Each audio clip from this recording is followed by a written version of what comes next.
PA Tour and the Takeya Showcase here at the Los Cap Sports Village, presented by Best Day Brewing, has come to Southern California. The weather's wonderful, the fans are fantastic, and the best pickleball players in the world are ready to compete this weekend.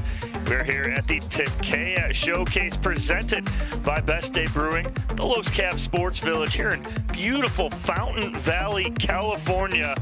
Just some incredible weather so far. Dominic Catalano alongside me. Again, back-to-back weekends for Kyle McKenzie and I. Kyle, what a venue, what weather so far? No, this is perfect. These pros, you better believe they aren't complaining about competing here in Southern California. And let's take a look at our first storyline, Leigh Waters. All the talk about her, Kyle. Yeah, #1 player in the world, 16 years old, going for her 7th straight Triple Crown. I expect in her young career that she's going to set a lot of records that may never be broken. And next, we have Riley Newman, looking for a little revenge this weekend. No, absolutely. Went to 27 straight men's doubles tournaments, making the podium. Wasn't able to do that last week in Seattle with new partner Julian Arnold. Look for him to bounce back here in California. Yeah, Riley looking for that redemption factor here in Southern California. But it's all about the sisters here in Fountain Valley.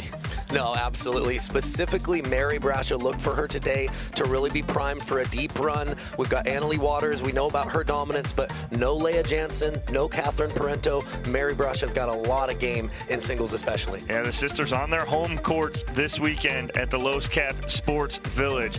So looking for them to show out. And finally, Jay Dub. What's he looking for this weekend, Kyle? No, they were dominant, him and his partner Dylan Frazier in Seattle. I believe they only dropped 1 game all tournament. They've got a couple titles this year, but they haven't gone back-to-back. Looking to do that here this weekend.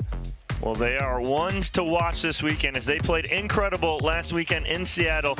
We just moved down the coast a little bit from Seattle, Washington, now here to Fountain Valley, California. And our next match, our first match for you here on Championship Court, Pablo Tellez taking on Gabriel Joseph here on Championship Court.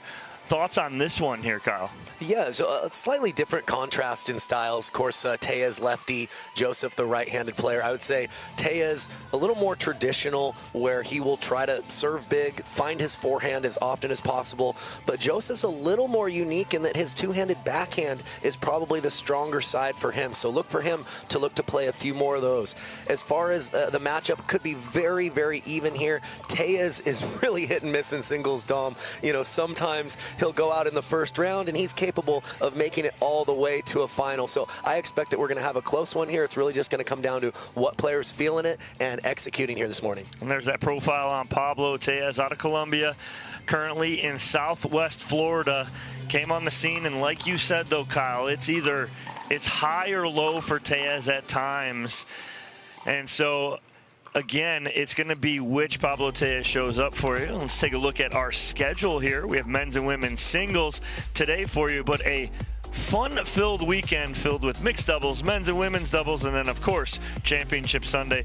What's something you're most looking forward to this weekend here, Kyle? Yeah, well, to me, it's just watching the top pros make adjustments between all 3 disciplines. We've got singles today. That's where they're going to showcase their ground strokes, their athleticism, their movement. But as we get into mixed doubles and gender doubles, look for players to be a little bit more patient. We're going to get into the soft game a little bit more and play a little bit more chess out there with longer points as the tournament progresses. And as we talked about Pablo Tellez and that kind of up and down where, you know, Beer City 2 weeks ago, you know, him and Fed don't medal, right? So they struggled. And then they come out and make a Championship Sunday last weekend. On the flip side, Gabe Joseph, as you guys can see on screen, we talked about him a little bit last week because we saw him in Seattle. Same kind of thing, though, with him, either up or down, yeah?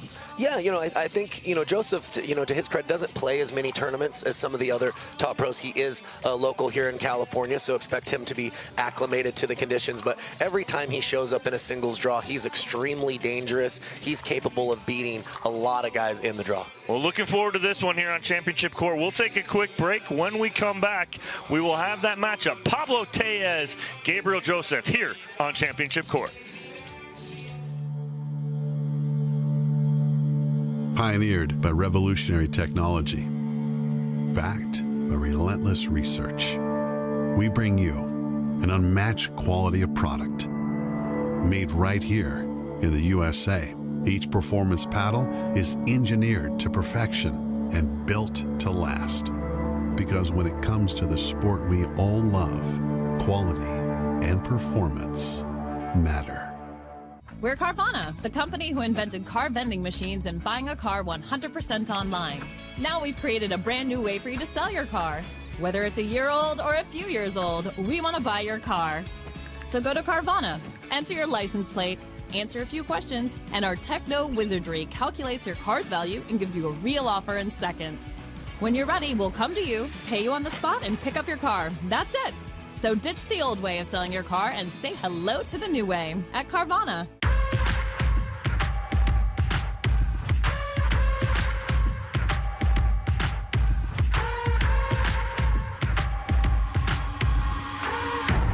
And you cannot stop it.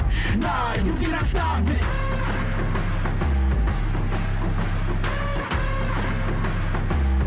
Quitting was never an option.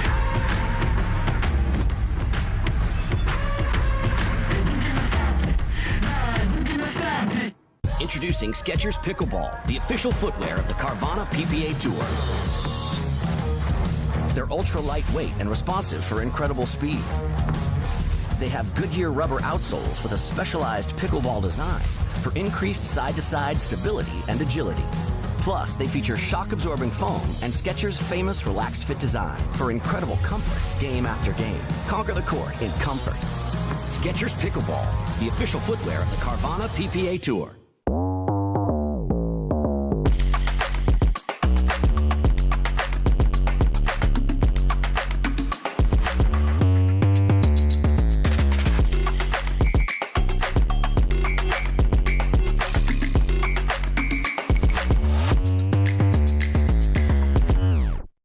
To make it to the game, it takes dedication and training. To stay in the game, it takes grit and stamina. To win the game, it takes strategy and skill. You keep focus on your approach, drop, and champion shots, and we'll help you stay focused on your strength, flexibility, speed, and downtime. Having a sports medicine partner in your court is key to helping you make it to the game, stay in the game, and win the game. Select Medical is proud to be the exclusive provider of physical therapy of the PPA Tour. Welcome back to the Carvana PPA Tour. We are about to get kicked off. Men's pro singles, Pablo Tellez, Gabriel Joseph. Unforced error early from Joseph. Will get Tellez on the board first. Yeah, and you see Tellez right out of the gate serving to the Joseph forehand. We talked about his two-handed backhand being probably the biggest strength of his game. Tellez going right at the body of Joseph right there. Yeah, a little hand check for Joseph, making sure he's awake this right, morning. Exactly. 0-1.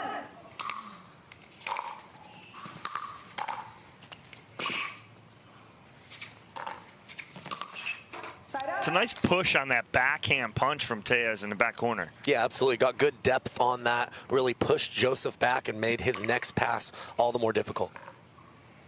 1-0.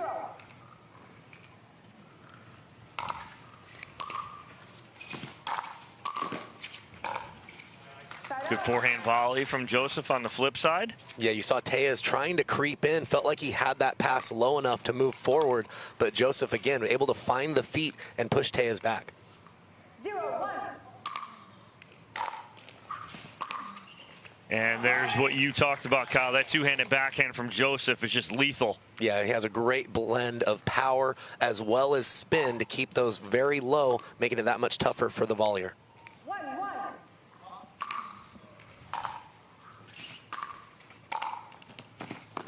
That ball not going to do much there from Joseph, as just sitting up to the forehand of Tellez. And after this next point, Kyle, I want you to hit on the difference too from Joseph. He's playing a lefty. What's that? What's that change for him?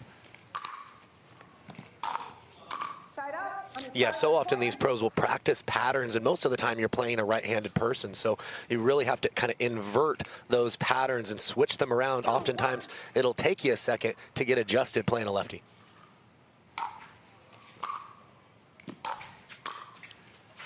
Nice two-handed backhand there from Joseph. And I know you and I probably have both been on that side. You're like, you start playing against someone, and then you're like, oh, wait, they're lefty. Other side. Oh, other that's side. what I need to do. Exactly.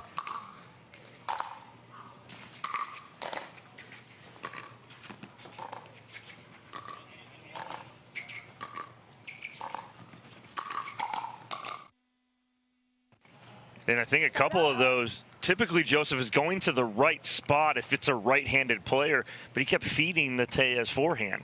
Yeah, gave Tellez some options, and you saw how in that cat and mouse exchange, Tellez was pushing Joseph back. Joseph unable to convert on the swinging volley. That's a nice inside-out forehand from Tellez. He loves that in singles and in doubles. Yeah, and he takes a little bit of pace off that shot, Dom, to keep it low and to keep it in the court without going wide.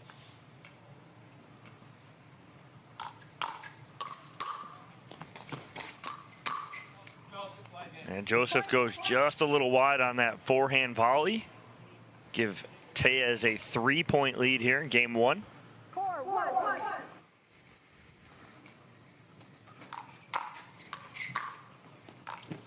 Oh, that's a nice whip forehand right there from Tellez, which you don't see often from him. Yeah, no, absolutely. Punishing the short return there. You see how important depth on the return of serve is in singles. Tellez punishing that return just a little bit short. Yeah, some unforced errors here from Gabriel Joseph, and Tellez cruising along so far here in game number 1. So we'll take a commercial break as the players take a timeout here on Championship Court. We'll be back with game number 1 here at the Takeya Showcase, presented by Best Day Brewing.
It's all Pablo Tellez here early in game number 1. 6-1 advantage over Gabriel Joseph. What's he doing really well here, though, Kyle, that's got him off to a hot start? Yeah, he's just making his opponent, making Joseph stretch for the volley. Now, he's hit a couple of winners, but he's been able to get a couple of missed volleys, just keeping Joseph just a little bit off balance. So Joseph is going to have to clean up those volleys at this level. Anytime you get a paddle on it, you want to at least feel like you can put that ball in play. So that's, I think, why we saw the timeout from him. Let's see if he can settle himself here. Whoa, and that serve going well wide off the paddle of Tellez out of the timeout.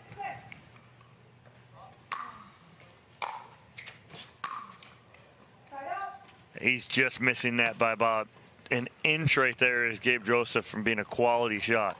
Yeah, singles is such a game of runs right now. It's all Tellez. Let's see if Joseph can find his A game here.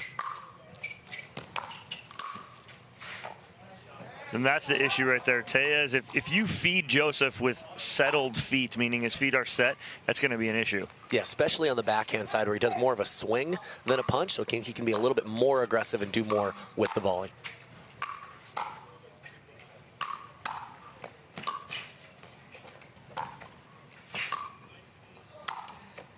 Oh, just too much Tellez right there. He had Joseph going sideline to sideline.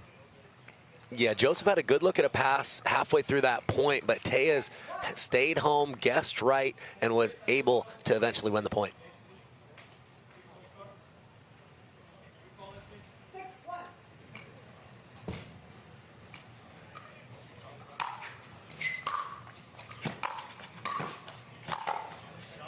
Nice volley there from Joseph. Gets that ball behind Tellez.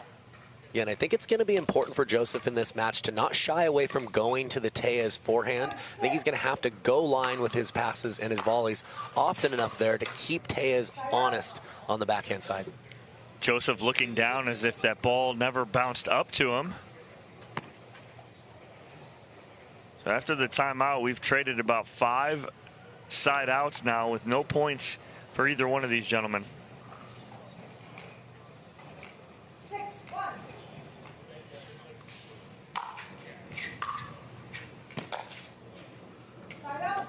And that continues right there as the miss hit from Tellez. 1-6.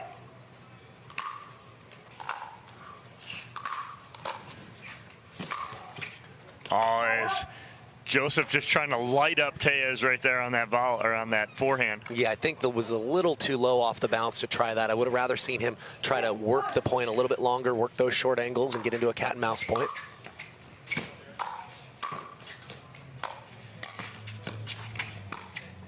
Nice ball right there from Tellez. He goes sideline to sideline again. Yeah, absolutely. It wasn't just one pass. He had to hit about 3 quality shots, but able to eventually convert and get it past Joseph. And finally, someone on the board here. We were stuck at 6-1 for a while. Restart. 7-1.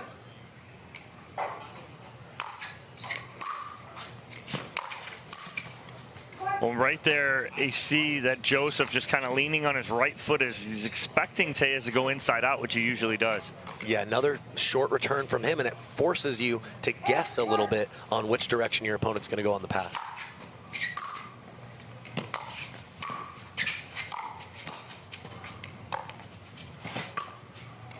Yeah, Tellez, just great patience right there. Didn't overhit anything, just stayed within. Yeah, definitely very, very patient there, changing his shot, but always looking to move forward and not hitting every single shot at full pace. Really nice point construction from him. So after being stuck on 6-1 for a while, Tellez rattles off 3 straight now and will go up 9-1 here in game number 1.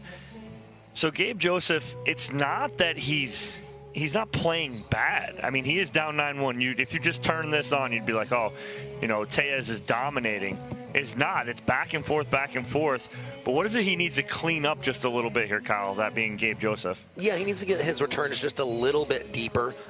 He hasn't, I would say, returned poorly, hasn't made a lot of errors, but he's just had 3 or 4 that have landed mid-court, and Tellez is playing so clean right now, he hasn't really relinquished any of those opportunities. And then when he does get the ball back, it's just a matter of hitting his spots a little bit better on his passes. I feel like he's trying to avoid the Tellez forehand, and so he's going to the backhand a little bit too much. I think that he's going to need to go to the forehand early to then maybe make that backhand side a bigger hole as the point progresses.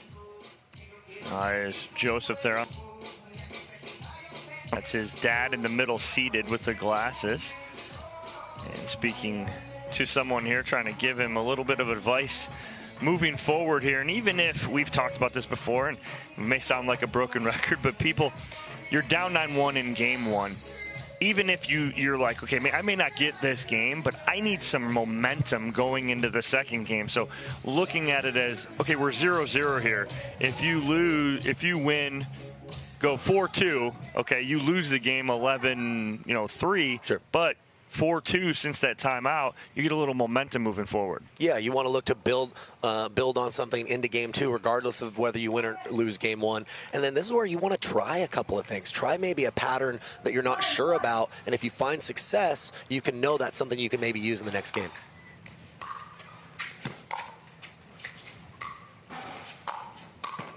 That's a nice ball right there, and a good setup by pinning Pablo Tellez back at the baseline, so it wasn't short, nice and deep there, Kyle. Yeah, showing some of his explosiveness on that volley to finally put that away.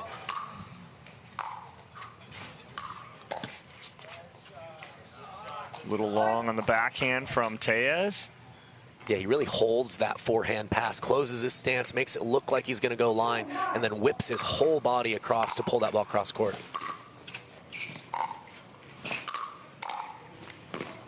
Too good. Again, great control at the kitchen line from Tellez.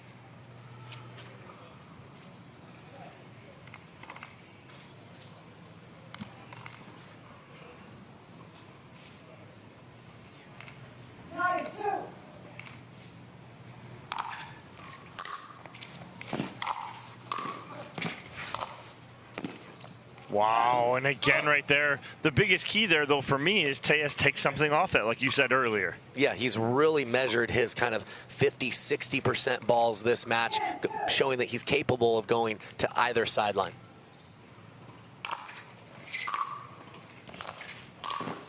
Nice volley from Joseph. We'll see now if he can get a little bit of a run going here and, again, get that momentum for possibly moving forward into game 2.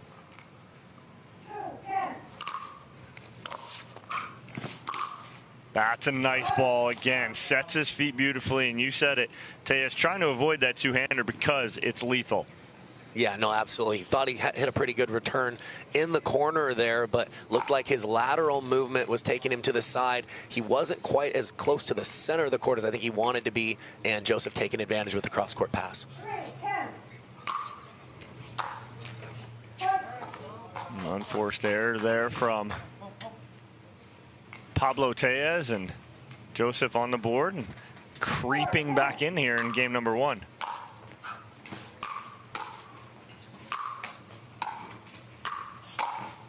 Oh, Tellez just getting a little too big on that forehand, and now Joseph not only some momentum, but now going, maybe I sneak back in this game 1.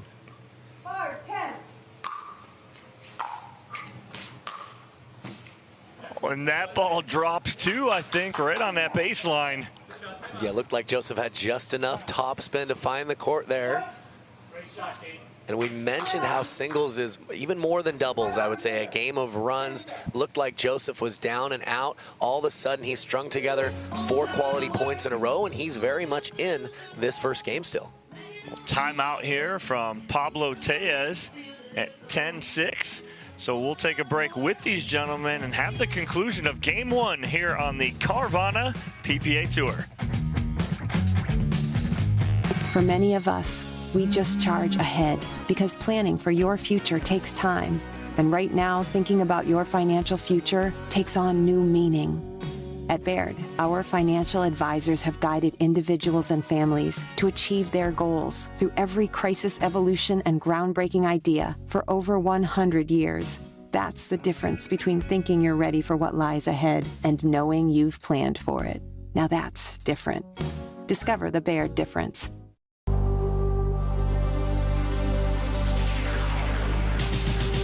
Gearbox introduces the all-new CX-14 Ultimate Power with SST Core. All-new power band technology, delivering controlled, effortless power. All technology, every shot.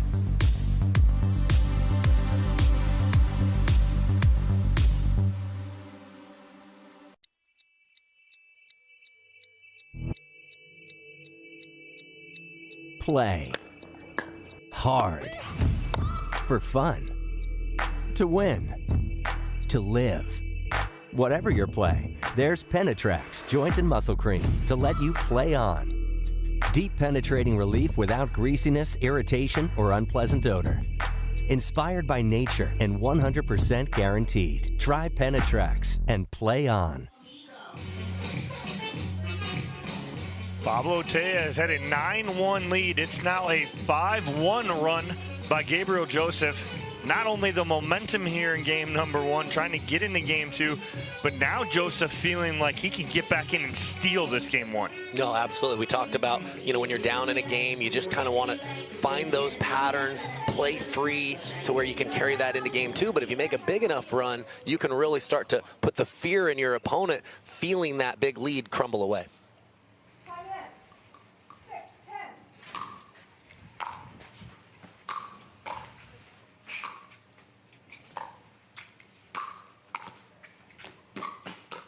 Wow, great point by Gabriel Joseph. Looked like it was over back in that left corner, and he gets his way out. Yeah, and Tellez looked like he intentionally brought Joseph in short, but Joseph showing the foot speed, able to find offense and surprise Tellez a little bit there running forward.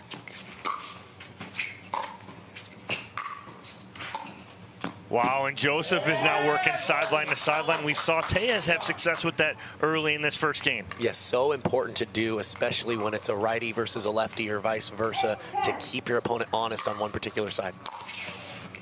Oh, and Tellez now trying to dot the sideline, and Joseph with a huge fist bump to his bench. When we mentioned Tellez as being kind of a hot and cold player, we're seeing both sides of him here in game one. Looked like he could do no wrong early, and he's played some loose points to let Joseph back in this. Huge point right here for both of these gentlemen. Oh, and on the run, the two-hander there, and pounding his chest is Gabriel Joseph, and Pablo Tellez immediately burning his second and final timeout here in game number one. Kyle, unbelievable. It was 9-1 Tellez, all but over. You and I are like, hey, let's get some momentum going to game two for Gabriel Joseph. He says, hold on a second, guys. Game one's not over. Well, it's pretty impressive. He hasn't just closed his eyes and started blindly swinging. He's really constructed points for this comeback. You mentioned working Tellez sideline to sideline. Of course, Tellez giving him a couple of cheap points, couple of free returns, but that's part of singles, and that's why you have to, whether you have a big lead or down quite a bit, you always have to tell yourself that anything can happen and keep your focus as high as possible regardless of the score. So Joseph has done what we almost thought was the impossible here for game one. Come all the way back, tied it up at 10 apiece. I said it before that last point, it was a huge point. Reason being, if Tellez gets it, he gets the ball back, he's serving again to serve out the game. He doesn't. Joseph comes up with an incredible on-the-run two-hander. Now it's tied. Hey, anything can happen here. Yeah, no, absolutely. Now game one means a lot for both of these players, tied up at 10 apiece. Oh, and right there, that's almost baited. Joseph saw Tellez going to close out the forehand side, and he whips it back cross court. Yeah, Tellez running in, knowing he was maybe a little late coming in, trying to cover the line, and Joseph going back behind him.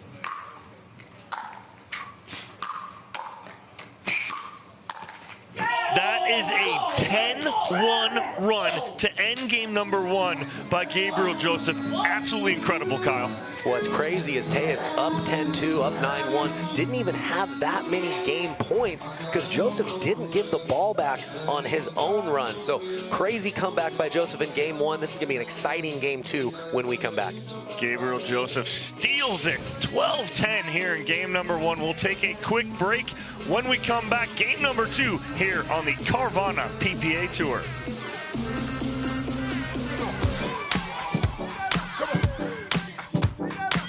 All the things. Fly on your schedule. Reward yourself and the girls whenever. Stay or go when you wanna. And more is on the way. So when you're ready to go, go with heart. Go with Southwest. Check this out. This is Venom Go by Hyperice. You stick this pod on this pad and boom, instant relief wherever you need it. With 9 different variations of heat and vibration, you can soothe your sore muscles instantly. The tight spot on your neck, that little knot on your back, that shoulder that always bugs you, and your tight calf after a ride, say bye-bye to the pain and soreness. Heating up 6 times faster than any other heating pad. Ooh, that's hot. It's designed to get you out and moving. What are you waiting for?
Innovation is our specialty. Winning is his. Zane Navratil has won more than 40 pro gold medals in back-to-back Major League Pickleball titles. One of pickleball's most iconic and decorated athletes teamed up with our world-class engineers with one goal in mind: build a paddle that can dominate.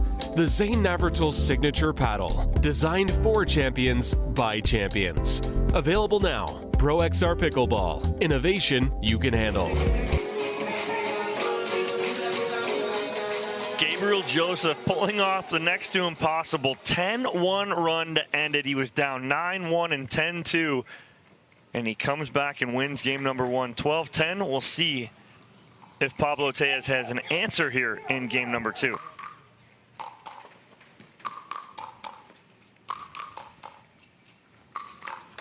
Oh, and Gabriel Joseph just trying to go right at the body of Pablo Tellez right there. Yeah, not a bad idea. Oftentimes your opponent's leaning one way or the other, and you can surprise them by going hard, dead center, right at them. And Tellez getting called for a foot fault right there, and it's just still all that momentum on the side of Gabriel Joseph. Yeah, Tellez just hasn't been comfortable at the kitchen line volleying over the last 10 minutes or so. And it is that hot and cold that we've seen out of Pablo Tellez here, and that cold is very cold right now. Well, a little gift there from Joseph. Maybe that'll be the opportunity for Tellez to get back in this match and find some of that rhythm he had to start. Nice volley from Joseph, and the huge fist pump again to his bench and his team.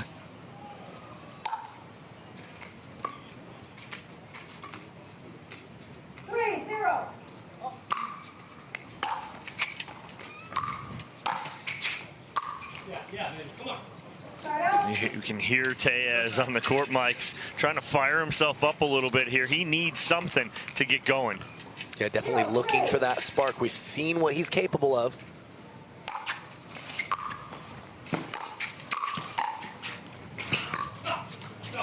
Ooh, Joseph wanted that tight cross court dink, but just rolls on the top of the net, doesn't fall for him. Yeah, and that was a great reaction volley from Tellez in that transition zone, really applying that forward pressure after his first pass, gave Joseph some fits.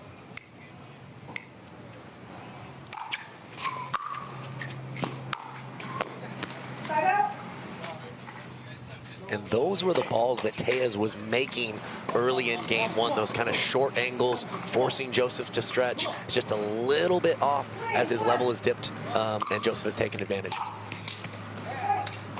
And just nothing going the right way there. And yet Tellez is almost trying to run through that to force himself to get to that kitchen line.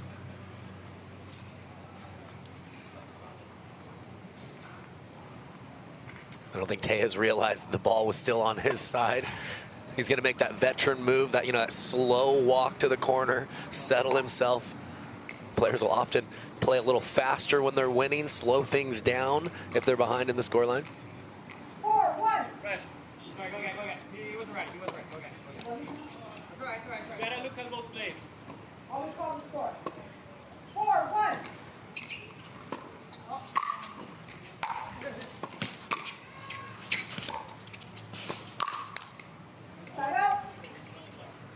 Even though he lost that point, that's really good point construction from Joseph. He's able to take pace off, roll that first backhand, and set his feet, have a good look on that forehand pass on the next ball.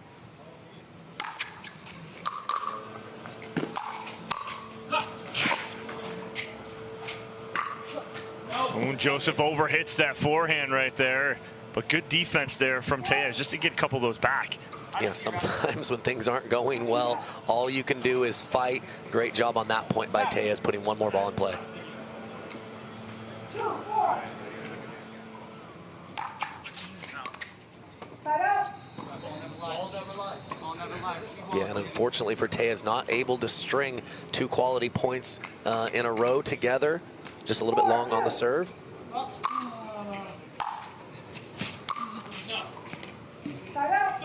Joseph just shaking his head right now as Tellez getting right back in this, getting a little more rhythm to this second game for him. Right, and if you're Joseph, you want to make Tellez volley. His volleys have not been sound here lately, so he definitely wants to avoid the net and avoid missing long, make his opponent beat him up at the kitchen line. Side out.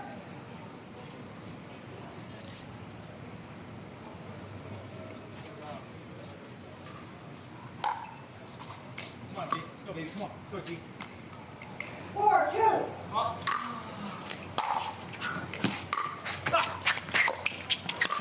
Nice job by Joseph coming in hard and taking that ball out of the air. Yeah, once he rolled that to the corner, looking to move forward immediately, and then got something to work with as Tellez lifted that forehand just a little bit with Joseph crashing in.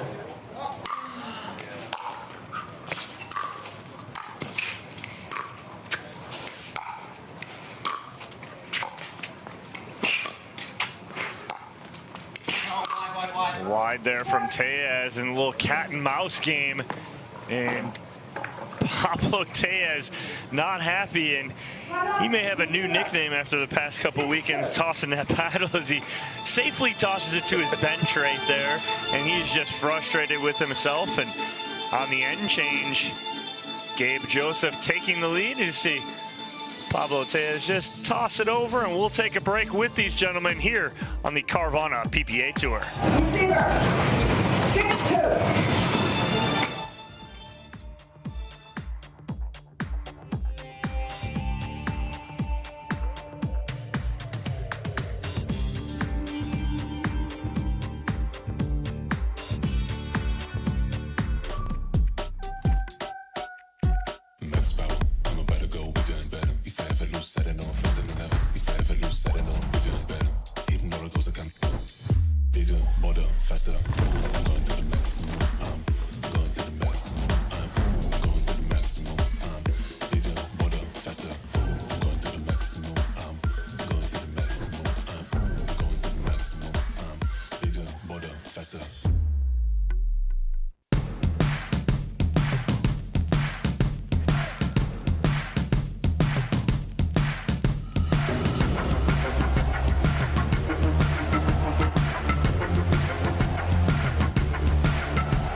Corner booths, sticky floors, catching breaks, and second wins. You never forget the way some things taste. Great taste, 96 calories. Tastes like Miller time. Back here on championship court, Gabe Joseph out to a lead here in game number 2. 6-2 as players change ends here in the third game, and unforced error from Tellez right away, and Gabe Joseph cruising along. Excuse me, not game 3, it's game 2 still. Yeah, still in game 2. Pablo Tellez like hoping for game 3. It feels like a game 3 with how long game 1 was, Yes. but Tellez really just struggling with his return of serve and his volleys at the moment. He's done fine going on runs on his own serve, but hasn't been able to slow Joseph down. Nice point construction right there, though, from Tellez. Yeah, wrong-footed Joseph there as he was running back to the middle. Nice choice by Tellez going back behind him. 2-7.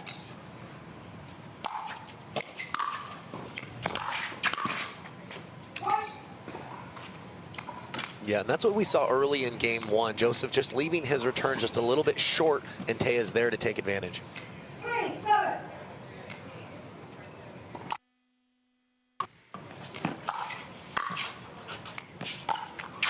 Oh, and Tellez, little love off the tape right there. He'll take it as he's trying to get a little momentum here and get back in game number 2.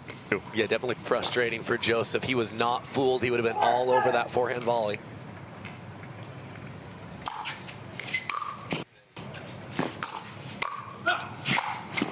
Yeah, tough spot right there for Tellez to go to, especially when Joseph is set up on that two-hander. Yeah, we talked about his versatility on that backhand side. 7-4.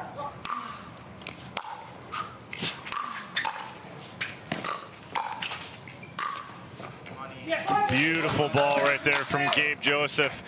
And the chest pound to his bench. Up by 4 now in game number 2. Yeah, and Joseph going with the same side pass 3 times in a row. Finally fooled Tellez on the last one. And Joseph deciding to go right at the body of Tellez, and with the amount of mistakes he's made here, not a bad choice for Joseph. Yeah, I mentioned that earlier. When you see a player missing volleys like that, you want to make them beat you with the volley, cut down your net errors, and just put the ball in the court. And that's a good ball there from Tellez, but can't do it with the next volley.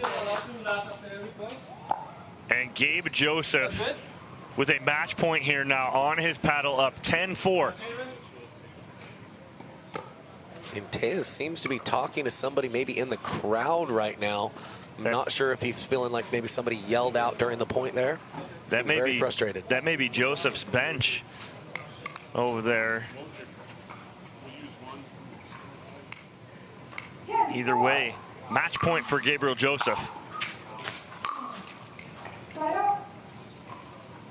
Good job by Tellez pushing Joseph all the way back to the baseline. We had a huge comeback in game 1. Why not in game 2 here, Kyle?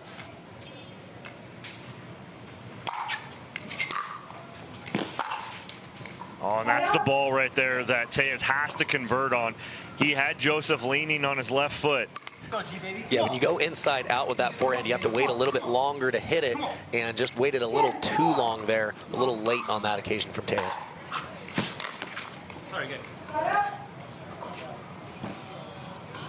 See Joseph again trying for a pass more at the body of Tellez, not trying to take too much risk, hoping that he can get another missed volley.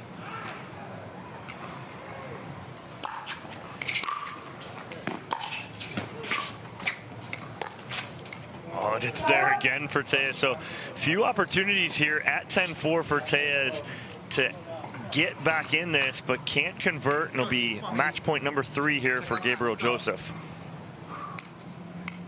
10-4.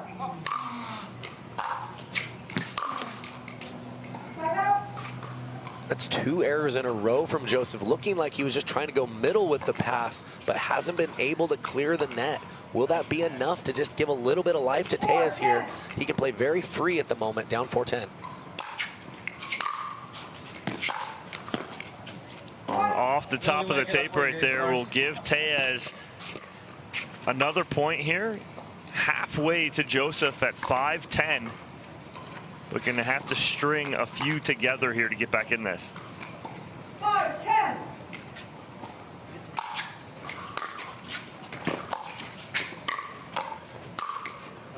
And nothing that Tellez can do full extension on that backhand block.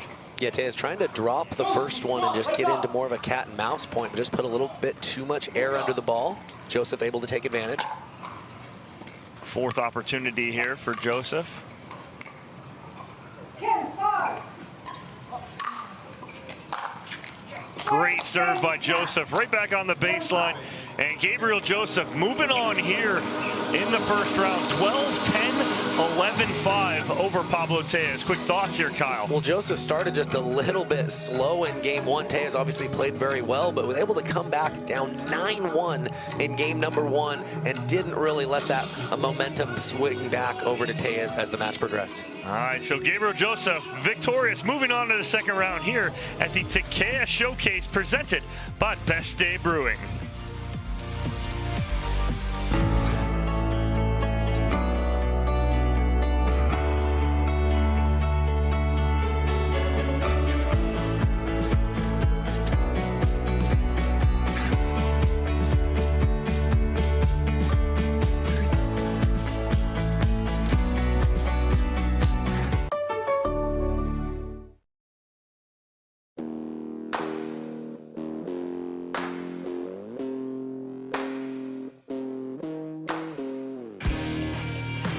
This spring, you don't have to be a baller to buy like one. With a power bid approval from Guaranteed Rate, you can go head-to-head with cash offers and win. Call a Guaranteed Rate loan officer today. Bring it on! Pack all the things. Fly on your schedule. Reward yourself and girls whenever. Stay or go when you wanna. And more is on the way. So when you're ready to go, go with heart. Go with Southwest.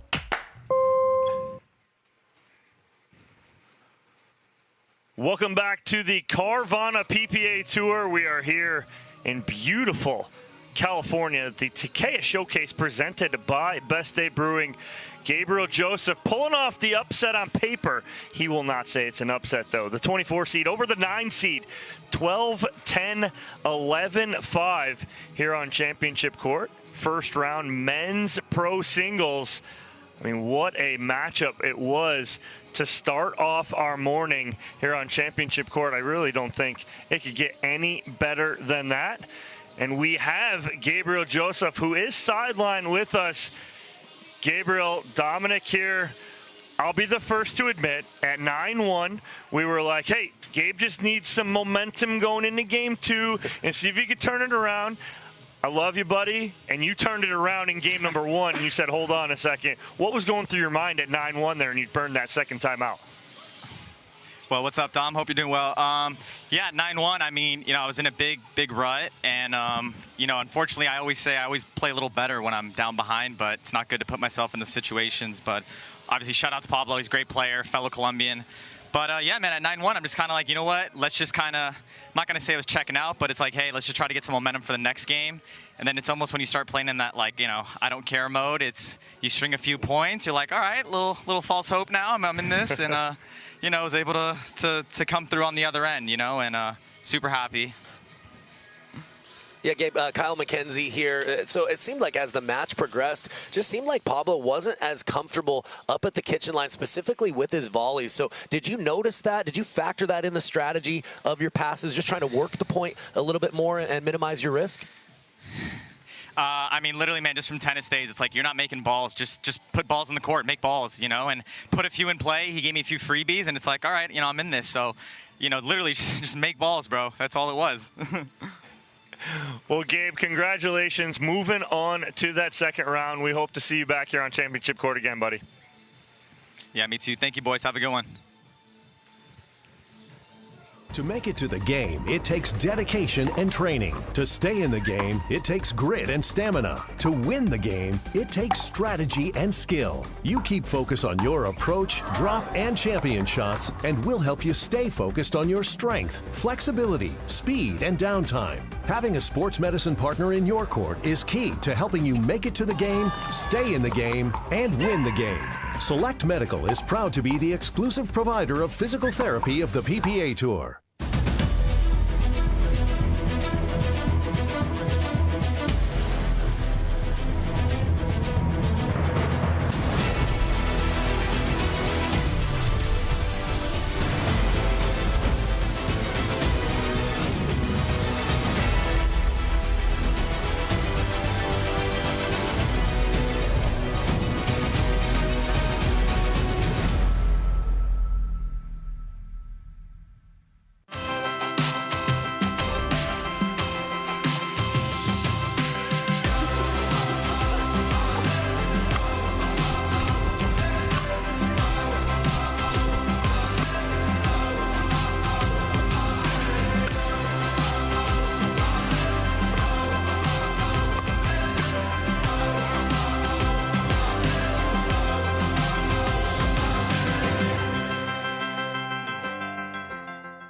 Introducing Skechers Pickleball, the official footwear of the Carvana PPA Tour. They're ultra lightweight and responsive for incredible speed. They have Goodyear rubber outsoles with a specialized pickleball design for increased side-to-side stability and agility. Plus, they feature shock-absorbing foam and Skechers' famous relaxed fit design for incredible comfort game after game. Conquer the court in comfort. Skechers Pickleball, the official footwear of the Carvana PPA Tour. Why is Aaron happy? Well, just days ago, his old wheels gave out. But he knew Carvana had his back. That's because Carvana had tens of thousands of cars under $20,000. So Aaron's folks could help him out with a sweet ride. No way. Yes way. With the most cars under $20,000 and our car vending machines, we'll drive you happy at Carvana.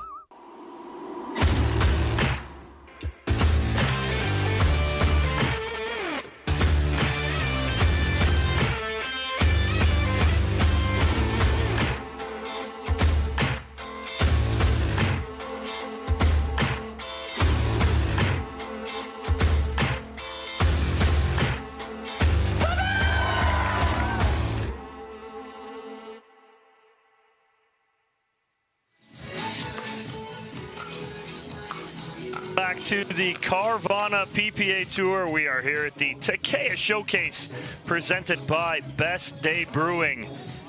Beautiful Los Cabs Sports Village. But next up on Championship Court, men's pro singles. A good one, Kyle. J.W. Johnson taking on Jaume Martinez-Vic. Two very, I'd say, different players in the sense that J.W. Johnson, you're not going to know if he's up 10-0 or down 0-10. Martinez-Vic, a little more animated, a little more boisterous. What are you looking for in this matchup here, though, of two very good players as we see Martinez-Vic? Yeah, you mentioned it. Very different players, both in how they carry themselves on court and really how they win. J.W. Johnson, obviously been around a little bit longer. He's a force to be reckoned with in all three disciplines. In singles, he's a power hitter, a very clean ball striker, and a very stoic personality out there. Martinez-Vic, even though he's newer on the scene, he probably has a little bit more variety in his singles game. He'll use a few more drop shots. He'll work some of the short angles a little bit more, trusts his movement and his legs. And over the last 6 months or so since Martinez-Vic has been on the scene, if you just look at singles results, he's been as consistent as J.W. Johnson. So I look for this to be a very even match, and look for Martinez-Vic especially to up his game. Team tends to be really a big match player. The bigger the atmosphere, the more he plays his best. Look for him to do that here on center court. And we talk about that Martinez-Vic, newer to the game. Let's talk just really quickly about that. We get these newer players that come from tennis. They seem to shine quickly in singles. It takes them a little while to get to doubles and have that success. Why is that, Kyle? Yeah, so when you're coming from tennis, usually the ground strokes, the passing shots, the athleticism, the movement, a lot of that carries right over with just a few small tweaks. But when you get into doubles where the points last longer, where the dink is more of a shot that you use more often, and the hand speed and the reflex volleys, they matter a little bit more. That doesn't carry over in the same way for tennis players who tend to have longer strokes, a longer motion. They tend to have success in singles a little bit earlier. As we get ready to start, it'll be Martinez-Vic to serve here. Game number one. We are into the round of 16. Spot in the quarterfinals. On the line here for both of these gentlemen.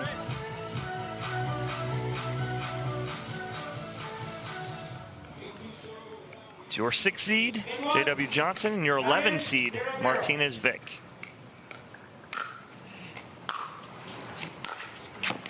That's right away. A nice little inside-out forehand from Martinez-Vic.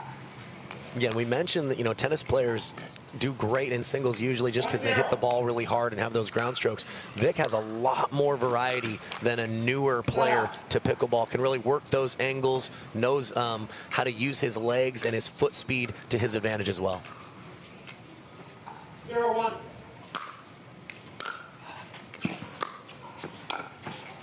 And that's, again, one strength of Martinez-Vic. He uses his speed to get to balls, to take them out of the air, not allowing his opponents to set up.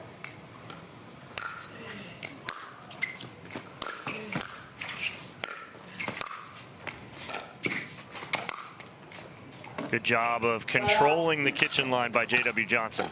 Yeah, didn't just make his volleys, but placed them really well. Did a nice job of getting Martinez-Vic out of position. 0-1.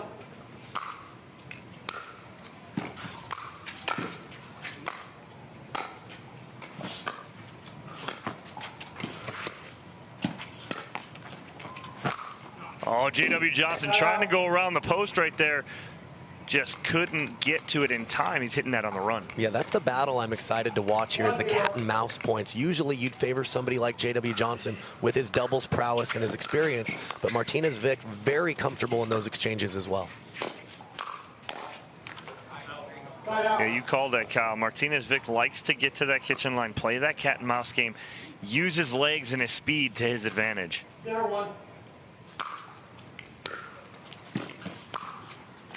Nice ball right there from Johnson. Holds it on his paddle, almost waited for Martinez Vic to commit. Yeah, he'd gone inside out the last 2 or 3 occasions, had Martinez Vic leaning and able to pull that ball inside in up the line.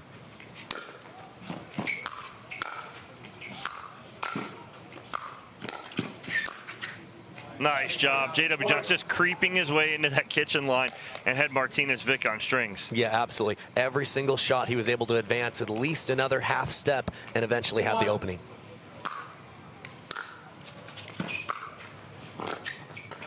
J.W. Johnson, he hits that drop and he like jumps going, gotta get over. He willed it over. I thought he was a Newman for a second there, Dom.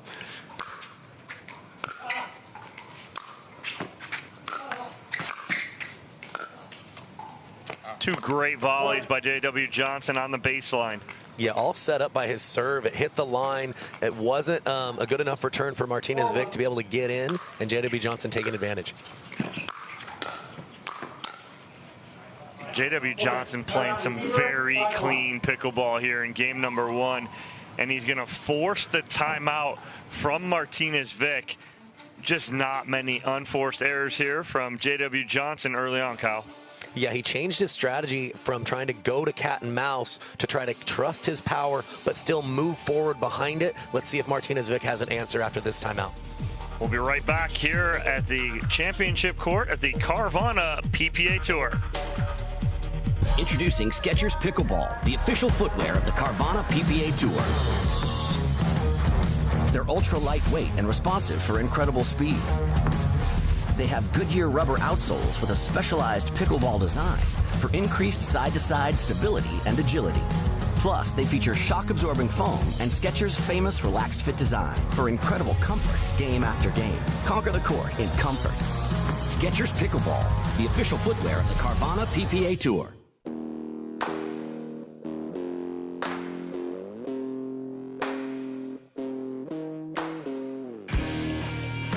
This spring, you don't have to be a baller to buy like one. With a power bid approval from Guaranteed Rate, you can go head-to-head with cash offers and win. Call a Guaranteed Rate loan officer today.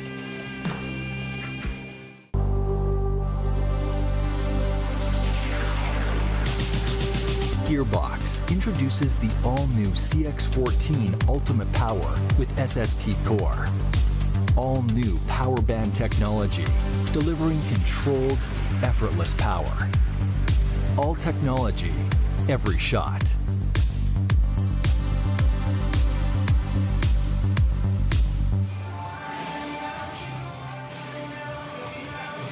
Martinez Vic, as you see on screen, looking for some answers here. Down by 4 in game number 1.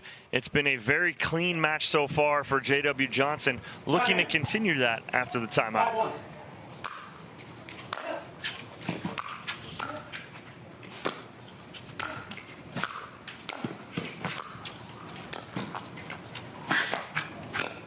Nice get from J.W. Johnson, but there's nothing he could really do with that. Yeah, quality point from Martinez Vic right out of the timeout and showing the touch that we talked about, bringing J.W. Johnson into the kitchen, but on his own terms.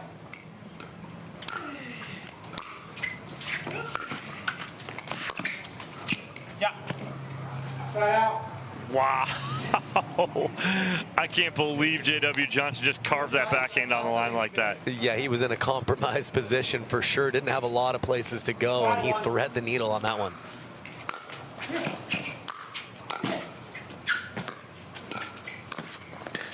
Nice job, Martinez Vic, taking that volley by J.W. Johnson out there, not allowing him to set up, and it sets that up for him. Yeah, JW playing a good point there, stretching Vic, but again, has Vic having very good touch as he's moving laterally.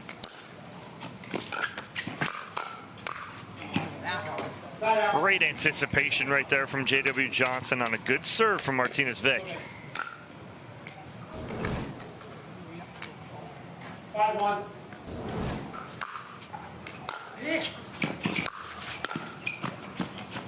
Another clean forehand for J.W. Johnson, extends his lead now to 6-1.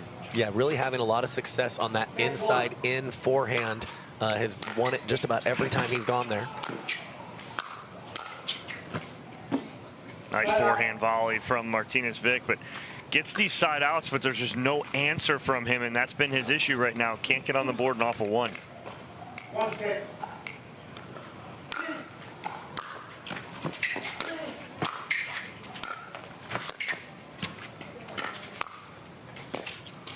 Just when you think you have J.W. Johnson beat, he recovers so well and just drops that ball in beautifully. Yeah, it's really good point construction from Martinez Vic to get that point to neutral, but like you mentioned, he just can't seem to be stringing together a lot of points on his serve at the moment. Wow, and then he just whips that forehand cross court for the winner to extend his lead now to 6. Yeah, look for J.W. Johnson to do more of driving his thirds rather than dropping as this match progresses. I feel like the touch of Martinez Vic is very good on the drops, but Johnson can take advantage of the height and the lack of wingspan that Martinez Vic has covering the pass.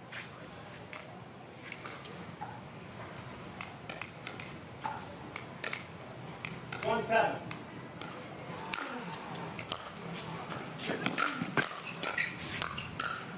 Good hands battle up at the kitchen line right there.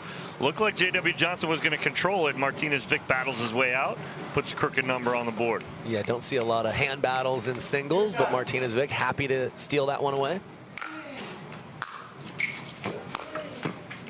Nice down the line two-hander from Martinez Vic. A lot of shape on that ball. Yeah, it looked like it was going to go a little wide off the paddle. Might have had a little side spin on that one to bring that into the court. 3-7.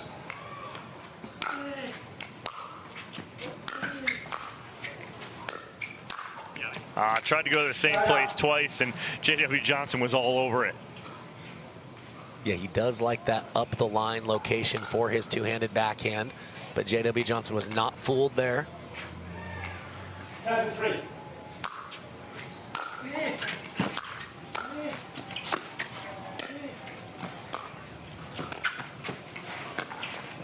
Oh, and J.W. Johnson had Martinez Vic as he was leaning all the way to that cross-court side. It's always tough to not clear the net when you know you had your opponent fooled.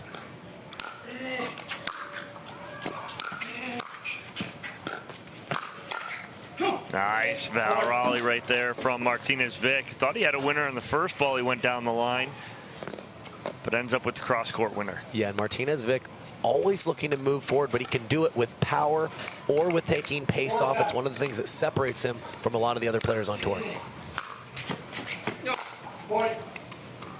Little long right there from Johnson, and now Johnson getting a little loose here with some points, and Martinez Vic now within 2. Yeah, he hasn't given much away this match here in game 1 early, but just a return error, an easy way to give your opponent just a little bit of confidence.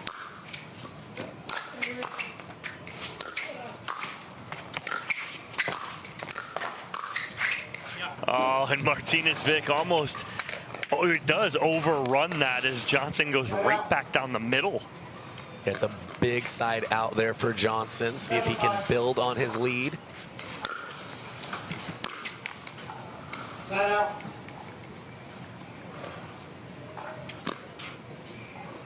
Not able to convert with the two-hander up the line, and ball goes back to Martinez Vic, down 5-7.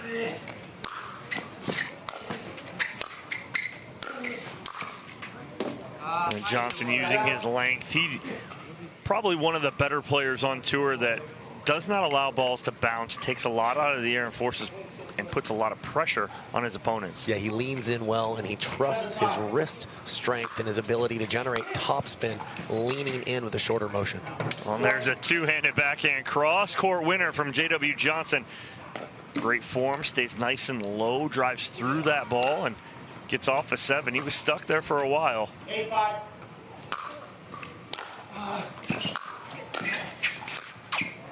Nice backhand cross-court volley from Martinez-Vic. Yeah, and even though Johnson loses that point, I like the idea of him stretching out Martinez-Vic with a drive and then looking to close in after it. Almost a perfect volley there, though, by Martinez-Vic on the stretch.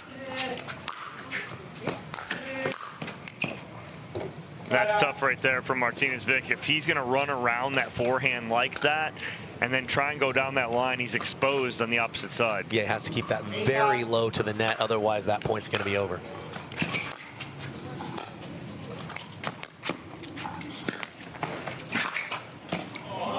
Oh, no. That ball, I believe, hit the post. And if that ball hits the post, it's dead there. Because it did hit this post, it looks like, and then comes back over. Yeah, if that would have hit the net, then it would have been fair play. But I agree with you, Dom. It did look like it hit some metal there. Yeah, and it's going to be a side out to Martinez-Vic. The ball took an immediate left turn.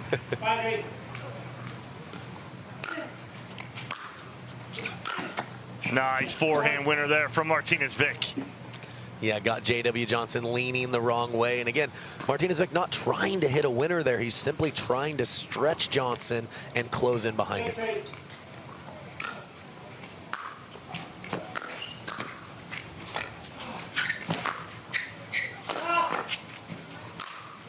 Oh, and J.W. Johnson going well wide on that overhead. And I mean, as soon as that ball came off his paddle, he was walking to the sideline to take a timeout. And Martinez-Vic now right back in this as he was down 7-1, and now he's back within 1. Well, this is what he does. He can play with any of the top guys. He can mount those comebacks seemingly from anywhere, and we're seeing one right now. Let's take a look at what we have going on our other court on the grandstand as you take a picture-in-picture look. Gabe Tardio. Yeah, Tardio taking game 1. Yeah. It looks like Julian just has a slim lead here, up 8-6 in the second game. So a tight one there on the grandstand court for you guys. And we got a tight one here on a championship court as well. Julian Arnold, though, the 13 seed, looking to bounce back, take game number 2. He'll take that off the tape right there. Will Arnold will give him a game point, looking to force a 3rd game here on grandstand. Those gentlemen are in the first round, the round of 32 here.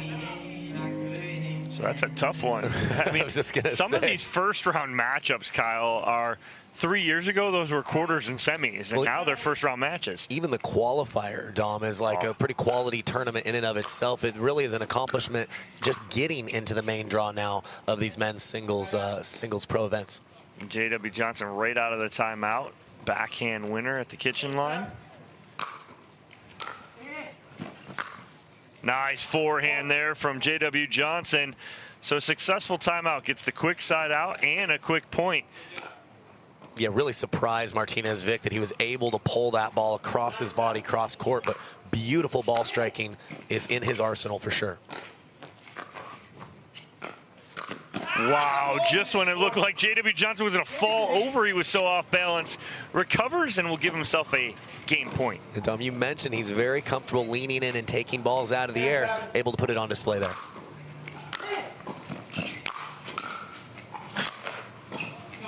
Just wide right there for J.W. Johnson. Martinez-Vic holds. 7-10.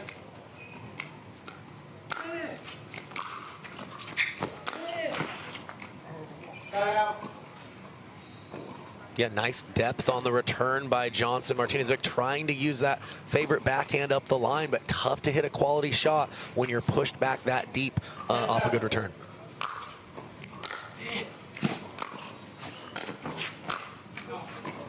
Ooh, J.W. Johnson, I like that right there, taking that out of the air and trying to surprise Martinez. Yeah, he's done a good job of mixing up his thirds of either dropping or driving, keeping Martinez-Vic guessing here in game 1.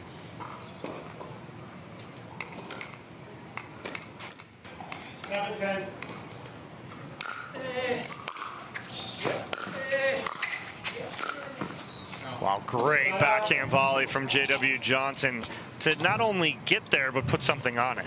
Yeah, no, and he needed to. He had the court exposed. Knew he needed to pressure the next pass of Martinez-Vick.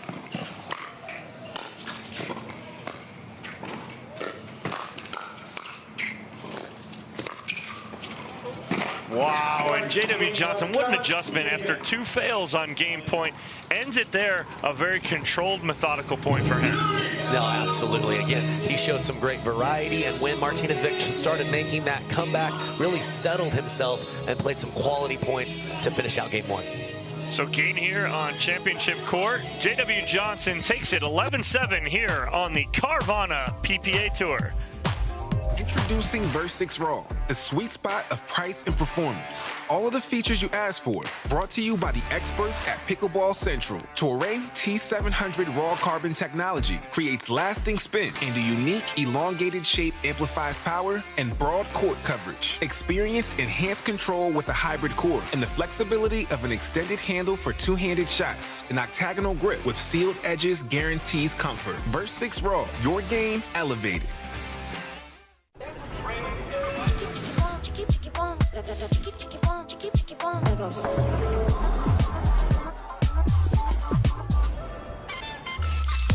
Follow your vibe. Busy Hard Seltzer, flavor for every vibe. Stay in the game with OS First Socks and Compression. Chosen by pro athletes for comfort, injury prevention, and muscle recovery. Be a champion with compression zone technology for support where you need it and the flexibility to make your move. Gear up like a pro and step into greatness.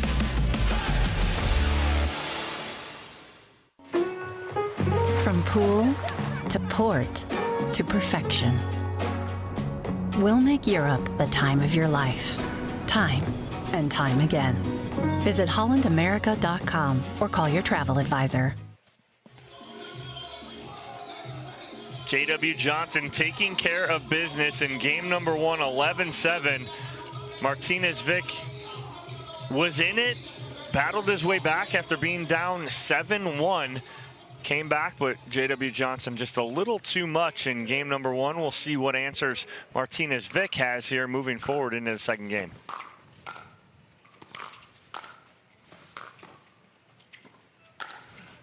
And nice overhead to start from Martinez-Vick. Yeah, a couple of quality first couple volleys as well from Vick, keeping Johnson back at the baseline. He started a little bit slow in game 1, had to kind of play from behind. Let's see if he can get out maybe to a lead here in the second game. Oh, nice ball right there is J.W. Johnson trying to recover to the middle, and he passes on that forehand side. Well, it's impressive how Vick not panicking. He did not hit that pass very hard. Knew that it was all about location. Didn't need to blow that past J.W. Johnson.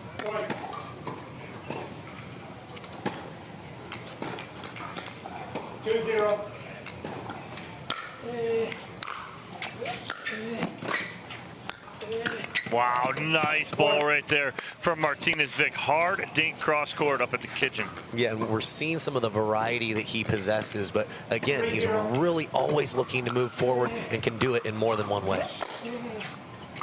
It's a little loose on that two-hander, but Martinez-Vick couldn't have drew up this start any better in game 2. Yeah, we mentioned he had to battle from behind all of game 1. It's always nice to get your nose out in front, especially if this is a must-win game.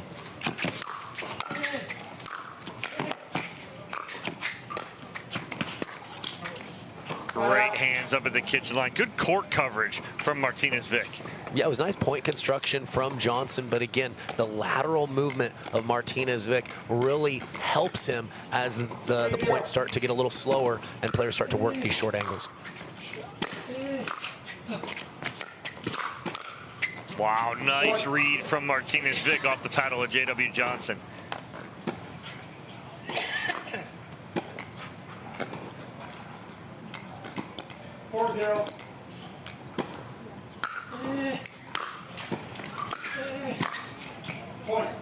And so much topspin on that backhand roll from Martinez-Vick. causes some issues for JW Johnson, and Martinez Vick out to a 5-0 lead here in game number 2. That happened in a second, Kyle. Well, this is what impresses me so much about his game. He can go on big runs, but he can do it with a variety of shots, not just using one or two.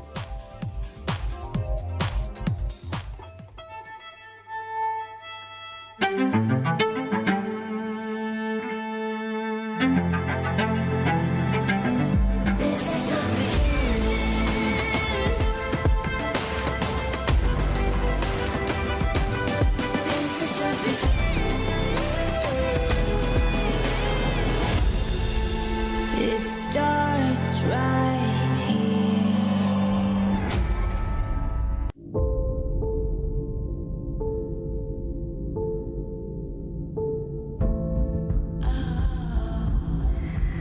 Run while you can. Your time is running out. It's running out.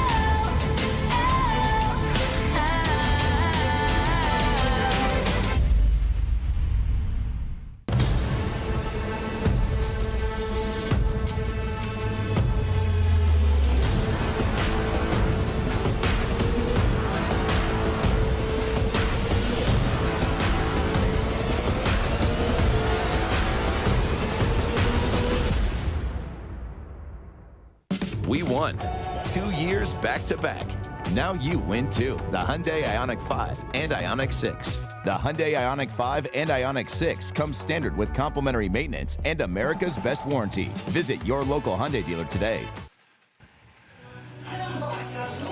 Good start here for Martinez Vick. JW Johnson looking for answers here. Down 5-0 in game 2. Martinez Vick trying to force a third and decisive game number 3.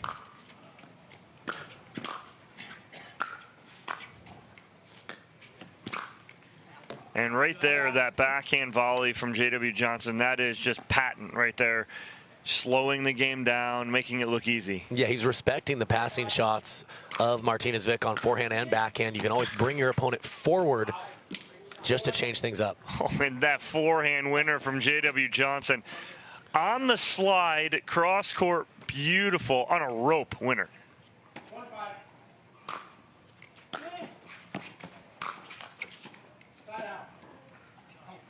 Yeah, Johnson had another good look at a pass there with just a middle return from Vick, but unable to clear the tape.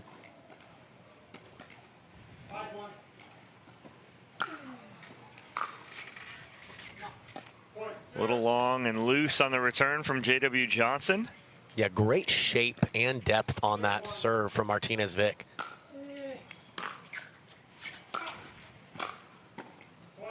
And long again on the return from JW Johnson.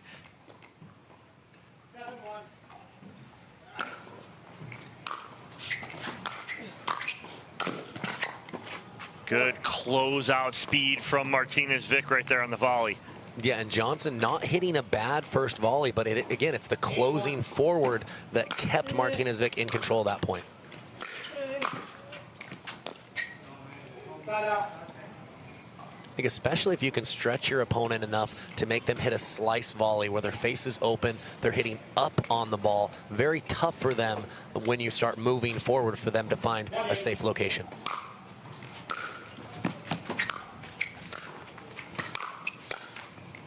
Good ball right there from JW Johnson. Nice and low, barely clearing the net. 2-8.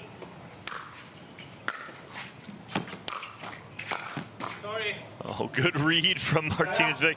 I think he gave a little tape love back to JW Johnson on that forehand. Little tape retape. You don't see those very often. 8-2.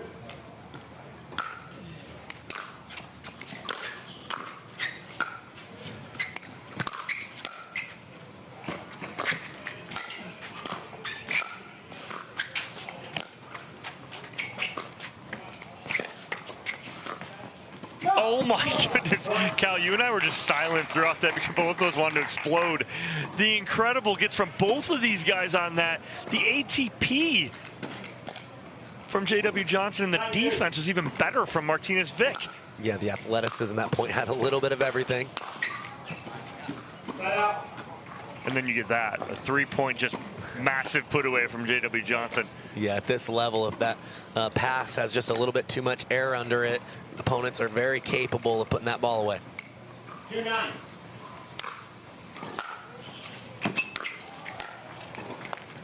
Wow, great volley right there. Keeping it nice and tight to the net was Martinez Vic. Yeah, Johnson sprinting forward and having no play on that. That's rare. That's perfect touch for Martinez Vic. 9-2.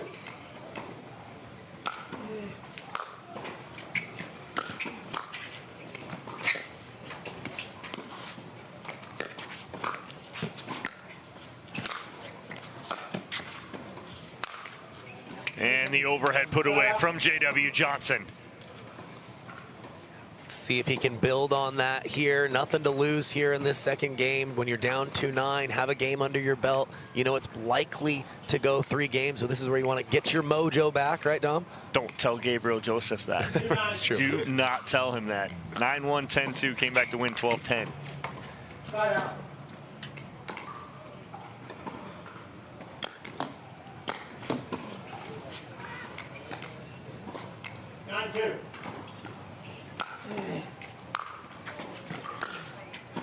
A little wide on that two-hander. Trying to make it perfect was Martinez Vic. Yeah, trying to stretch Johnson for the backhand volley, but unable to find the court. 2-9. Side out. J.W. Johnson, again, just getting a little loose with some of these points here in the second game. It's put him in a 7-point hole. 9-2.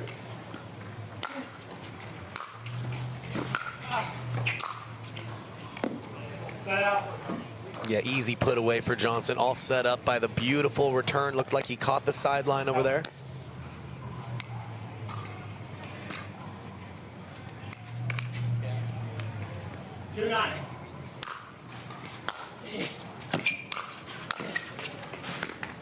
Wow, great volley from Martinez Vic, putting a lot of pressure on J.W. Johnson with that one. Yeah, and he, again, we talk about variety. He's capable of using 2 hands when he goes for a passing shot, but very comfortable using just the 1 hand to knife that backhand volley. Oh, that ball off the edge guard of Martinez Vic as he kind of smiles it off there. 2-9.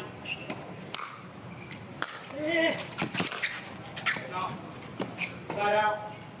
We've seen Johnson make a couple of those this match, moving to that forehand side and hooking it back across his body. Just a little bit wide there.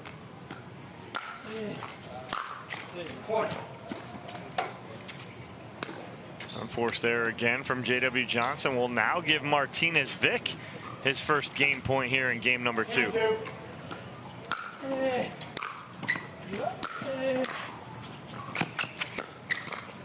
Oh, and J.W. Johnson goes wide with that volley, and Martinez Vic in cruise control in game number 2, making some good adjustments and forcing a third game here in California. We'll take a quick commercial break. When we come back, game number 3 for you here on Championship Court. Introducing Skechers Pickleball, the official footwear of the Carvana PPA Tour. They're ultra lightweight and responsive for incredible speed. They have Goodyear rubber outsoles with a specialized pickleball design for increased side-to-side stability and agility. Plus, they feature shock-absorbing foam and Skechers' famous relaxed fit design for incredible comfort game after game. Conquer the court in comfort. Skechers Pickleball, the official footwear of the Carvana PPA Tour.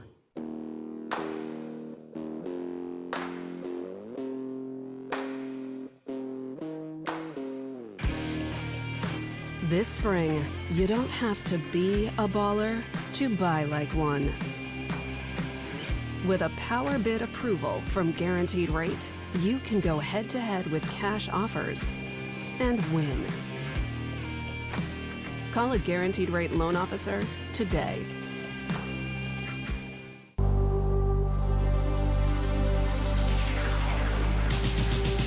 Gearbox introduces the all-new CX-14 Ultimate Power with SST Core. All-new power band technology, delivering controlled, effortless power. All technology, every shot.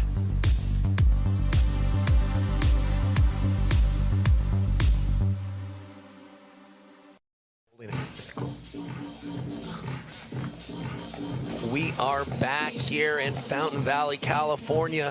Been a tale of two games. It was all Martinez Vic in game two. Let's see if he can keep that momentum going or if we have a different story here in this deciding game three. The Martinez Vic to serve here. J.W. Johnson will change ends here at 6 in game number 3. Spot in the quarterfinals on the line. Nice start there from Martinez Vic. Little inside-out two-hander, Kyle. Yeah, loves pulling that up the line, but again, the theme is he's moving in behind it, makes that volley much tougher for J.W. Johnson.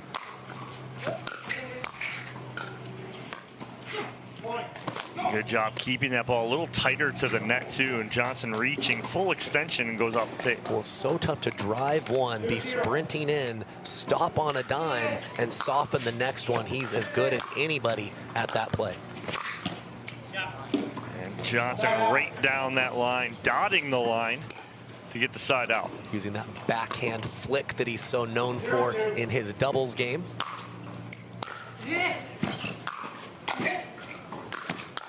Nice recovery from Martinez Vic right there as Johnson had an opening for a split second. Yeah, looks like he just guided it a little bit, was surprised that Martinez Vic was able to get back in the play so quickly.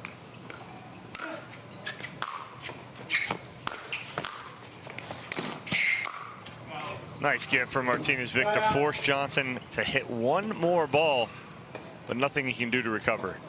Really important for Johnson to get on the board here. It's been a while since he's been able to string a couple of points together. 0-2.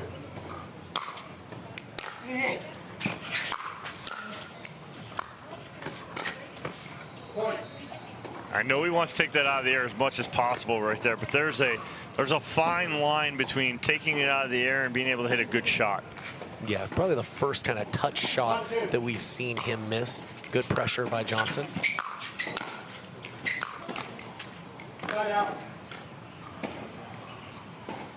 Better point construction there by Johnson. He definitely had a good look at that forehand pass up the line. 2-1.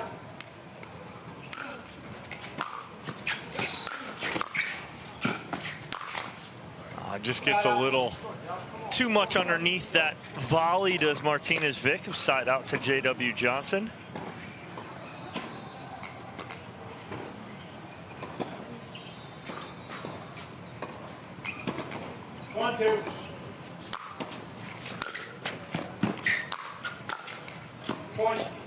Almost takes a full swing at that backhand.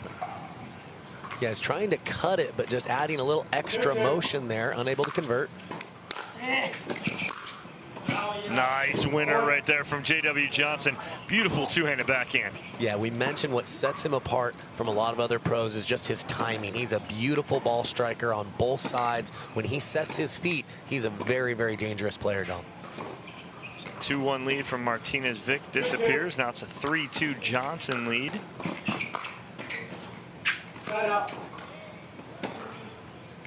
Like the play by Johnson, the ball was pretty low, choosing to try to drop and move forward, just unable to get that point extended.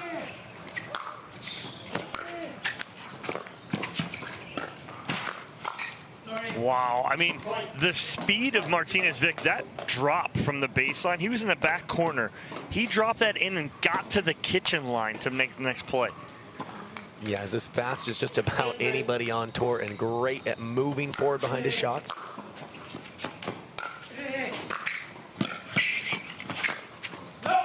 Wow, showing off that speed again right there, and Martinez Vic now takes the lead back. And that's what speed can do, is you can force your opponent to aim for smaller targets than they're used to, and you'll get a few more unforced errors just by being able to extend plays. A little wide on that two-hander, but what's the old adage, Kyle? Speed kills. And it does here in singles, especially if you can get to some of those balls quickly.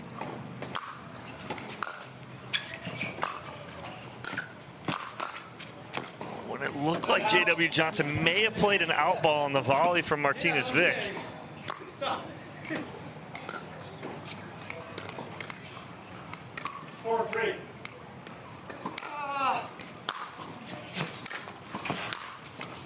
Nice forehand there from J.W. Johnson. Yeah, anything up to his forehand side. He has that easy power, very capable of putting the ball away out here. 3-4.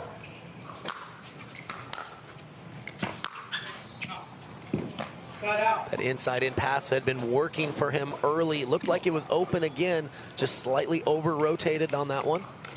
Margin of error so slim for both of these guys as we get through game number 3. Yeah, neither one of them are making mistakes on balls that they shouldn't right now. And so it's going to come down to execution for both of these guys, whoever takes game number 3.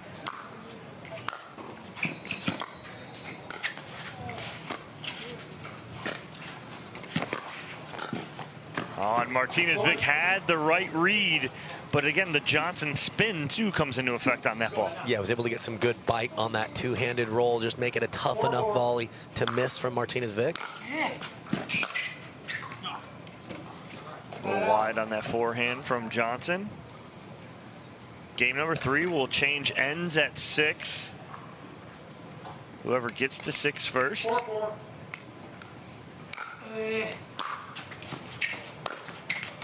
What a return there from J.W. Johnson, pinning Martinez Vic in that corner.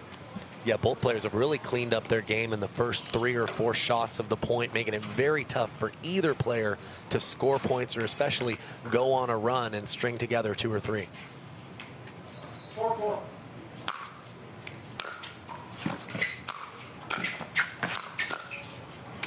Oh, and that ball drops like a lead balloon back there. Nothing J.W. Johnson can do but watch it. No, and that can be so deflating if you're J.W. Johnson. Looked like he had Martinez Vic dead to rights, and Martinez Vic getting a little lucky there. Wow, I mean, Johnson hits a absolute missile of a return, but Martinez Vic with an even better third. Yeah, thought he would surprise Martinez Vic returning to the forehand side, but again, the lateral movement and that explosiveness of Martinez Vic just extending plays.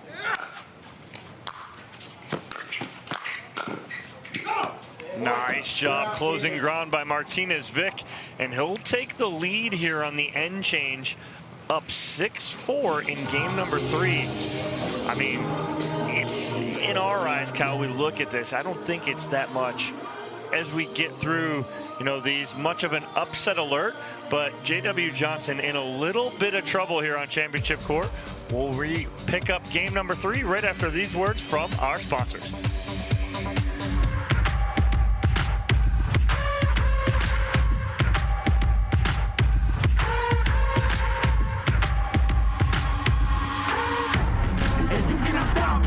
Nah, you cannot stop it.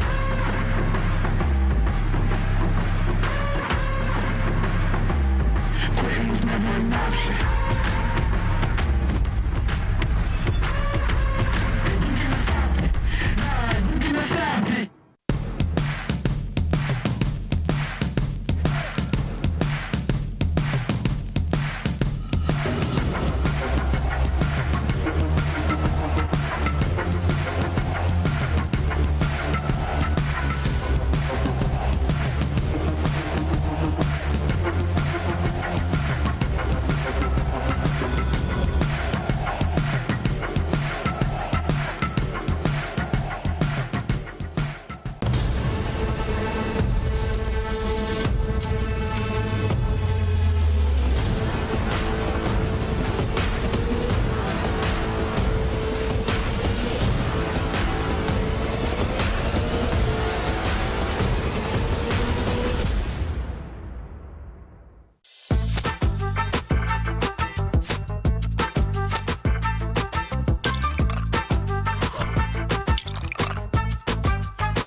Martinez Vic with a 2-point lead, 6-4, game 3. Looking to close this out, move on to the quarterfinals. J.W. Johnson having none of it so far here on the end change. Yeah, nice job leaning in, using that backhand flick we're so used to seeing in his game.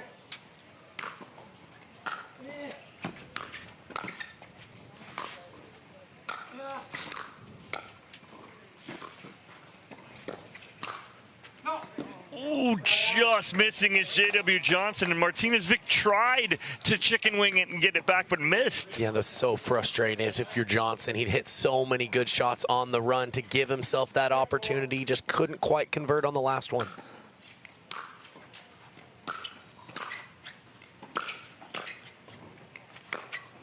Wow, J.W. Johnson fooled twice. On the first one, he makes a recovery, but Martinez Vic just closing ground, can't make up for the second. Yeah, and the theme of this match has just been the point construction of Martinez Vic has been so good. Johnson doing everything he can, but Martinez Vic playing great at the moment.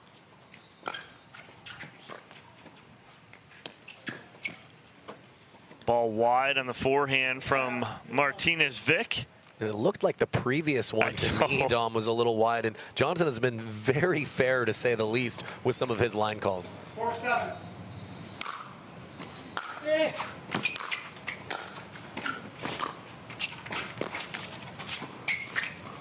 Oh, and that ball off the tape for Martinez Vic just died, and nothing J.W. Johnson could do with it. Yeah, he certainly hasn't had a whole lot of good fortune in this match. We'll see if that changes or shifts a little bit at the end of game 3. Ooh, Martinez Vic had hit that shot a couple times in game number 1. Tries to do it again in 2, but can't get it down.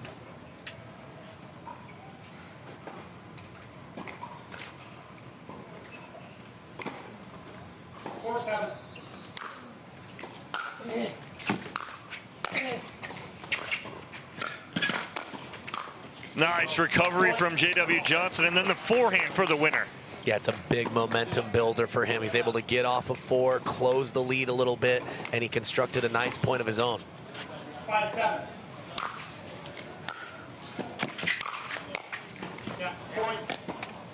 And I think that's the adjustment I would make if I was Johnson, is he's hitting a lot of his drives and waiting to see where the volley goes. I think trusting it and closing it immediately might be the better play against Martinez Vic.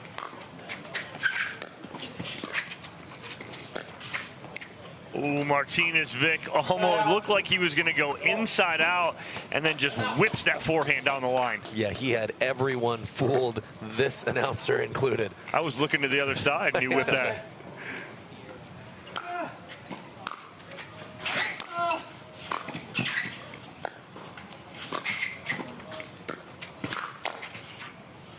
Oh, no, again. That ball dropped in, correct? Just trying to make sure that that hit the court. So it was Martinez Vic wasn't upset. He was just like, he almost felt bad that happened again for him. He's shaking his head here at J.W. Johnson.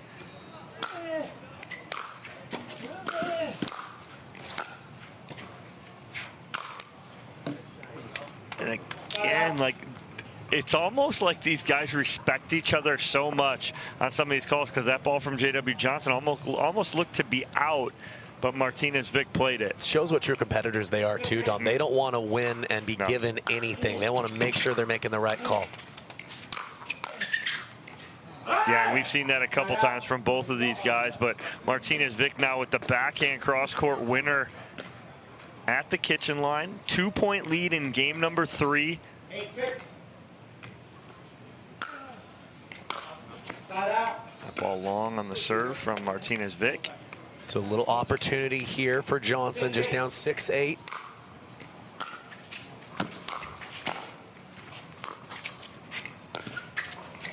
Nice job, nice drop from Johnson. Put Martinez Vic on his heels.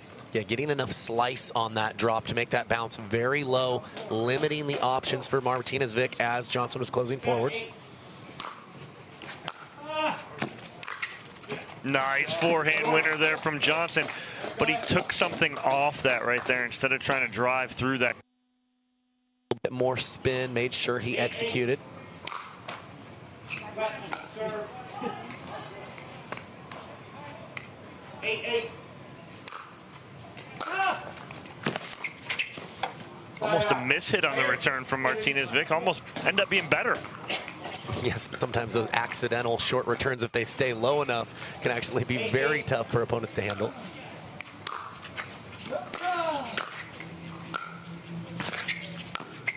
And Martinez-Vick tried to be just a little too cute with that instead of coming in and attacking that ball he had up. Yeah, I think mentally he was committed to a touch shot, but it was high enough he could have just swung out on that ball.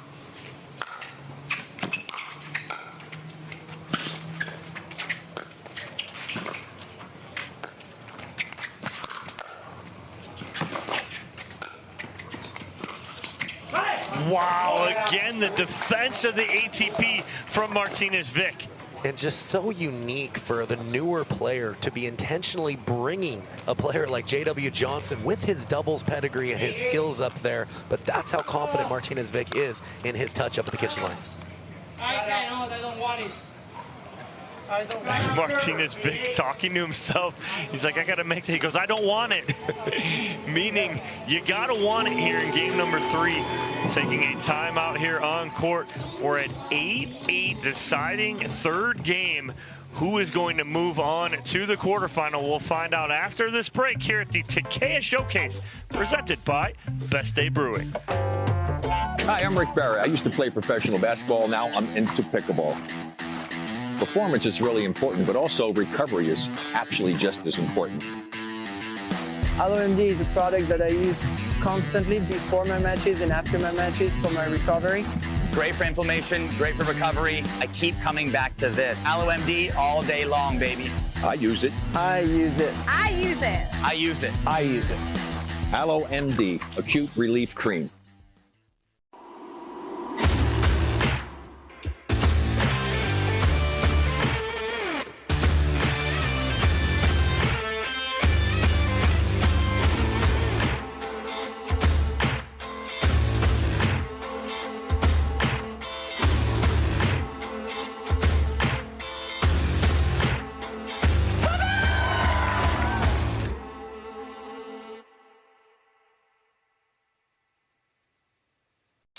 Corner booths, sticky floors, catching breaks, and second wins.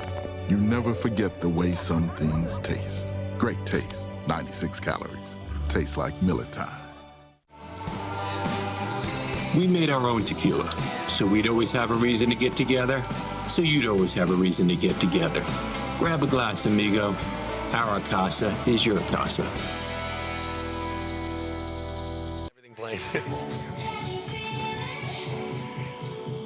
8-8 in game number 3. J.W. Johnson and Jaume Martinez-Vick. These guys are in a barn burner here to move on to the quarterfinals. J.W. Johnson a serve out of the timeout.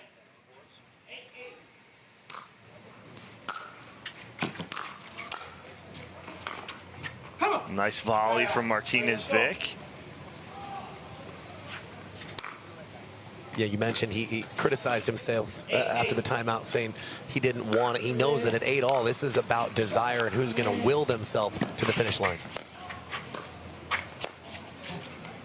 Nice little cat and mouse up there. You kind of talk about that too with, with MLP, and we talk about singles and the dream breaker and whatnot. It's about wanting it. You could be the best singles player in the world, but you got to want it at that point when you're playing 4 points. Same thing here. It's a game to 3.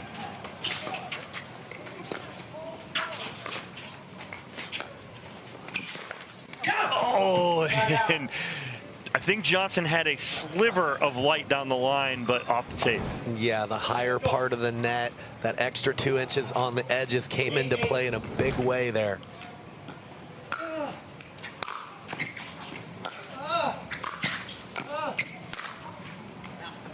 Johnson with the love on the tape right there, and we just continue to trade side outs here at 8-8 in game number 3. Yeah, Martinez-Vick trying to move forward after his first shot, but Johnson's been doing a better job of getting his first volley down at the Martinez-Vick feet. That's a great drop that set that 5th shot up there for J.W. Johnson. Yeah, and a great hold, really disguised the direction he was taking that until the last second. And he's on top here, 9-8. 9-8.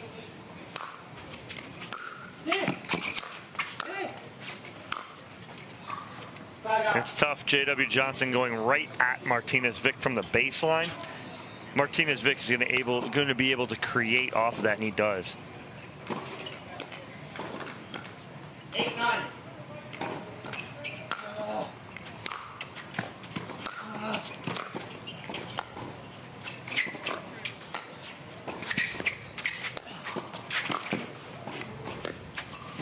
Wow, J.W. Johnson doesn't even swing at that last ball from Martinez-Vick. Well, it's so impressive. The J.W. Johnson return was perfectly pinning Martinez-Vick in the backhand corner. He's able to quickly bring that point to neutral and win a cat and mouse exchange.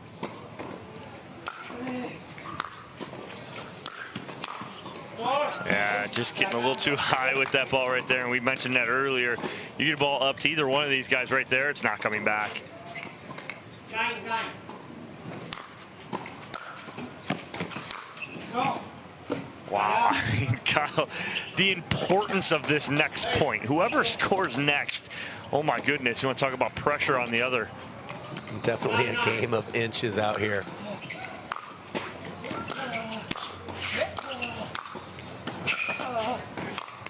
And J.W. Johnson finishing it with a great angle on the overhead. Yeah, Martinez-Vick making him work, but the quality of the volley is just too good from J.W. Johnson.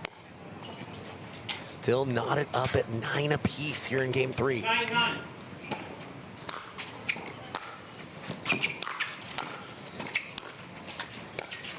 Oh, and Martinez-Vick trying to find the tight angle off the tape. And now it will give J.W. Johnson game and match point. 10-9. Bravo. Right down the line from J.W. Johnson. Martinez-Vick with the spike of the paddle, but J.W. Johnson moving on in game number 3, 11-9. Yeah, it looked like all the momentum was with Martinez-Vick after game 2 and a strong start to game 3, but J.W. Johnson settled himself, got back to what he does well on the court, and he was just a little bit better down the stretch.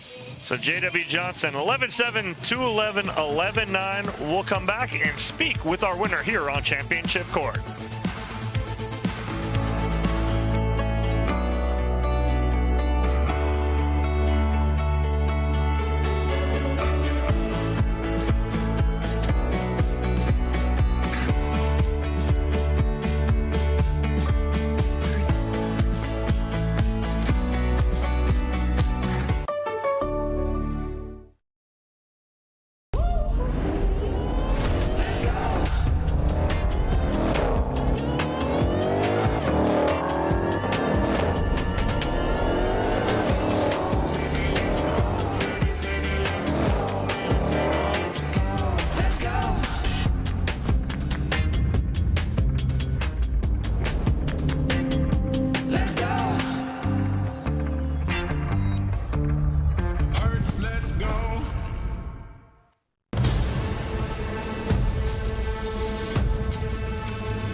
Let's have better time with this.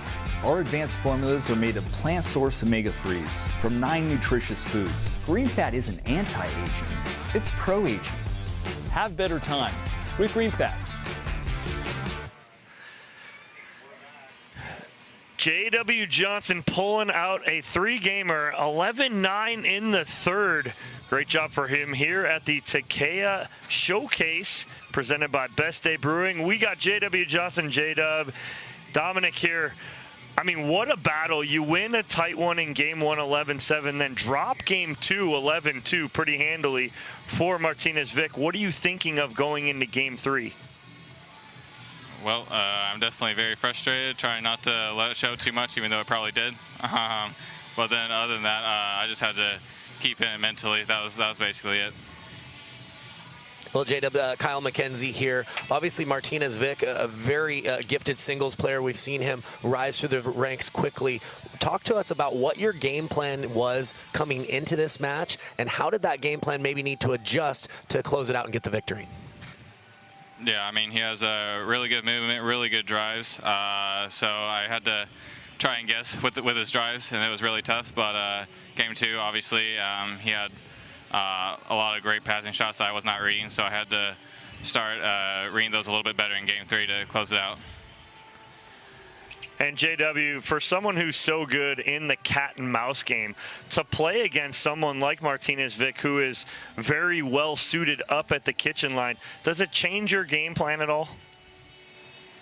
Yeah, a little bit, because I mostly just want to drive and come in, but that was not the game plan this time. Otherwise, I was getting passed left and right. So had to switch it up, do a little more drops that I'm used to doing. So a little bit change the game plan to that a little bit. Well, JW, congratulations. Moving on to the quarterfinal is JW Johnson. We'll take a commercial break here on Championship Court at the Takeya Showcase presented by Best Day Brewing. We'll have our next matchup here on Championship Court. Tyson McGuffin taking on Gabriel Tardio. Check this out. This is Venom Go by Hyperice. You stick this pod on this pad and boom, instant relief wherever you need it. With 9 different variations of heat and vibration, you can soothe your sore muscles instantly. The tight spot on your neck, that little knot on your back, that shoulder that always bugs you, and your tight calf after a ride, say bye-bye to the pain and soreness. Heating up 6 times faster than any other heating pad. Ooh, that's hot. It's designed to get you out and moving. What are you waiting for?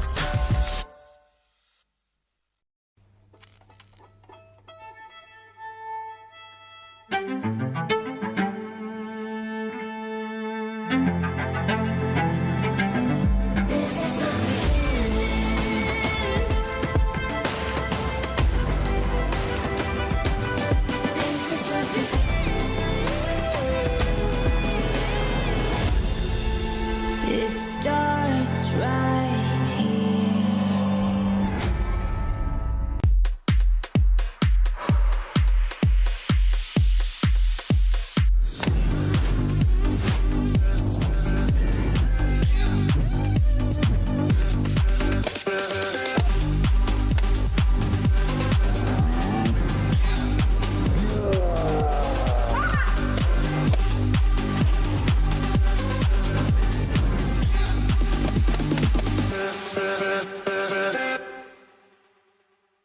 We won 2 years back to back.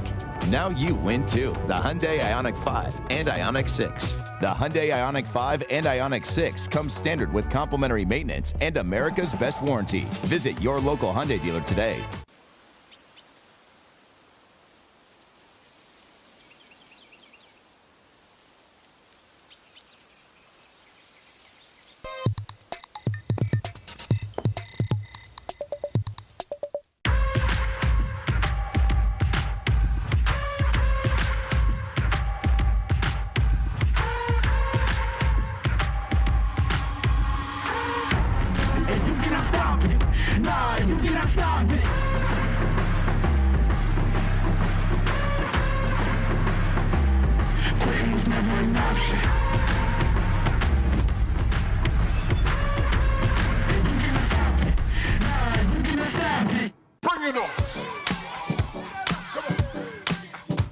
Pack all the things.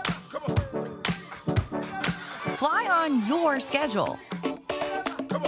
Reward yourself and the girls whenever. Stay or go when you wanna. And more is on the way. So when you're ready to go, go with heart. Go with Southwest. Welcome back to beautiful California. We are here in Fountain Valley. It is the Takeya Showcase presented by Best Day Brewing. Great matchup here on Championship Court. We have a round of 16 matchup. Tyson McGuffin taking on Gabriel Tardio. Tyson McGuffin, one of the most popular players on tour, but not only because of his look and everything he does for the game of pickleball, but his game on the court, Kyle. And nobody here in this booth, in this truck, in this venue knows Tyson as well as you do, Kyle. Yeah, definitely a loud player, very charismatic, and he has the game to back it up. A fan favorite for everything that he can do on the court, and singles, for a lot of people, would believe that that is his best event. He's got a couple of titles already this year, been taking the last couple of tournaments off, so we'll see what kind of level he's able to bring after that little break that he's had in the month of July.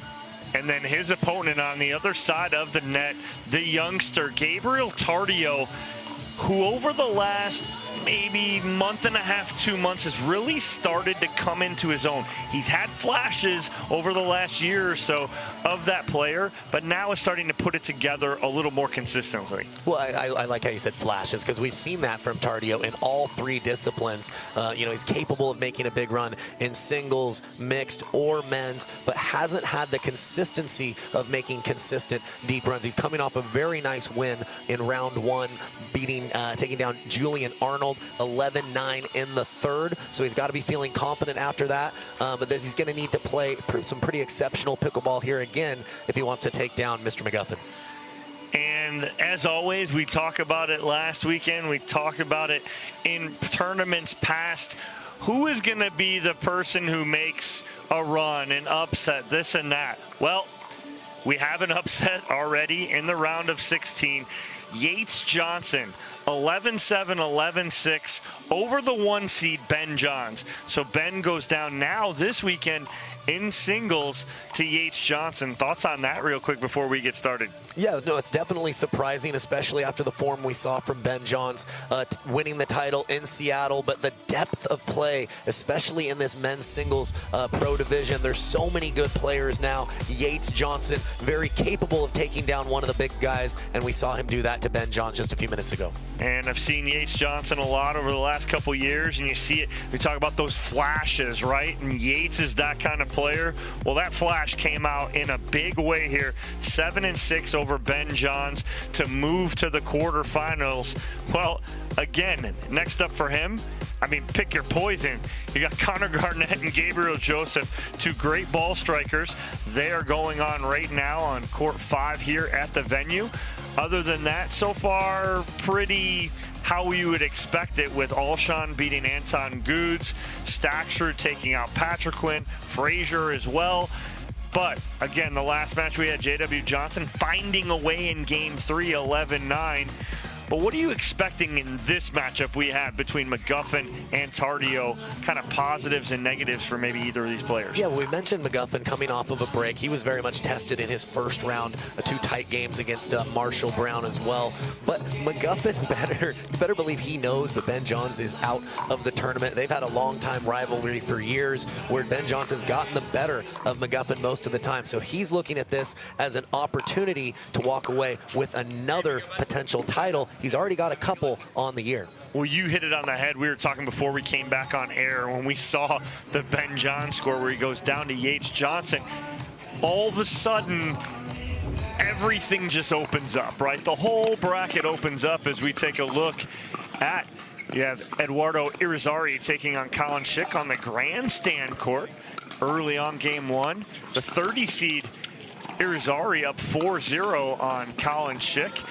Do not go to sleep on Irizarry. Saw him yesterday. I was here watching that quali yesterday. Forget it. The quali is so much fun. I was here all day watching those guys battle it out, and just some phenomenal pickleball from those qualifiers. And the only reason they're playing that qualifiers, they don't have enough points yet, so they have to play it, and it's disgusting. It sounds like the true diehards need to get here on Wednesday and watch some of the qualies.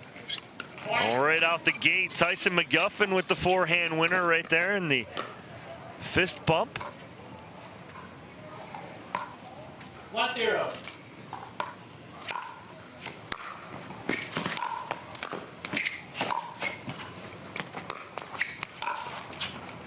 Nice job of controlling that kitchen line by Tardio. Yeah, and you see the strategy right away from Tardio. Both his returns, he's played to the McGuffin forehand. Now, that is the strength of McGuffin, but that's often the best way to find the backhand is on that first volley. So you've got to take your chances with dealing with that first initial forehand to try to gain control as the point as it progresses.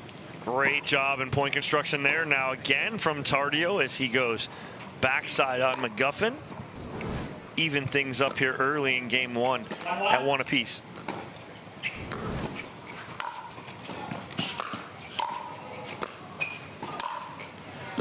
The knock early on in his career for Tardio was he was all about flash. He wanted to hit the spectacular shot.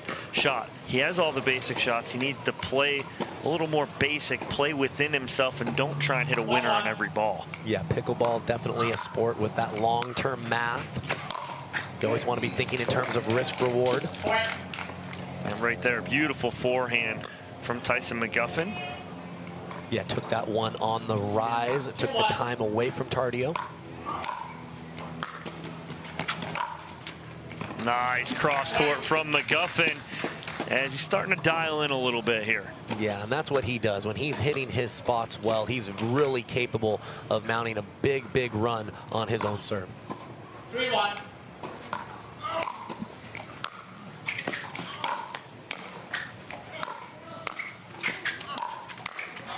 And closes ground so well does Tyson McGuffin. Yeah, Tyson McGuffin, very hard worker, puts in the time off the court. And you saw there kind of a newer shot for him is he doesn't really swing out on a lot of backhand drives. Was able to use that midpoint there to keep moving forward. Something new that he's added.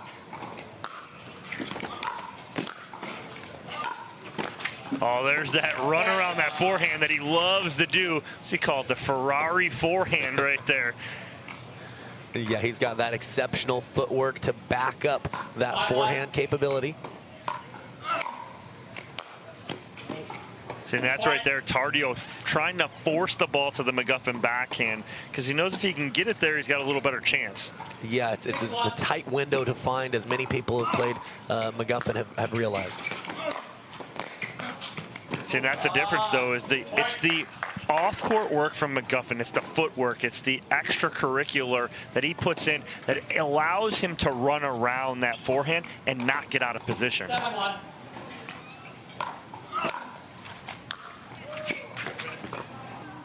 And I believe we're going to get a timeout here on court. Gabe Tardio burning his first.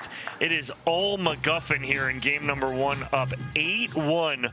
We'll take a commercial break, come back, and have the remainder of game 1 here on Championship Court.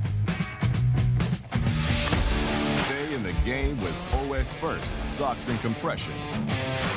Chosen by pro athletes for comfort, injury prevention, and muscle recovery. Be a champion with compression zone technology for support where you need it and the flexibility to make your move. Gear up like a pro and step into greatness.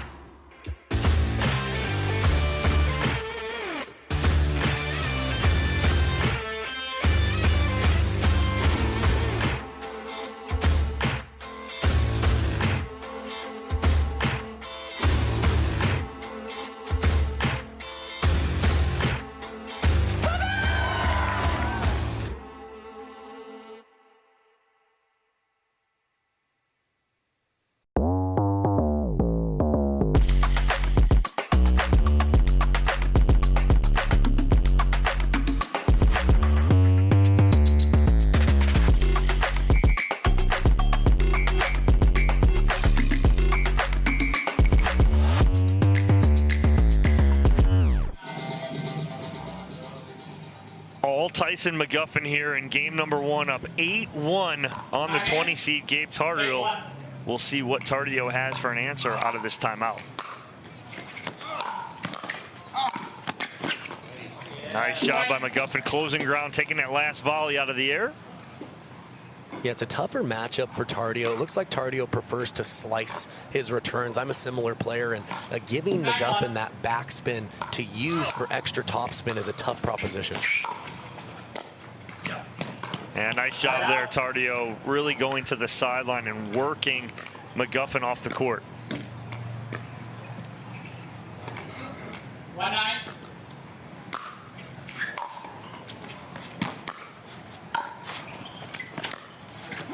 Ooh, Tardio trying to cut that ball down the line, goes a little wide. Yeah, almost a circus shot there, trying to power slice that through McGuffin. 9-1.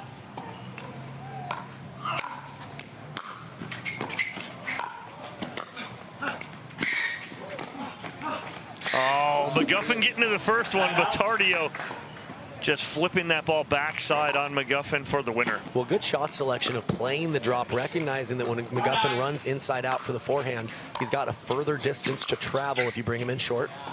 Side out. Good lead from McGuffin, goes long from Tardio.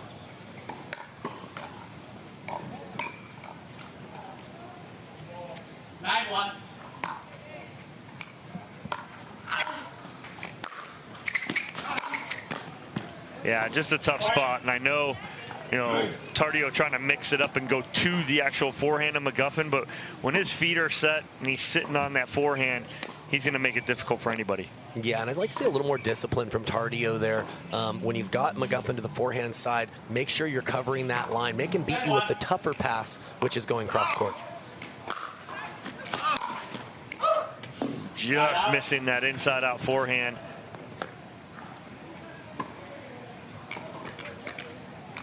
Okay.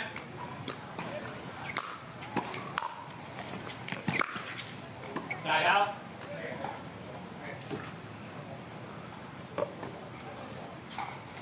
Yeah, Tardio just struggling to put points on the board. McGuffin known for not giving a whole lot away. 10-1.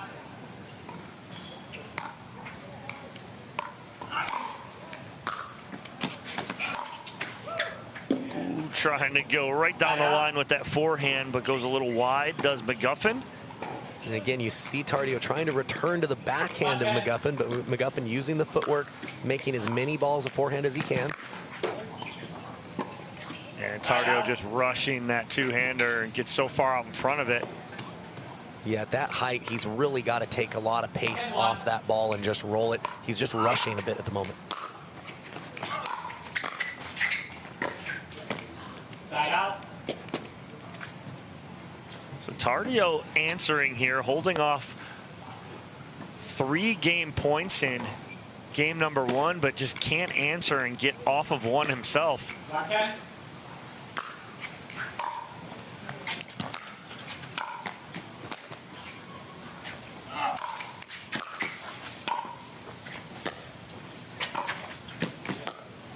Beautiful recovery from Gabe Tardio to get back in that point when it looked like McGuffin was going to end it. Yeah, he looked to be out of it, and then a beautiful little forehand flip at the end cross court for the winner. Okay. Oh, another one there for Tardio. Now it looks like his answer here is not pace, it's take something off it. Yeah, and it's tough to keep that mindset when you're in a big hole, but you've got to stay in that locked in, knowing that constructing points is going to be your only chance of coming back at this level. Side out. Even that miss, Dom, was still a good idea. He took pace off. He knew that from where he was out on the court, he couldn't just blast through McGuffin. That you'd have to work those angles just a little bit wide there. 10-3.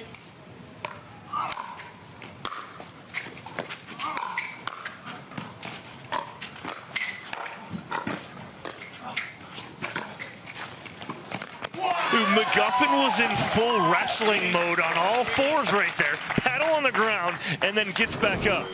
Goes back to his wrestling days, Kyle, right there a little bit. It's from completely losing his footing to coming up with a highlight reel shot just 2 shots later, seemingly out of it, able to pull that backhand cross court for the winner. That's well played. A little chest pounding there from McGuffin, and he'll take game number 1, 11-3 here in the Carvana PPA Tour. We'll be back with game number 2 right after this.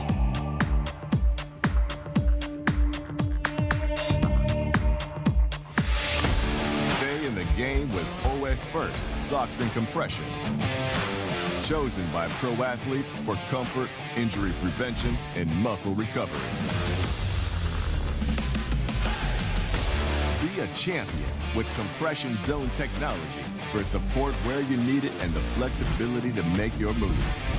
Gear up like a pro and step into greatness.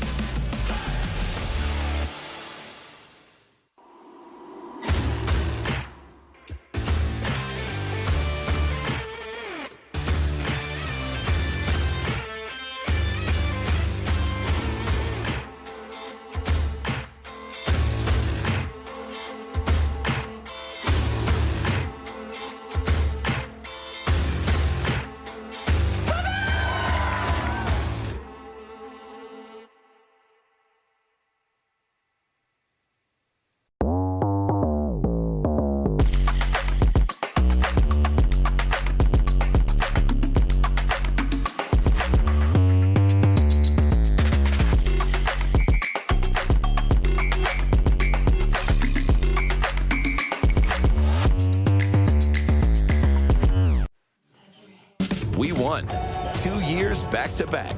Now you win too. The Hyundai Ioniq 5 and Ioniq 6. The Hyundai Ioniq 5 and Ioniq 6 comes standard with complimentary maintenance and America's best warranty. Visit your local Hyundai dealer today.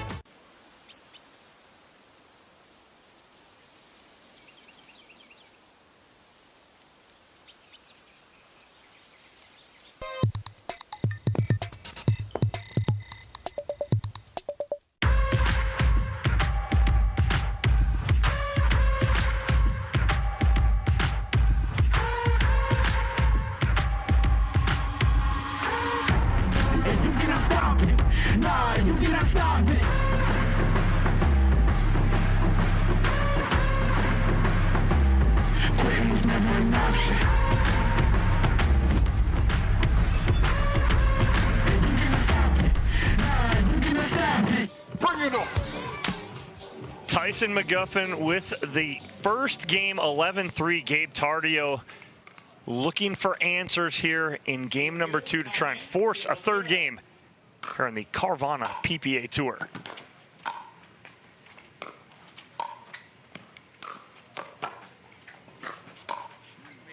Oh, and there was that little flick there from Tardio. We see a lot of that flash from him ever. Yeah, tough to do that on the dead move, but it definitely surprised McGuffin just enough to miss the volley. Nice forehand winner there from Tardio, and I'm going to lead you in with this question. You hit it after this point, Kyle, but talk about the difference between a flat return now and a cut return and the advantages of both. We hit a little bit about it in game 1.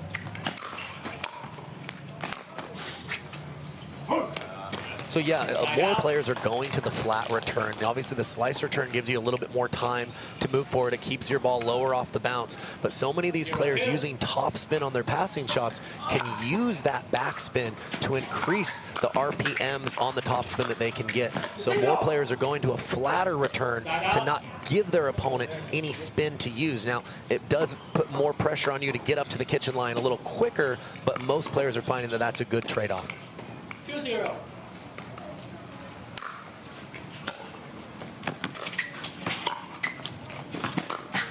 Oh, and Tardio, I think, had the angle, just mishits that around the post. But a good start for the youngster Tardio in game number 2.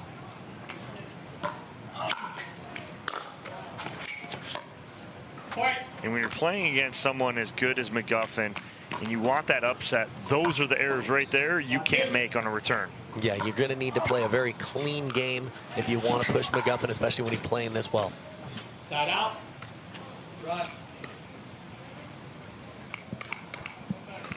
2-1.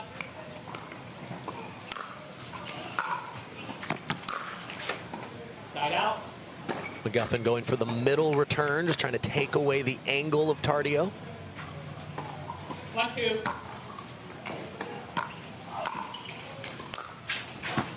Point. And both of McGuffin's points coming off of Tardio errors on the return. Again, got to keep it clean if you want a chance here.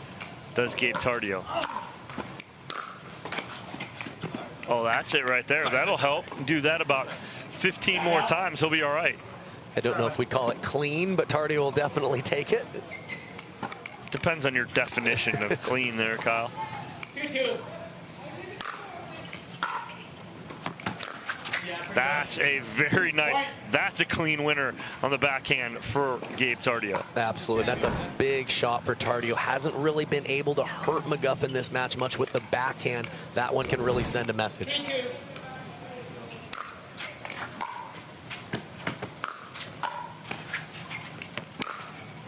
Nice ball right there now on the forehand side from Gabe Tardio, and seems to be coming to life here in game number 2. Yeah, really hitting his spots better on his thirds, and it's opening up a lot more opportunities on his next ball passes. Wow, and just holds it on that two-handed backhand so long, almost had McGuffin committed to the forehand. Yeah, stayed very balanced through the stroke, trusted his legs, kept his back nice and straight, and was able to maximize his power.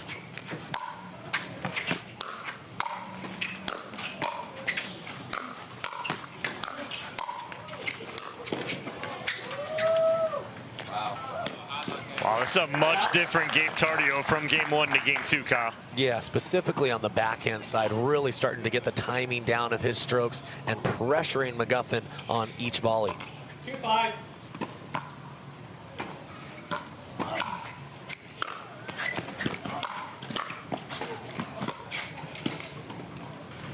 McGuffin shaking his head right there. Can't believe he missed that last ball. He was there. Footwork was good, just came up a little short. 5-2.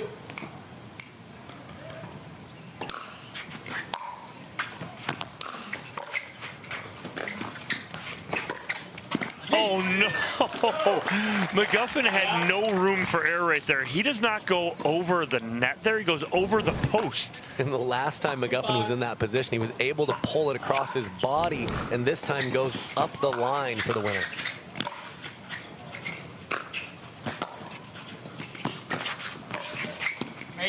Oh, nice read from McGuffin. Good anticipation, but yelling out, make it. Yeah, Tardio doing a much better job with his first volleys and really maintaining control when he's returning serve.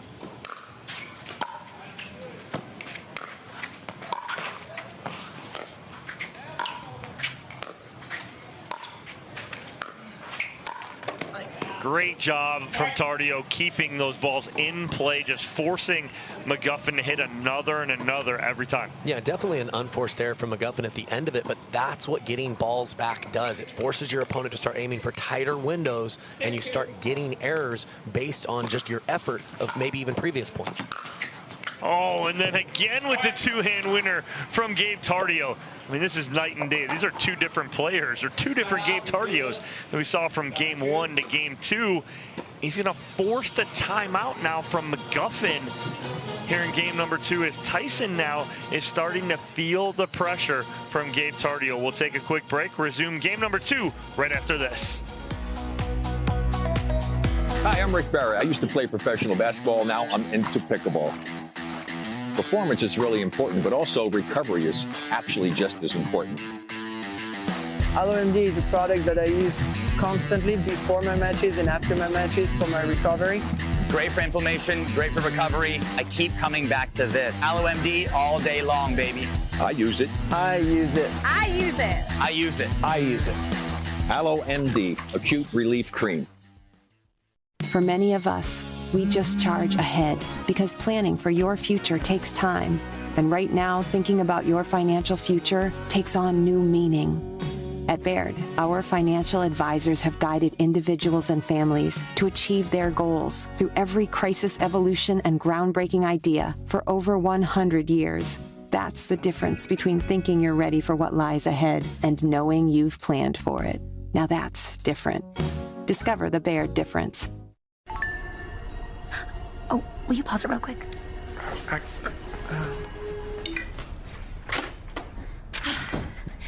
Just sold the car to Carvana. Okay, hit play, please. What? When did you do that? I just did it the other day. All I had to do was enter the VIN or license plate, answer a couple of questions, and got a real offer in seconds. Then they just picked up the car and paid me right on the spot. I can finally quit my job and become an actor. No, you're right. Sell your car at Carvana.com today. Tyson McGuffin changing shirts. Now he's got to change the momentum here as all Tardio in game number 2. That's not going to happen right there. That's a beautiful shot. You're almost laughing at that one, Kyle. Well, no, if you're McGuffin, it's not just that he's down, but Tardio's won points in a wide variety of ways, so tough to know what the right game plan is when Tardio's playing this well, hitting his spots. And that forces McGuffin into that error right there, because McGuffin trying to be perfect, aiming for that sideline, goes wide.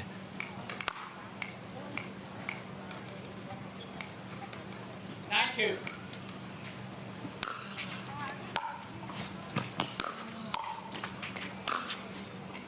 Wow, Tardio just holding it up there, almost like as Michael Jordan would hold up his finish. Tardio just holding the paddle up there going, oh, I got this right now. I'm zoned in. He knew that one felt real nice.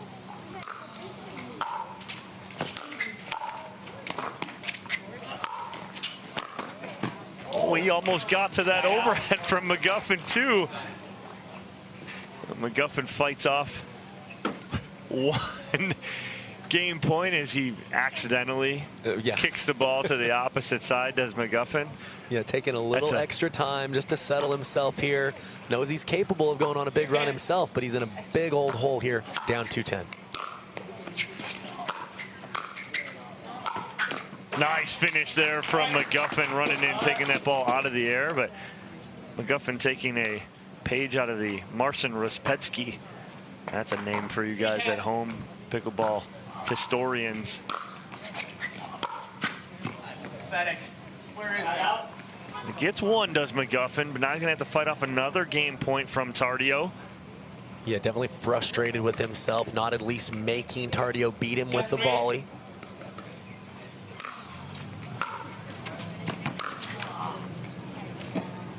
If he doesn't clip the tape, but no, again, it's another clean winner from Tardio. He's dialed in right now. Getting ready to hold that pose again, too. I saw that. Bringing a little style into his game. I like to see it. Yeah. A little long on the serve from McGuffin.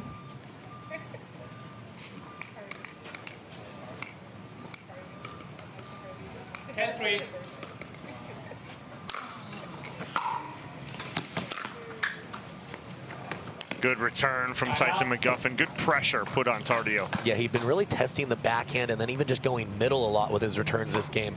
First time he's gone to the Tardio forehand. Kind of surprised him a little there. Just wide from McGuffin again, trying to go to that sideline.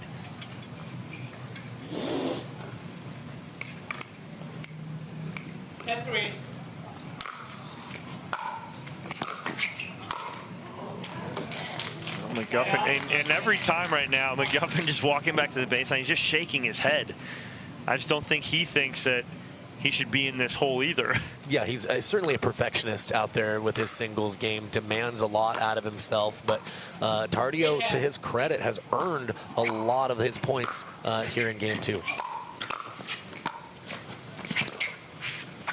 A little long there from Tardio. To your point, Kyle, it's not McGuffin playing bad. Oh, Tardio got that. That ball dropped from our angle. It didn't look like it did. McGuffin gave it to him.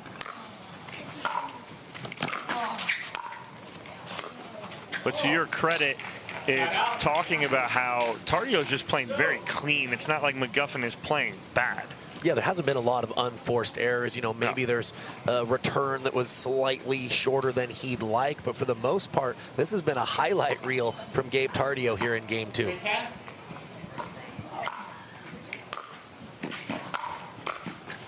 And as quickly as you can get to 10, things can change. We saw it in our first matchup, you know, where Gabriel Joseph battled all the way back against Pablo Tellez.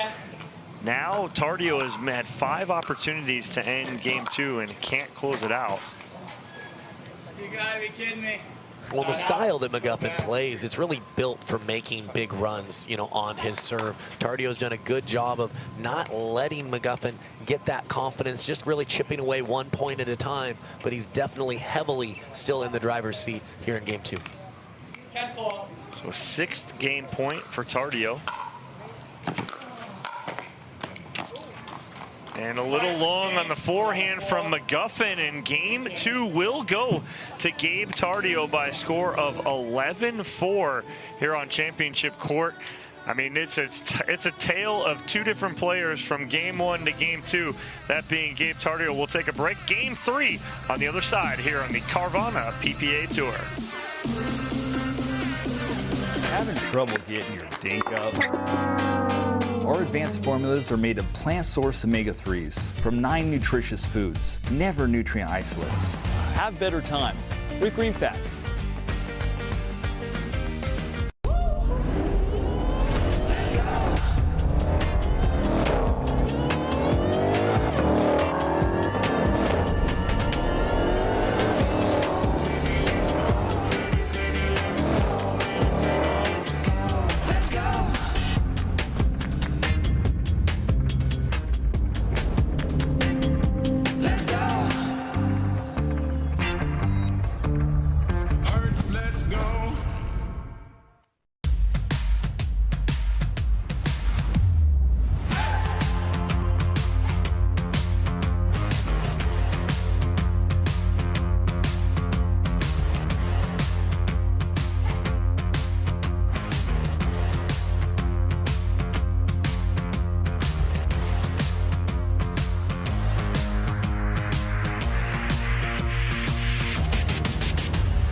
Down to one game to move on to the quarterfinals here on Championship Court. Gabe Tardio, huge answer, Kyle, in game number 2. Yeah, no, absolutely. McGuffin, I think, got a little complacent, just thinking he could just guide the ball to the Tardio backhand, but the backhand came alive, and Tardio really didn't look back in that second game. And good point right out of the commercial timeout for Gabe Tardio.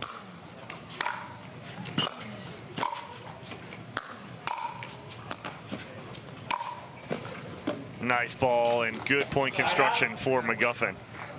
Yeah, precision on that last backhand volley. Almost looked like it was going to go a little bit long, but is able to find it inside the line. 0-0.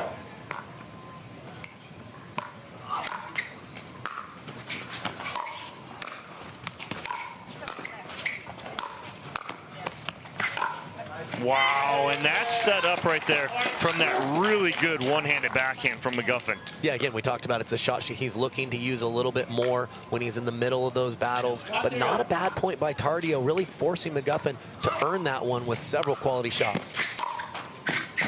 Oh no, net ball almost hits Tardio, goes up and over and lands in. Yeah, it looked like he tried to duck to get out of the way, thinking it would go wide, but still found the court.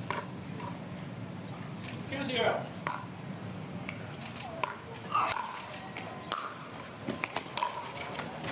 Wow, this is a good start here for McGuffin, and Tardio sensing that, gonna burn his first time out here at 3-0.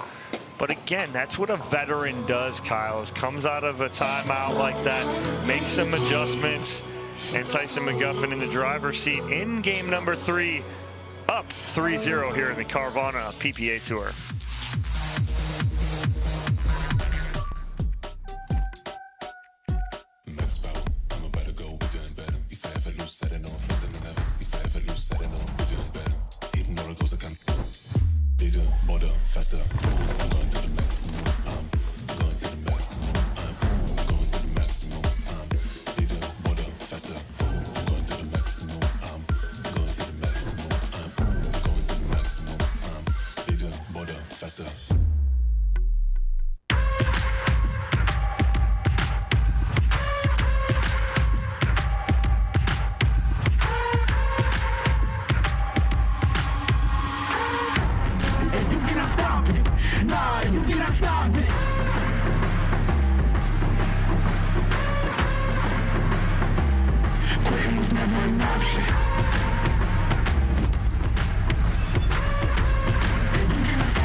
Check this out. This is Venom Go by Hyperice. You stick this pod on this pad and boom, instant relief wherever you need it. With 9 different variations of heat and vibration, you can soothe your sore muscles instantly.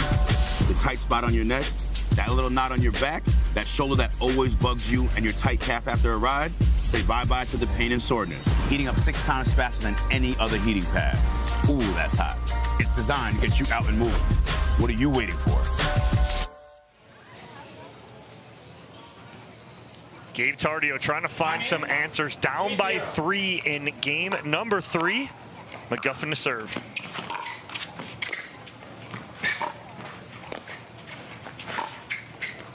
Nice point there out of the timeout for Tardio. Yeah, puts the return perfectly in the corner and then really brings McGuffin forward on his own terms with a nice drop shot.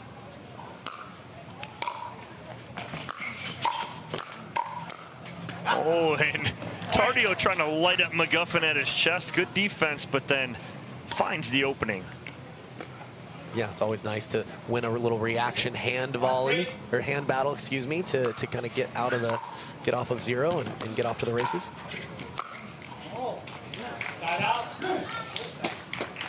Good depth on that volley from McGuffin.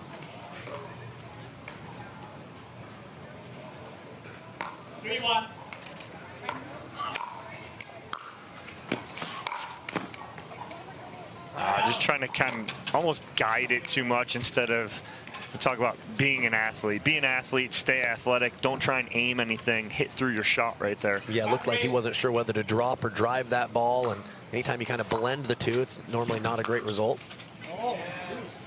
Side out.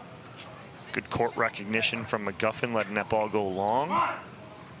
Trade a couple side outs here, do these gentlemen. McGuffin taking his time, trying to settle himself.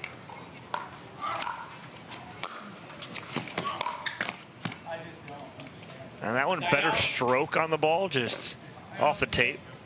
Then Tardio returning right to the McGuffin forehand. Sometimes that's a play players will have success with. He's so comfortable in that backhand corner, still finding the forehand.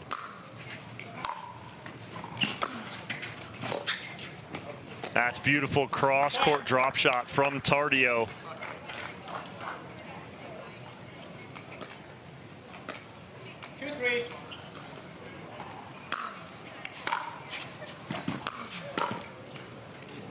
And nice job again from Tardio, doubling up on that forehand side of McGuffin.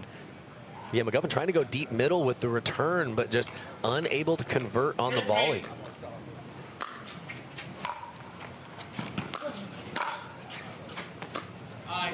And goes a little long now on that one, and Tardio on a 3-0 mini run of his own here to get back in this. Actually, 4-0 run, excuse me. 4-3.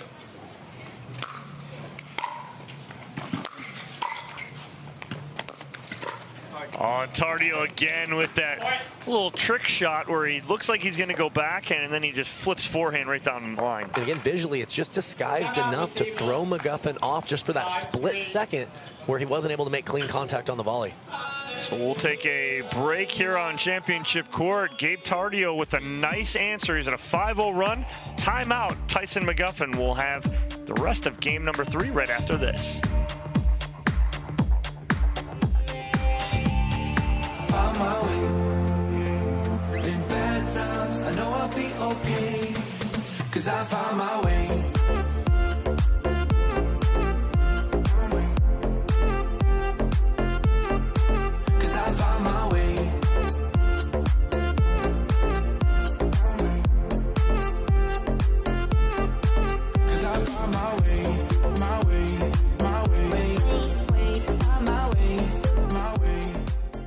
Introducing Skechers Pickleball, the official footwear of the Carvana PPA Tour. They're ultra lightweight and responsive for incredible speed. They have Goodyear rubber outsoles with a specialized pickleball design for increased side-to-side stability and agility. Plus, they feature shock-absorbing foam and Skechers' famous relaxed fit design for incredible comfort game after game. Conquer the court in comfort. Skechers Pickleball, the official footwear of the Carvana PPA Tour.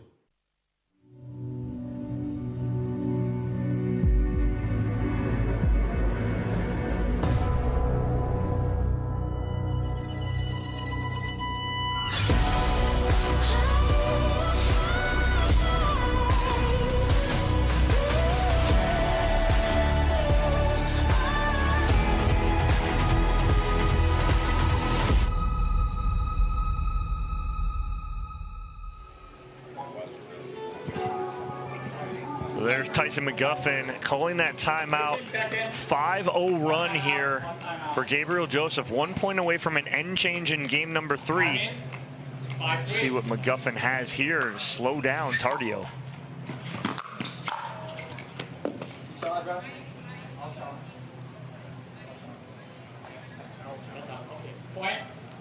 Trying to figure out the call on the baseline there. Very close off of McGuffin's forehand volley. Blind eye looked like it might have been in, but again, it's the far side of the court for us, so tough to see. But I believe Tardio is calling it out initially. Yeah, not sure what the call was that he made because he went right over to the referee to ask them. So I don't know if he called it out and then appealed his own call. Not sure what we're seeing here. The challenge call is that put us at 6-3. Video challenge, a review. Appears to hit the line from that angle to me, Dom. Mm-hmm. But again, in years of doing this and seeing replays for years, I've been wrong before and I'll be wrong again. So I'm almost taking a back seat and let the referees call it. But from what we see initially, looks like that ball is in. Great work by our crew getting a couple angles here for us and for our officials to see. We obviously want the right call to be made on court. But it was a tight one. Tardio did call it out initially though, but looks possibly to be in. I'm gonna say possibly. I'm not gonna say yes or no. Yeah, we'll leave it at that. That is a factor. If the call on the court was out, then they're going to have to be pretty confident that this ball was in and trust the angle that they have.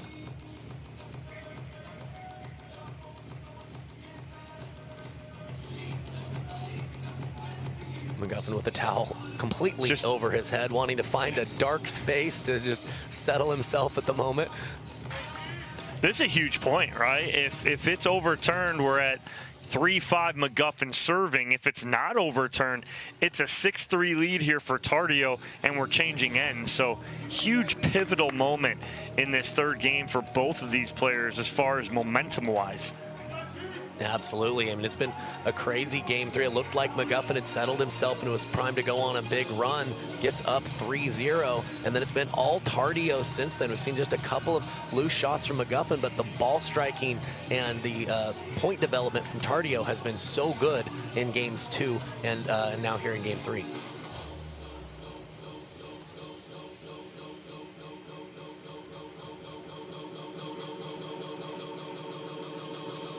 Long discussion here. I believe this is more or less trying to get the score right.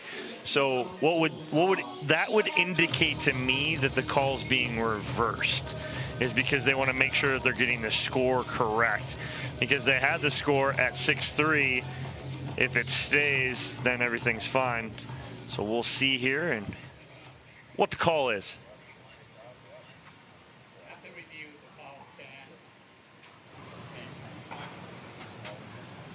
Challenge is lost, timeout is lost, and we resume play at 5-3. At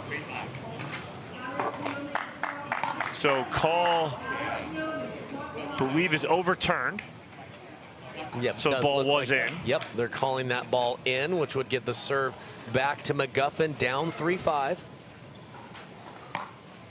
So we were right, Kyle. We were right. We were right. We'll take it. We'll take it. That's a victory for us here in the booth. So 3-5 McGuffin to serve. And just wide right there on the backhand from McGuffin. Yeah, McGuffin trying to use his athleticism and scramble on his way in, but Tardio still just maintaining enough control in that point to be able to get it. 5-3.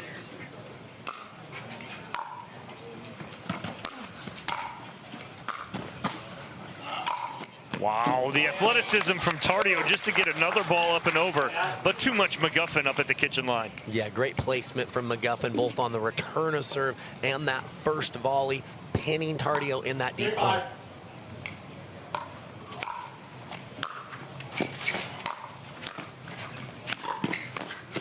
Nice job, McGuffin. And he was barking just as he even hit that backhand.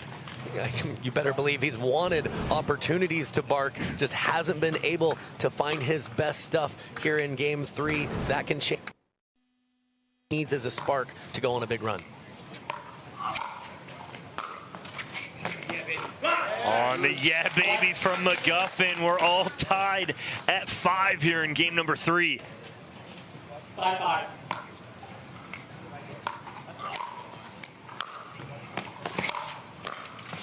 Wow, I thought that was a great return from Tardio down the line, but McGuffin answers. Yeah, no, and it was a great return from Tardio's done a good job of mixing up his return locations to kind of keep McGuffin at bay, but McGuffin's risen his level over the last few points here, and we've got the timeout by Tardio trying to take McGuffin out of his rhythm a little bit. So players will change ends here at 6. So a 6-5 lead for McGuffin. A 3-0 run for McGuffin here, and we couldn't get it to you fast enough as you guys see another upset there in the bracket. Gabriel Joseph taking out Connor Garnett. 4-11, 11-6, 12-10 in the third.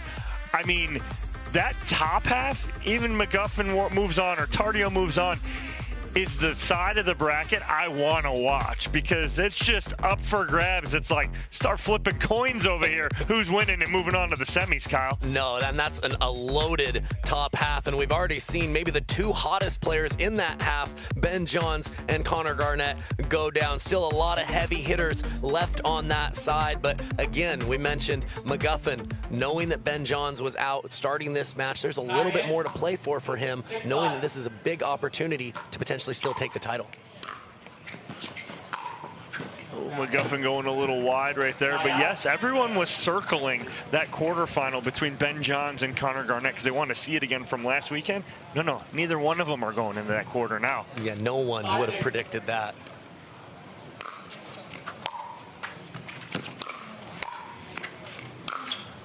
Nice inside-out forehand for Gabe Tardio to tie things up at 6. Yeah, great footwork there. McGuffin trying to bring that volley to the backhand side of Tardio, but he shifted over, found a forehand, a great inside-out winner.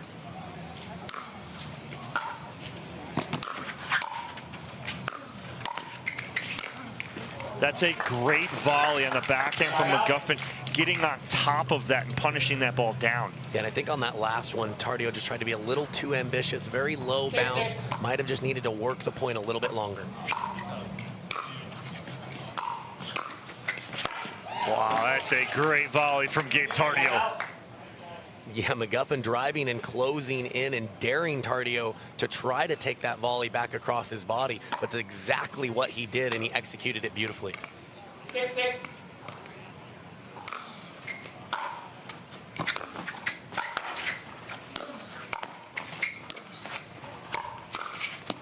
Oh, good read from Gabe Tardio right there.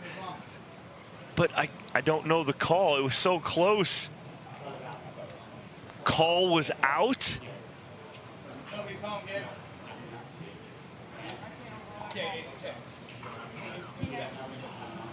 So McGuffin, I believe, trying to convince Tardio that the ball was out. It did look out to me in real time. I think Tardio just built the point so well. I think he's surprised that he wasn't able to convert on that forehand finish.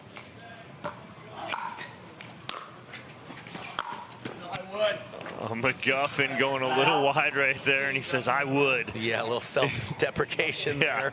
Again, wrestler background. He kind of thrives with that tough love, ready to give himself that when he competes on the court.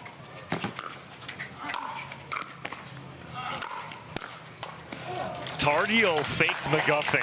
He took one hard step to the backhand and then froze and basically baited McGuffin into coming back. Yeah, he guessed right, just unable to finish that forehand up the line.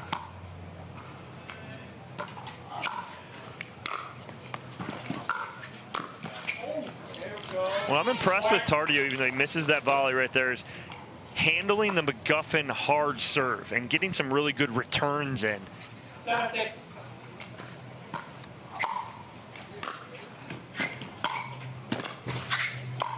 Oh, and the backhand winner from Tyson McGuffin. You don't see that very often, Kyle. Yeah, again, we've talked about it's a shot he's working on more. Great time to use it right there with that opening cross court.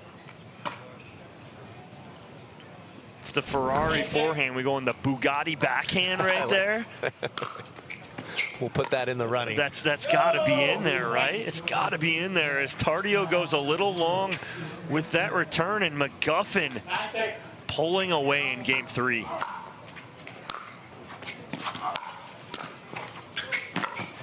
Oh, and I think that ball's going out, Kyle. Yeah, it's definitely one that Tardio may have saved McGuffin on. He's doing everything he can to get back in the play. Not even probably on his radar that ball may slide a little bit wide. Nonetheless, it'll give Tyson McGuffin a match point here in game number 3. It was just 6-6 about a minute and a half ago, and McGuffin gone on a 4-0 run here.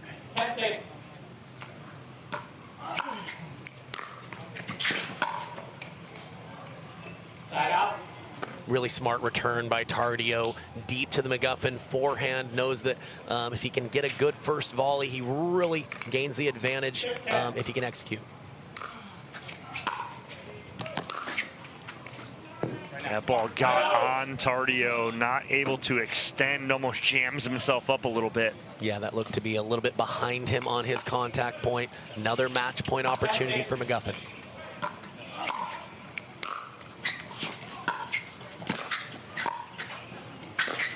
Oh, and not the time for that from Tardio.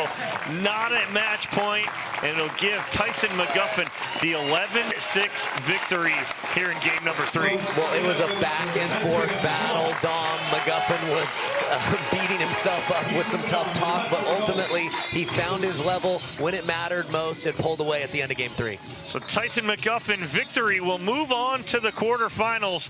We'll take a quick break. When we come back, we'll talk with Tyson McGuffin right after this.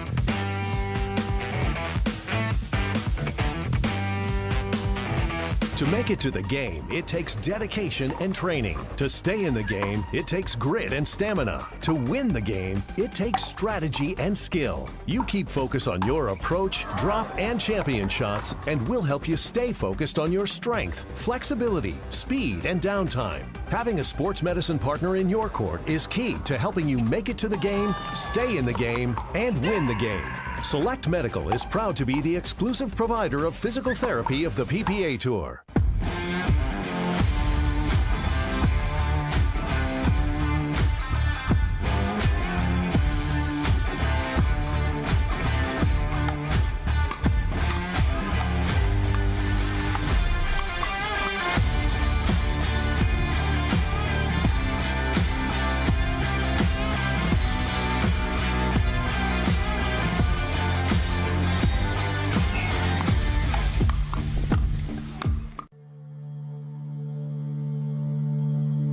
Pioneered by revolutionary technology, backed by relentless research, we bring you an unmatched quality of product, made right here in the USA. Each performance paddle is engineered to perfection and built to last. Because when it comes to the sport we all love, quality and performance matter.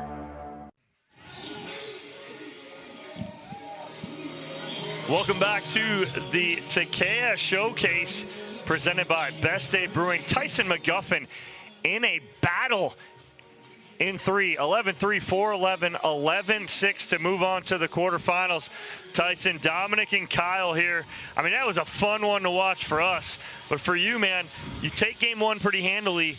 What did Tardio do in game number 2 to take that one, and what do you do moving forward after that? Highlight reel Tardio, huh? I mean, the guy got stupidly hot in game 2. Keep the freaking return away from the backhand, huh? So once I started kind of going middle on the return, picking on the forehand, just not losing the same silly way, life is a lot easier out here. But the guy's a total stud. The last couple times I played him in singles, I actually kind of rolled him. So this time was definitely much more competitive. I'm definitely not sharp right now. Still trying to kind of find the goods and find my best self. But I think I'm 2 matches in. I'm kind of slowly finding it. But so far, so good. Yeah, Tyson, Kyle here. So, yeah, I mean, I was going to ask the same thing. It seemed like there were stretches where you just didn't feel as sharp as you normally are. How important do you think just experience was to kind of will this victory out and be able to walk away and move on?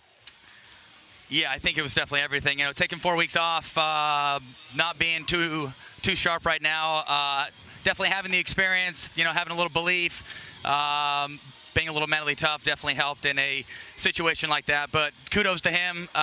See that little, don't even know what you call it, but he looks like he's going to hit a backhand. He turns the hand inside out. Anyhow, he was 2 for 2 on that match point. He ended up missing it. So I just let him know that just let him know that he was actually 2 for 2 on that. And but yeah, man, I think you know, just kind of staying mentally tough, using my experience, finding a way, and kind of digging and clawing, and things worked out in my favor. Well, and Ty, we know you love your forehand. It's that Ferrari forehand. It looks like you are working on that one-handed backhand right there. And Kyle and I trying to come up with a name for it, and I threw out there, I mean, that's the Bugatti backhand right there. I mean, it is absolutely sexy, looking good. And talk about how you've been working on that a little bit, though, and trying to add that to your game. Yeah, I definitely would not call it a Bugatti backhand, maybe a Kia backhand, if you know what I mean. And just to be personally honest, I'm actually not working on the backhand at all. I'm living and dying by what I do well. I'm 8 years in. When you have a forehand like mine, who needs to hit backhands? Well, I love it. Ty, great work. And then moving on to that quarterfinal, you got your hitting partner from yesterday, Christian Alshon, waiting for you. So we're looking forward to that one. Thanks. We appreciate it, Ty. Well done, buddy. Thanks, boys. We'll take a commercial break on the other side of our next matchup here on Championship Court. Federico Staksrud and Dylan Frazier, men's quarterfinals. Don't go anywhere. Let's have better time with this. Our advanced formulas are made of plant-sourced omega-3s from 9 nutritious foods. Green fat isn't anti-aging, it's pro-aging. Have better time with green fat.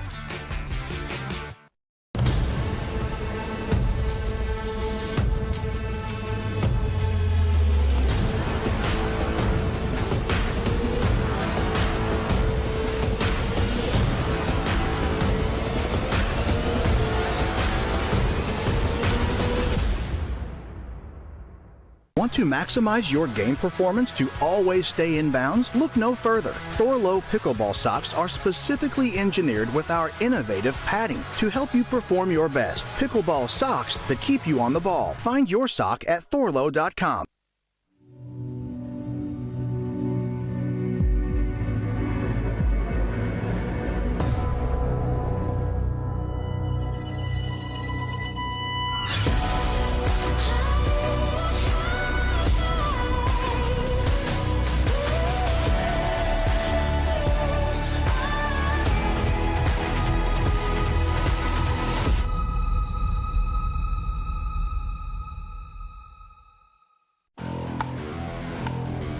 The future of pickleball is here. Welcome to Top Court. Get ready for unlimited access to top players.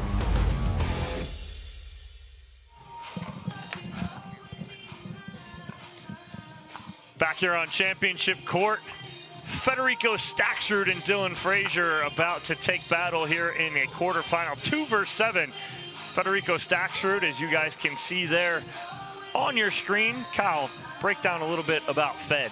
Well, yeah, both these guys, the two top players with very different styles. Staksrud, really beautiful ground strokes on both sides, was a high-level tennis player, known for playing very up-tempo between points and also playing very fast within the point. He can slow it down and move forward. He can drive and move forward, but he's all about taking time away from his opponents. And then Dylan Frazier, really rare to see someone this high level of a singles pickleball player without a tennis background. Been playing pickleball for a long time, and rare that he's more of what I would describe as a drop first player. He's more often than not going to drop his thirds, look to get into the kitchen line, use his lateral movement and his touch and his mixture of fast and soft hands to dictate once he gets up there. But no, you're exactly right, Kyle. You hit it on the head where you have a very heavily backgrounded tennis player in Federico Staksrud, and then you have, I flip it over and you talk about you're either a racket sports background player in pickleball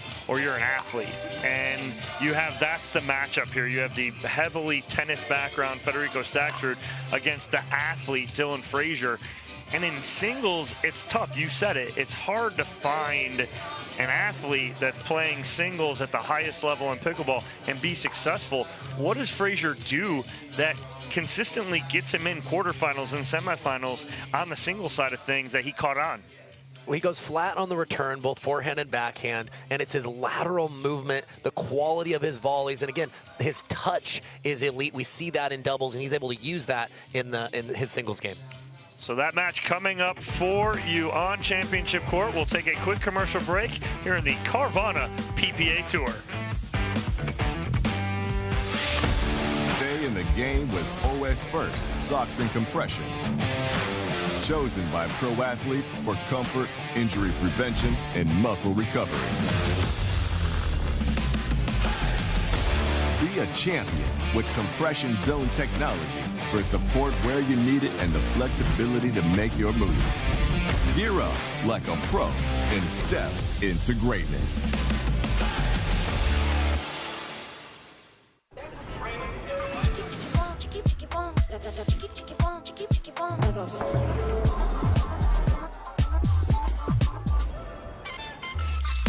Follow your vibe. Busy Hard Seltzer, flavor for every vibe.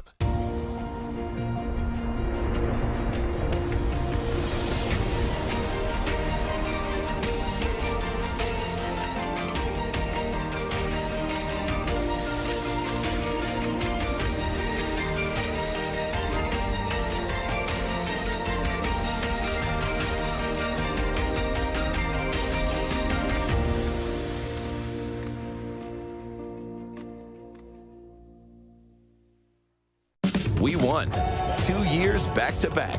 Now you win too. The Hyundai Ioniq 5 and Ioniq 6. The Hyundai Ioniq 5 and Ioniq 6 comes standard with complimentary maintenance and America's best warranty. Visit your local Hyundai dealer today. Back here on Championship Court, quarter-final matchup. Dylan Frazier against Federico Staksrud. Dylan Frazier to serve to start us off here. Game number one. Game one, time in, 0-0.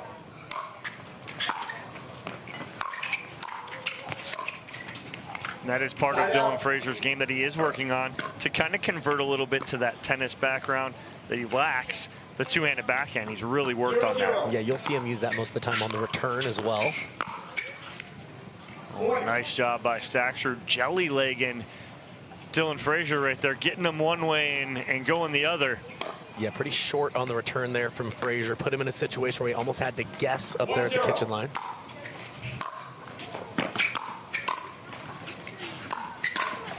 Nice read from Dylan Frazier to put away on forehand.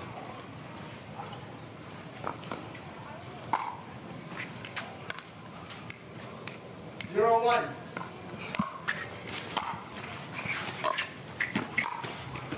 Yeah, it's a little too high on that drop right there. As you mentioned, Dylan Frazier's going to try and drop and get into that kitchen line. Yeah, especially on the backhand side. He'll mix it up, but I do feel like his preference is to slow things down, get in on his own terms. Yeah, too good right there from Staksrud. And when he's dialed in, he's tough to beat because he can go sideline to sideline easily. Yeah, and it's just a split-second difference, but he's so good at taking the ball on the rise while his opponent's still moving forward trying to get in formation.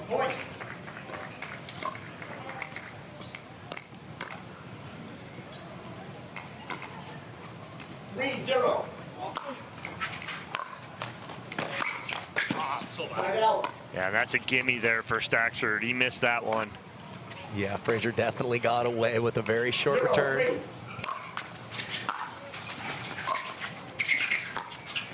That's exactly what Dylan Frazier wants to get into right there. Drop shot, get in, play that cat and mouse.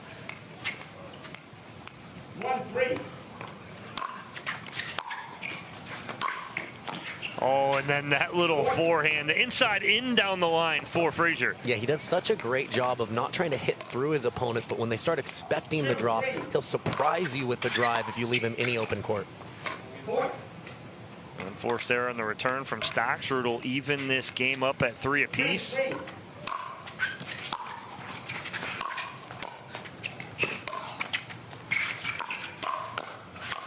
Good read there from Frazier, and again now he takes a lead. And Staksrud just panicking a little bit in these cat and mouse points, not wanting to grind that out any longer with Frazier, trying to speed up a little bit early the first couple times we've seen them. And how does that affect Staksrud too, Kyle, is you come in and typically you're seeing players that you would see play a certain style, and then all of a sudden you get an opposite style. No, I mean, and that's what's so tough to make a run now in the men's game is from each match, not only is everybody good, but there's a wide variety of styles. You have to be able to adjust your game and not just win one way the entire day. Nice ball from Staksrud right there. He lets this ball bounce, get to its apex, and then he finds the right spot. Nice job. Was able to take his time a little bit more there and hit his spot really well.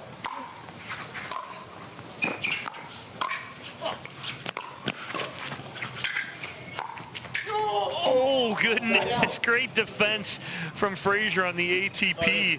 But I think Staksrud went a little long over the body of Dylan Frazier. Yeah, that's pretty good leave by Frazier to get out of the way. That was not out by much.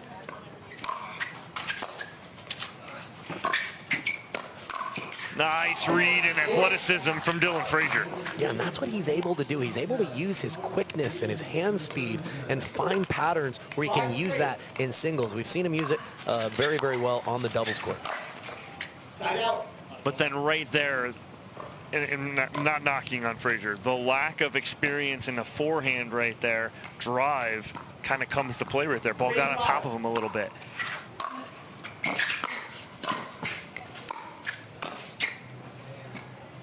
Nice job there from Staksrud going sideline to sideline. Yeah, Frazier did everything he could with the first volley, but exceptional angle there from Staksrud, backing it up, doing 2 nice angles in a row.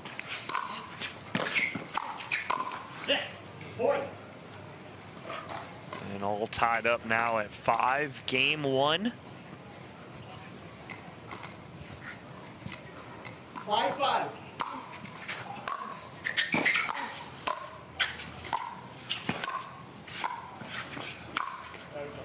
Yeah, much better job by Frazier getting that ball back to the baseline and keeping Staksrud back. You could hear those busy feet from Frazier up at the kitchen line, making sure he's perfectly on balance on each time he stretches for the volley. 5-5. Side out. If he's going to drop that, I'd rather him not run around that. I'd like to see Frazier just drop it on the backhand. If he's going to run around it, he's got to do something more with it because he's going to put himself out of position. Just ate himself up right there at the body. Side out. Just barely wide there from Staksrud. 5-5. Side out. I like it. I mean, you're going for your serve. You have to. Singles, it's such a different animal, a different beast. You have to go for your serve, try and put pressure on your opponent. Yeah, much more allowable to miss the serve in singles as you really want to pressure that return as often as you can. Wow, the pickup from Frazier right there. Yeah, again, showing his lateral movement and his touch on the stretch is really second to none. 5-5. And then the cross-court winner right there. And that's the difference. He's capable of those shots. Just got to see it on a more consistent basis from Frazier, but a beautiful forehand. 6-5. Yeah, he has more of a unique technique on his forehand drives. Doesn't really take the paddle back as far, drops the head of the paddle, and uses more of what we call that tip-down technique to generate offense.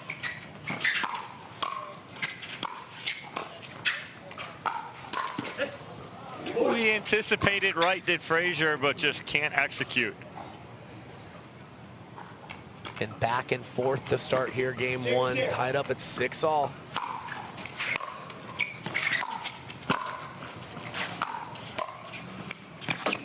Wow, the angles there from Dylan Frazier, Kyle. Yeah, really impressive to be on the stretch one way and hit a perfect volley back across your body. Very tough to do. Frazier making it look easy. 6-6.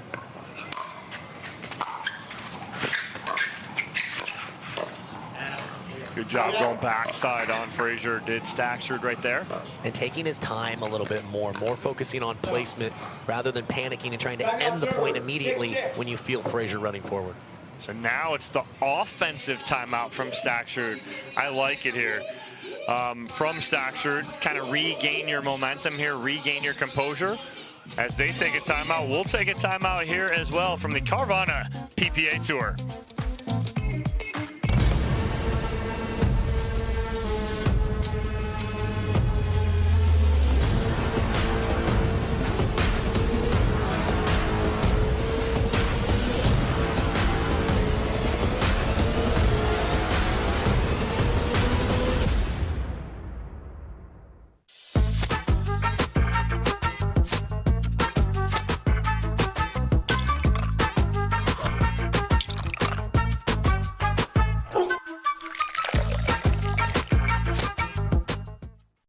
When we started Carvana, they told us that selling cars 100% online wouldn't work. But we went to work, building an experience that lets you shop over 17,000 cars from home, creating a coast-to-coast network to deliver your car as soon as tomorrow, recruiting an army of customer advocates to make your experience incredible, and putting you in control of the whole thing with powerful technology. That's why we've become the nation's fastest growing retailer, because our customers love it. See for yourself at Carvana.com.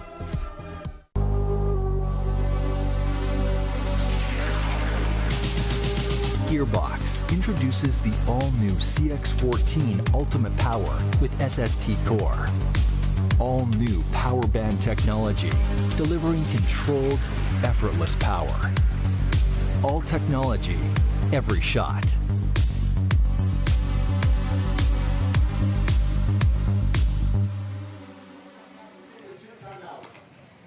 So the offensive timeout from Federico Staksrud. We'll see if it pays off here. 6 apiece, game number 1.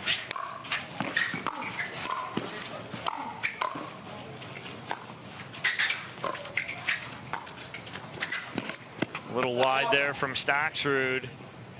Yeah, he did a good job working the angles to get him to neutral in the point, just to overcook that last forehand cross court. Nice ball from Staksrud right there, but I'm super impressed. You know, it's the anticipation of Dylan Frazier. He's learned this game really quick, and he's got great anticipation before his opponents even hit their shot where they're going.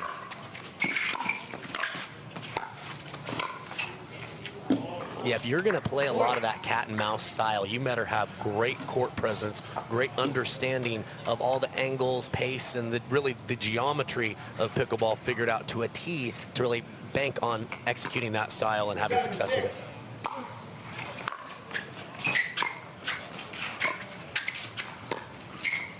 Just wide on that little flip backhand from Staksrud, and Kyle McKenzie in the booth going all academic on us with the geometry part. We like it. But it's all about that angle and what you can hit and how hard you can hit it and how tight it can be. And just, again, these guys are masters, teaching a master class in it.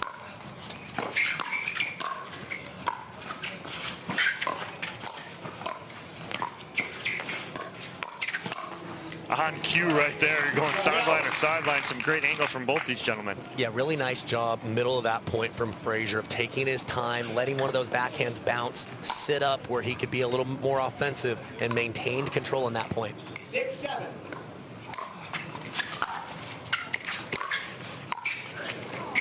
Wow, nice angle there now from Federico Staksrud.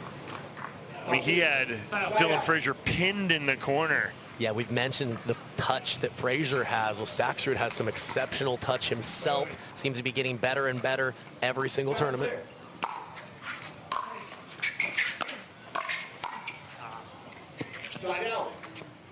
Good pressure from Dylan Frazier, getting up to that kitchen line. Forcing the mistake from Staksrud. 6-7.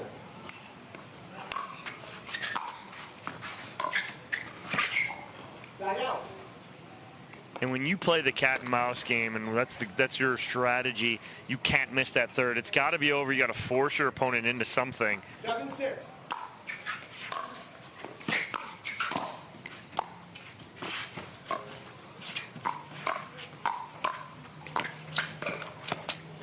Oh, and Frazier goes off the tape, and I believe it was in. We have a challenge of the... Yeah, looked into us in real time, but it looks like Staksrud is going to challenge this just to make sure. Don't mind this at all from him. It was very close. No, it was close.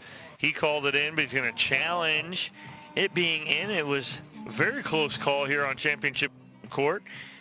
Staksrud with a 1-point lead. Spot in the semifinals on the line here. Winner of this gets the winner of J.W. Johnson and Colin Schick.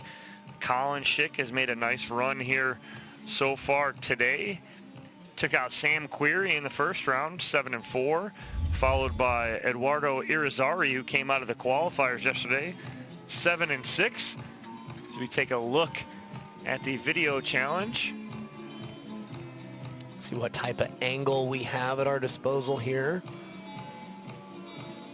Pretty tough from that vantage point.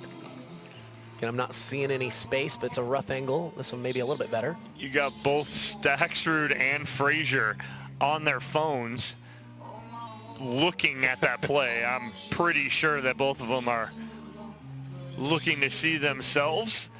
The ball's in or out. Ooh, that's a better angle right there. Great job again from our crew picking that one up. Looks like that ball's in. I almost see blue in between. Inside the line but, to me, yep. But again, we're going to sit back and let our referees call it, but does look in from our vantage point there. But again, at minimum, if you're the peace of mind of knowing that, hey, the right call was made, get an opportunity, even if you lose the challenge as a timeout. Timeout is lost. The challenge is lost. We'll resume play at 6-7. 1 timeout, 2 timeouts. So ball was in, so the call was correct initially. Staksrud challenges, he will lose a timeout. Dylan Frazier to serve, 6-7. Nice job finishing right there from Dylan Frazier and closing that gap. And this is what his style does, is he drops so often that the times that he does choose to drive, it really enhances the effectiveness of it because there's that element of surprise for your opponents. Opportunity there for Frazier to get into his cat and mouse game, but comes up a little short.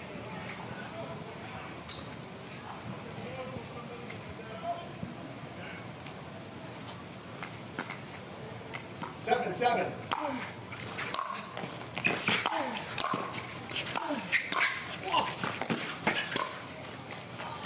Oh, Staksrud almost gets to that last one, but great control of the net by Dylan Frazier. Yeah, and the ability for Frazier to keep coming up with these quality volleys on the full stretch continues to amaze me, Dom. Unforced error from Staksrud. Will now give Dylan Frazier the 8-7 lead in game 1.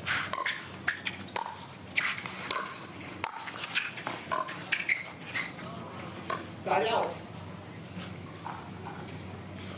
Nice job from Staksrud, doing just enough with those volleys to make it tough for Frazier to continue to move forward. Oh, nice inside out forehand there from Federico Staksrud.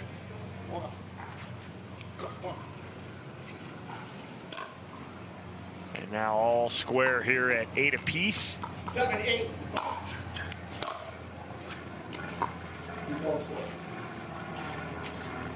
8-8.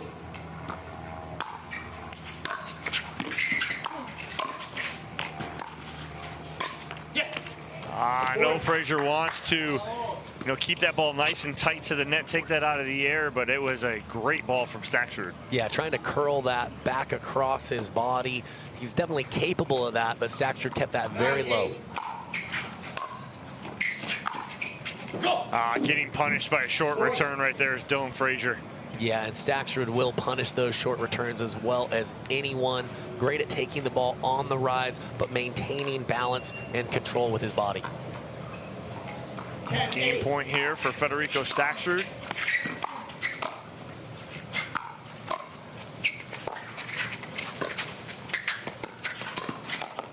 Oh, man! Oh, and Staksrud misses it, trying to go backside on Frazier as he was recovering to the middle.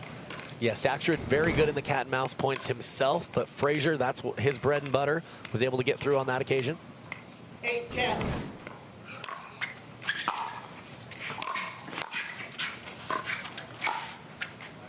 Staksrud missing that sideline right there. The margin for error so small. 9-10.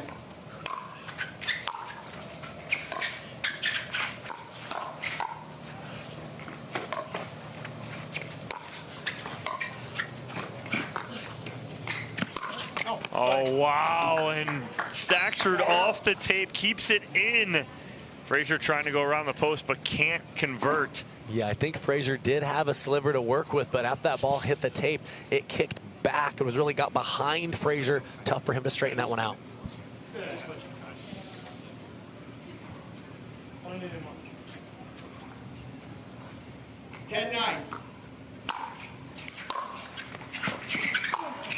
Oh, inside-out forehand winner for Federico Staksrud, and he will take game number 1, 11-9. Yeah, really a back and forth first game, but Staksrud really elevating his game and his passing shots down the stretch to take that first game.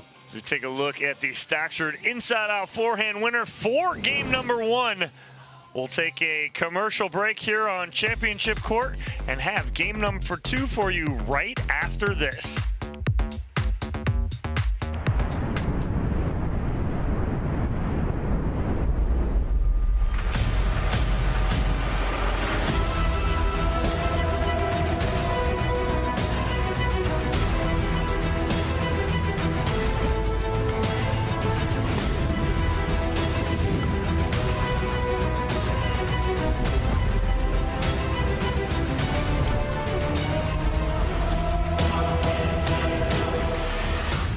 Check this out. This is Venom Go by Hype Rise. You stick this pod on this pad and boom, instant relief wherever you need it. With 9 different variations of heat and vibration, you can soothe your sore muscles instantly.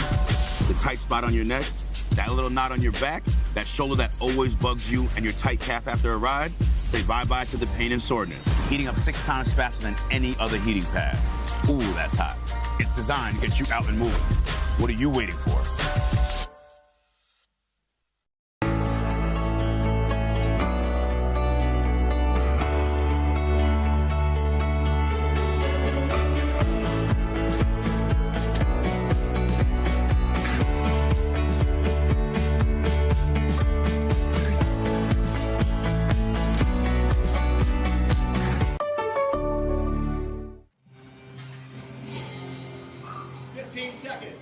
Well, great job here from Federico Staksrud fighting off Dylan Frazier. Dylan Frazier did everything he could to stay in that first game, but it was all Staksrud in the end. What's Dylan Frazier need to do here, Kyle, to kind of flip the script and get that momentum back on his side? Well, it was such a tight game 1. I don't think that the adjustments have to be radical. I think that Staksrud really started working his angles a little bit better on both sides. I would maybe consider the middle return if I'm Dylan Frazier, trying to focus mostly on depth to be able to hit a good first volley and remain in control of the point. 0-0. Staksrud to serve, start game number 2.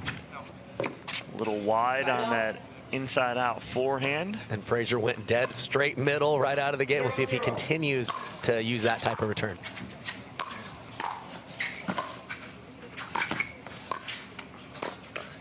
Oh, right at Dylan Frazier right there.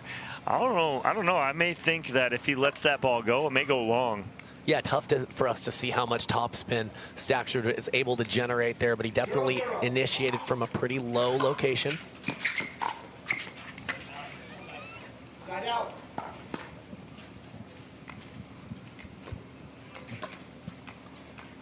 Zero.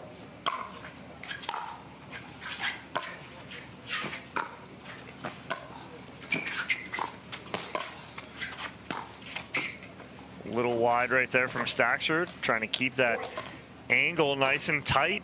Yeah, it's what the lateral movement of Frazier will do. Make players aim for very tight windows.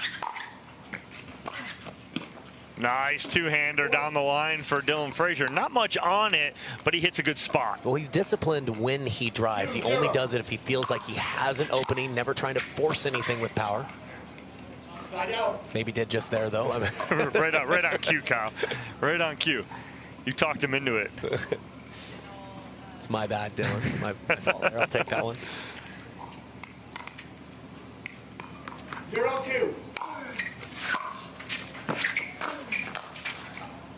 Nice job taking advantage right there. So it was a short-cut return from Frazier, and Staksrud just all over that, rolling that, using his spin against him.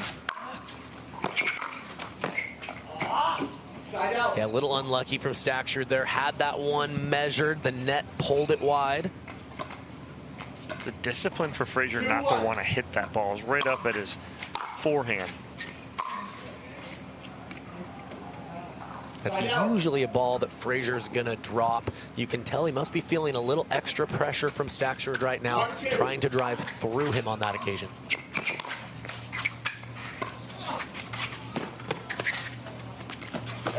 Just long. Good get from Staksrud just to get there and get it up and over. But just a little long on the baseline, and Frazier up 2-1 here. Early game number 2.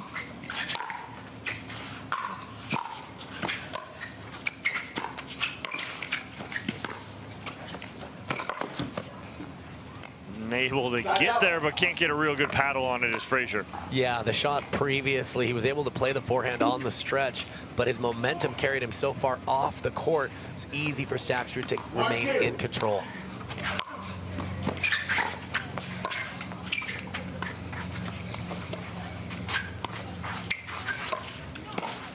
Oh, great job right there from Staksrud. Finally able to get a ball that he could do something with. Yeah, neither player there wanting to take the risk of changing direction until Staksrud finally does, and he executes it beautifully.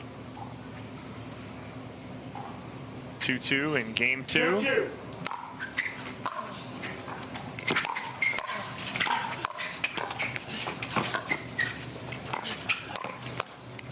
Ooh, Staksrud in control. Frazier almost pulls one out, though. Yeah, he came out of nowhere, almost straightened that out, but Staksrud keeping the train rolling. 3-2.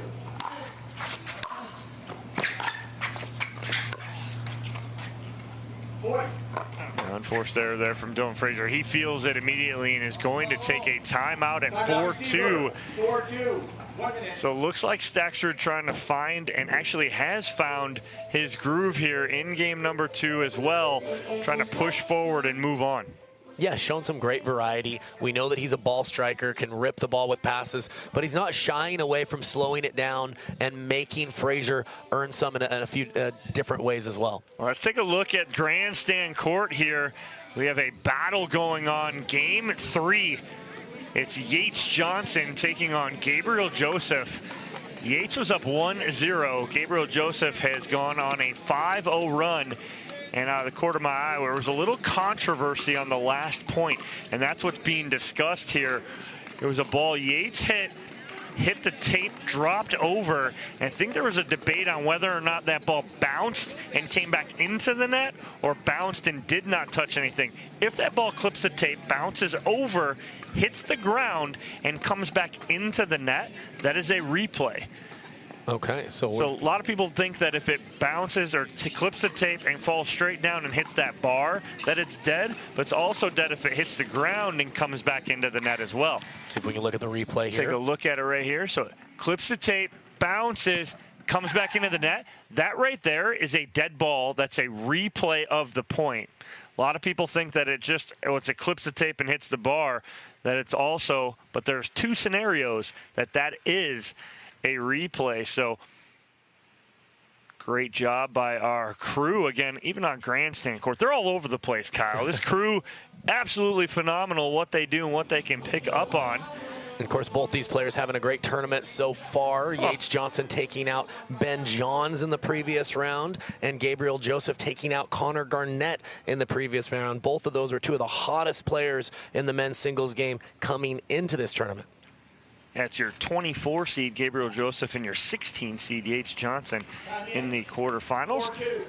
Come back to championship court, 4-2 lead for Federico Staksrud. No way, goes no look backhand off the tape. Dylan Frazier can't be happy with that. Well, Staksrud's got to be feeling pretty good about his game right now to pull that one off. That was impressive.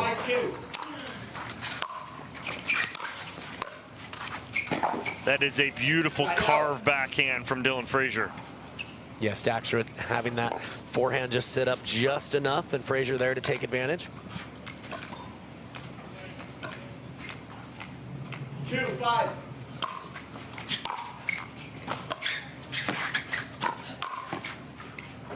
Good read from Frazier, just a little long though on the forehand. And Staksrud keeping Frazier guessing, sometimes opting to stay in that soft cat and mouse, sometimes pulling the trigger and keeping the points a little bit shorter.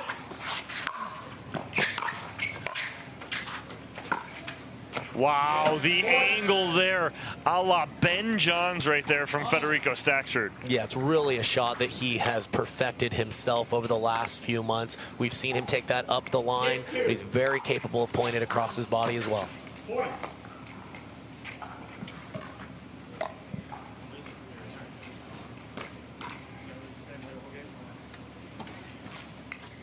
7-2.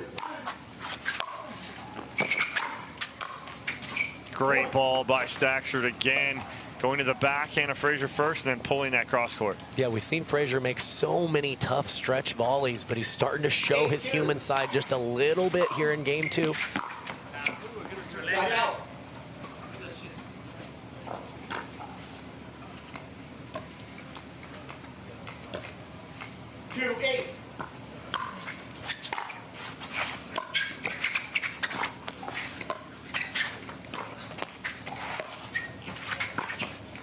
Oh, tries to go with that tight backhand angle again, does Staksrud. Yeah, he darn near converted it, but Frazier did just enough with his own backhand angled dink to push Staksrud out wide.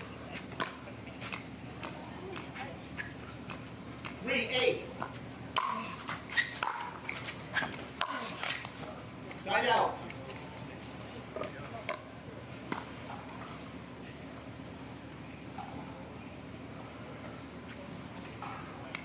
8-3.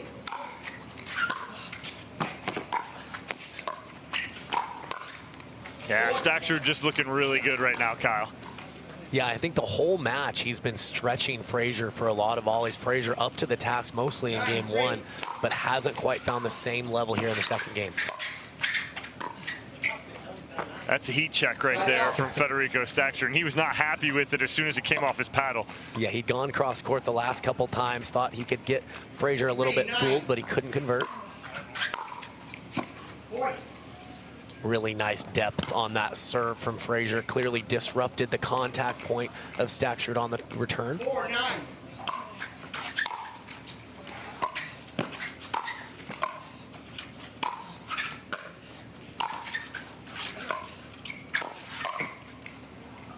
Yeah, I mean, that's good pressure from Staksrud, but Dylan Frazier just up to the task, answering right now, and it's going to be a timeout from Federico Staksrud as he is up 9-5, but feeling Frazier coming back.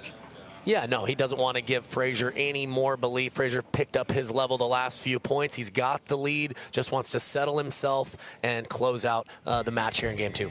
Take a quick break here on Championship Court. Have the remainder of game 2 right after this.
Follow your vibe.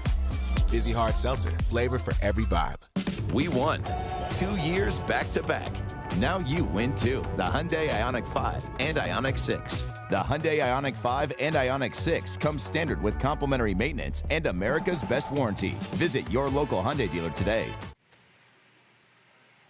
So timeout here from Federico Staksrud trying to slow the momentum down of Dylan Frazier. 5-9 Frazier serving. Game 2 trying to force a third game.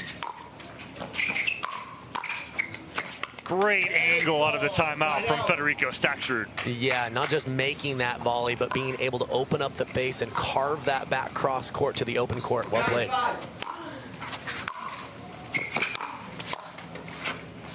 Frazier, the unforced error, and it'll be a match point here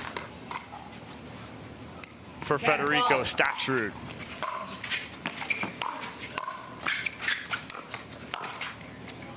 And the unforced error again from Dylan Frazier will give Staksrud game number 2.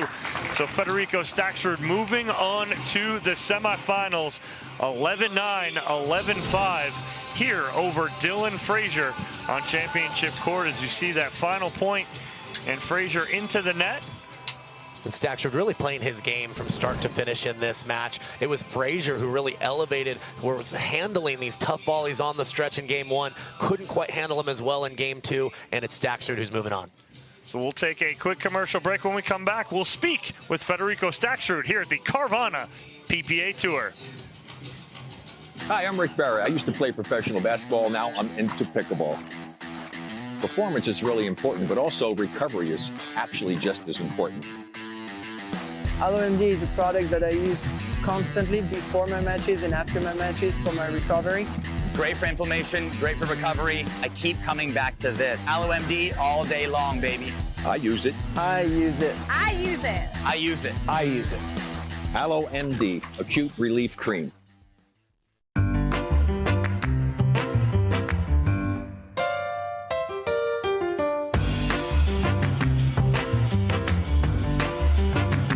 A lot of us miss hit the ball. I know I miss hit the ball a lot. So speak for more yourself, forgiving.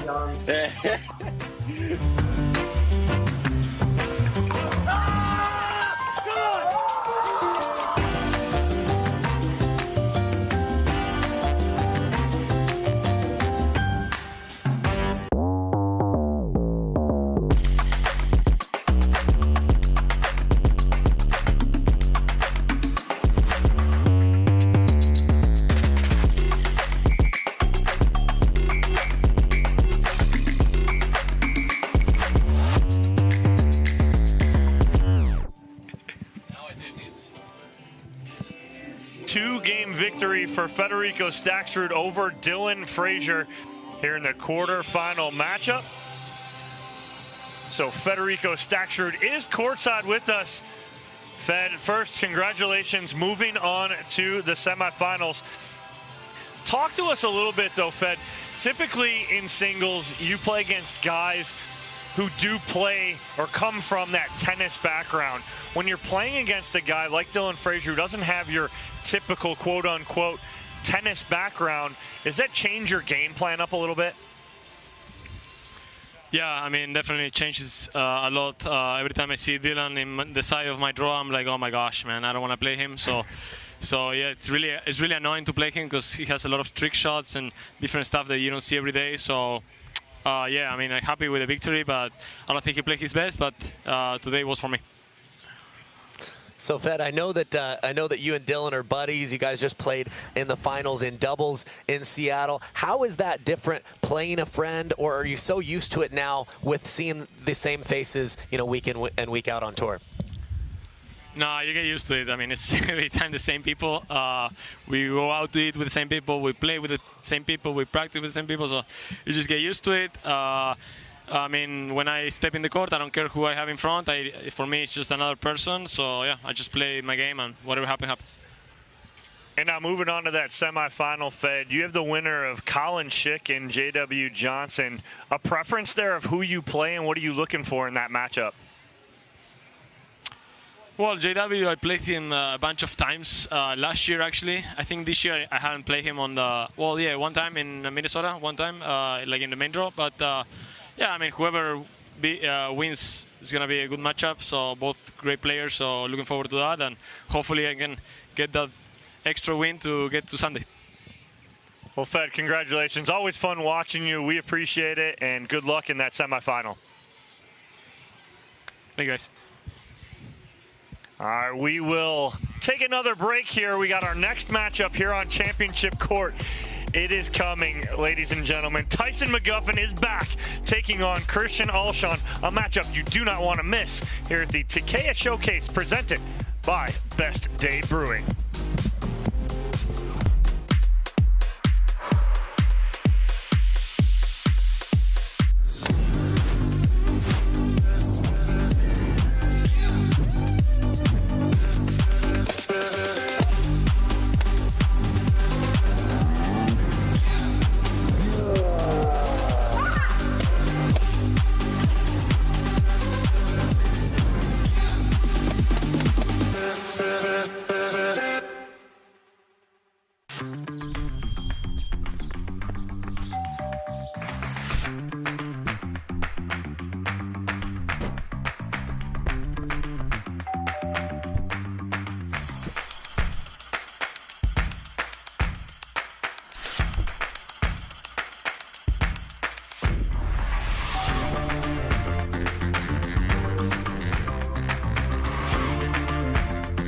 Pickleball Central, your trusted pickleball experts.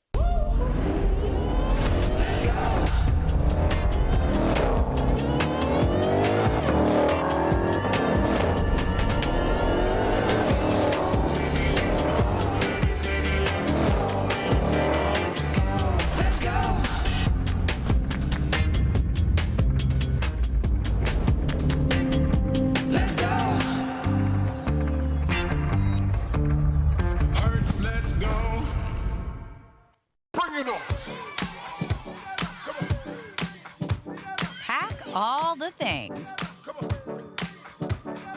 Fly on your schedule. Reward yourself and girls whenever. Stay or go when you wanna. And more is on the way. So when you're ready to go, go with heart. Go with Southwest. For many of us, we just charge ahead because planning for your future takes time. And right now, thinking about your financial future takes on new meaning. At Baird, our financial advisors have guided individuals and families to achieve their goals through every crisis evolution and groundbreaking idea for over 100 years. That's the difference between thinking you're ready for what lies ahead and knowing you've planned for it. Now that's different. Discover the Baird difference. I found my way. In bad times, I know I'll be okay. 'Cause I found my way.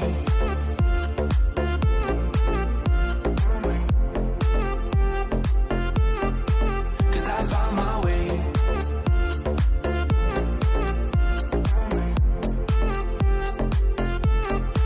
'Cause I found my way, my way, my way. My way, my way. 7-all could be anybody. And he was down.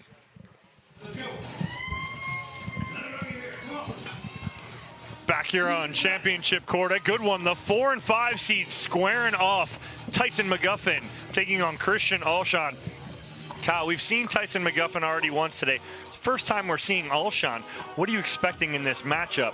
Well, both these players have a lot of similarities, Dom. They both are high-energy guys, very charismatic, big personalities, and it's all about finding the forehand for each of them. I would say Alshon probably a little bit more capable than McGuffin, staying in there and hitting the backhand pass, but both of them want to play to their strengths, and that's finding that forehand side as much as possible.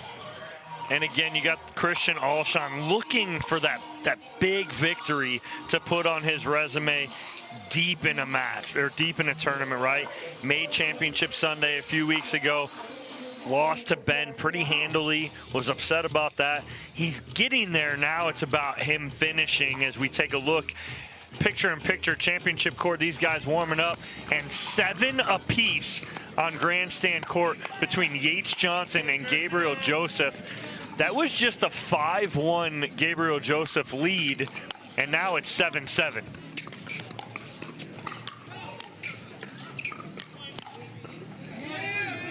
Wow, ball right to the forehand of Yates Johnson. He can't convert.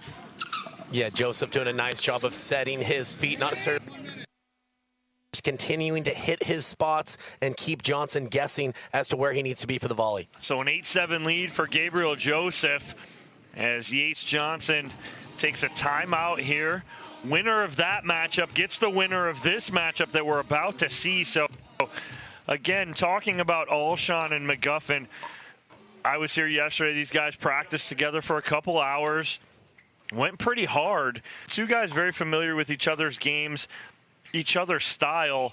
When it comes down to that, Kyle, it's about execution, right? No, absolutely. Alshon's beaten McGuffin before. McGuffin's beaten Alshon before. They have a lot of mutual respect for what each of them brings to the table, but they're looking at this as a huge opportunity. Ben Johns is out. Connor Garnett, who's been very hot, is out. It was a stacked top half of the draw. Again, credit to either Johnson or Joseph, whoever makes it through, but these guys are looking at that as an opportunity to get through this one and then have a good chance at playing on Sunday. No, absolutely. We looked at that draw before it started today and going, wow, this top half is tough, and it's going to be very tough to get out of. And then two of the top seeds go out, so huge opportunity for both of these gentlemen, and not saying anything, for Gabriel Joseph and for Hunter or Yates Johnson. 0-0.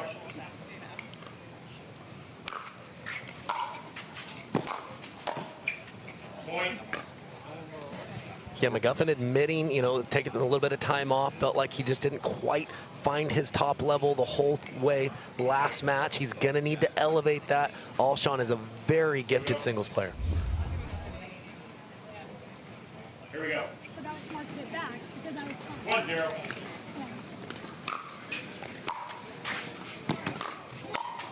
1-0. Looks like we've got match point on grandstand with Gabriel Joseph up 10-7 and serving. We'll stay here and give you guys a little bonus coverage as Joseph serving. 0-1. And that is a winner for Gabriel Joseph. He will move on over Yates Johnson, 11-9, 6-11, 11-7, and will face the winner of this match here. We're all tied at 1 apiece in game number 1. Point. I think Alshon wanted to pull his pedal down from hitting that, thinking that might go long. Yeah, put himself in a tough spot with that short return. McGuffin had a lot of options, almost put Alshon in a situation where he felt like he had to guess a little bit.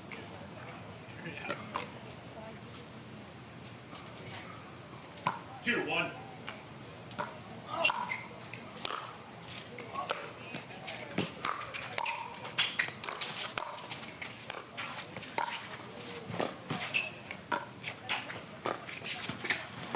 Oh, right there. McGuffin was leaning cross-court hard, and Alshon just flips down the line.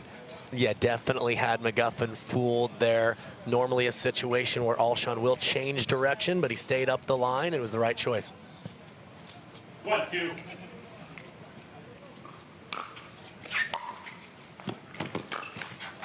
Point. Yeah, and I know Alshon going off the tape didn't mean that, but again, I think that's a winner if he gets it, if he doesn't clip the tape. Yeah, again, very short return from McGuffin. A lot of options for Alshon. 2-2.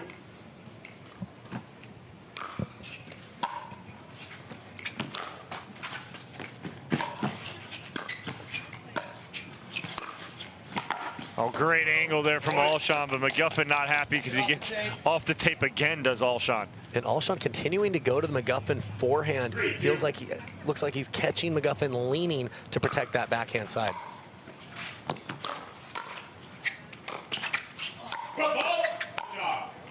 A foot fault from Tyson McGuffin on the push-off from the lob. Yeah, those are always tough calls to have against you as a player. But, yep, pretty obvious. He was well inside the kitchen line when he jumped.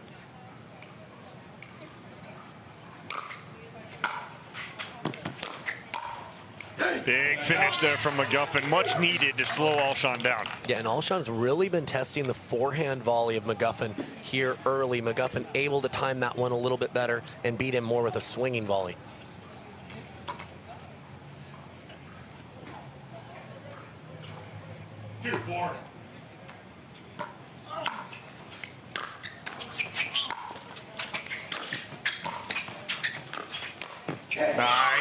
there from McGuffin. And inches back in here now, 3-4. Yeah, surprisingly, Alshon choosing to return and stay back there. McGuffin making him pay the price. 3-4.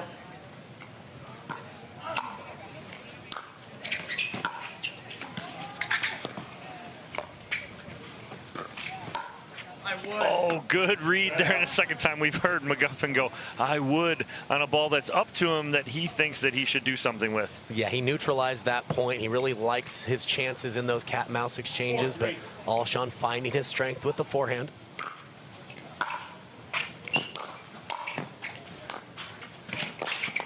Nice drop cross court there from Christian Alshon. Yeah, we've talked so much about the Alshon forehand, showing some really nice touch with the slice backhand drop there. 5-3.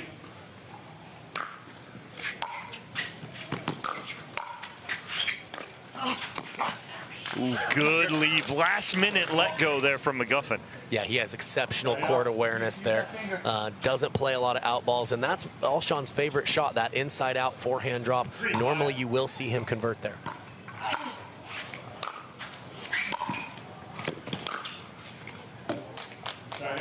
Lets that ball go, does McGuffin. And that ball drops for Alshon. Yeah, Alshon returning and staying back and then hitting a beautiful pass. McGuffin a little frustrated that he wasn't able to convert when he had Alshon on defense there. Well, that's on you, Kyle, because right before that you go, hey, he's got such good court awareness. He lets that ball go and drops right on the line. We've done that a couple times today, you and I. A couple commentator jinxes. Yes. And an unforced error on the return of serve from McGuffin will give Alshon a 6-3 lead.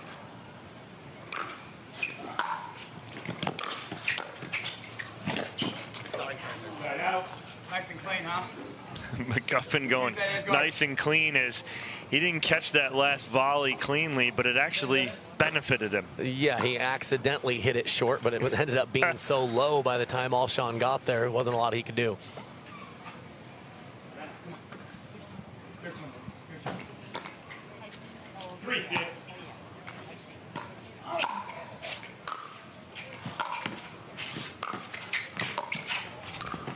And there's that inside-out forehand you were talking about, Kyle, to set up that running winner. Yeah, and that's 3 times here early in this match where he's returned and stayed back. I believe he's won 2 of them. So right now, it hasn't been a bad play for him, even though that's not the standard at all in the men's singles game. Beautiful inside-out winner now for Alshon. Looking good here early on is Christian. And McGuffin might need to start employing a strategy that's often used against him, where players will return to the strength of the forehand side and then try to find the backhand on that first volley. And there's McGuffin trying to really get to the backhand of Alshon right there.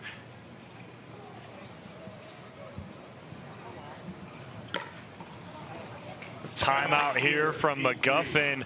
Alshon cruising here, up 8-3 in game number 1 here in this quarterfinal matchup. Winner of this will face Gabriel Joseph in the semifinal. We'll take a quick commercial break here on Championship Court at the Carvana PPA Tour.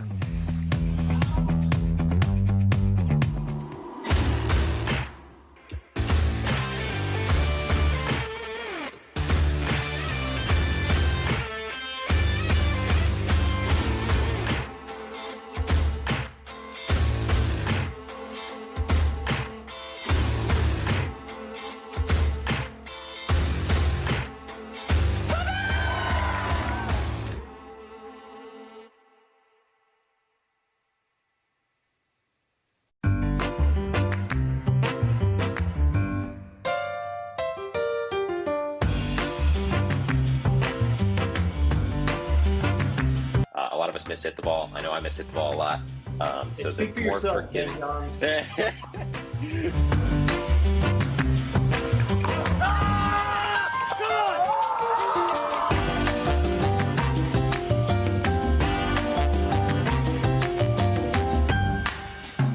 I'm not very good at pickleball, but I've learned that if you dress like you're one of the pros, people are gonna think you're a lot better at pickleball than you really are. That's why I like to buy all my pro quality gear at Valère. Whenever I added the bag with the Valère hat, I mean, my duper score went up 3 points overnight. It was incredible. I have been mistaken for Julian Arnold at a couple rec league tournaments recently, so I like to throw out some Andiamos every now and then when I'm playing, just to have some fun with it.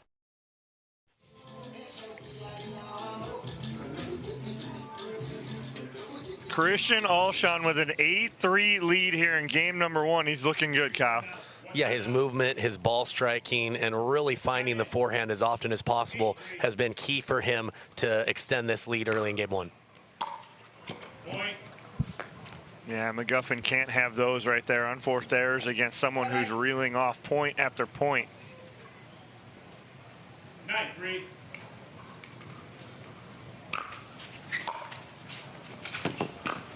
Oh, the inside-out forehand just going so well here for Christian Alshon early. Yeah, all set up with the serve, the depth, the shape, forcing McGuffin to play that as just kind of a bunted half volley. Wasn't able to get much on it. He's preferring that slice option, but Alshon took that away from him with that precision placement.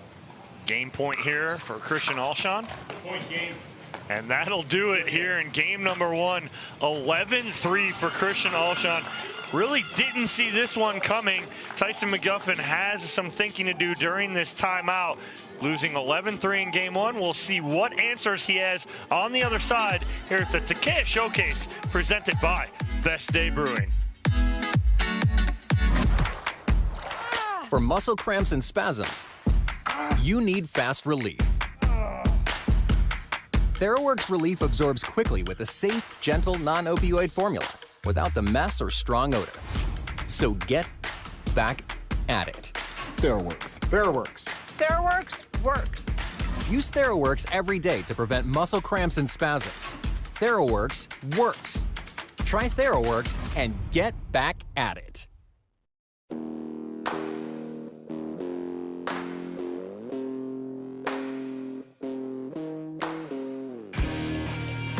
This spring, you don't have to be a baller to buy like one. With a power bid approval from Guaranteed Rate, you can go head-to-head with cash offers and win. Call a Guaranteed Rate loan officer today. We won 2 years back-to-back. Now you win too. The Hyundai Ioniq 5 and Ioniq 6. The Hyundai Ioniq 5 and Ioniq 6 come standard with complimentary maintenance and America's best warranty. Visit your local Hyundai dealer today. The future of pickleball is here. Welcome to Top Court. Get ready for unlimited access to top players.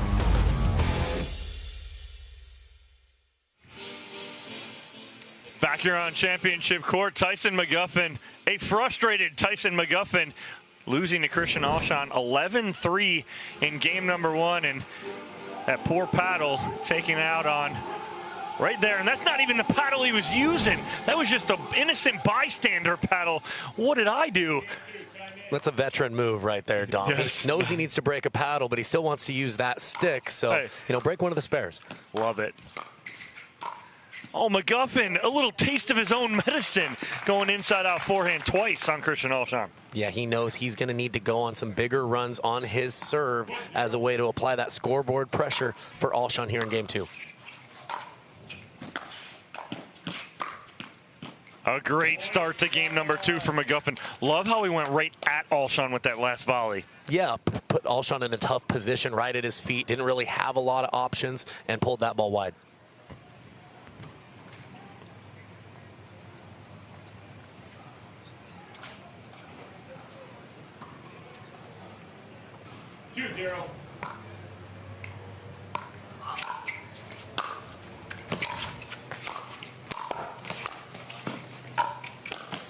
Wow, nice control of the kitchen line by Christian Alshon. Yeah, McGuffin using his legs to extend that point, but tried to slide that backhand up the line, put a little too much air under it, and Alshon made him pay the price. 0-2. That ball never came up for McGuffin on the serve from Alshon. Yeah, he's had great shape and great depth on his serving today, really disrupting McGuffin, who did not return well at all in game 1. 1-2.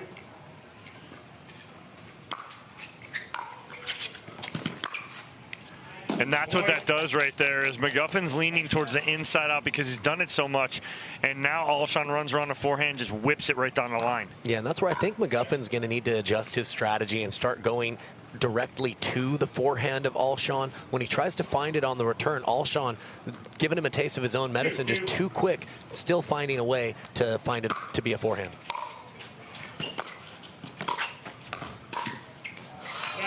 So that one, he does go to Alshon where he's running around that inside out, but he went with a lot less pace. And so now he slowed that up. Now it makes it more difficult for Alshon to get anything on it.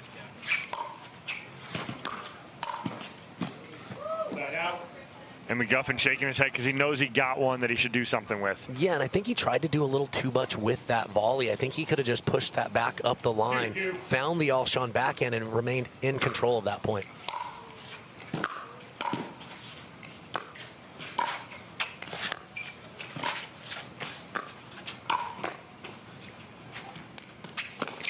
Oh my goodness, are you kidding me? McGuffin all of a sudden reacted last minute going, oh my gosh, that ball's coming back over, and then he punishes it. Yeah, it's one of the weirdest points you'll see. McGuffin completely off the court after his Ernie attempt, and then that ball stayed so shallow to the net, I wasn't even sure what type of shot McGuffin would even be able to come up with. And Alshon's mad at himself because he got a paddle on it because McGuffin hit it right to him. Yeah, he had a completely open court if he could have found it. Very weird point. McGuffin able to steal that one away. The best is McGuffin was outside the court, looked up and goes, oh no, I got to get over there.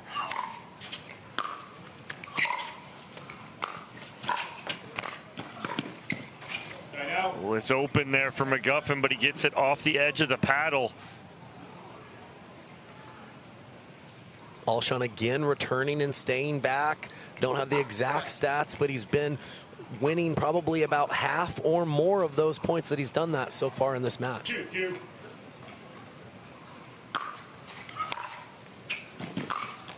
Much better return for McGuffin right there. All the way back to the baseline. And he went right to the Alshon strength and had some good depth on it, making it a tough pass for Christian. 2-2.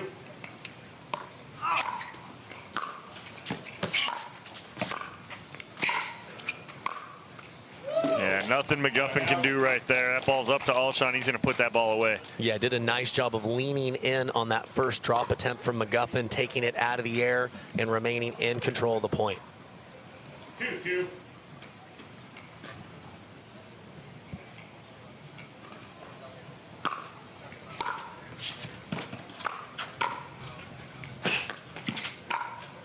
That inside out is disgusting from Christian Alshon right there. Yeah, McGuffin had to play a very strong point to get the side out. 2-2. Still knotted up at 2 early in the second game.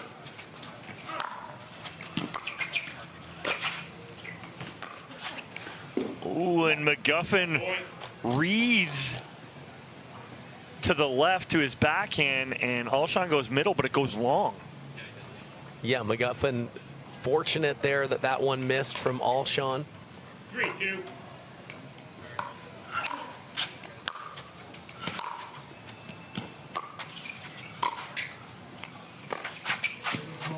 Good lead for McGuffin. As you notice that Alshon cuts through that, ball's going to fade away from the court. Yeah, Alshon again returning and staying back, but if McGuffin can hit his approach shot to the Alshon backhand, heavily favors McGuffin in those types of exchanges. So I know that's where McGuffin's trying to go. He's trying to force Alshon to hit that backhand right there. Finally does a couple times, and now he takes a 5-2 lead in game number 2. And Kyle, when McGuffin starts to bark, now everyone's in trouble, including Christian Alshon. So that's what Alshon is going to take that timeout, and we'll take a commercial break with them here at the Carvana PPA Tour.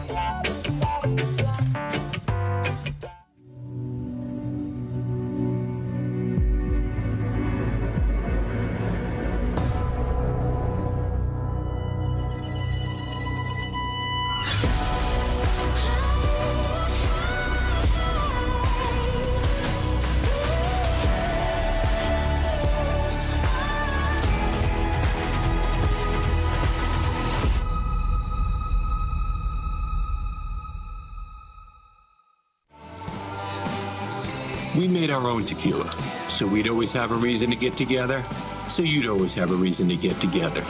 Grab a glass, amigo. Our casa is your casa.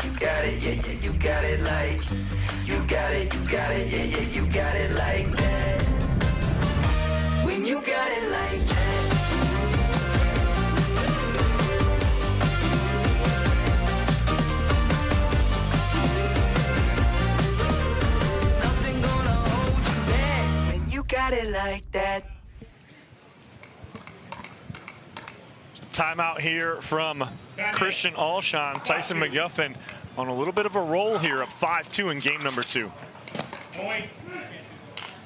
And right there, Alshon running around the forehand return. He's just got to get that back with the backhand, puts himself out of position. Yeah, forces him to aim for such a small target if he runs around that much. Go, football. And the foot fault from Tyson McGuffin right there is he's not happy with the call. Yeah, tough to tell if he's mad at himself or mad at the call. Either way, not a standard situation where he'd be caught with a foot on the kitchen line.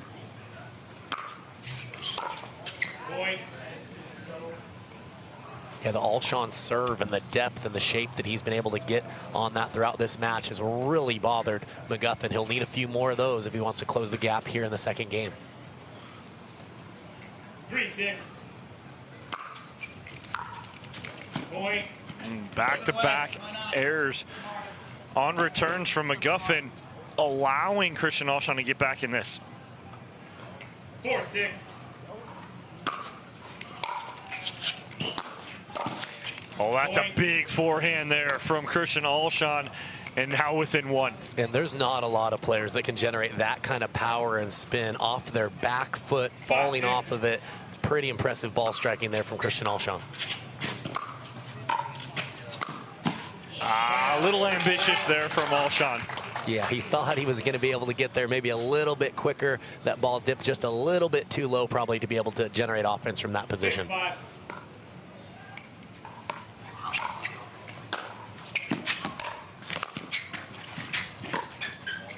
Oh, and he's got it, but McGuffin goes a little too wide.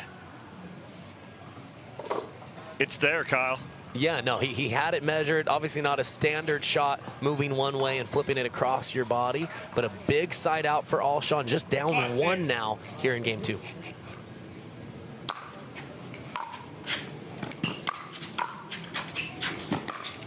Wow. The run around inside out forehand followed by the cross court winner from Christian Alshon, and we're all tied at 6. Yeah, he knows that McGuffin has to hold line there, able to pull that across his body beautifully to the open court. 6-6.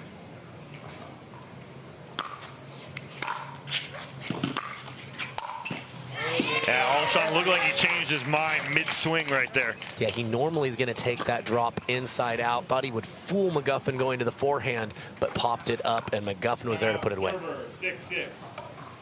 So a timeout here on the offensive side from Tyson McGuffin at 6-6, seeing his 6-2 lead diminish, all tied up now in game number 2. I like the offensive timeout here for McGuffin, so we'll see what he has after a quick commercial break here at the Carvana PPA Tour.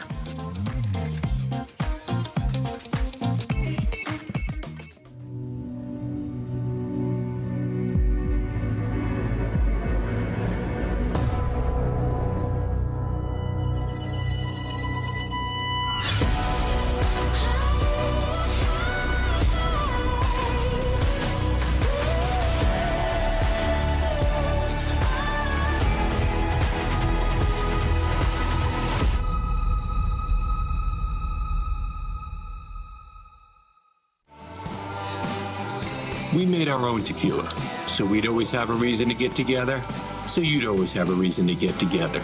Grab a glass, amigo. Our casa is your casa.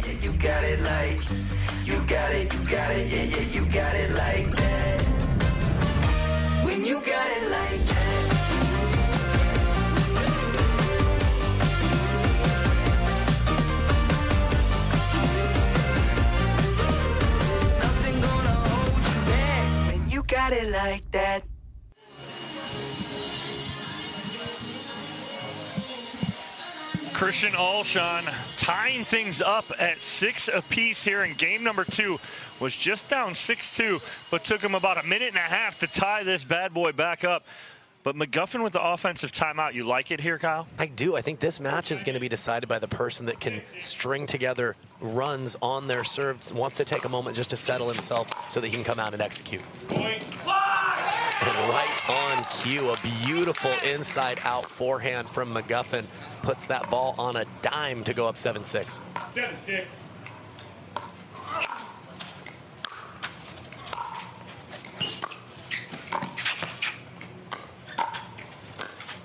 Oh, nice double up there from Christian Alshon. Down the line. That's a big point there for Alshon to get that side out and not go down by 2. 6-7.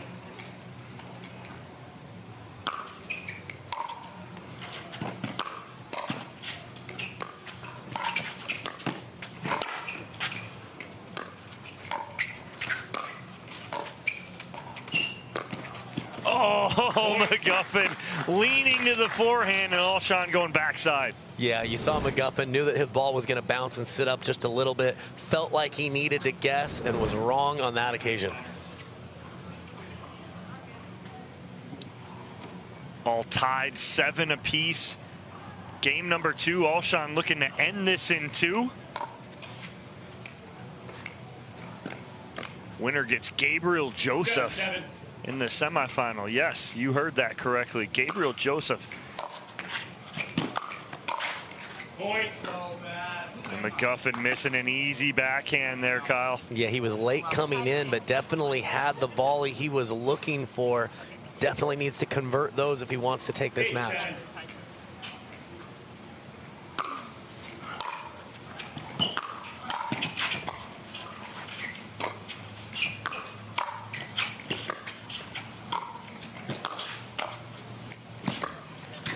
Nice point construction there from Tyson McGuffin. Yeah, he went a little bit more middle at times with the volley. I like that play against Alshon. Alshon able to use those big strides to cover a lot of court quickly and still give himself options on the pass. Well, you said it right there and hit it right on the head, Kyle. We've seen him a couple times go middle, go right down that center service line, and it goes right at Alshon instead of letting him extend to the forehand or backhand, going right at him down that middle center service line.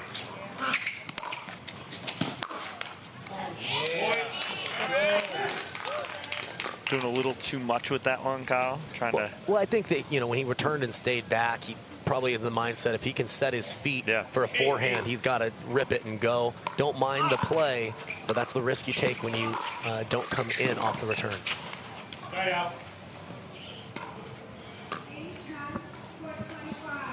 So tied again here now at 8. Game number 2. 8-8.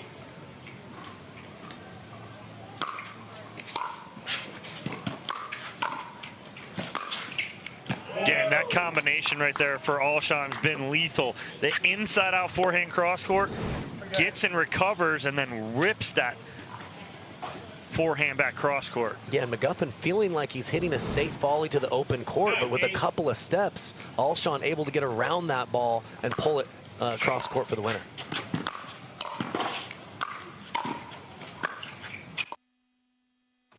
Sorry. Oh no, off the tape. It almost clips McGuffin as it goes by and will give Christian Alshon game and match point here in game number 2.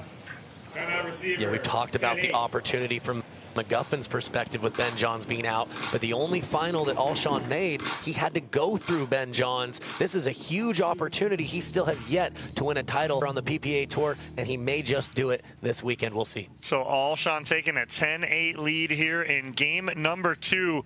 What's McGuffin need to do outside of this timeout immediately, Kyle, to hold off Alshon's game and match point? Well, he's got to be thinking about his return location here. To me, I think if he returns up the line to the backhand side, Alshon's proven that he can make that a forehand anyways, and it sets him up for his inside-out drop, which is his favorite shot. So I would go more middle or to the forehand, and maybe even take that first volley dead up the middle as well to try to get a pop-up and a put-away. Yeah, I'd like it if he went like flat down that line, because he's going to get, well, they're serving from there, so he's going to, I'd like to see him go back cross-court again and go back to the actual forehand instead of setting him up down the line. So we'll see what McGuffin does out of this timeout as he changes shirts. Fresh shirt for the comeback here for Tyson McGuffin, as it is do or die here. Match point for Christian Alshon in game number 2. Alshon taking game 1 handily. He went to that inside-out forehand a ton in game number 1 that gave McGuffin fits.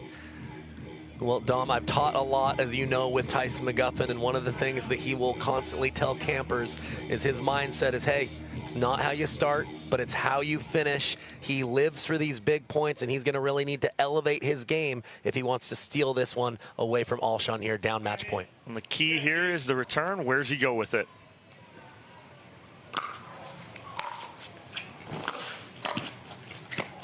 That was it. That's it right there, buddy. Goes right back to that spot. And again, you need to be in his corner right now. I don't know. I think, Dom, you called that one as much as I did. Give yourself some credit. But that's the right spot of what we see, because again, it puts him back to that side where he's not hitting that inside out, and it's just changing things up.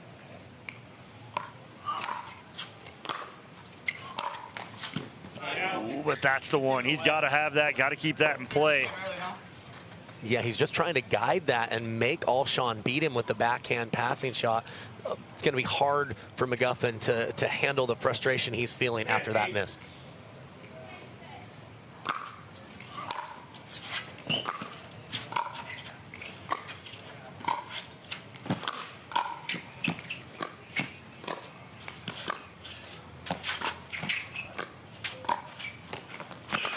Oh, he gets the line, does McGuffin. That is way closer than he wanted, Kyle. Yeah, I think that was the side of the line too, Dom. Christian Alshon, though, doing a great job of just extending points like he's done all match, using his length, his athleticism, and his touch to force McGuffin into some difficult volleys. McGuffin barely able to survive that one by the skin of his teeth. 8, 10.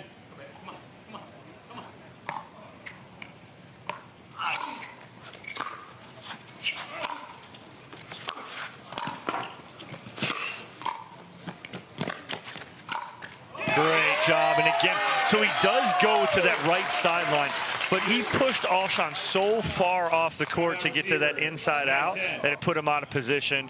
Great job by McGuffin. Now we get the timeout here from Christian Alshon. And this is where the returner serve becomes pretty interesting for Alshon. He's up 10-9, so McGuffin serving 9-10. He's been staying back most of the time, returning from that left side. That's seen as more of a passive play.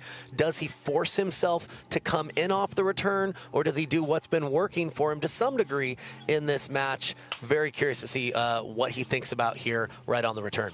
Yeah, so again, key spot here for McGuffin. Needs to tie this up, right? So this is a huge point, because then it puts it at 10 apiece, and now we're in that, you know, kind of that tight ending there. McGuffin needs to look to end this, obviously, to force that third game. But going to that, if it goes to a third game, I mean, you got to say it'd be all on the side of McGuffin momentum-wise, though. Yeah, I mean, obviously, long ways to go till we get to that. McGuffin's just trying to get to 10, right? So where he's not down match point. Obviously, we're going win by 2 here. I think if you're McGuffin, you're likely serving out wide to the Alshon backhand. Force him in that decision. Does he play a backhand? Does he try to run around and play a forehand? But that would put him off the court. very interesting to see how Alshon handles this return and how this point plays out. Well, this point's huge. It's either going to be tied or it's going to be another match point for Christian Alshon.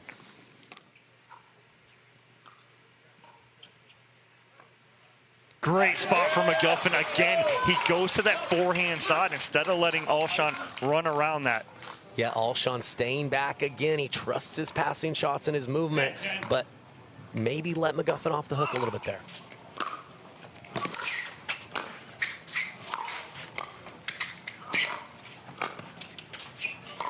Oh, and McGuffin tries to run around his forehand there, and unfortunately almost jumping out of the way of it. Yeah, didn't quite have that efficient footwork that we've seen him have dialed in so many times. I like the play, just a little bit off balance on that last occasion.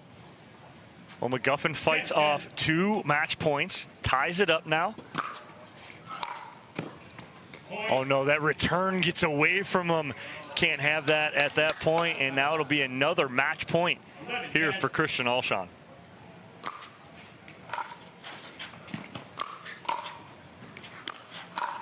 Oh no, McGuffin's barking now.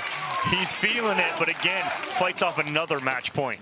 Yeah, that was huge for him. He looked like he was in a pretty compromised position, but Alshon going away from the inside out, trying to beat McGuffin with the inside in, but he was not fooled.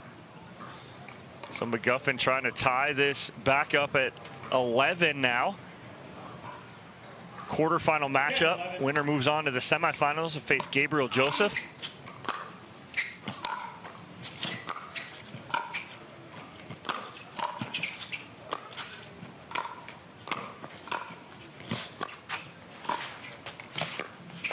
Oh, great point construction from McGuffin right there. He's reading the pattern from Christian Alshon, where I think he's getting sucked into doing the same thing, and McGuffin just reading it well. Yeah, McGuffin doing a little more with his volleys, too. He's realizing Alshon can track a lot of balls down. He just has to be a little bit more precise with that volley location and maintain control up at the kitchen line.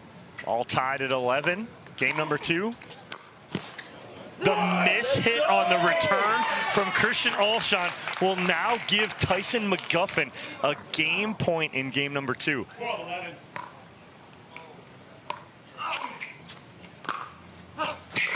Wow, that is a great return from Alshon.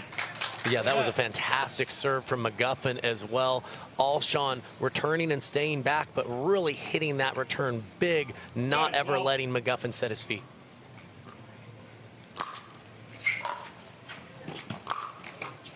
And right there, we talked about it, Kyle, either going to the forehand strictly or going to the middle instead of going to the earlier in the match. Yeah, earlier in the match, he was trying to take that backhand return cross court and then just giving angle to Alshon.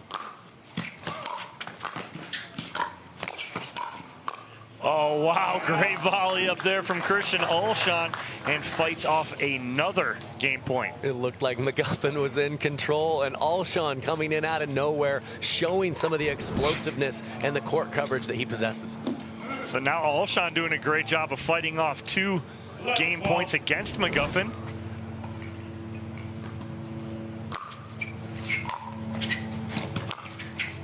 Oh, there's the inside out winner for Christian Alshon. Back to it, and now all tied up again now at 12. And that's the risk if you're McGuffin of pulling that cross court. You give angle for Alshon to play his favorite shot.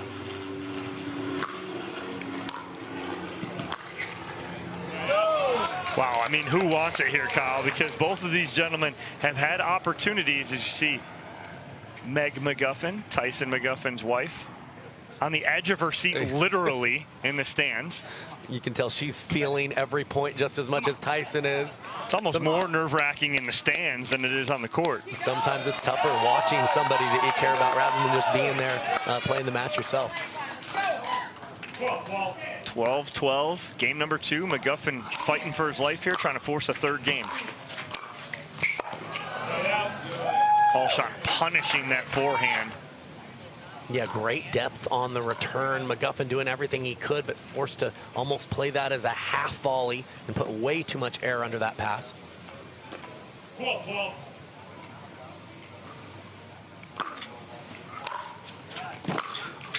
Again, it seems like McGuffin's found the right spot for him to be successful right now in going to that forehand or to the middle instead of having him go to the backhand where he runs around that.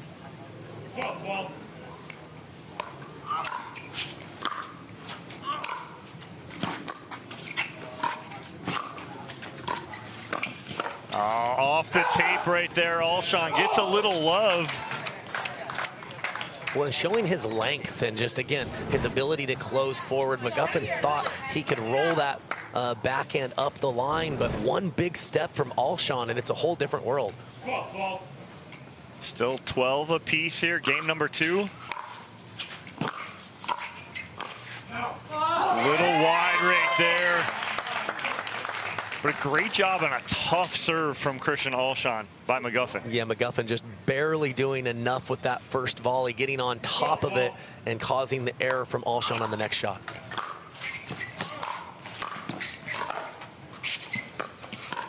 Great read by Tyson McGuffin. As Alshon thought he had the sideline open, but McGuffin closed it quickly. Yeah, not only was he able to get there, Dom, but he was able to roll that back across his body for a winner to the open court. And we've got another game point here. This is just an absolute marathon here in game 2. So third game point here for McGuffin. Look at Meg. Meg can't even watch right now. Eyes closed. But open them up, Meg. Game point for McGuffin. Oh, and a missed opportunity for Tyson McGuffin right there. I think he had an opportunity too because he got to the backhand of Alshon. No, he definitely liked his chances there, but Alshon throughout this match has done such a great job, even when he's in a compromised position, of extending points, slowing it down, forcing his opponent to hit several quality volleys. Oh, the miss hit from Alshon. The longer this game and match goes, it has to be advantage McGuffin, the veteran. He's grinded matches out like this before, and Alshon needs to take advantage when he's given that opportunity. Speaking of taking advantage, my bad. This is definitely an opportunity, getting the service error from McGuffin. Alshon wanting to still close this out in 2.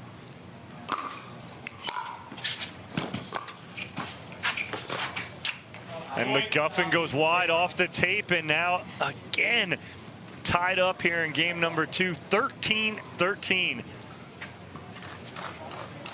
Ladies and gentlemen, this is not a game to 15. This was a game to 11, but we are now all tied at 13. There we go. McGuffin taking a little bit of risk going to that side, but he was able to keep that slice low enough to disrupt the pass from Alshon. I can't watch Meg. Meg's making me nervous watching her every time we show her. 13. On the edge of her seat, almost can't watch. 13 apiece, McGuffin serving. Oh, and a nice, easy winner. I love that he took something off that, Kyle. Yeah, very easy to pull that ball wide. Didn't try to do too much, focused more on the spin, and he's got himself another game point here at 14-13. So game point number 4 for Tyson McGuffin, trying to force a third game. And Alshon into the net. Tyson McGuffin takes it 15-13. We're going to 3, Kyle. Well, I mentioned the Tyson quote of it's not how you start, it's how you finish. We're not finished yet, but he's feeling very good about pushing this one to a decisive third game. So we'll take a commercial break here on Championship Court at the Takeya Showcase, presented by Best Day Brewing.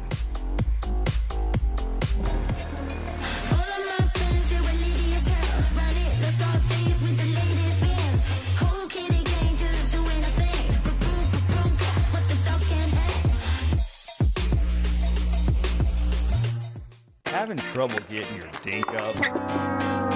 Our advanced formulas are made of plant-sourced omega-3s from 9 nutritious foods, never nutrient isolates. Have better time with Green Fat.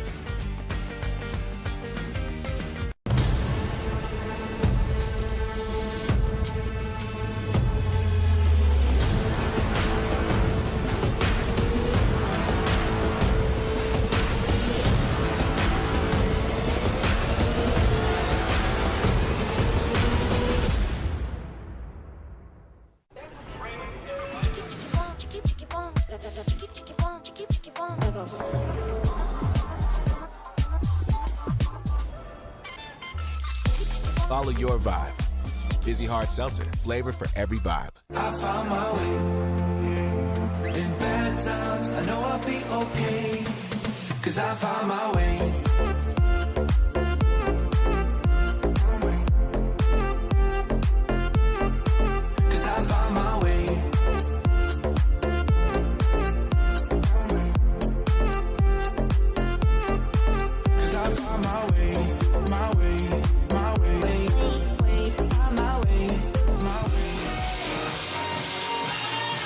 What a game two, 15-13. Tyson McGuffin takes it.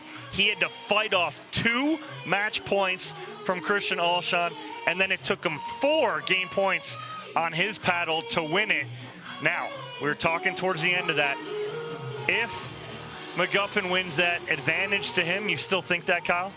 I do. It really seemed like McGuffin, and you mentioned it, Dom, that he was starting to find some patterns that were really working. We're at match point here on our grandstand court. Yeah, don't mean to interrupt you mid-thought, Kyle. We're throwing stuff over here. We got match point here for J.W. Johnson. He goes just wide.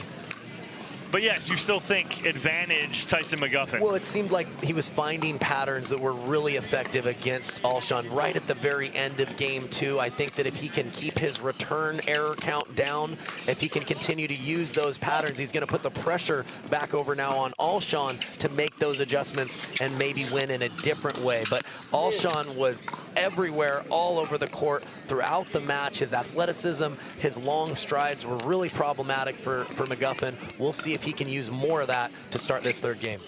Christian Alshon to serve here to start off game number 3.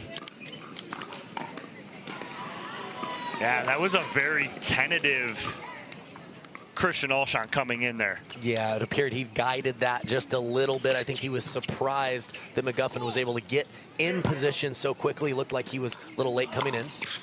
Colin Schick with the winner over there, and McGuffin giving Alshon a taste of his own medicine with the inside-out forehand. Yeah, and if McGuffin can keep it high energy, get the crowd going a little bit, that's where he often will play his best. Huge point here for Colin Schick at 9-10. And J.W. Johnson gets some love off the tape. So another match point on the right side of your screen for J.W. Johnson.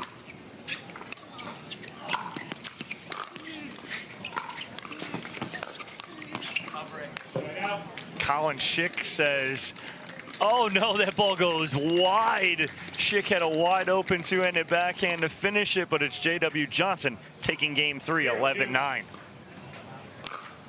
Back here on championship court, 2-0 lead for McGuffin. And McGuffin, another foot fault. That's 2 for him on 2 lobs from Christian Alshon. Yeah, again, I mentioned emotionally, those are tough calls to go against you.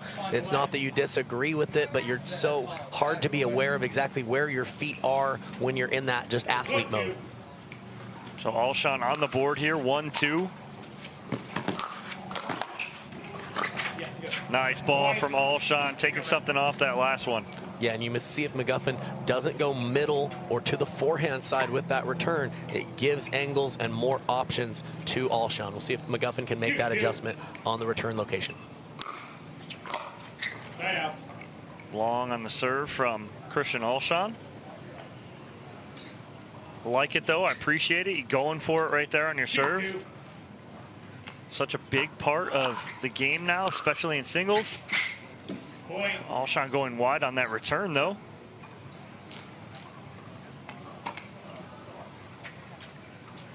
Feeling this one's going to come down to a tight one again.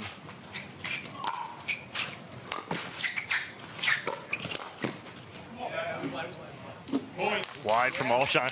Christian, he tried to sell it. As soon as he hit it, come on. No, that was wide. Yeah, it looked like it was going to be good off the paddle, but just continued to carry just a little bit. 4-2.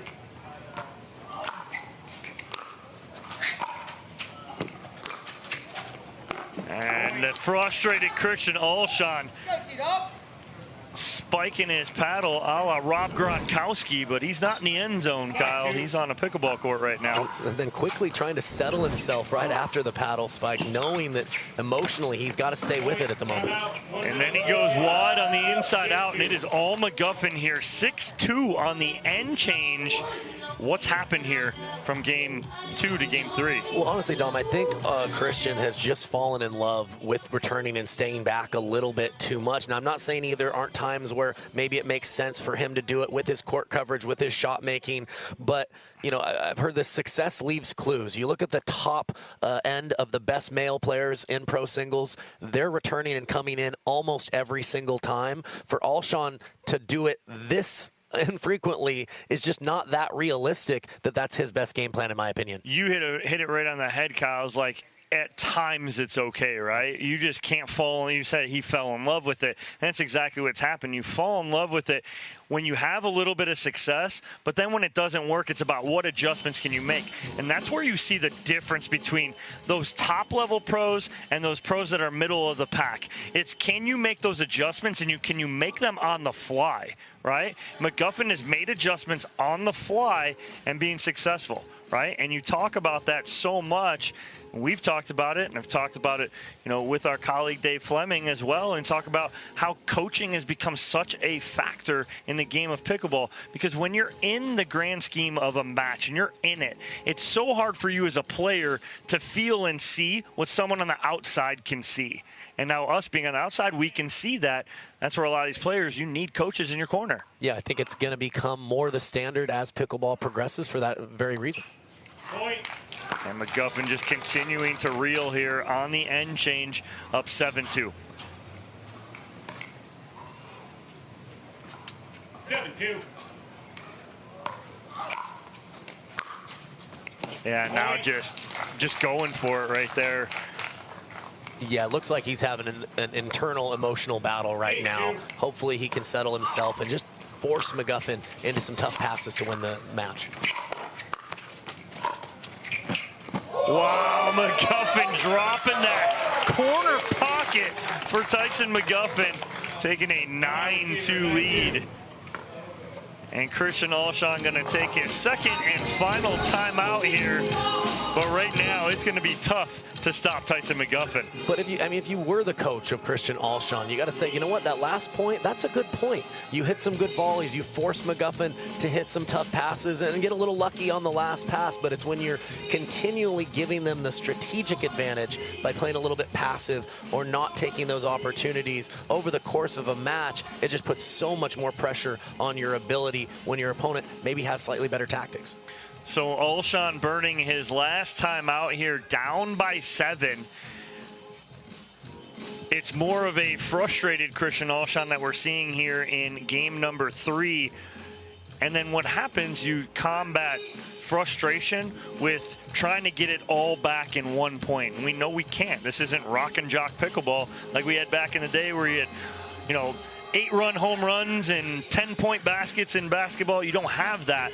We have 1 point at a time, and that's all you can focus on. You can't look to get everything back at once. You've got to get it back 1 point at a time. And we'll see if Alshon has that in him to get it one point at a time, but it's got to start with a quick side out here. Well, we have to remember, too, these athletes, they're not robots, right? They're human beings. They have to work through the emotions that they're going to feel. I think it was a good timeout here from Alshon. He's got to just say, listen, if I go down, I'm going to go down swinging. I'm going to make McGuffin earn everything he gets, and he needs to hold his head high for just the level that he's been able to show here. Just through time, I think, and more experience, he'll be able to win a lot of these matches.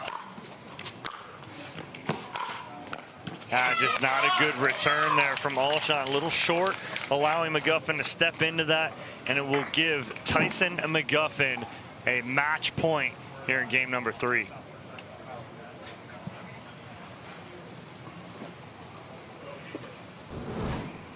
I believe Alshon having to replace his paddle after he breaks this one over his knee, or his heel.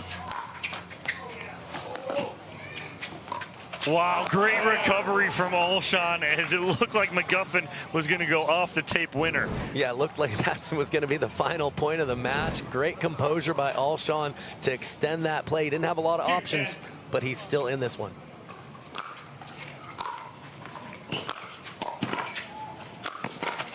Ooh, good read from McGuffin, but just a little too much pace from Alshon.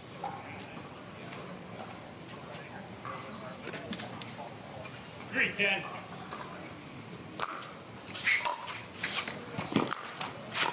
Oh, and Alshon needs about 6 more of those, 7 more of those.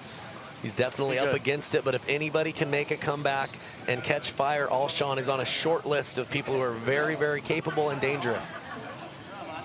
Gabe Joseph down 9-1 against Pablo Tellez earlier today. Wins 12-10. We've seen it happen already today. 4-10. Crazier things have happened, that's for sure.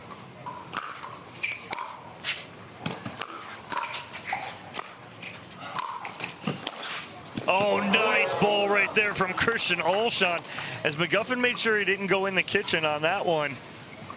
And it looked like a poor lob attempt on the previous shot from Alshon. Was able to anticipate where that overhead went and hit the clean winner across his body. Well, now McGuffin having none of this little mini run from Christian Alshon. Gonna burn a timeout here on championship court. We'll stay with it here on championship court. We talk about major comebacks. What does Alshon need to continue to do here, Kyle, to get back in this? I know it's 1 point at a time, but you got to think, okay, I got to get 1 or 2 here and get a side out, maybe hold, then get another couple. Well, he's got to continue to really place his serve well and be aggressive with the serve.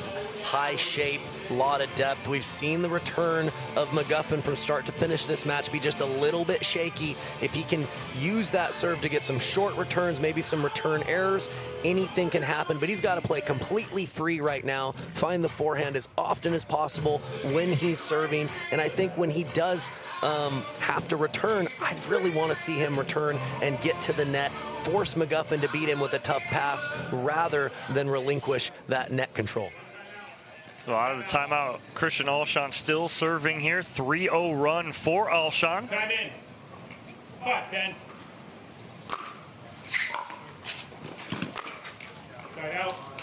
The hold from McGuffin. We'll have a second match point on his paddle.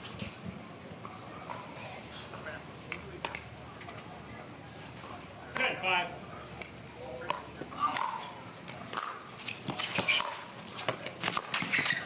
Wow, the inside-out forehand comes back to haunt Christian Alshon right there. Beautifully done by Tyson McGuffin, and he takes it 3-11, 15-13, 11-5. Yeah, we mentioned that these players both have a lot of similarities. McGuffin finally closing it out with the inside-out forehand drop.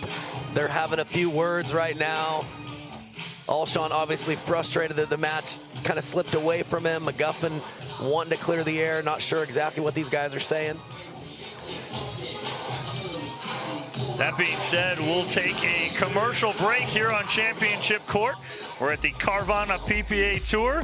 We'll speak with Tyson McGuffin right after this.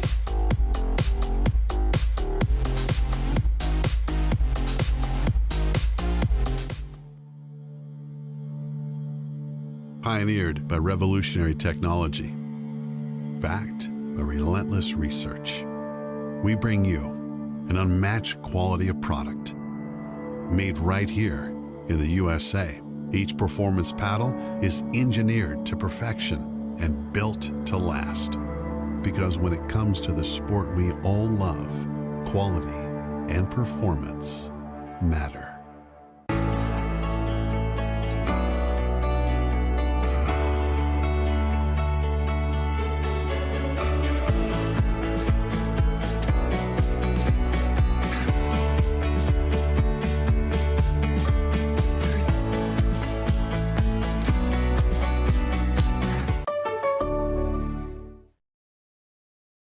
For many of us, we just charge ahead because planning for your future takes time.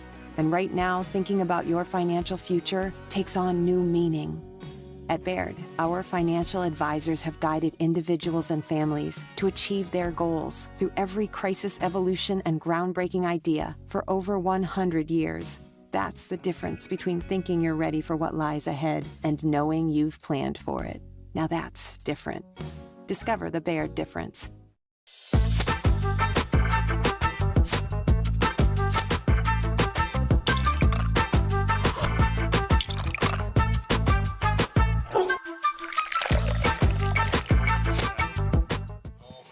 Let's have better time with this. Our advanced formulas are made of plant-sourced omega-3s from 9 nutritious foods. Green fat isn't anti-aging, it's pro-aging. Have better time with green fat.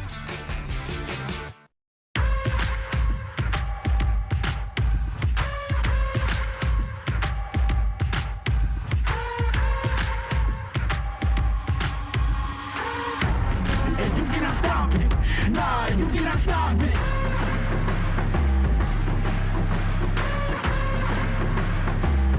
Quitting was never an option. You cannot stop it. Nah, you cannot stop it. To make it to the game, it takes dedication and training. To stay in the game, it takes grit and stamina. To win the game, it takes strategy and skill. You keep focus on your approach, drop, and champion shots, and we'll help you stay focused on your strength, flexibility, speed, and downtime. Having a sports medicine partner in your court is key to helping you make it to the game, stay in the game, and win the game. Select Medical is proud to be the exclusive provider of physical therapy of the PPA Tour. Pioneered by revolutionary technology, backed by relentless research, we bring you an unmatched quality of product made right here in the USA. Each performance paddle is engineered to perfection and built to last. Because when it comes to the sport we all love, quality and performance matter. We're Carvana, the company who invented car vending machines and buying a car 100% online. Now we've created a brand new way for you to sell your car. Whether it's a year old or a few years old, we want to buy your car. So go to Carvana, enter your license plate, answer a few questions, and our techno wizardry calculates your car's value and gives you a real offer in seconds. When you're ready, we'll come to you, pay you on the spot, and pick up your car. That's it.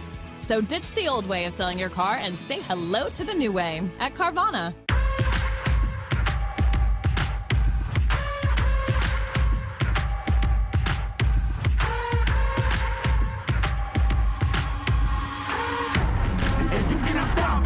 Nah, you cannot stop it.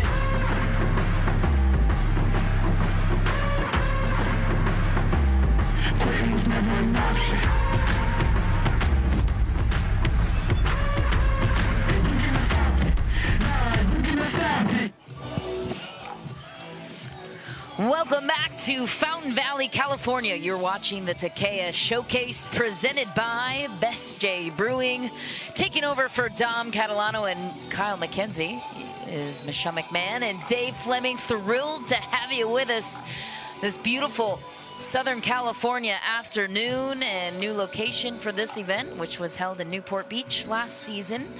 And the journey of Leigh Waters with a potentially record-setting weekend begins today. She has her sights set on a record 7 straight Triple Crowns, Dave, and she could pass the legendary Simone Jardim this weekend with another standout performance in all 3 events.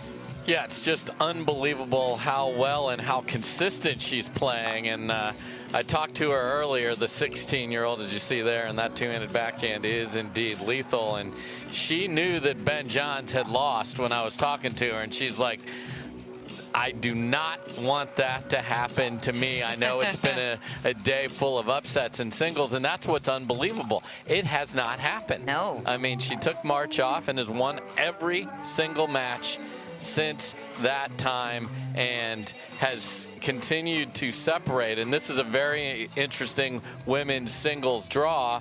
Catherine Parento still out until the next tournament in Utah. Leah Jansen, who's perpetually on the podium, had her singles retirement last week in the final in Seattle against Leigh Waters. So it's wide open for ladies like this, and Hurricane Tyra Black is a player on the rise, has the big tennis background. So can she be somebody that gets after it? I know we have the local Mary Brascia as the 2 seed who would love to play on Championship Sunday here on the courts that she practices at. So she's got a big following over there in her quarterfinal. But this is going to be fun. Let's play pickleball. Point. into the net early for Leigh Waters. Tyra Black, as you mentioned, a player on the rise, 22 years old. Point. 22 versus 16. Yeah, she's 6 years older at 22.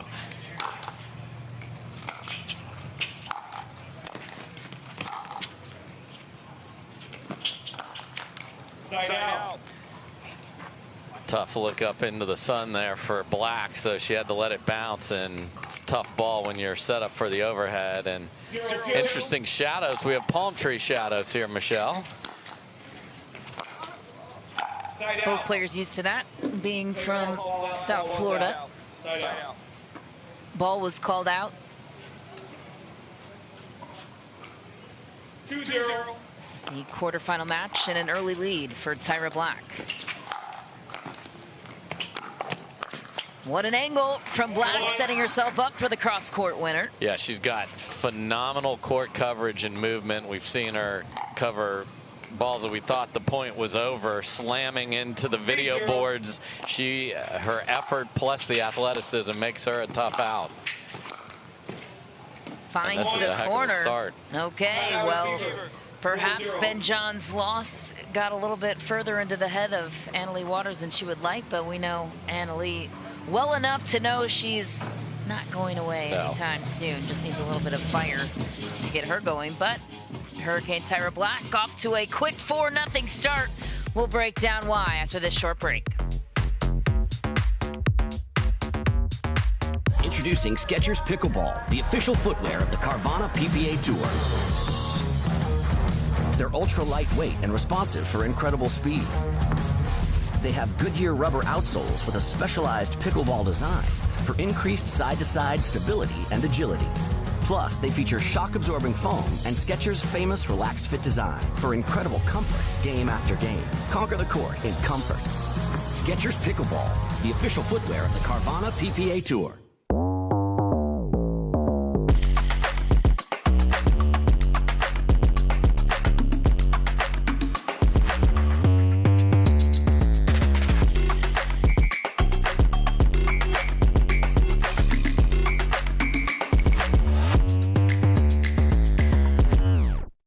To make it to the game, it takes dedication and training. To stay in the game, it takes grit and stamina. To win the game, it takes strategy and skill. You keep focus on your approach, drop, and champion shots, and we'll help you stay focused on your strength, flexibility, speed, and downtime. Having a sports medicine partner in your court is key to helping you make it to the game, stay in the game, and win the game. Select Medical is proud to be the exclusive provider of physical therapy of the PPA Tour.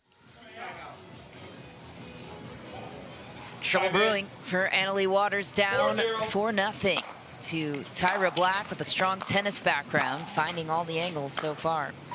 Oh, boy, and that is a wide open spot for Black to continue, and she would have loved to have done that, because now Leigh Waters like, okay, I called timeout, I got the ball back.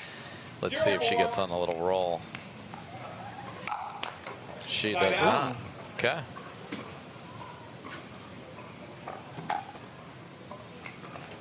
Quick thanks to our referees on this match: James Neighbors, Jim Lutz, Howard Hepworth. Appreciate them all. It's hot out there today. It is. Dry heat doesn't matter. Boy, and Leigh, you don't see her just overhit a ground stroke in the middle of the court like that, so just a little frustrated. I don't expect the paddles to be snapped over their feet like the dudes did in the match before. A miss for Leigh Waters, and a 6-0 start, a shocking start for Tyra Black in this quarterfinals match. Make that 7-0. Leigh looking for answers on the sideline. Yeah, she just stared over at her mom right there for sure, and is out of sorts going back to return. It's already used one timeout. That's a great get from Tyra Black. Didn't get enough off it, though, to get it inside the baseline. Nice shot by Leigh Waters. Here goes Tyra Black into the video boards again. It's unbelievable. I hope she didn't catch her hand on that, which she may have. Ooh. A little sharp over there on the edge of those video screens. But, I mean, what looked like a clean winner, she almost tracked down and put it in the court. Ooh, that was close. I thought that might have been maybe wide. We'll have another look. The video board crash. 1-7. Again, put her hand up to protect the impact.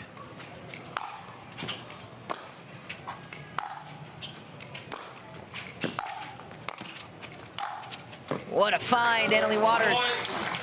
And she's like, hello, this is what I do. You know, to her credit, she's been answering a lot of questions about this Triple Crown run 100%. she's been on. She said, I'm trying not to think about it. I just want to go out and have fun. But you know, with the attention on it, it's got to be lingering in the back of her mind. And when her mixed doubles buddy goes down. Yes. And I think Tyra may have gotten a cut on that left hand when she put the hand up, because that's the break we're having here. This is actually, I think, good news for Leigh Waters, actually, to just settle down. Yeah, get that squared. Man, the effort from Black is always really good, and obviously coming from tennis singles is going to advance quicker, although she has started to get some results in doubles as well. And you wonder, when does it all come together? What's the week where all of it is good? This first game certainly is an indicator. It could be soon.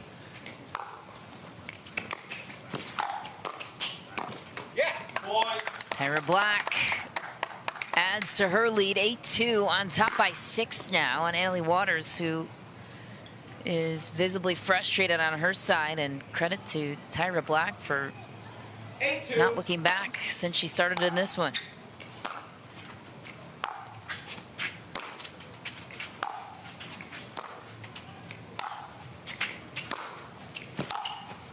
What a shot from Leigh Waters.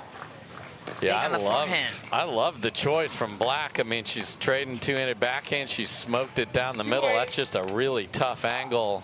And then Leigh just a little bit on tilt. I mean, that was an inside-out serve that missed by a lot for a serve in pickleball. Side out. Tried a little sneak attack, and this is when Tyra Black has got to finish this one out. Point.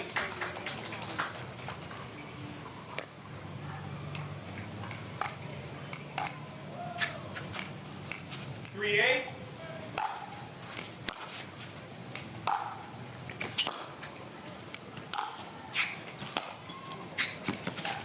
Point.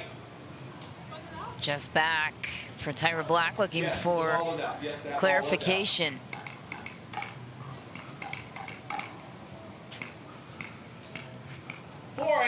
Waters back within 4. Side out. So what do you do now if you're Tyra Black to put the pressure on Leigh? Exactly what you just said. Put the pressure on her. You saw her. You could hear Leigh say the ball's not bouncing, so it's not coming up. So the swings on the forehand haven't been solid the way she would typically like. I didn't punch through that volley and cut it, and the ball's going to spin out. So don't let her off the hook by just playing passive.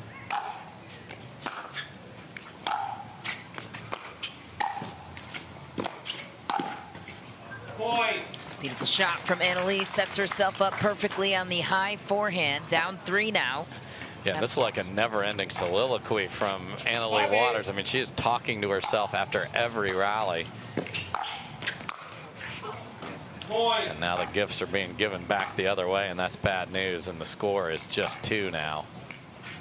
6-8.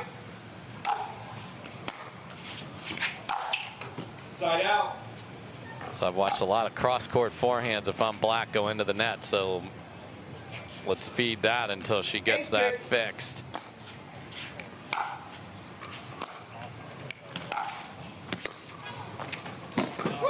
Such a smart shot there. You saw Leigh doesn't drop the ball a lot, chose to do that there, but great job by Black of reaching in and taking that out of the air. So terrific across the board.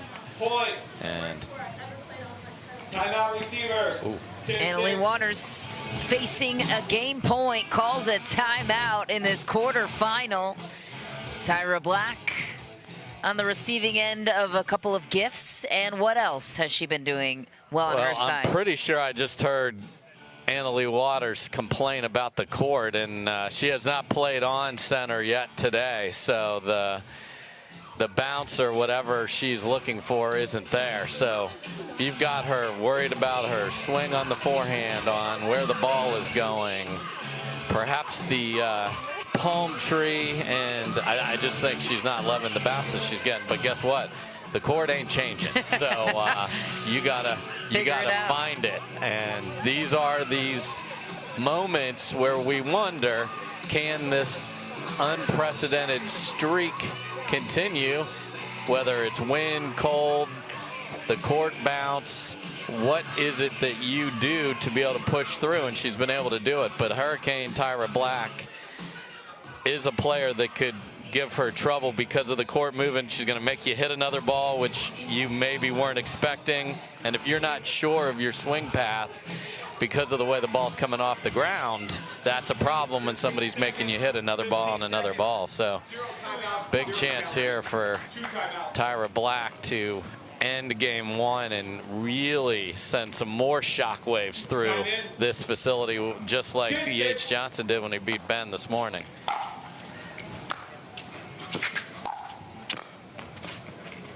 Side out. Wow, and just a tentative volley there on a ball that could have been crushed, and she'd be tapping paddles right now.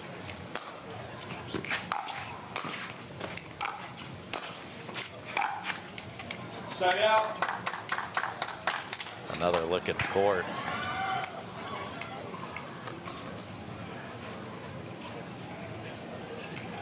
Ten-6.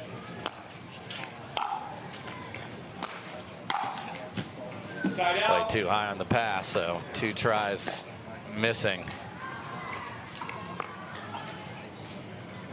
6-10.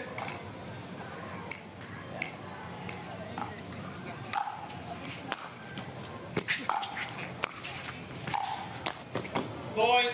Beautiful shot from Leigh on the two-handed backhand. 3 points down. I've seen her do this before. 7-10.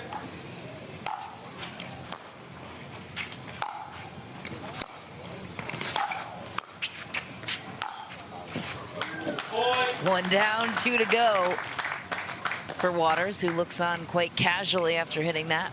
Yeah, and when it's smooth, it's so smooth. Just perfect, not too hard swing. Just wide, and another game point returning to Hurricane Tyra Black. 10-8. I'll recall. Here we go. 10-8. Oh, crafty shot.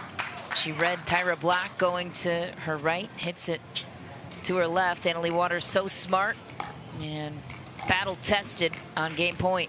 Saves another one. It's a nice spin from Black.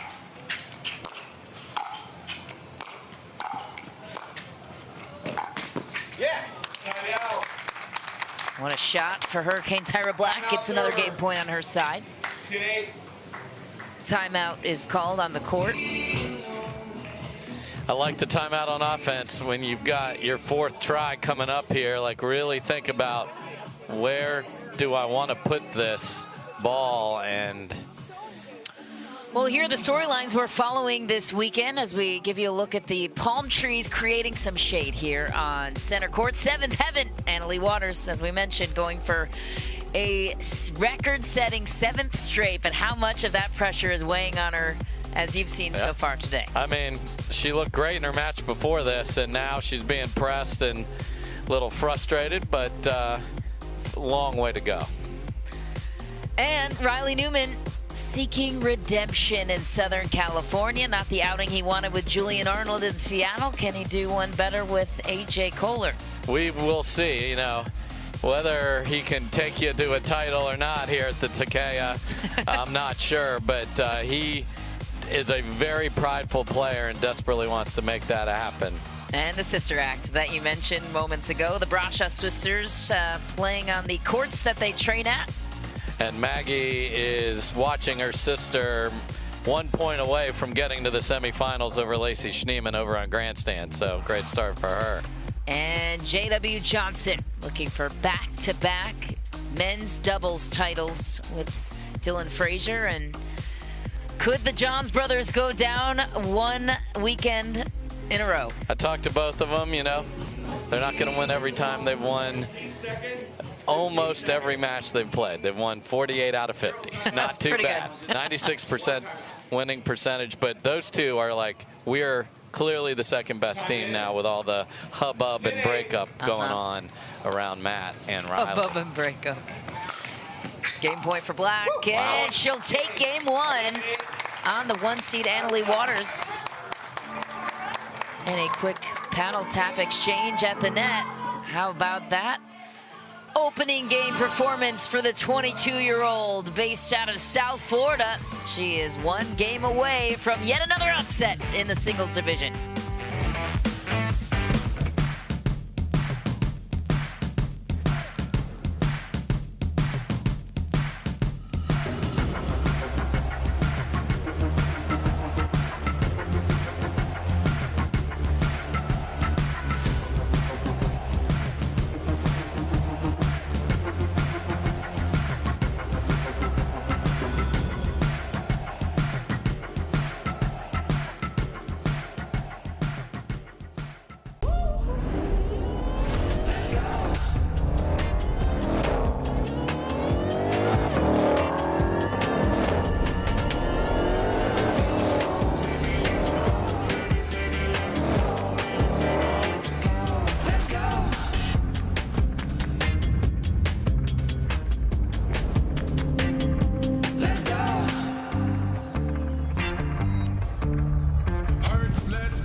In Fountain Valley, California, Leigh Waters looked frustrated in game one, had a big hole as big as 8-2 to Hurricane Tyra Black, was able to come back a little bit in losing game one. So the response? Leigh Waters saw her, she was holding the paddle in her left hand, just like disinterested here. And I saw Leigh, before we even hit first serve, ran back out there to get this under control. So there's that coaching and, in her case, mom element of like, all right, come on, refocus. And then Tyra Black comes out and plays a great first point. And what an opportunity for this lady. Yeah, you might as well seize the moment if you can. And you heard Leigh saying, fight, fight, fight. So she knows that she's got a fight on her hands because Black will not let it be easy because of her foot speed and athleticism. That's a beautiful shot from Black, finding the corner. Man, again, the self-dialogue continues. Side out. This is when you've got to get 1 out of 2, 1 out of 3 when you're serving, just to let the scoreboard add some pressure.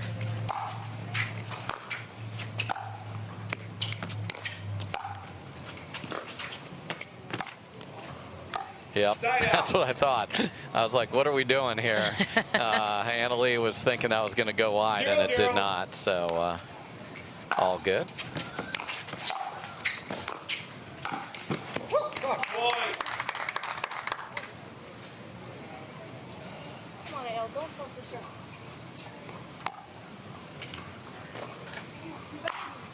Tyra Black on the board first in game 2 of this quarterfinals.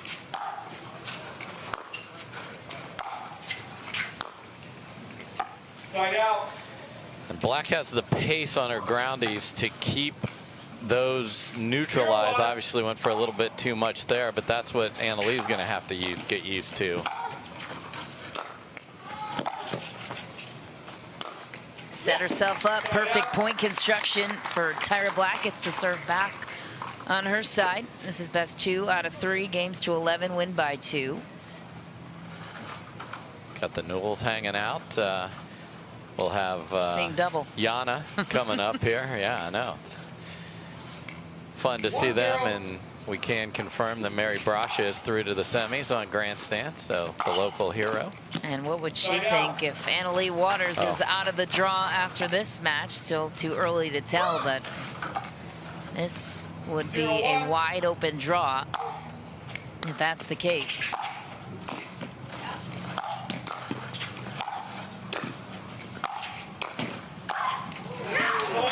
Leigh Waters wins the battle at the net. Yeah, that's just some tremendous coverage at the kitchen line from Tyra Black, but unfortunately the precision on those passes from Leigh Waters just made the last one have to pop up.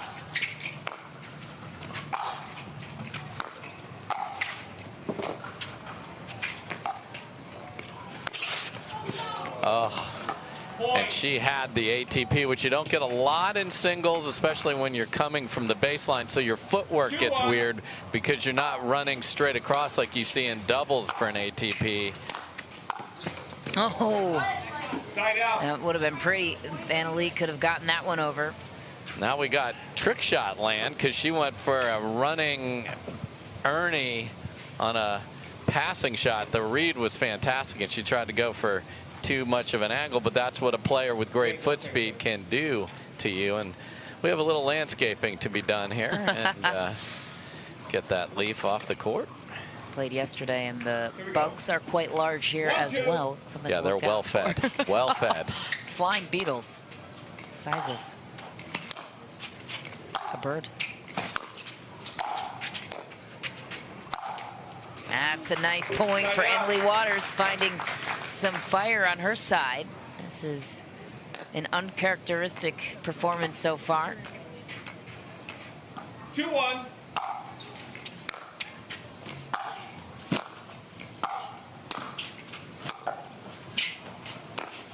Oh, what a get from Leigh. She had it though, Black did. She did. I love the pace on the volleys. They're struck with purpose, pushing Leigh deep. I know Black is messing with that left hand. Probably took the Band-Aid off maybe there from an earlier incident with the video board. That ball was clearly wide there. Side out. 1-3. Side out.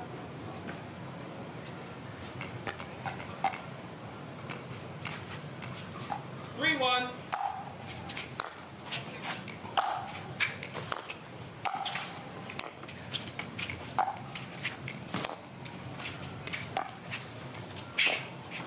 Double bounce at the point.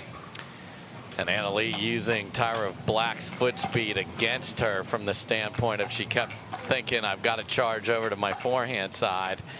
So very smart point, and Leigh looks a little more under control here.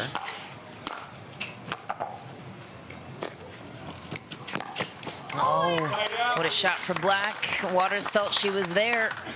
Yeah, and she just said to herself ATP. So both ladies, again, coming from the back of the court, you don't see it as obvious, and then the swing is so much different. Still there, you just have to look for a different hooking around and find that back corner when you're coming from the baseline to get there. 1-4. 0 for 2 on that shot so far, 1 on each side. Oh, Black went for a slice dropper serve, mixing things up.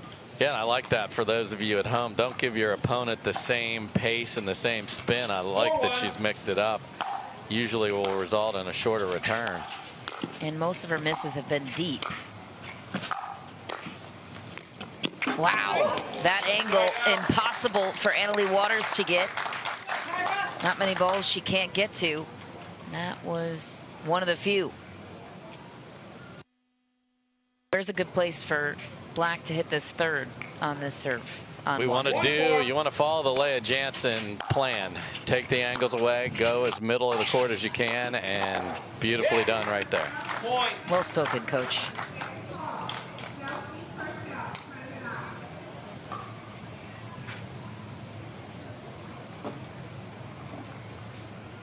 Black cuts it to 2. 2-4. Side out. So the backhand has had opportunities. That was a deep return, but she missed one in the tape down the line, tried to curl that cross court. So again, the swings and the difference of tennis to pickleball. This is a player that's going to be able to make those. Wins that timeline, Michelle. We're seeing what she can do right here today, and it's only going to get better. That's good news if you're a Hurricane Tyra Black fan.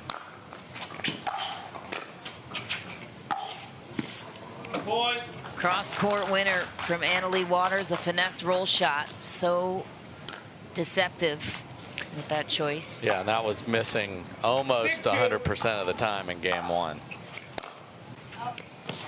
Big serve, catches the baseline, and 7-2. What a 180 here. Point. Timeout receiver. Leigh making Tyra Black feel uncomfortable now with an 8-2 advantage here in game 2. And a big response from the 16-year-old with a lot on the line this weekend.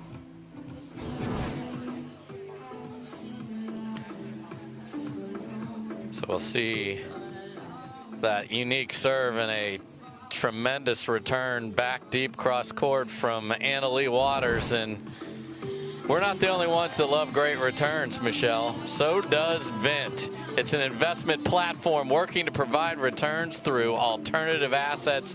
They make it possible for investors, big and small, to diversify their portfolio with fine wine and rare spirits. That's right. SEC qualified offerings that you can add to your investment portfolio. Learn more at vint.co.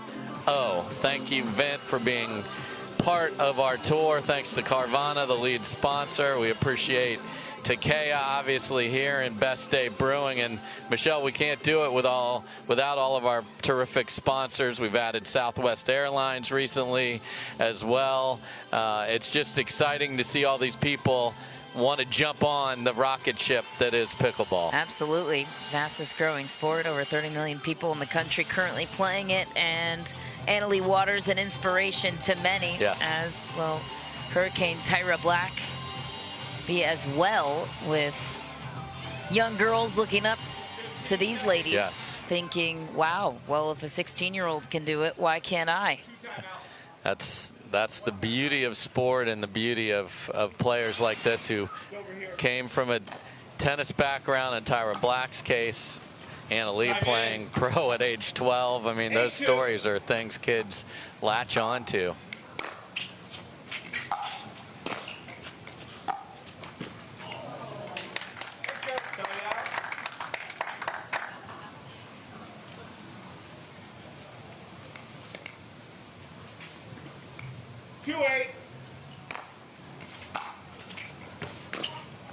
Side out. Ball didn't come up there for Tyra Black, so now's the time to press the issue for Tyra Black and make Leigh earn it.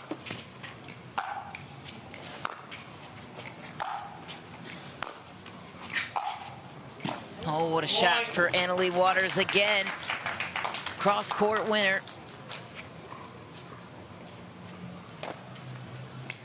You notice the chatter with herself has disappeared here as the scoreboard difference has grown. Side out. Still missing the forehand, though.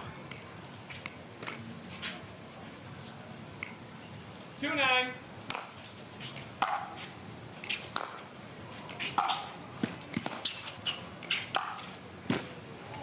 Side out. That's just too good with the drop on the forehand, setting up that two-handed backhand roll and just 2 points from taking this first or second game, excuse me. A lot of errors on the side of Black, and Leigh Waters now gets game point on her side. Looks like this one is going 3.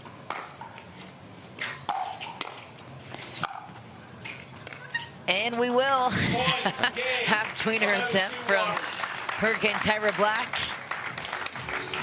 And a quick response, 11-2 finish for Leigh Waters. So now game 3 on the docket as the 16-year-old found her rhythm. And don't underestimate Leigh Waters jumping in there before that second game started. And very true. Folks, if you love what you're seeing here and you're in Utah or the Kansas City area or the other Queen City, this one of Cincinnati, and then Vegas, we're going to come to Vegas twice. Get your tickets if you want to play where the pros play. This is your chance. Scan that QR code and get the whole slate. And then obviously the one we're talking about that isn't quite there in a chronological order is in November, where we will have the USA Pickleball National Championships. The biggest event in the history of pickleball, Michelle, is going to be in Dallas at Brookhaven Country Club. Pickleball Boulevard. I can smell the great food already.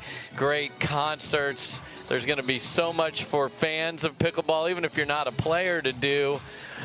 Watch some pickleball, go enjoy the Boulevard, go back, and it's just going to be, again, elevating everything about it and making the national championship special. And then watching players from across the country at their skill level and their age have a chance to say, I am the best in the country. That is no joke right there, and that's the opportunity they'll have in Dallas. That's awesome. Can't wait. It's going to be one of the best that we've seen and continues to match the rocket speed, as you mentioned, of the growth of the sport. National championship, bigger than ever, is a testament to that. Yes. So if I'm Hurricane Tyra Black, okay. So Leigh Waters has recovered, and I, being Tyra, have made a few more errors. So if I'm her, I'm like, well, Leigh seemed to be worked up about the ball and the court over there. So let's make her play a lot of balls. Let's put the pressure. Let's return. Take those thirds down the middle and see if we can get her chatty with herself again. Oh, that's a sneaky angle from the former tennis pro. 1-0. Point. Another miss for Leigh Waters, and a quick start. And a kick at the court. So this is exactly what I want if I'm Black. Okay, good.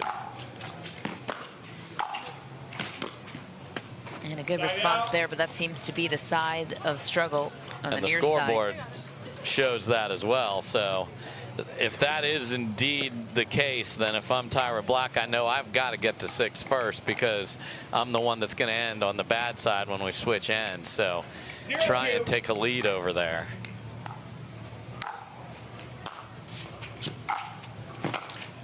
Oh, wow, double bouncer. Might have played a ball going wide. So sometimes it gets corrected instantly there, Michelle. 2-0.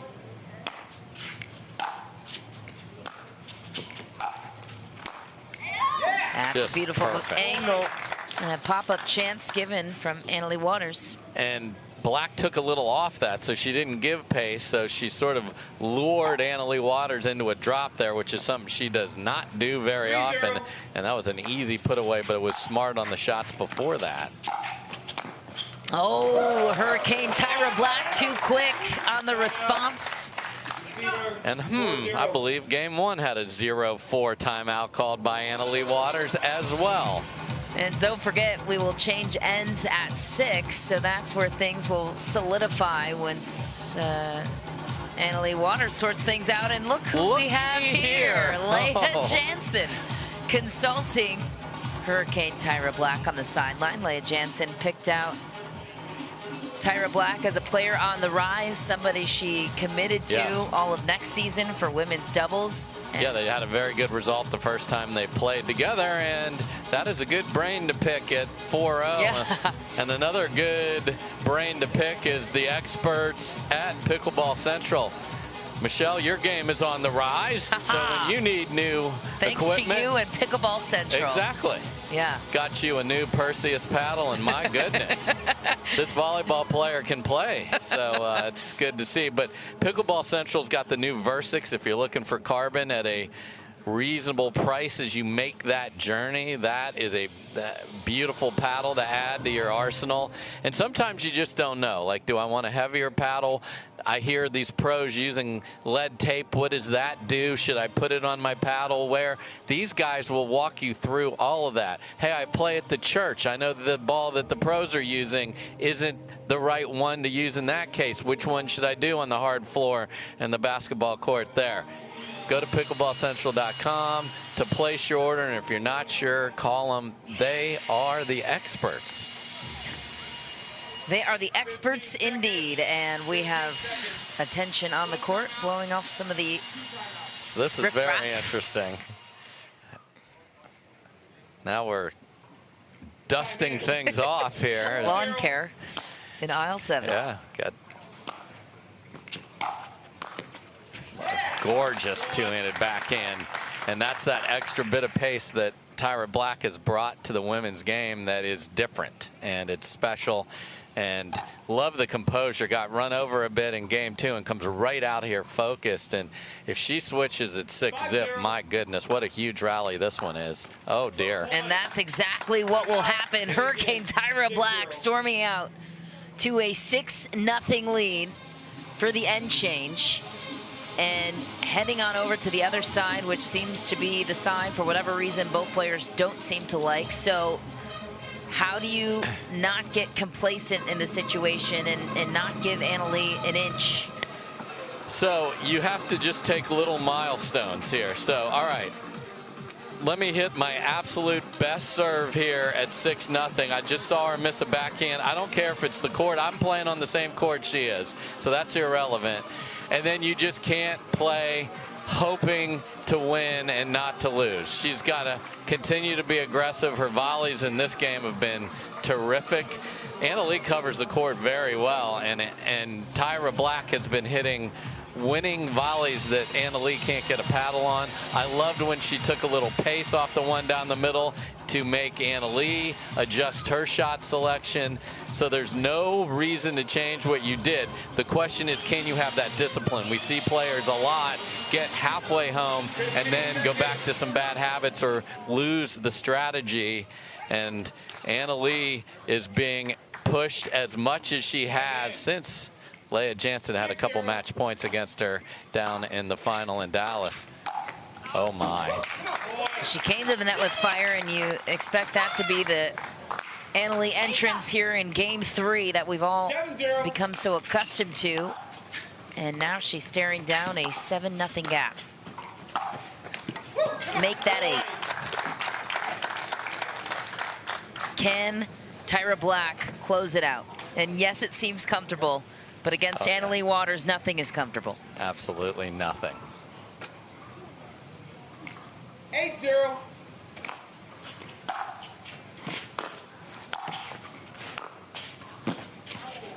Just deep, yes. And just to reiterate, Annalie has lost one singles match in 2023. That to Catherine Parento back in Daytona.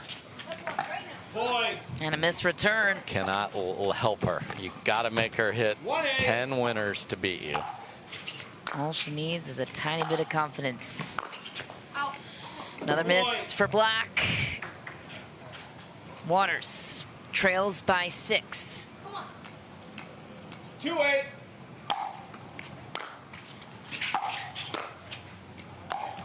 Oh, that's a beautiful shot from Annalie. So where do you pull the trigger on a timeout here, Tyra? Maybe one more, because Annalie will play fast to stack these on you and make them feel even bigger.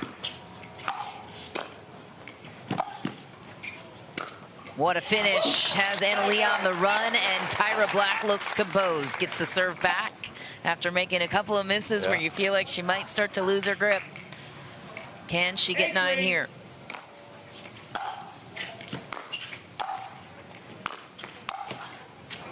Not yet. What an angle from Leigh Waters, rising to the occasion. Yep, Leigh Waters is going to make her beat her with the two-handed backhand.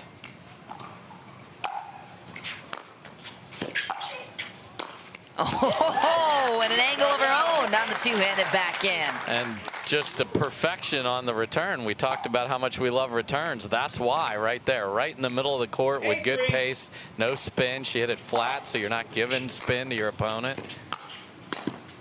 Wow.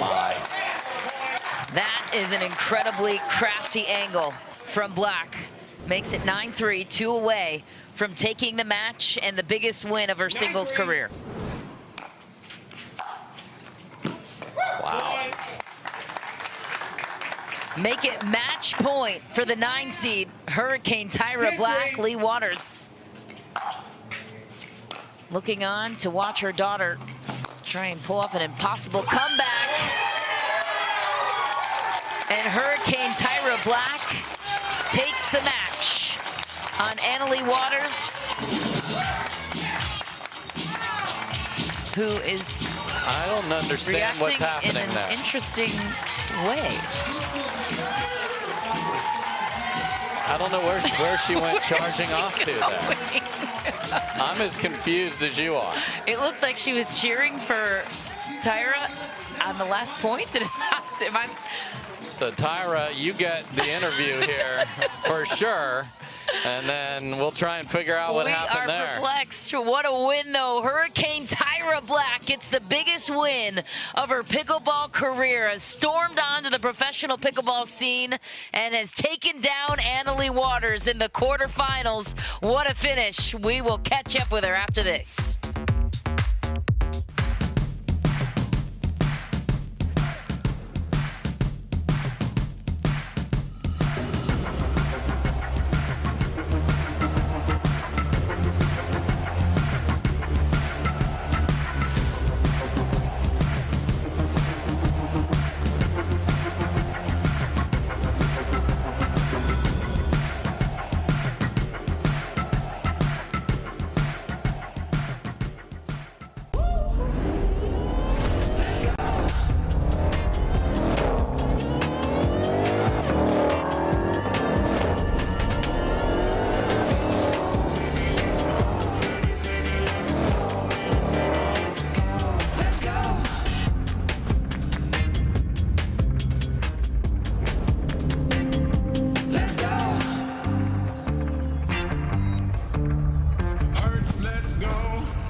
Wow, what a win for Hurricane Tyra Black. She takes down the best women's player in the world. It took 3 games, and she dug deep, found a way to get it done. As we check in now with the third member of our crew, current female pro Cameron Blackwood, standing by with the big winner. Thanks, Mish. Yes, you just gave Leigh Waters her first loss since coming back in March, only her second loss this year. Before we can get into this, what did you tell yourself before stepping out here today? So I called my mom when I knew I was going to play her, and she said, "You have nothing to lose. It can't be worse than last time." So I just came out with full confidence, and I just went for my shots.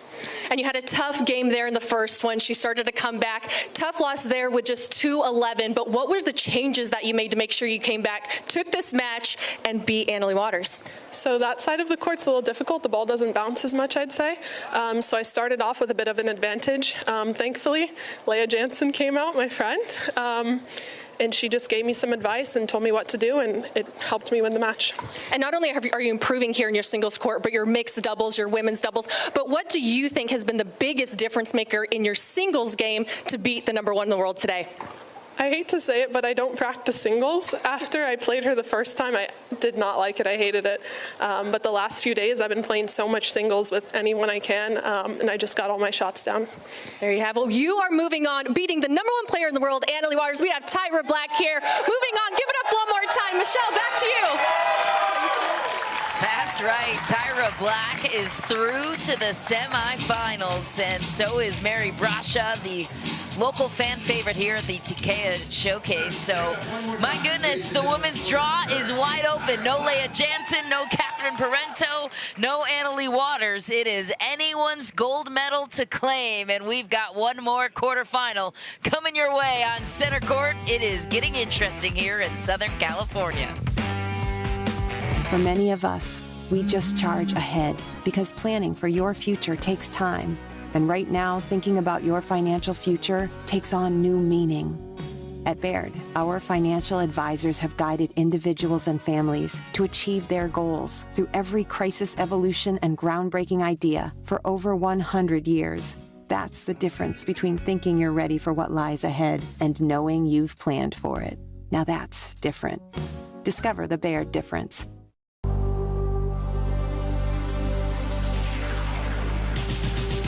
Gearbox introduces the all-new CX-14 Ultimate Power with SST Core. All-new power band technology, delivering controlled, effortless power. All technology, every shot.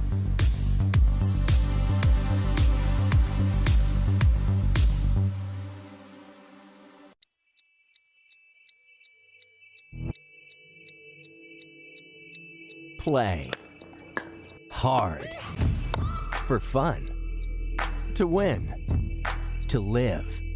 Whatever your play, there's Penetrax Joint and Muscle Cream to let you play on. Deep penetrating relief without greasiness, irritation, or unpleasant odor. Inspired by nature and 100% guaranteed. Try Penetrax and play on. Bring it on! Pack all the things. Fly on your schedule. Reward yourself and the girls whenever. Stay or go when you wanna. And more is on the way. So when you're ready to go, go with heart. Go with Southwest. Check this out. This is Venom Go by Hyperice. You stick this pod on this pad and boom, instant relief wherever you need it. With 9 different variations of heat and vibration, you can soothe your sore muscles instantly. The tight spot on your neck, that little knot on your back, that shoulder that always bugs you, and your tight calf after a ride, say bye-bye to the pain and soreness. Heating up 6 times faster than any other heating pad. Ooh, that's hot. It's designed to get you out and moving. What are you waiting for?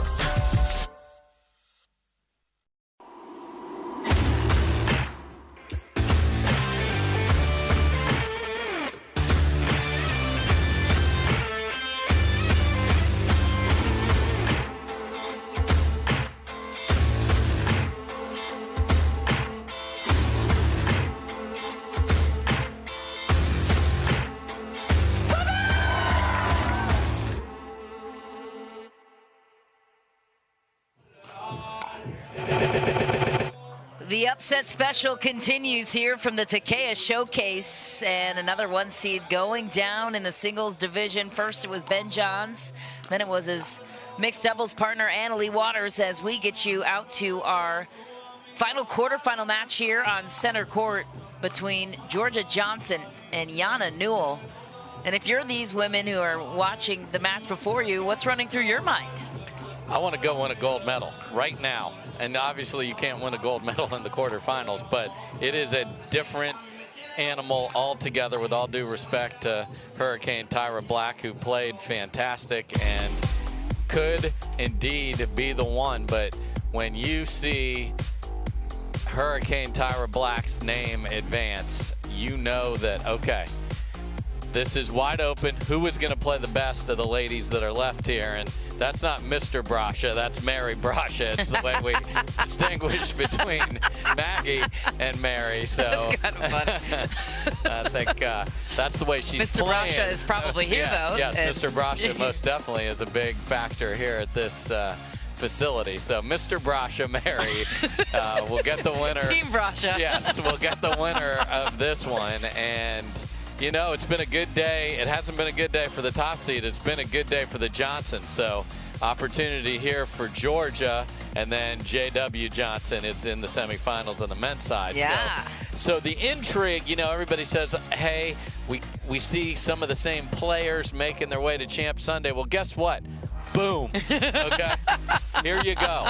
This is what can happen. Explosion. They're human beings. That's right. And wow, this is just getting more interesting by the day. Jamie Haas and Lauren Stratman in their quarterfinal match taking place now over on Grandstand. This one is in a tight second game.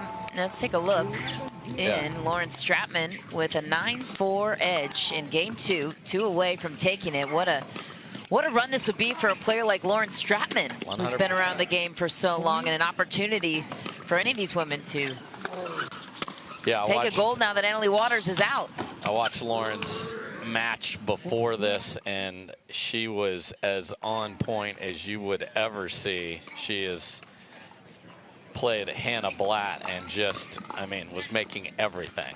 Painting lines. So it was a really good effort from her. And now, okay, look at the opportunity that I have. I mean, this is a woman that has as clean a ground strokes as anybody on the tour. Do you think anyone has leaned in and said to Lauren that Leigh lost, so she's aware of? I mean, I know Julian's close by because he was there watching before. Now, the key, and why I hope he didn't if I'm Lauren, the player, is I got to win this match. I cannot win gold today no matter what. Yes. So I don't want to get ahead of myself. Well, like for Georgia and Yana, you got to win now.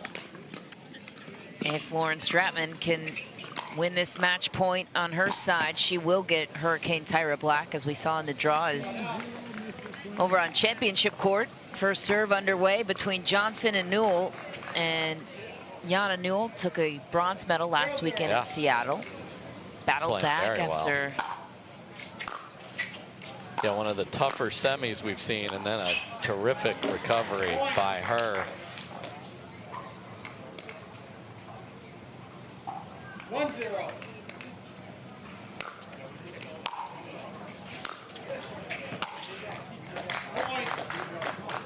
And Georgia Johnson to get to this match. What a battle with Judith Castillo. 11-9, 10-12, 11-3. So that's a very good win against one of the up-and-comers on the single side. And don't be fooled by that 14 next to Georgia Johnson's. It is by merit because she doesn't play a ton of singles, hasn't played a full year to get enough points to improve that ranking and that seed, but that is a very good player. And then good on Yana Newell, just keeps playing well, has done some damage with the aforementioned Lauren Stratman in women's doubles as well. And has a whole bunch of people that look like Ben Newell cheering for her over there. Ben Newell, of course, another player on the Pro Tour, has a twin brother. Both in the stands here this weekend.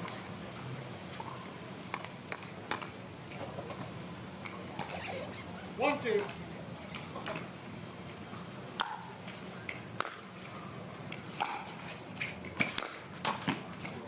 Point.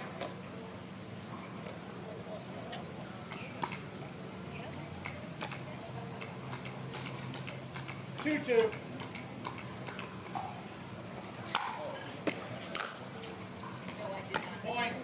And this is where these players need to settle down and let the excitement and the energy of that upset not overwhelm them and get in and play their best match. into the net for Newell. Lauren Stratman, by the way, taking the match in straight games over Haas. So she is through to the semis and will face Hurricane Tyra Black, which we will have featured here on center court later on this afternoon, evening, depending where you are.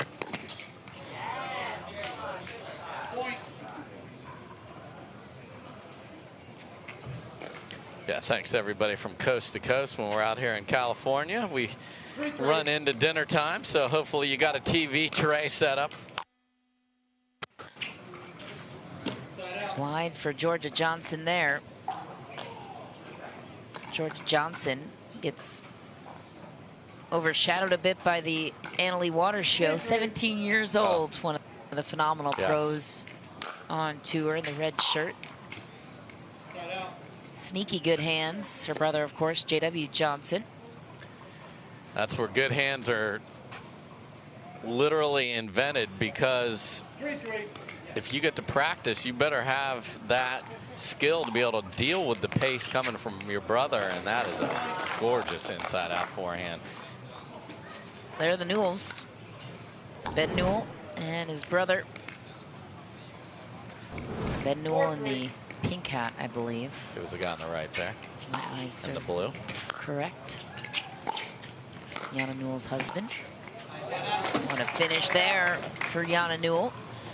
Yeah, you don't see a lot of balls played in transition off the short in that spot for Georgia Johnson. Sort of caught in between. Nice job by Jana Newell, then closing it out by taking advantage of Georgia's tough court positioning.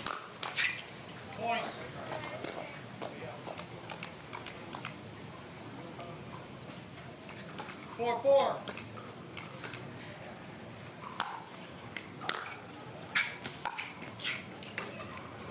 A miss for Jana Newell.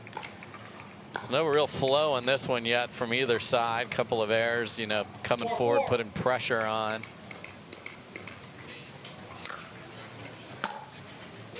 Nice serve. Exhibit L of that.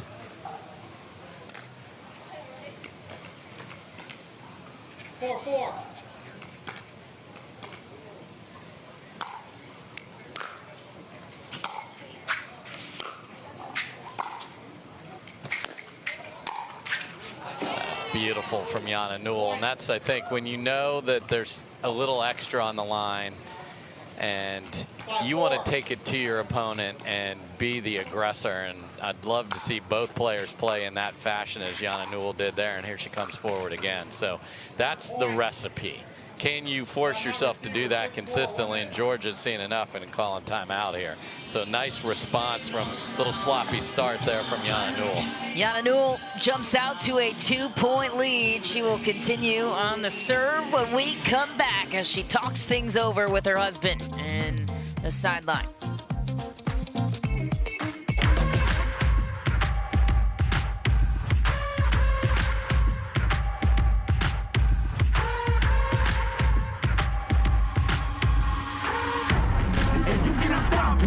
Nah, you cannot stop it.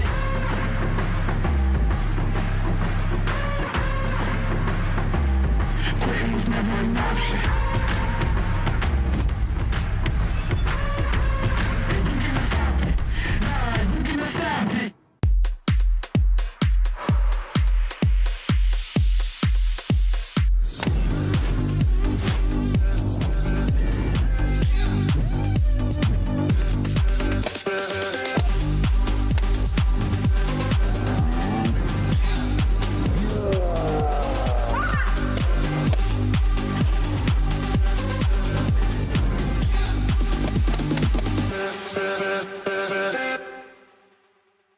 Innovation is our specialty. Winning is his. Zane Navratil has won more than 40 pro gold medals and back-to-back Major League Pickleball titles. One of pickleball's most iconic and decorated athletes teamed up with our world-class engineers with one goal in mind: build a paddle that can dominate.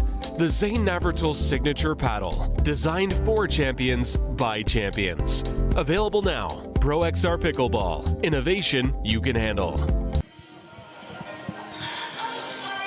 The upset special continues here from Southern California, and the women's singles draw wide open without Leigh Waters, Leah Jansen, Catherine Parento, and it's anyone's gold medal. So although nobody can win a gold medal today, Dave, it feels like every match is a gold medal match opportunity because you know the floodgates are now open. And certainly we're seeing that play out here on center court in this final quarterfinal match. That's a big finish for Newell. And she has such a great overhead. That college tennis background comes into play, and just a smart shot. Gave herself plenty of margin, found a little bit of an angle, and there's that violent forehand flick that Georgia Johnson has blown up dudes in mixed doubles with that, and she's got to find her game now.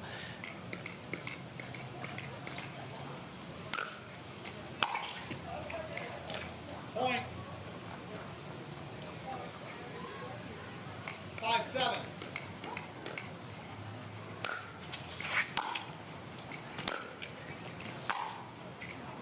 Wide for Newell, and a big run here for Johnson.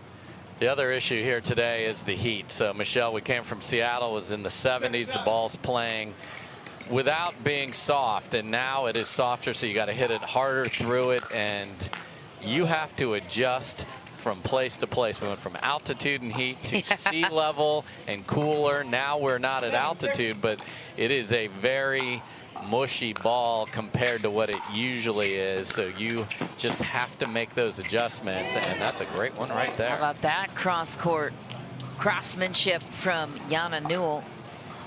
Our referees for this match, Thomas Tadler, Mark Thomas, Carol Manifold.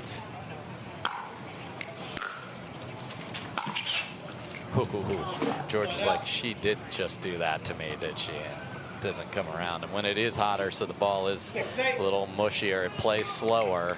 So you just have to react to that. It's not going to bounce up as much. So the issues that were discussed in the court before, you have that compounded if it's not coming off the court as well and the ball is playing slower. You're really going to have to bend your knees to swing through that.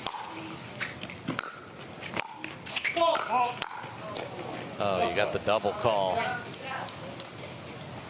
Mention the weather here in Fountain Valley, California, 76 degrees and sunny. And the more time the ball spends in the sun, the squishier it gets, to your point, Dave. That changes the complexion of Yeah, you just have to make the adjustments as a player. And I think that's what's fun about pickleball is we take this great entertainment from corner of the states to the other. You have to play, and that's why these players we've heard them talk about are getting here a couple of days before to get acclimated, and it's a necessity now to come out and play well right out of the gate. Man. Pinpoint accuracy down the line with that forehand, and then right in the corner, and big opportunity here. Game point for Newell. Timeout called by Georgia Johnson, facing a game point, looking to find her game and find her rhythm. On the sideline, talking things over with her coach. And we talked about this in the last match. You see Marcia Morerio, one of the top senior pros, and he's working with the Johnsons a lot, and will probably stay there if J-Dub has that bench in the upcoming match. But the ability for a coach to identify something to calm you down, you're worked up about the court, it's okay. Guess what? They have to play on this court too. Little strategy things. You see Ben Newell just, I mean, look at that.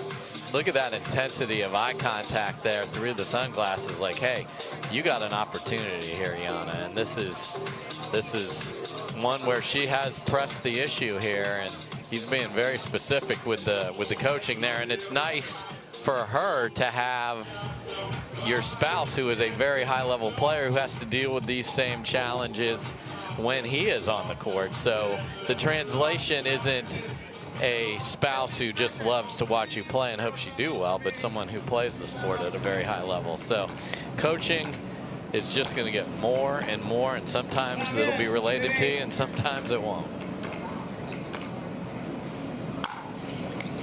Game point for Newell. Missed into the net. Georgia Johnson saves one. Just needs two to get the momentum back on her side.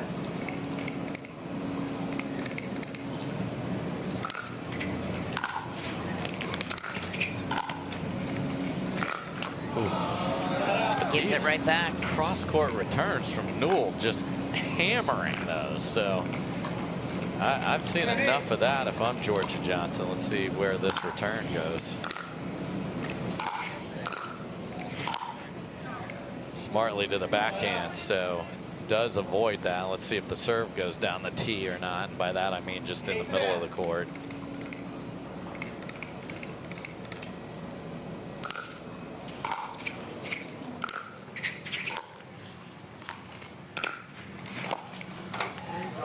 Really smart from Georgia Johnson, and that's the in-game calibrations that you got to make. Made exactly those two little changes, and now is a chance to tie it up. And you see herself giving herself some room to try and get it into the backhand and even cut it to get it over there. And Yana ropes one off the sideline. 10-9.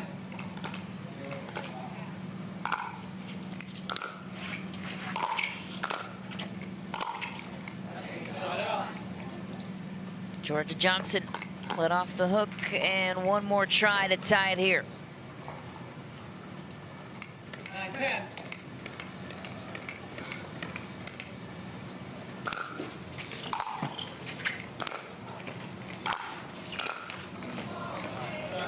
Just wasn't set. Kind of let that ball eat her up a little bit, and I love this timeout from Yana Newell. Let's really have a plan for game point here. Had one at 10-8, had one at 10-9, has a second one here at 10-9. So what do you think the game plan should be here at 10-9 up on Georgia Johnson? You know, hit a serve with some pace. To which corner? Deep. You know, I'd like to see it deep, you know, not let her get a full swing, so somewhere near the body, make her hit a backhand potentially. And if you know you're going to get a backhand, let's step into it and hit a true backhand. Hit your best backhand. And Georgia's brother JW will be on the stage next on center court for his semifinal match against Federico Staksrud. Top of the draw, Gabriel Joseph taking on Tyson McGuffin. Yes, you see Ben Johns in the top left-hand side of your screen. And then you don't see it anymore. And then you don't see it. Now you see it, now you don't. Yates Yeah. Johnson took down Ben Johns, then got eliminated himself in the quarters. That's tough when you're the guy that takes down the guy. Hey, thanks, pal. But and now then get Gabe taken Joseph. down yourself. Gabe Joseph's the guy who took down the guy, and he is, again, the 24.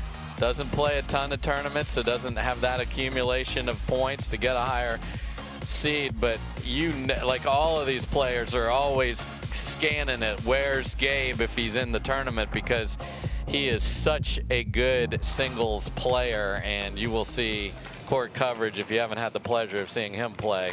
Two-handed backhand passes and speed you won't believe.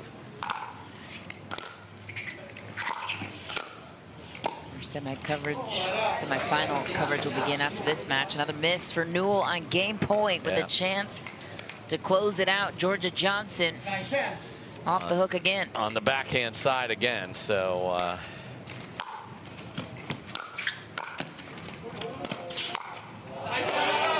that's a good counter from Yana Newell. Gets another try and another game point. this will be game point number 4, Michelle.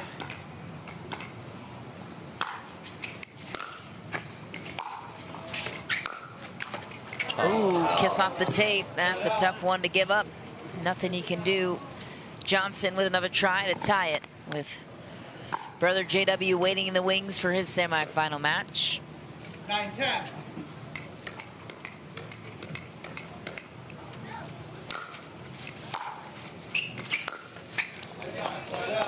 So the backhand betrayal is on both sides here, so it'd be interesting to see, you know, if Newell's feeling that or not, because if she is, sprint over there and set up a forehand after the serve. Passing shot for the winner, takes the game. Took 5 tries to get it done, and Jana Newell takes the opener here in this quarterfinal match on Georgia Johnson. What a performance for Newell. Great performance to start with, and now you have confidence like, I'm going to make a semifinal. I just got to win 1 game. We'll be right back with game 2 after this.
Corner booths, sticky floors, catching breaks, and second wins.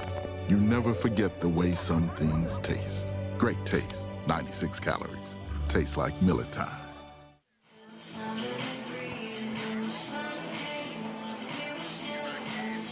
Welcome back, everybody. There's a good look at Georgia Johnson. 2 points short in game number 1.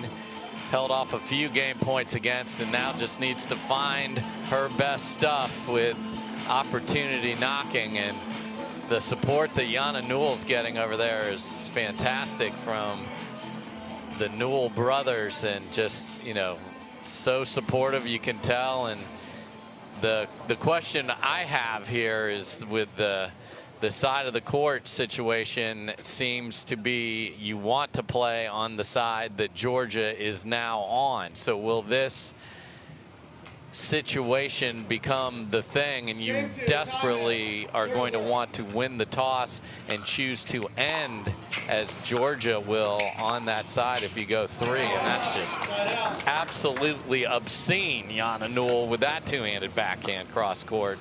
So great start for her after it was her backhand that got picked on a little bit at the end. She had a beautiful ball to win game number 1, and then starts game 2 with that one. And the forehand is cooking, and Jana Newell is one impressive player right now. 1-0.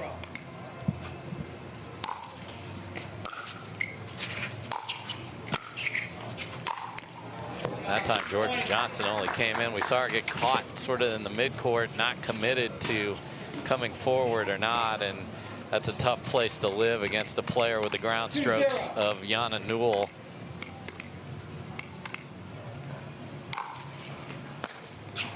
Point. This is where we're close to a timeout, as this cannot keep growing and turn into an avalanche.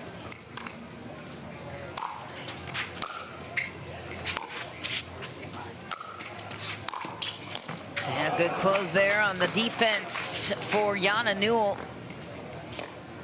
Yeah, tough to hit that overhead coming. You can see the shadows are left to right across, so that was a overhead, and you can see the sunglasses, and that might have been a Murcha encouraging her to call timeout right there, because she didn't seem ready to call it herself. So my goodness, 4-0 has been the score a lot lately here, both in the prior match with the black upset of Leigh Waters, and here's Jana Newell looking to get to the semis. Yeah, and supposedly Newell on the more favorable side, exactly, according to a couple of the players here so far this afternoon. And if you're mentally managing that, whether there's a side that favors you or the opponent, how do you capitalize, especially if you're Georgia Johnson now down a game and on the less favorable side?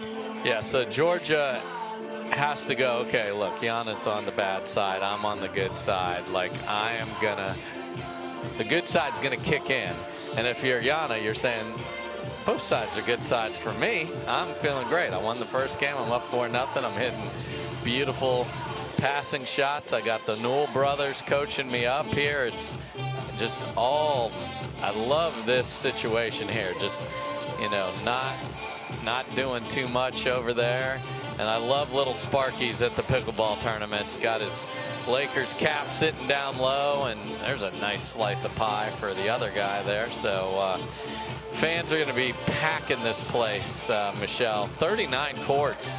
It is beautiful venue here at Los Cab for sure. Yeah, I appreciate the PPA team. A 1-week turnaround is a lot of work to make this happen. So kudos to everybody who gets this set up in literally record time and has it looking this good. Busy month, and that's a beautiful finishing shot for Jana Newell. 5-0.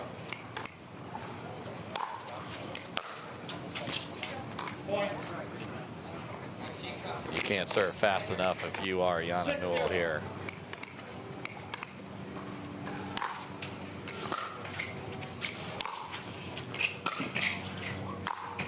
Wow.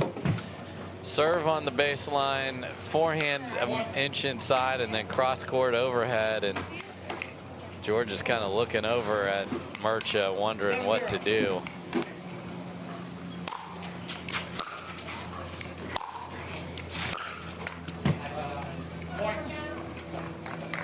And a little frustrated there. Newell just wants to keep this firing away.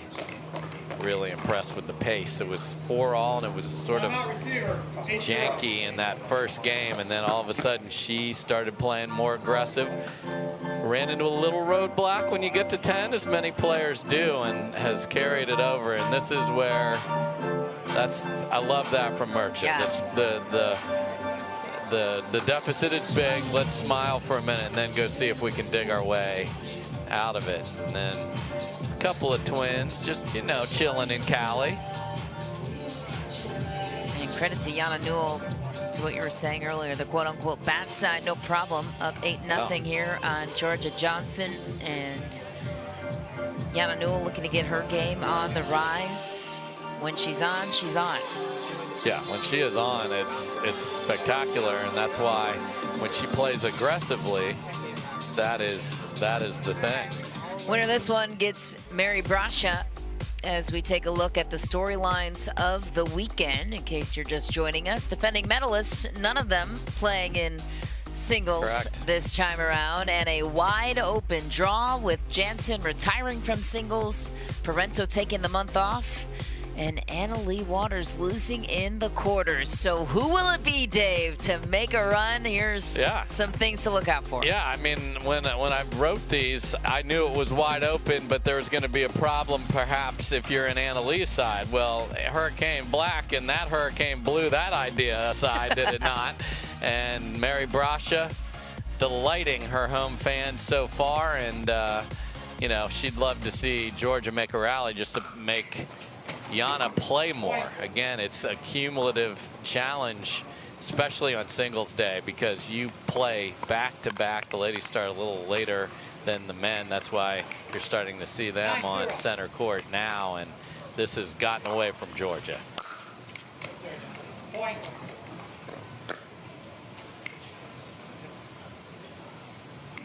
Match point for Jana Newell here in this quarterfinal. Missed the serve. Looking for the pickle.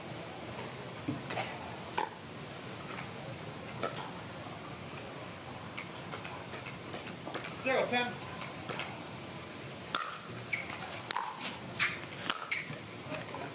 Again, Jana Newell just blasting the ball. I mean, she's apologizing for hitting lines. That's not necessary, in my opinion. That's a great shot. So, see if she can finish this off. Because again, every extra minute, You only want to play one more match. Wow. A little slip. A backhand sweep for Jana Newell, who is through to the semifinals. She will face the hometown favorite, Mary Brascia. What a win. 11-9 and not so close in game 2. 11-0. Dominant performance for Newell. Yeah, that's the thing. That's why mentality is so important here.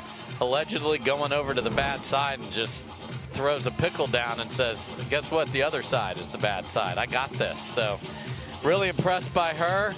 Mary Brascia will be quite the opponent. That is going to be a great battle when we get to the ladies semifinals. Well, we will be right back and check in with Cameron Blackwood for the future semifinalists right here. Hi, I'm Rick Barry. I used to play professional basketball. Now I'm into pickleball.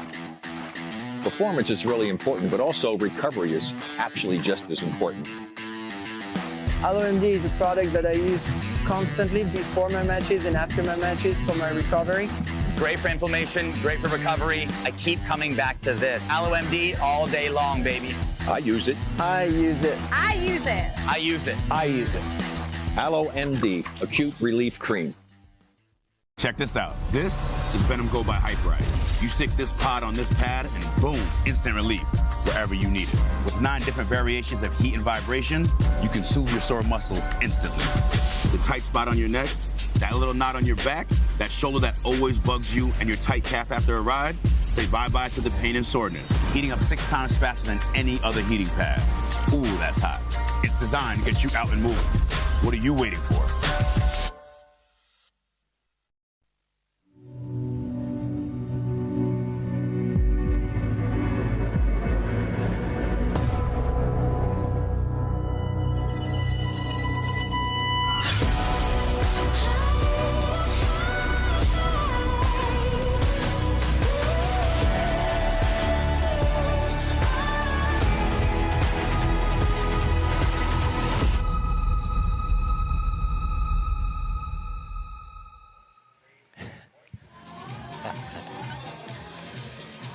Back on center court, Jana Newell is on to the semifinals as we check in now with Cameron Blackwood.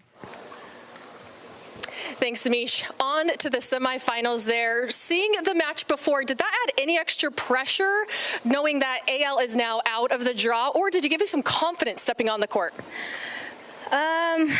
You know, with the girls, it's really hard to predict what's going to happen, so I don't think I really paid attention to what happened in the match. I'm super happy for Tyra. It's a great win for her, and I just try to focus on my game and play well. And you did have some extra coaching there. We were seeing double with Ben's twin brother.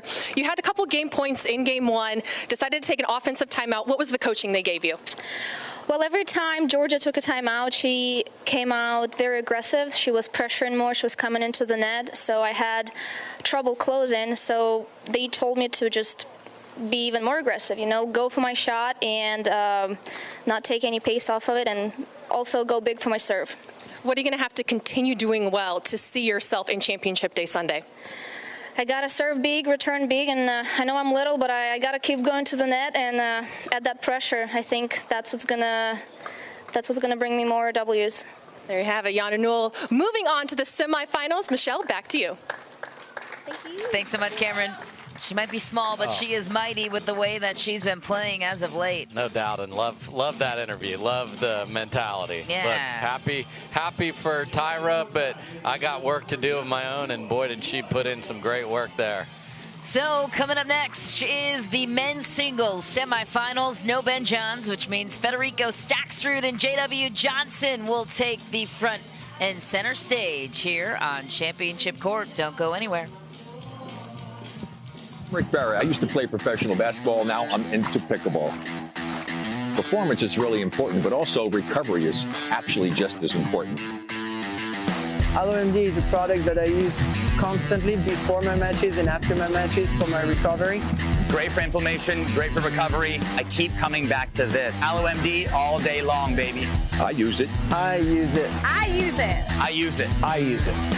AlloMD Acute Relief Cream. Check this out. This is Venom Go by Hyperice. You stick this pod on this pad and boom, instant relief wherever you need it. With 9 different variations of heat and vibration, you can soothe your sore muscles instantly. The tight spot on your neck, that little knot on your back, that shoulder that always bugs you, and your tight calf after a ride, say bye-bye to the pain and soreness. Heating up 6 times faster than any other heating pad. Ooh, that's hot. It's designed to get you out and moving. What are you waiting for?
This spring, you don't have to be a baller to buy like one. With a power bid approval from Guaranteed Rate, you can go head-to-head with cash offers and win.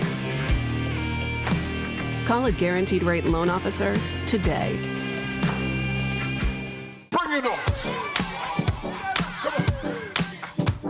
Pack all the things. Fly on your schedule. Reward yourself and the girls whenever. Stay or go when you wanna. And more is on the way. So when you're ready to go, go with heart. Go with Southwest. Back on center court, J.W. Johnson and Federico Staksrud, the silver medalists from last weekend, on front and center stage here at the Takeya Showcase, presented by Best Day Brewing. Dave Fleming, Michelle McMahon, bringing you all the semifinal action here from Southern California. And what a shake bet today, Dave.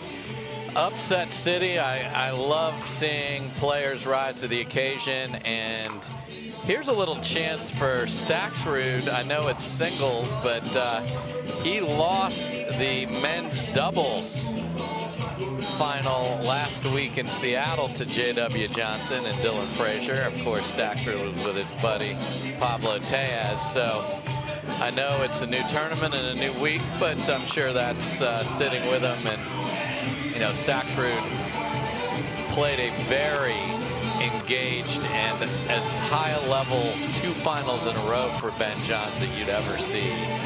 And he knows when those opportunities arise like this one, he's got to take it. He wants that gold medal back, and he certainly has the game to do it. As does J.W. Johnson on the other side, who had an unbelievable match on grandstand against Colin Chick, who continues to impress with the two-handed backhand and the court coverage. But J.W. Johnson sort of, as I surmised, has to sort of, okay, I was supporting my sister. She had a rough go of it there. I got to just wipe that away and be focused on my own business here. And Murcha didn't have to move a muscle. He just stayed on that same bench over there. So this is going to be a battle of the cat and mouse desires of Staksrud, his inside-out forehand that is his bread and butter coming forward, and then J.W. Johnson has passing shots from the baseline. The hands, can he take over at the kitchen line or not? It's going to be fun to watch. First serve underway. Staksrud on the board first.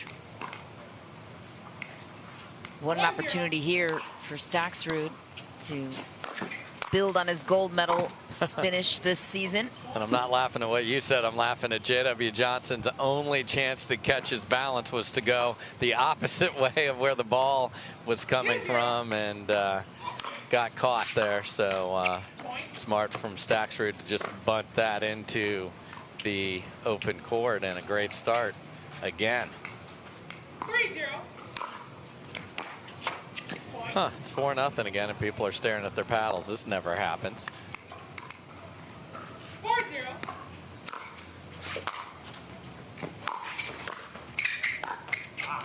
Side out.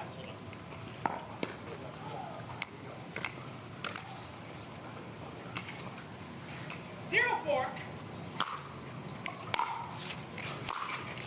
Side out.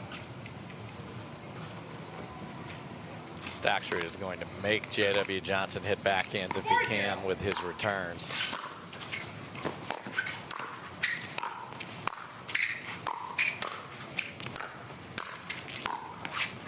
Commanding the kitchen was J.W. Johnson, unpassable in that moment. Gets the serve back on his side, down 4. 0-4.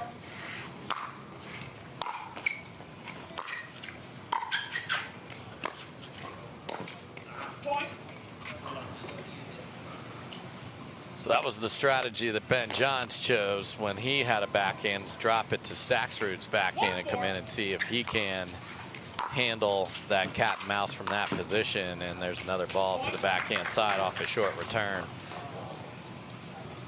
Johnson cuts the lead in half. Onisha Smith, Linda Kirkpatrick, and Howard Hepworth are referees for this semifinal. First of 2 in the men's side. What an angle from Staksrud. And depth to it too, so that it pushed J.W. Johnson not just forward but sideways and couldn't catch up to it. That's a great ball from Fed right there. And that's a fantastic return. So Staksrud would love to set up a forehand there, but because of the depth of return from that man right there, no chance to do so.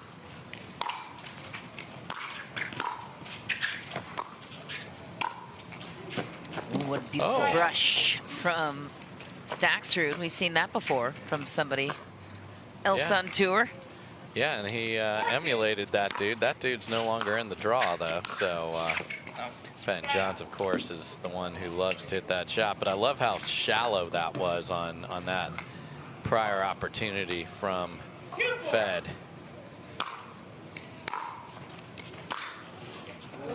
Beautiful passing shot from J.W. Johnson, who makes it look effortless. Trails by 1. 3-4. Side out.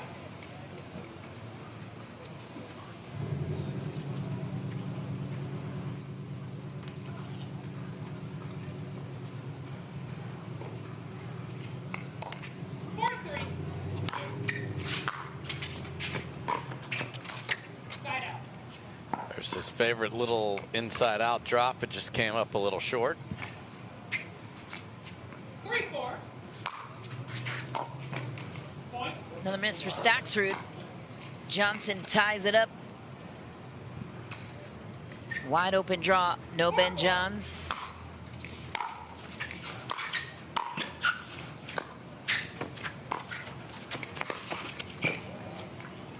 Can't believe he missed that one. Yeah, tried to return the angle with a more severe one of his own and couldn't do it, but has erased the start of this match. And the problem is Fed's been stuck at 4 here.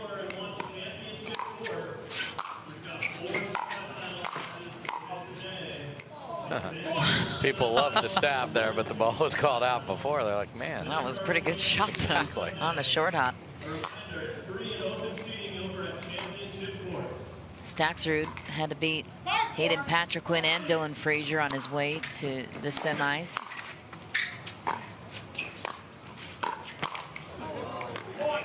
J.W. Johnson set up exactly what he wanted. Sometimes you will bait somebody into thinking there's a wide open court and close the door, and he just swung too hard through a sitter.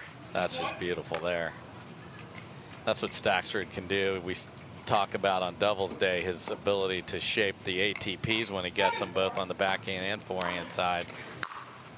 really able to curl the ball. Ooh, we've seen both Johnsons slip in that exact same area. Georgia at the end of game number 2, and that looked a little scary there. I think he's okay, but going to call timeout.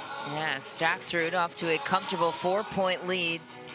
You can only score in 4s in this match, apparently. 4-0, 4-4, 8-4. And the Argentinian smiles on from the sideline. We'll be right back. To make it to the game, it takes dedication and training. To stay in the game, it takes grit and stamina. To win the game, it takes strategy and skill. You keep focus on your approach, drop, and champion shots, and we'll help you stay focused on your strength, flexibility, speed, and downtime. Having a sports medicine partner in your court is key to helping you make it to the game, stay in the game, and win the game. Select Medical is proud to be the exclusive provider of physical therapy of the PPA Tour.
Tellez smiling on for his buddy Federico Staksrud.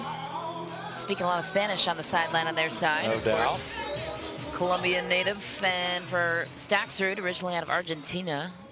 We'll have to get a translator out there to get some scoop on what they're saying. Yeah, because they are definitely audible.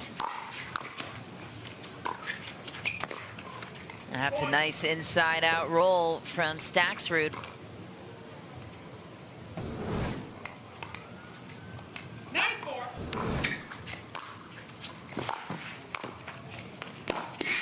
Wow, what an effort. And that's the thing, Staksrud can cover the court so well that even on that one it looked like he was out of it and still almost made J-Dub hit another shot. This is where Johnsons need to find that passing shot from the baseline.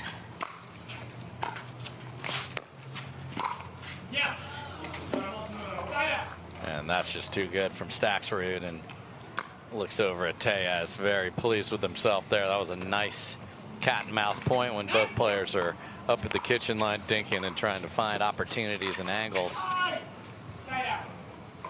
Too much curl on that one. Great deep return from J.W. Johnson. 4-9. Side out.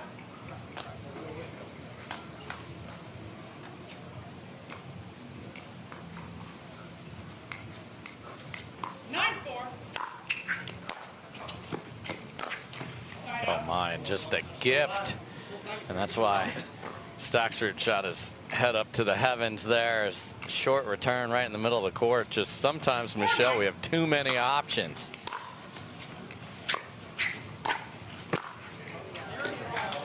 J.W. Johnson capitalizing. He's so fluid with his movement. Yeah, and that was an interesting choice there by Staksrud to try and cut it. Left it up in the air, and J-Dub's going to be all over that every single time. 5-9.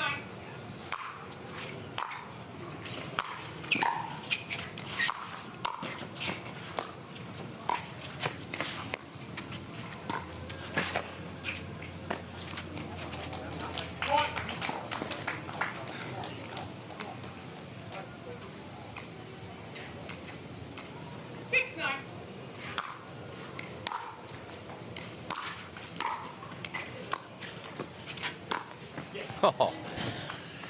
Watch the footwork on this. If we can see that again, the disguise on what Staksrud did, because he set himself up to roll this cross court and then hopped over and went inside out into the open court. That's just masterful at the kitchen.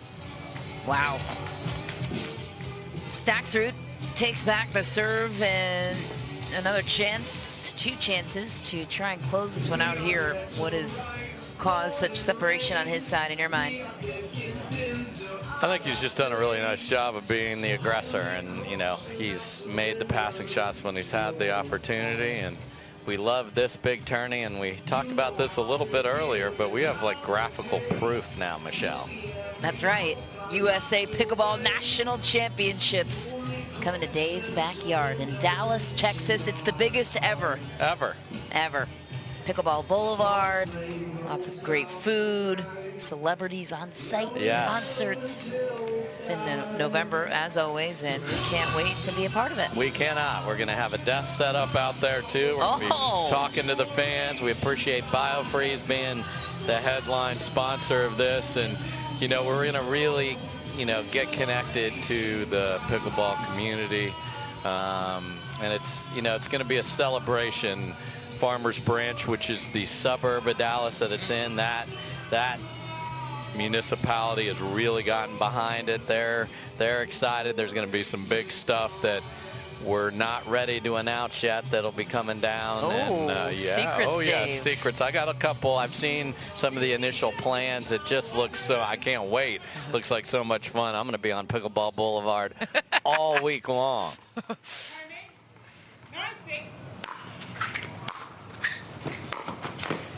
Side out. One of the backhand down the line, just shy of the tape. JW Johnson down 3. Gets the serve back.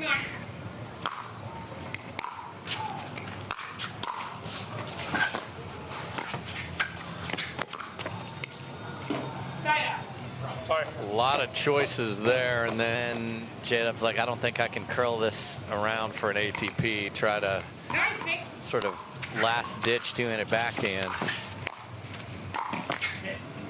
That's what makes Staksrud so good. If he can get that third to dip, he sees a pop-up, and so many singles players wonder why they're not getting to that next level. It's because they let a ball like that one bounce, Michelle. He was on it, took it out of the air, and has a game point because of it. Wants that one back. JW Johnson saves one.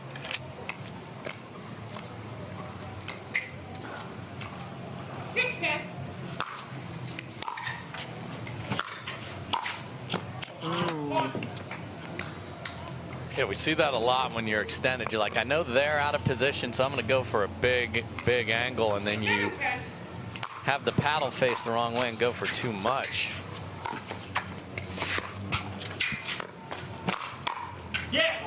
That's a nice counter from Staksrud.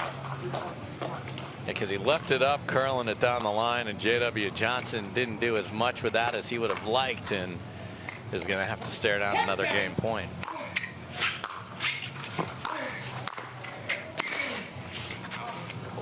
Just barely misses wide. 2 game point saved for Johnson. 7-10.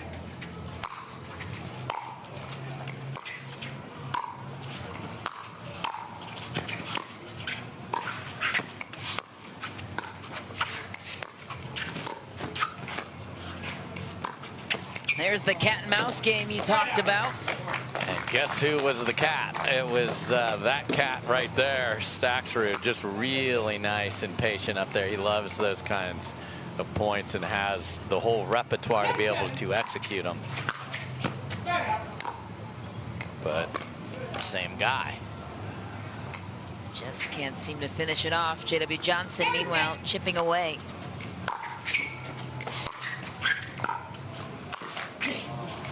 Same idea there from JW Johnson. I think he saw the opportunity just a hair late, and then that ball had gotten below the height of the net. 10-7.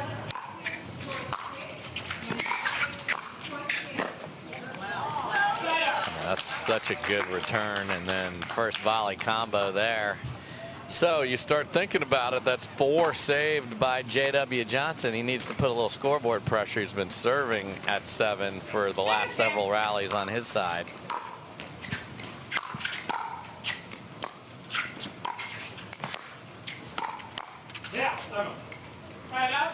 And these Another are offensive timeout. Yeah, he called one at 9-6 as well. So he has had to just sort of sort this out at the latter stages. Been great on return, just hasn't had the finish. So we'll see if the 5th time's the charm here. And there again. J.W. Johnson looks defeated.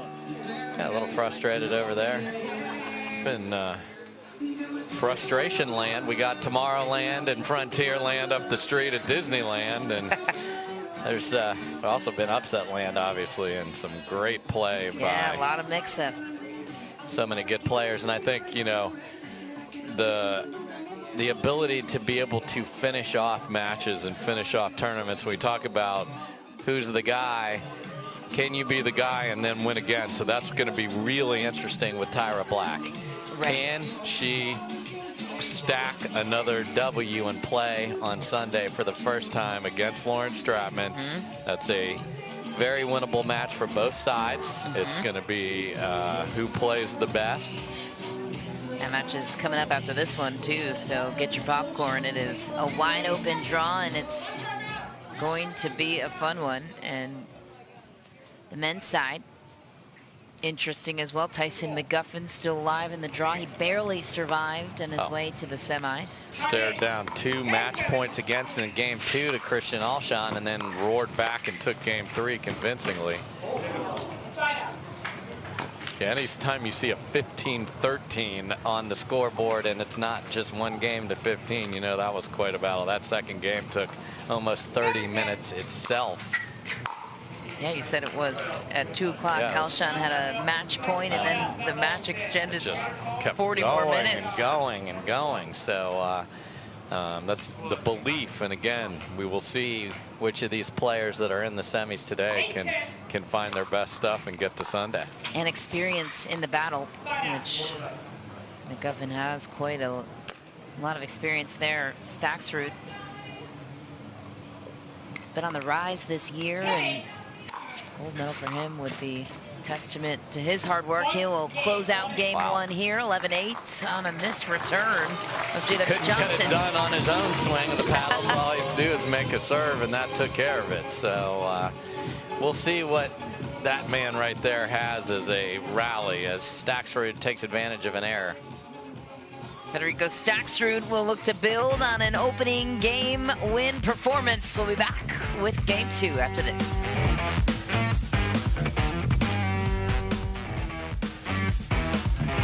Introducing Versix Raw, a sweet spot of price and performance. All of the features you asked for, brought to you by the experts at Pickleball Central. Toray T700 Raw Carbon technology creates lasting spin, and a unique elongated shape amplifies power and broad court coverage. Experience enhanced control with a hybrid core and the flexibility of an extended handle for two-handed shots. An octagonal grip with sealed edges guarantees comfort. Versix Raw, your game elevated.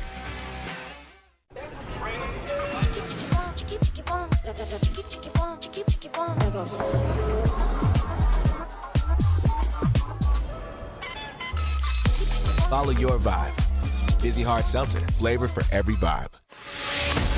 Stay in the game with OS First Socks and Compression. Chosen by pro athletes for comfort, injury prevention, and muscle recovery. Be a champion with compression zone technology for support where you need it and the flexibility to make your move. Gear up like a pro and step into greatness.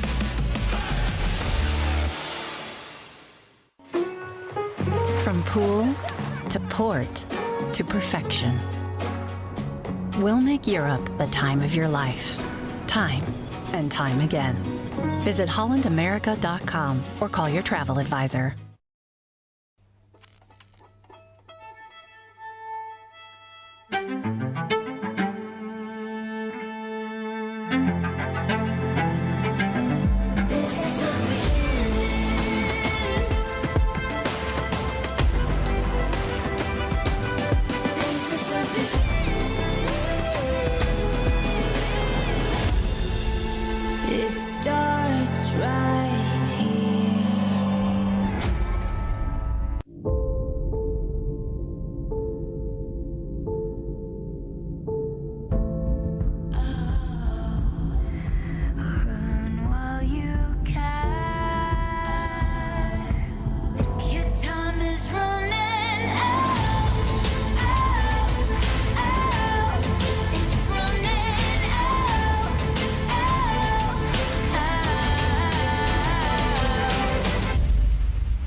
won.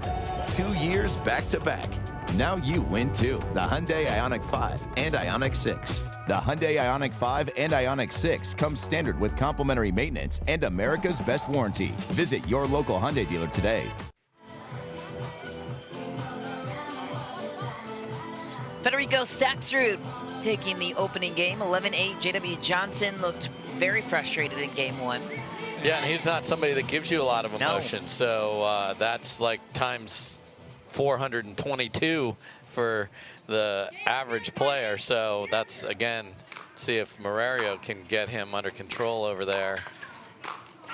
And same strategy. He's hit a couple of good thirds, not trying to get it past, but to set up a ball to come in behind, and hasn't been able to make the volley on the move.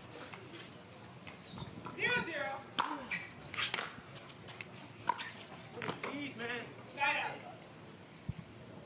Sometimes we don't hit a clean return at all, and it works out in our favor, as Johnson did there. 0-0.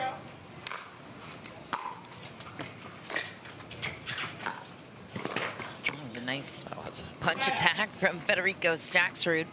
I just held it and then flicked it quickly, and Michelle, breaking news, the bad side's won 2 games in a row. Let's see if JW Johnson makes it 3 in a row. And also, as the sun moves, you see we get different. Now we got a light pole instead of the palm tree shadows.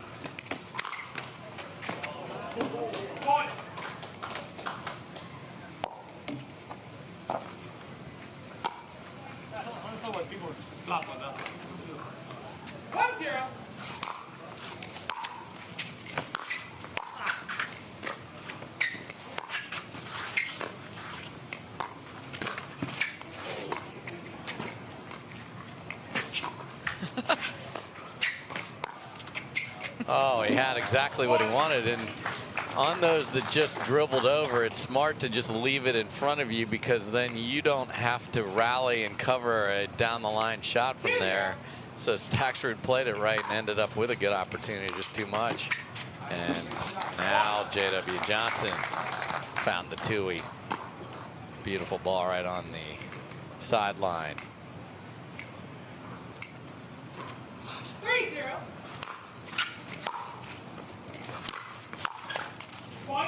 It's always 4-0, I'm just telling you. It's unbelievable. It really has been. I mean, since we've taken over anyway. And JW Johnson has sparked some fire on his side, a 4-0 lead. And who would be surprised if this one goes to 3? Certainly not us. No, this is a couple of... JW Johnson had to get through quite a battle to get here. Jaume Martinez went 3 with him, and he's a feisty singles competitor. Then 3 with Colin Schick, the singles sensation that took the pickleball world by storm back earlier this season. And now he is facing a battle against Federico Staksrud. He is, and if you're battling out there on the courts and you're like, you know what, I hear them talking about these carbon fiber paddles, I'd like to sort of ease my way into that. Well, ease in with something that hits great. I've hit this paddle. It's a very nice paddle, the Versix Raw. And it's the sweet spot, Michelle, of price and performance. I mean, what's sweeter than that? Nothing. This Versix paddle is that. So you can get the Versix pickleball line of paddles at Pickleball Central. So again, check in with those experts and get part of that. And I do not know if they sell hair product at Pickleball Central or not, but there's a good look at JW Johnson. Off to a much better start here in game number 2. And late in the day in singles, especially when you have hit the semis, and now you can see Championship Sunday. There's a different matchup on the other side of the draw than some people would certainly have expected. This is a good job by JW Johnson of settling back in, getting off to a real nice start here in game 2. We got fans dancing. Those were some dance moves. Love to see it. JW Johnson on top 4-0. Continuing his serve. 4-0.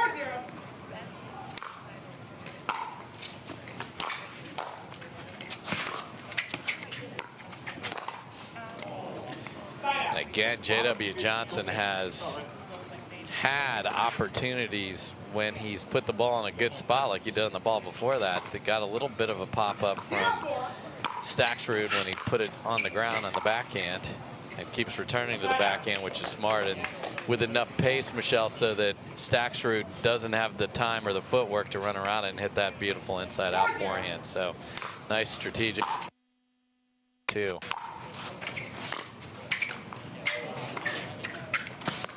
Oh, he had it. I cannot tell you the degree of difficulty of the ball that Staksrud just cut after it barely dribbled over the tape there. That was remarkable.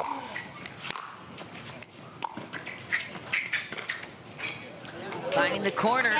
Such a low paddle position that he hits that shot from.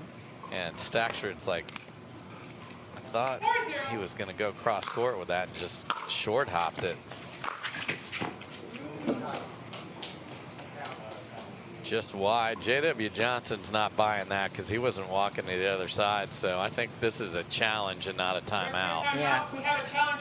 It is indeed a challenge. That was pretty close call.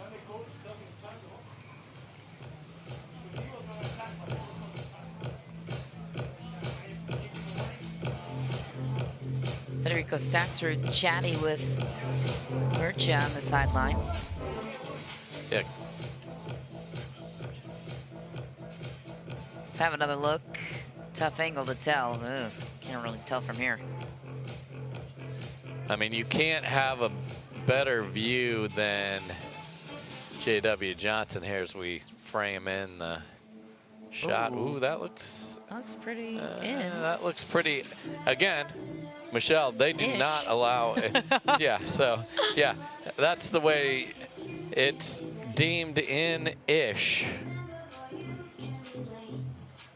But J-Dub's getting a kick out of this exchange. And Staksrud may be looking at...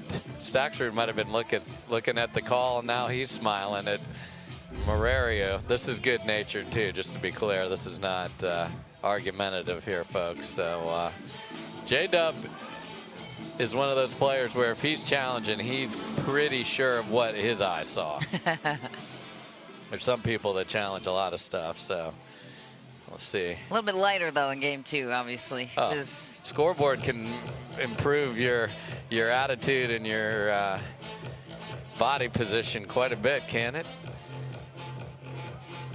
Okay, we've got a verdict here. After video review, the call on the court stands. The ball was out. Challenge is lost. Timeout is lost. Okay. It was in-ish, but out 100%. In-ish and out-ish is what we'll go with. Yeah. Anisha Smith delivering the news. I mean, Staksrud was right on it. Yeah. So he's also got a clean angle and for sure now takes the winner with him as J.W. Johnson loses the timeout.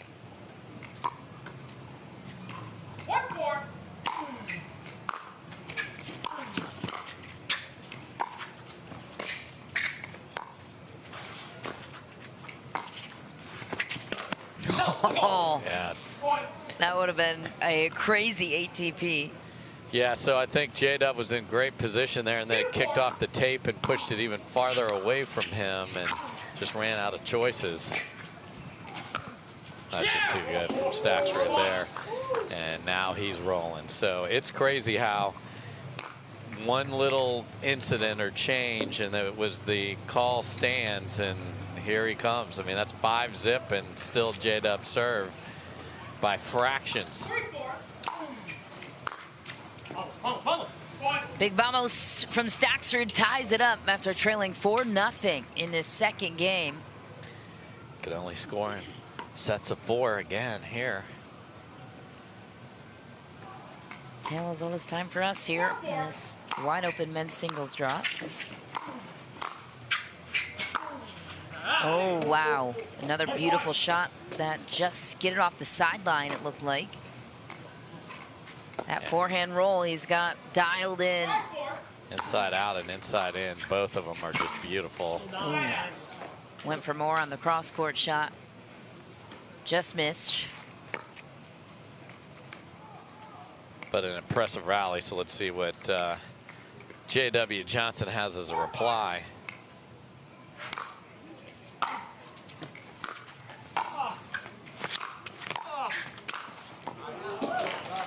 It's a pretty good reply. SWAT team finish that we all know and love from the J.W. Johnson.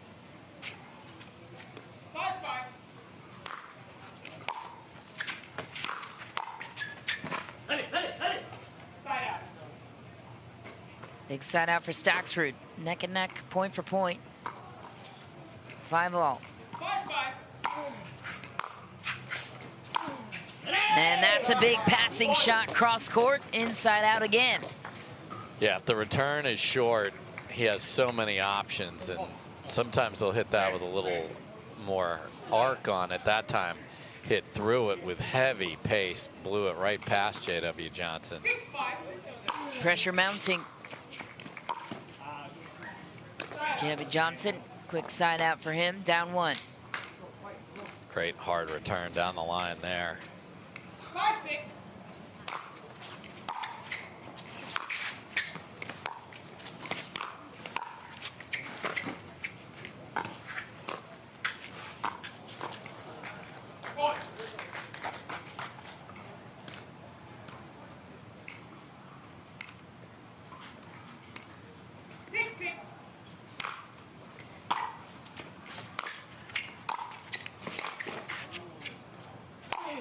That's an angle from Staksrud.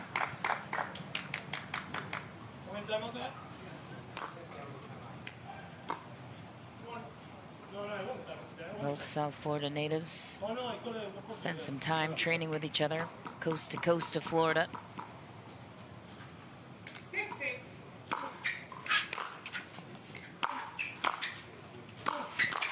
That's a big response from J.W. Johnson. 1 step ahead of Staksrud on the angle, stepped in and read it all the way through. That's exactly it. Staksrud usually so good at pouncing on that again a step late, and then went with the 2-minute backhand swing that was read perfectly from J.W. And there he comes with hands.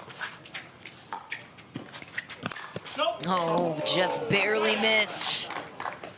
Would have been impressive.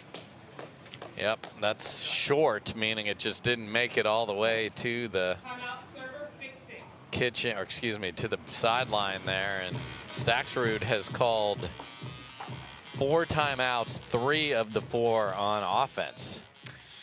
We'll be back with his serve after this short break, midway through this second game, semifinal match number 1 for the men's. Introducing Skechers Pickleball, the official footwear of the Carvana PPA Tour. They're ultra lightweight and responsive for incredible speed. They have Goodyear rubber outsoles with a specialized pickleball design for increased side-to-side stability and agility. Plus, they feature shock-absorbing foam and Skechers' famous relaxed fit design for incredible comfort game after game. Conquer the court in comfort. Skechers Pickleball, the official footwear of the Carvana PPA Tour.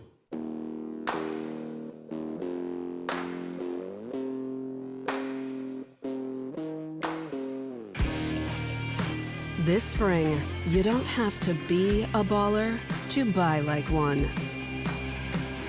With a power bid approval from Guaranteed Rate, you can go head-to-head with cash offers and win. Call a Guaranteed Rate loan officer today.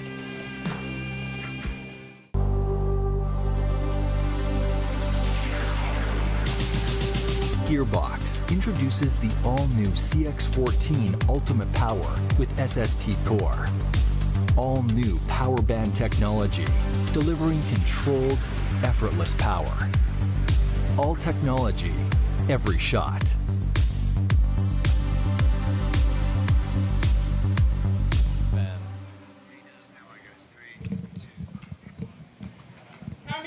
Back on center court for the rest of this semifinal match. Staksrud with a missed opportunity first on his serve. J.W. Johnson takes it back.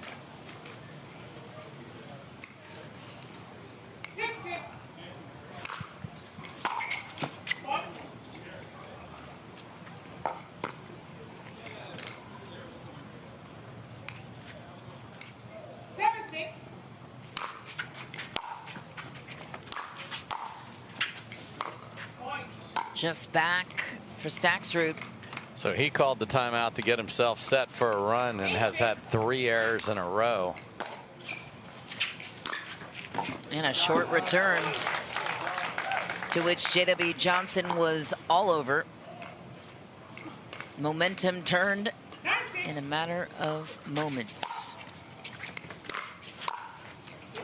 Okay, big response for Staksrud, gets the serve back. What a great return in the corner, and then he has been the master at that cut backhand volley, shallow in the court.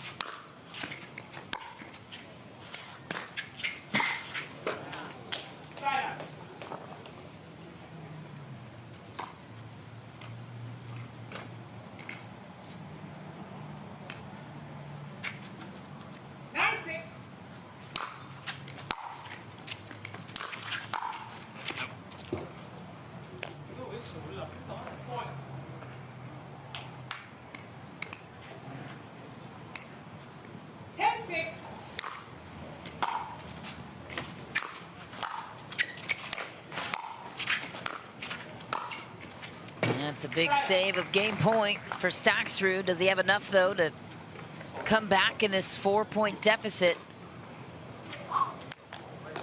It was interesting. He got that overturn not to happen on the missed call, and you thought he's going to be flying, then called timeout at 6, and it's not been the same player since that timeout. And you have to take advantage of that if you're JW Johnson, get game 3 started quickly.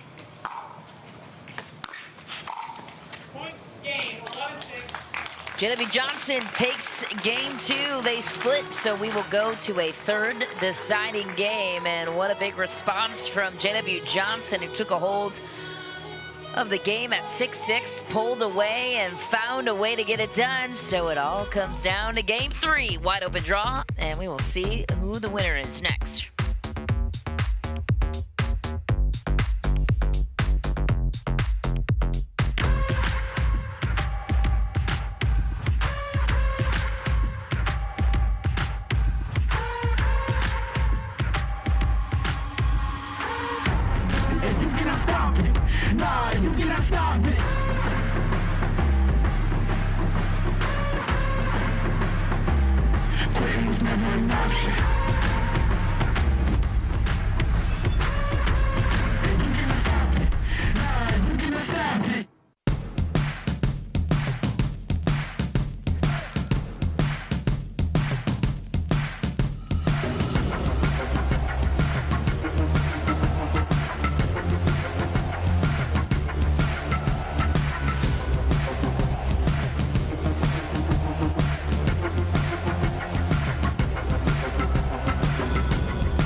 Back on center, JW Johnson came back to win 11-6. Looked like game 2 was anyone's game midway through. He took the momentum, ran with it, and now we're presented with game 3. This is our first of 2 men's singles semifinals. And gifts being handed out to start with here as JW Johnson was in good position. And when you win the last 5 points of game 2, you want to carry that over, and had a great opportunity to do so.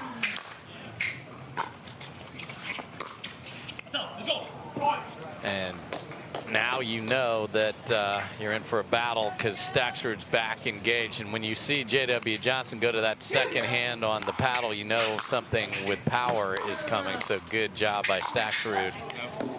Until a little overzealous on that one, not set. 0-2. Side out.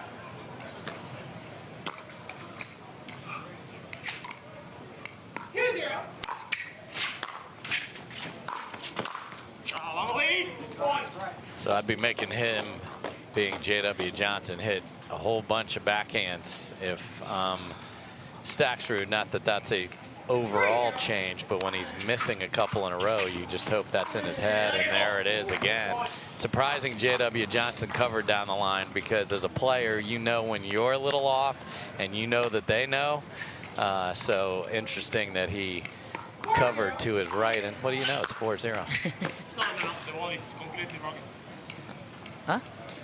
I think Fed saying the ball is completely broken there, and called it as he was about to hit it. So you can replay this if everybody agrees that the ball is a problem. I'd be surprised if we don't here. This is not, that wasn't tactical by any means. That was a serve that was in the middle of the court and a return in the middle. But Staksrud saw it immediately on its way back and does the right thing and lets J-Dub take a look at it, and you can see like he wasn't trying to hit a ball there and then missed it and made up something. But if I'm up 4-0, I hate that I got to take the ball out of play, even though he gets yet another forehand volley mistake here. So gift for days here to start game 3. And a clean winner cross court, inside out again for Federico Staksrud, the first to 6. We'll have an end change. And what do we have here in game 3, Dave? I think the bad side's the good side. I know. You have players in previous matches say complaining. That's the bad side, and where Federico Staksrud is, and now the far side, supposedly the good side. Who knows? I mean, I think today it's the player playing the best side, and and now again, man, Murch is earning his keep over there today. He had Georgia Johnson in a big hole trying to help her try and dig out, and now trying to urge J.W. Johnson on. The challenge is Federico Staksrud has the game experience in semifinals, in Championship Sunday, knows how to close, knows the opportunity on the other side of this is not the guy he lost to in Seattle. He gone. Out of the draw. It's anyone's tournament now, which is very interesting.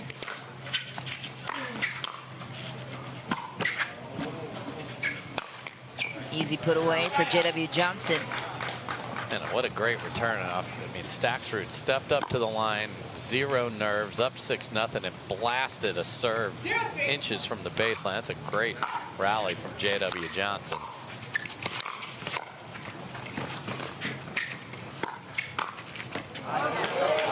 That's a great read of what Staksrud is likely to do with that ball. If he is going to take that aggressive a backswing, it's unlikely he's going to go down the line with that. So that's a great read by J.W. Johnson. Oh, J.W. Johnson. Another crafty angle. And do we have a little comeback brewing here in game 3? 8 in a row on the bad side. True.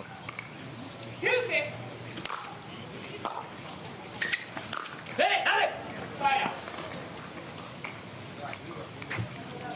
Staksrud knows from his own play that singles can get very interesting, get runs going. You see the other thing from what we're seeing with the ball rolling over there, and just a little breeze popping up here on center court that got to adjust for as well.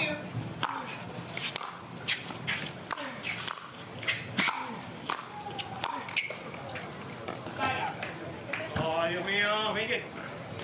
Go. 2-6. Dale, dale, dale. Side out.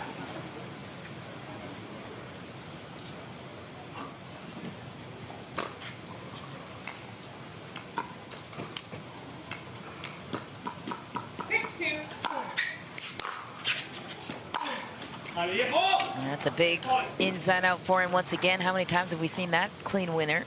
I've seen it a lot every time Fed's on the court, and if you return to that corner without the proper pace, you are going to have to deal with that, and then just when you think it's a problem, he'll pull it inside in down the line on you. So that just shows him a different look when you return it to the forehand side, which is a smart adjustment there from J.W. Johnson. But he's got work to do. 2-7.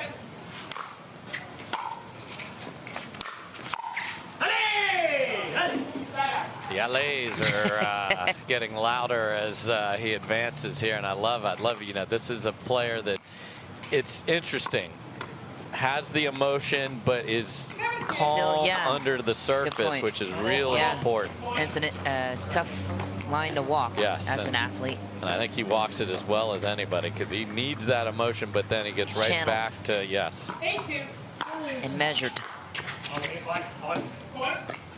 And he is going to serve the second that J-Dub turns around here. Look at him. He is ready. 9-2.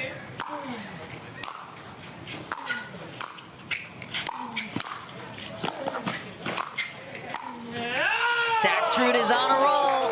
Match point on his side, looking for his second straight semi-final appearance. Championship Sunday, excuse me. We are in the semis. And it'll do it. Federico Staksrud is through to Championship Sunday, and what a performance it was for the 2 seed. Yeah, you know, he's heard, hey, everybody's saying this draw is wide open. Hey, I'm the 2 seed and I'm in the final. You can talk about the other half, but guess what? I'm supposed to make it based on the seeds, and he has played well today and has earned himself right back there, sort of like at the beginning of the year.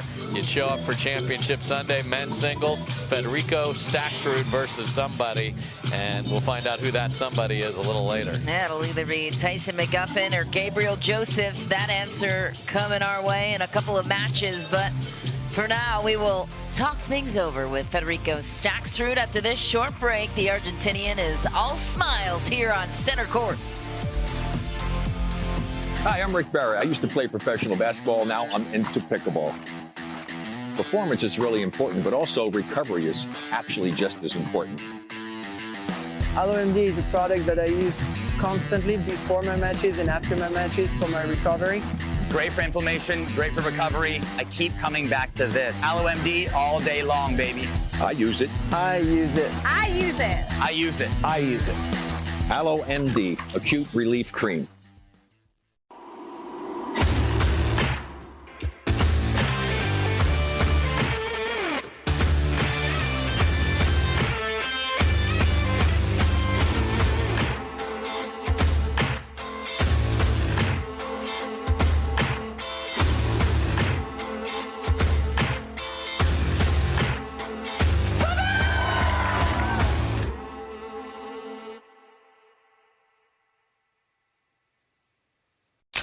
Corner booths, sticky floors, catching breaks, and second wins. You never forget the way some things taste. Great taste, 96 calories. Tastes like Miller time. We made our own tequila, so we'd always have a reason to get together, so you'd always have a reason to get together. Grab a glass, amigo. Our casa is your casa.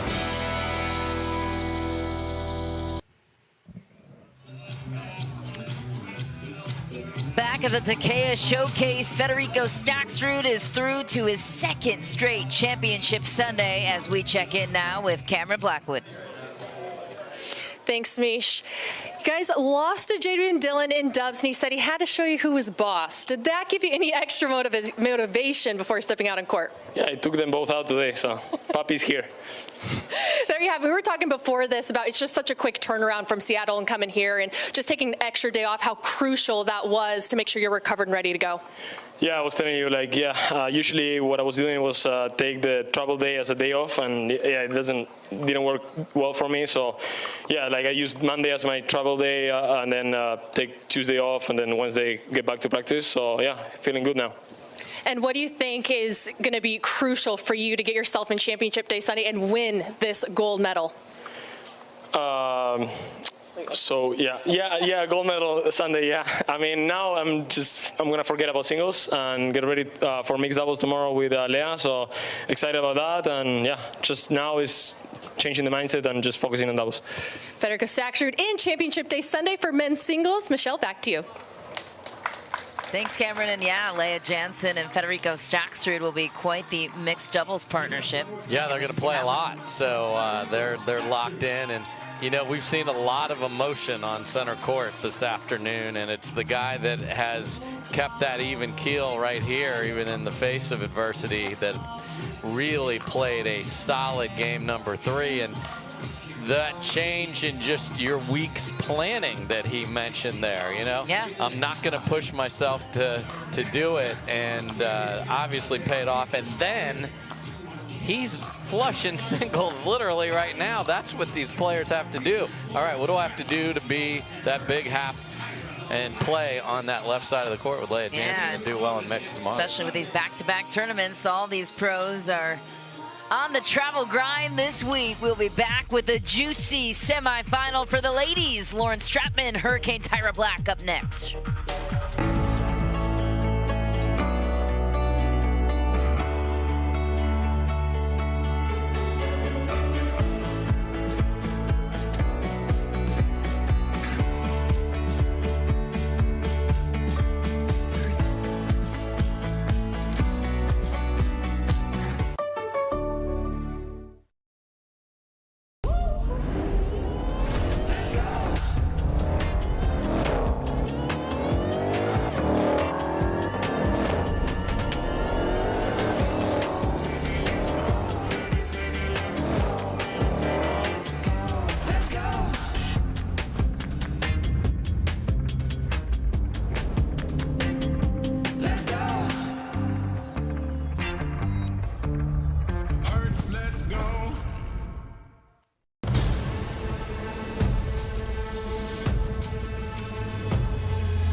Let's have better time with this. Our advanced formulas are made of plant-sourced omega-3s from 9 nutritious foods. Green fat isn't anti-aging, it's pro-aging. Have better time with Green Fat. Check this out. This is Venom Go by Hyperice. You stick this pod on this pad and boom, instant relief wherever you need it. With 9 different variations of heat and vibration, you can soothe your sore muscles instantly. The tight spot on your neck, that little knot on your back, that shoulder that always bugs you, and your tight calf after a ride, say bye-bye to the pain and soreness. Heating up 6 times faster than any other heating pad. Ooh, that's hot. It's designed to get you out and moving. What are you waiting for?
Tyra Black had the biggest win of her singles career in professional pickleball today when she took down Leigh Waters in the quarterfinal to punch her ticket through to the semis. I love what her mom shared with her. Yeah. She shared with us in an interview with Cameron Blackwood that honest advice, it can't get much worse than it was last time, so you have nothing to lose. Yeah, they played in Daytona, and it was not a great score, but it doesn't matter. She's got the win and played terrifically. And let me tell you, Lauren Stratman is on point today with her singles, and she is staring at this draw going, okay, I would like to play on Sunday. And she knows how good her ground strokes can be when they're on. She knows that Tyra Black is coming in having vanquished the 6th time in a row Triple Crown winner. So can she make Tyra Black nervous? Can she push her? Can she get her out of the rhythm? The Hurricane Tyra Black. That's an amazing win. A dominant Game 3 performance after it looked like that 180 had happened, and she flipped that right around. And she did. Didn't even hang out long. At 9, 10, you wondered, are there going to be 5, 6, 7 chances that she's got to do here? And she just stayed on task, used that motherly advice, and sent Leigh Waters packing. And now's the opportunity to build on that. We've seen so many times when there's the upset that the next one doesn't happen because you pushed all of your chips into that match. So this is a chance for Lauren or Tyra to play on Sunday, and they've earned the right to do that now. Who's going to play their absolute best here late in the day? Lauren Stratman, 29 years old, currently resides in Austin, Texas, but from Southern California originally. Our first server and the first point scorer of this semifinals. Our first of 2 to go in the women's. 1-0.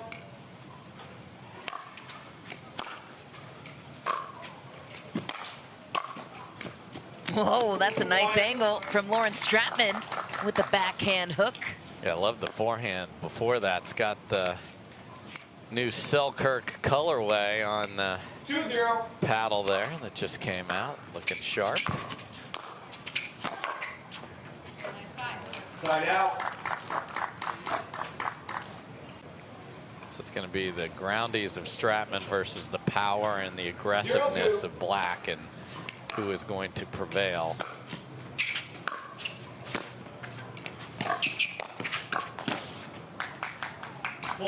Big response from Black on the board.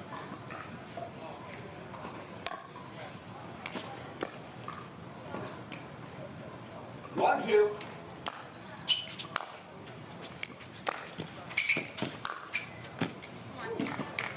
Side out. Right on the line there for the 2-handed backhand. So well struck from Stratman. It's going to need a lot of that to win this one.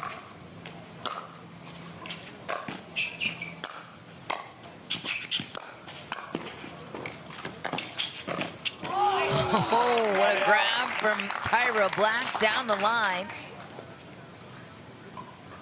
Scrappy point both sides. Yeah, and just the movement of Tyra Black, as long as she doesn't slam into another video board, it's unbelievable. It's just got to, again, you question, okay, what's the consistency level? You get a nice short return there, can hit a 2-handed backhand down the line, you'll be way ahead in the rally. Finds the net. 2-1.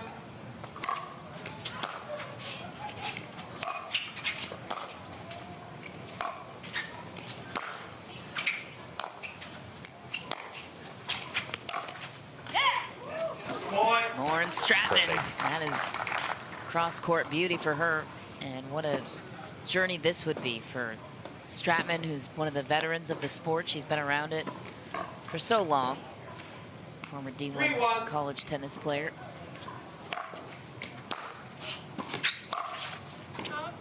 Side out. That's the one she's going to want to make, but that is also the formula that Tyra Black used against Leigh Waters, that aggressive return down the middle, take those angles away. Side out. A lot of fans in Tennessee, I'm sure, cheering for Stratman, who spent a bunch of time in that fine state. Oh, beautiful shot again for Lauren Stratman. Inside in, pulls that forehand to the corner.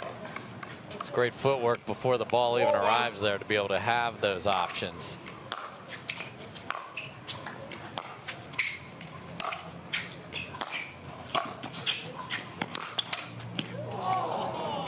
Stratman will take it. 5-1 lead, looking good here in game 1. I love that she's not just counter punching, which she does brilliantly with the passing shots, but if she's getting an opportunity on a short ball, she is coming forward and making Tyra Black work. Side out.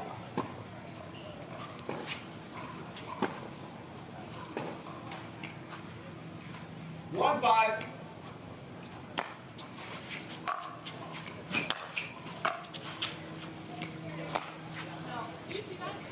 Yes, that ball was in.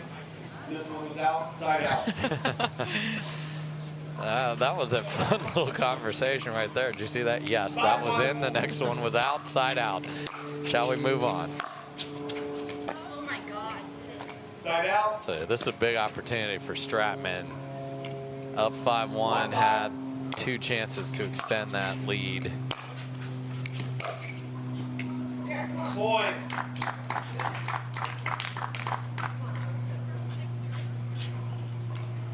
Two, 5. Shot.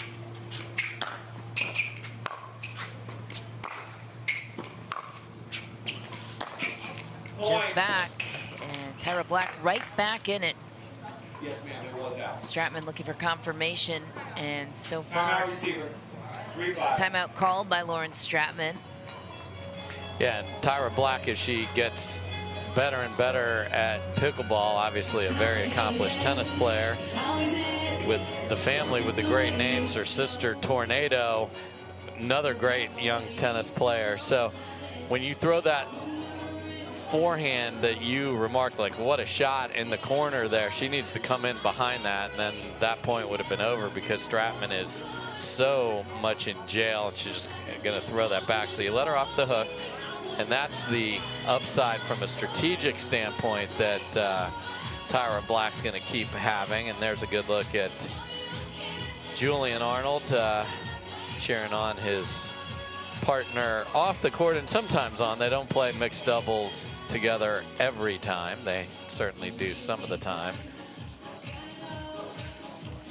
For Tyra Black, how much pressure is on her side being the player that knocked out Leigh Waters this tournament? I mean, I think I'd take that same coaching from mom and say, just go play. I mean, have fun. You look at this. You have an opportunity. Don't, you know, it's not that there's more pressure on you. It's that you have an opportunity. Making the most of the opportunity now is Tyra Black. She's trailing by just 1 after a cushy 4-point lead for Lauren Stratman to start this one.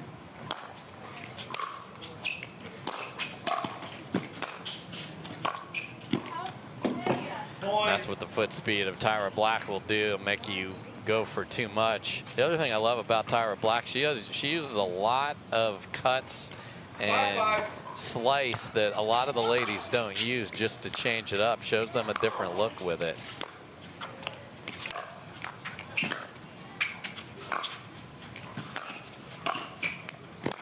Oh, what a get. Tyra Black owned the point. Putting on a show. That was incredible foot speed.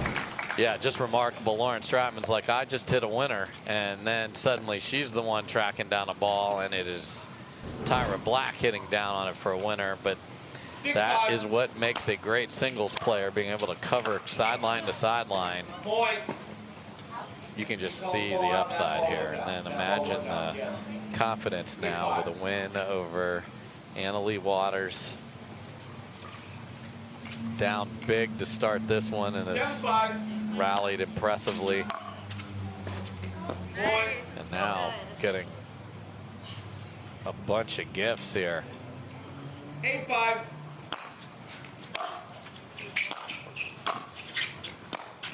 Side out. Big response from Stratman. She needs it. Down 3 here in the semifinal match. 5-8.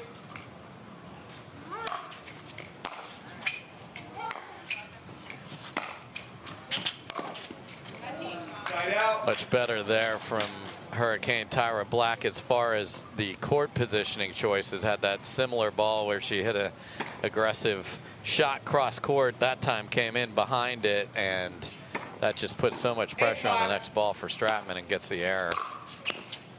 Point.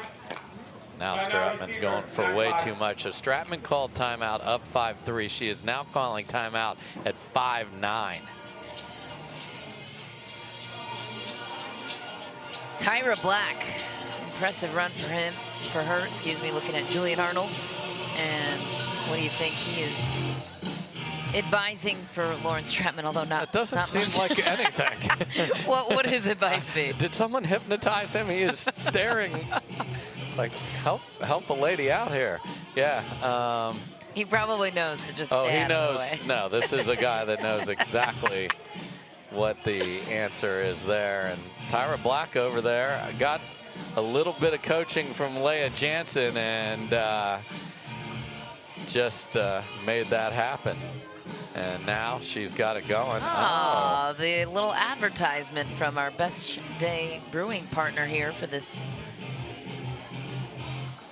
Appreciate tournament. Julian supporting our sponsors like that. Maybe that's why he's in a little bit of a daze, looking on, enjoying his Good Day Brewing Got beverage. his partner, Lauren Stratman, in the semifinals of singles. Nice of him to give us some free advertising. Time in. 9-5.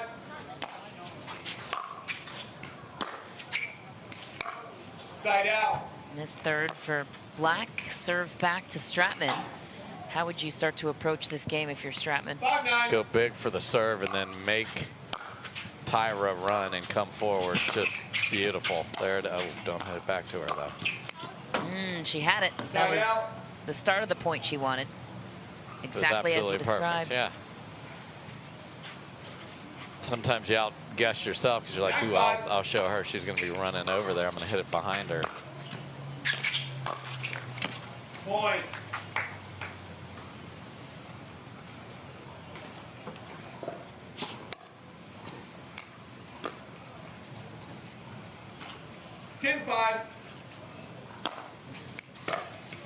Point game, 11-5. Tyra Black takes the opening game here in this semifinal match against Lauren Stratman. After a slow start, she rallied and found her rhythm and looks awfully good. 11 of the last 12, and Stratman looks frustrated with the court coverage that is being provided, and Black is everywhere, making all the shots and forcing Lauren Stratman into errors. Lauren Stratman will look to solve the code of Tyra Black, who took down Leigh Waters in the match before this one. We'll be back with game 2 next. Stay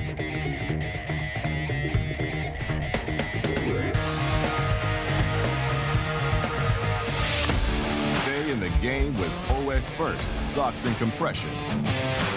Chosen by pro athletes for comfort, injury prevention, and muscle recovery. Be a champion with compression zone technology for support where you need it and the flexibility to make your move. Gear up like a pro and step into greatness.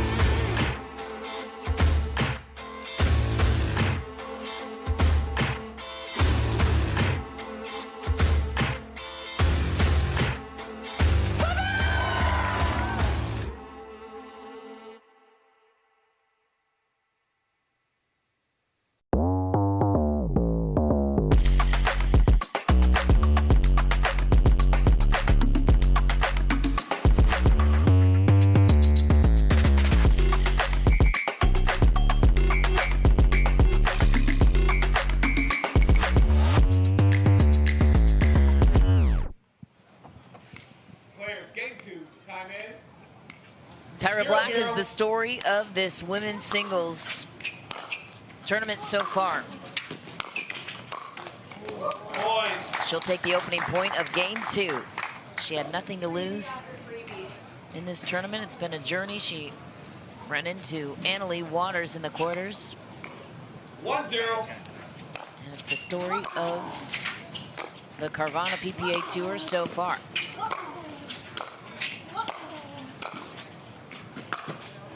Cross-court winner from an impossible angle.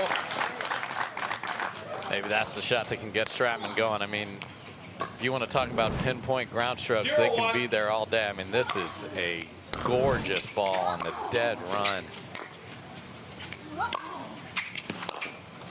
let's go. Point. No, and let's go. So there you go. The one concern, I know I mentioned the slice that Tyra Black uses. You are giving spin and court position some of the time, so it needs to be an addition, not an every time thing. And that was all pace, all top spin. Very nice there. So variety is great. Just choosing the spots to use it. And again, taking the best parts of your tennis game and putting them into pickle will be a journey that all these players take.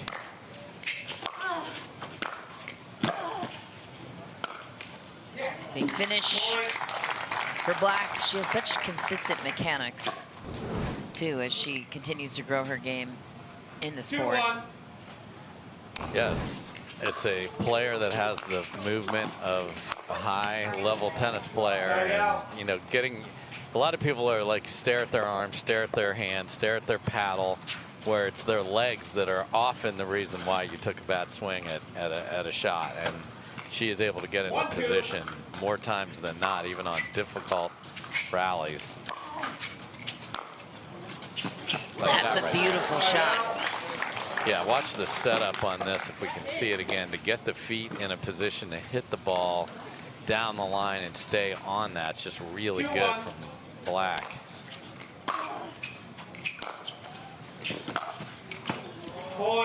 Now she goes inside out from a similar spot, and you know, if Lauren's gonna make that on the run, fine.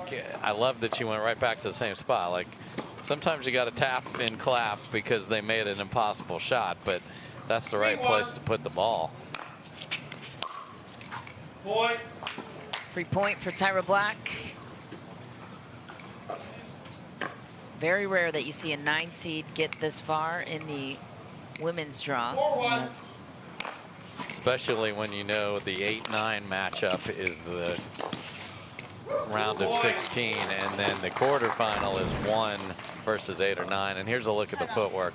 Watch her get her feet set and be able to drive through that. It's just, it looks like just little subtle steps, but there's a lot of people that don't drive their feet there. And we also heard the ball's not coming up on that side of the court. And so when your legs are set, you can bend down like she did there and drive that through. The hardest ball to hit is a down the line shot on the backhand like that. You're going over the highest part of the net. You have to drive that with your left hand being true to the swing. And I really like that Hurricane Tyra Black came into this semifinal, had a slow start and fixed it immediately, and now has a commanding lead in game number 2. Yeah, 5-1. Big start for her in this game, too. And what does that say about the progression and the quick progression that Tyra Black has taken? Because there was some speculation of just how far she could take her game in a small amount of time. It's kudos to the work. I know she's putting in the work. I've talked to the players down in South Florida who say she is on that court making this happen. Look at that little drop. She hasn't done that at all today. It's more of a doubles shot, but when you're in a rough position, you don't want to hit it through, so you can drop the ball in singles. She just hasn't been doing that. And then out of a timeout, she's doing that. Just everything going her way here. Just one there. And the other thing, she was very honest, and I think that's a really important characteristic of a player that understands their progression. She said, I'm not practicing singles.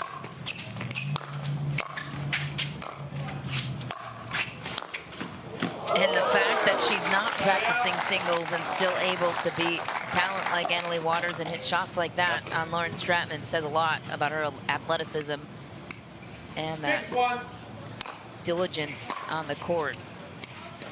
Yeah, and she talked about then she got here and she's like, I'm in the singles draw. I will play anyone I can find for a couple days leading up to this. And boy, did that particular choice work for her.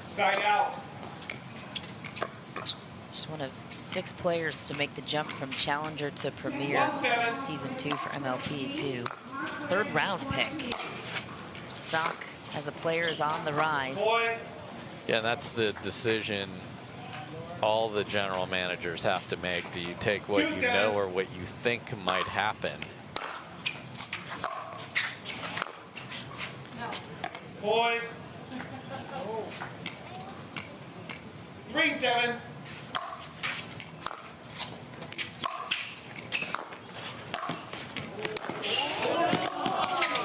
Wow, what a defensive play from Tyra Black. Lauren Stratman looking frustrated. She thought she had the point one. Once again, played it perfectly. And that was huge because on a little run, got a couple of mistakes, played it just the way she wanted, and Tyra tracked it down. So that's what happens.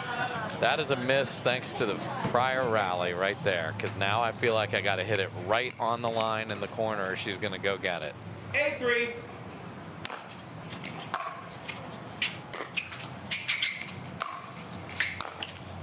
Wow. So good. Tyra Black 2 points away from advancing to Championship Sunday in women's singles. Again, we have these arrivals, it seems, every week from somebody on the men's or women's side that makes Sunday for the first time. And here's her opportunity right here on the table. Match point for Hurricane Tyra Black. 10-3. Side out.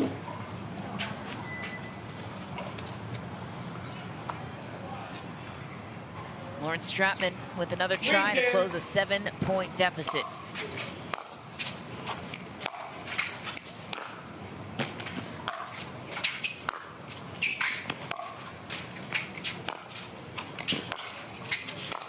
And she'll close. Not yet. Get the serve back. I'm too excited for it. 10-3.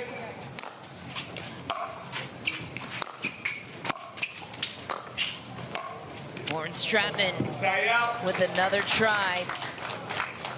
Tremendous return right on the baseline, so shows the quality of what can be done when you are facing somebody with that foot speed. Depth on your shots doesn't matter.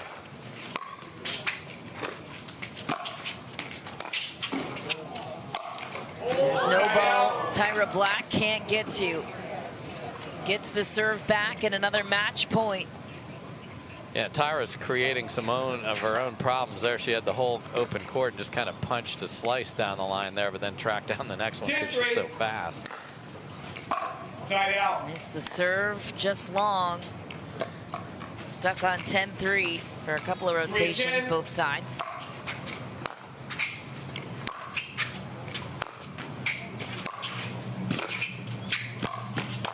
Oh, had it. Lauren Stratman battling back.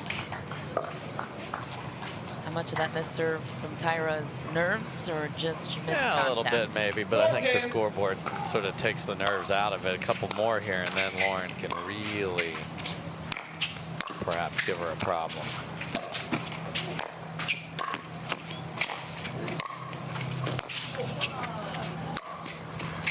Put away from Lauren Stratman. I think Tyra's on the ground over here. I hope she's okay.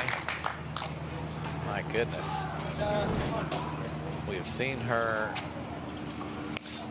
Oh, okay, just it's the video board again, not quite all the way on the ground. I saw a foot in an odd spot off camera there.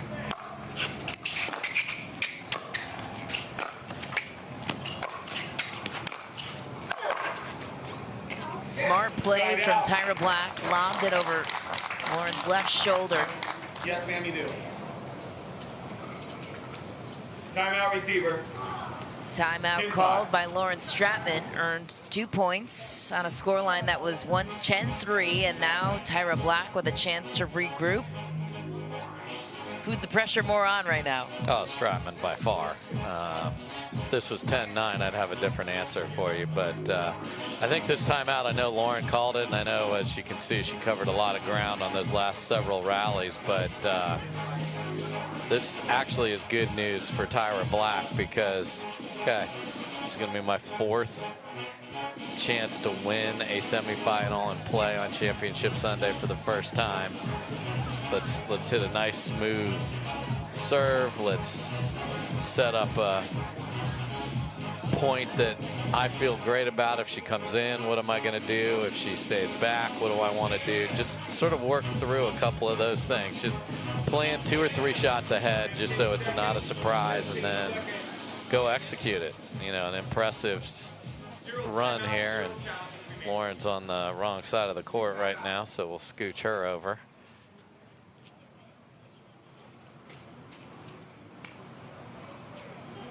Everyone is on the wrong side of the court right now, I'm telling you. Okay. It's not, I guarantee you. All right, here we go.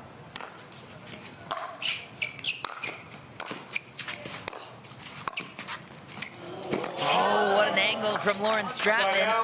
Was that strategic to start on the left? I don't think so. Oh, just a classic mix-up. Yeah, I think, you know, both players. Back in the day when the refs didn't put you in the correct position, that was something people did for sure, and you'd get a fault. Okay, things getting a little more interesting. Stratman trailing by 4. 6-10.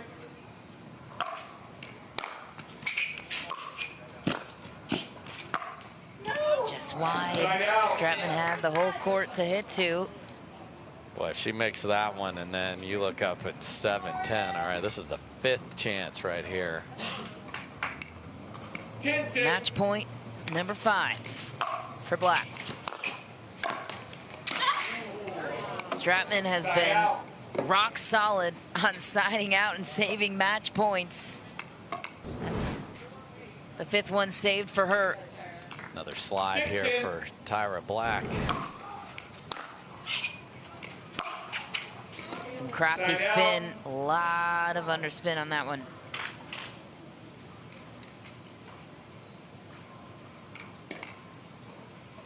Match point number 6. 10-6.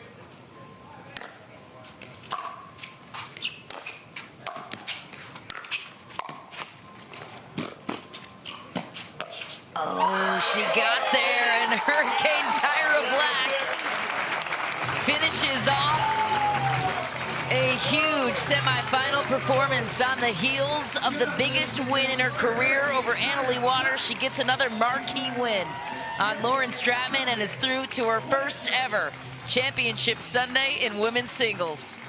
Hurricane warning issued for Fountain Valley for this Sunday. Look out.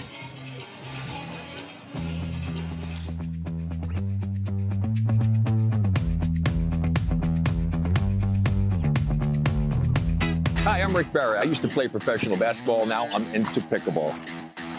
Performance is really important, but also recovery is actually just as important. LMD is a product that I use constantly before my matches and after my matches for my recovery. Great for inflammation, great for recovery. I keep coming back to this. AlloMD all day long, baby. I use it. I use it. I use it. I use it. I use it. AlloMD Acute Relief Cream. For many of us, we just charge ahead because planning for your future takes time. And right now, thinking about your financial future takes on new meaning.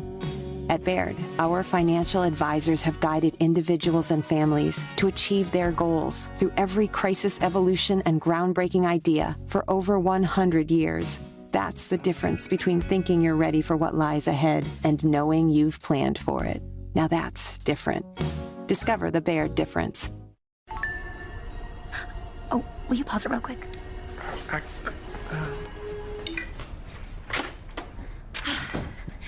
Just sold the car to Carvana. Okay, hit play, please. What? When did you do that? I just did it the other day. All I had to do was enter the VIN or license plate, answer a couple of questions, and got a real offer in seconds. Then they just picked up the car and paid me right on the spot. I can finally quit my job and become an actor. No, you're right. Sell your car at Carvana.com today.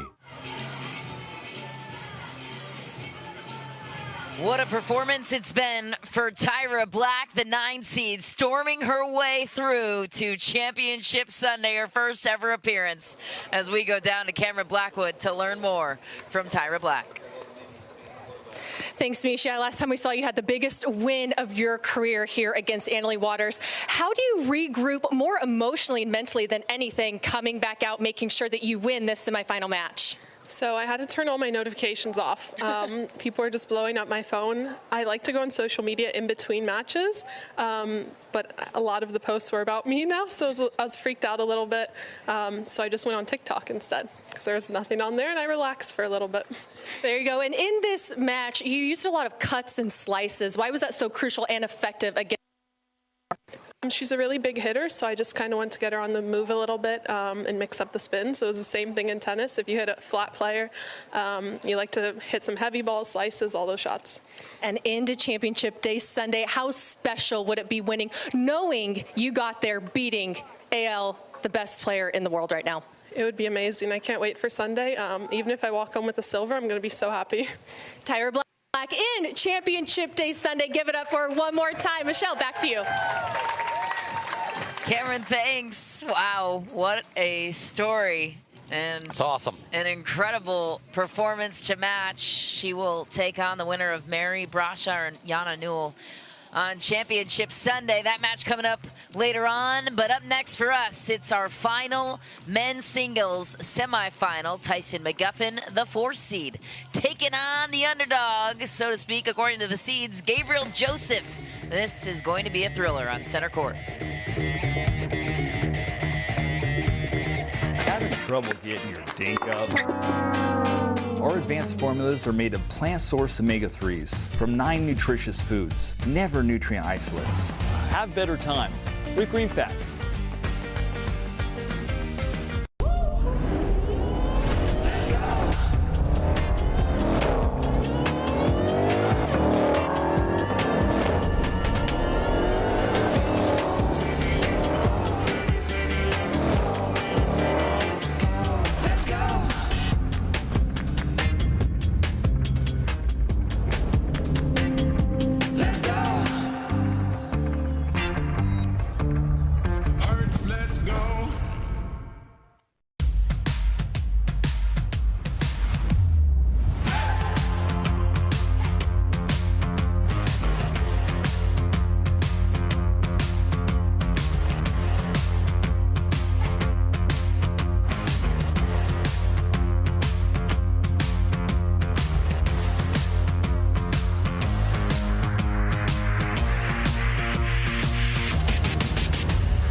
Check this out. This is Venom Go by Hyperice. You stick this pod on this pad and boom, instant relief wherever you need it. With 9 different variations of heat and vibration, you can soothe your sore muscles instantly. The tight spot on your neck, that little knot on your back, that shoulder that always bugs you, and your tight calf after a ride, say bye-bye to the pain and soreness. Heating up 6 times faster than any other heating pad. Ooh, that's hot. It's designed to get you out and moving. What are you waiting for?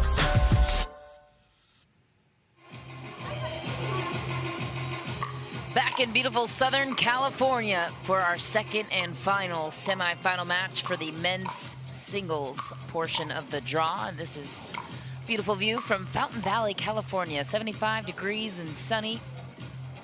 12-mile-per-hour winds.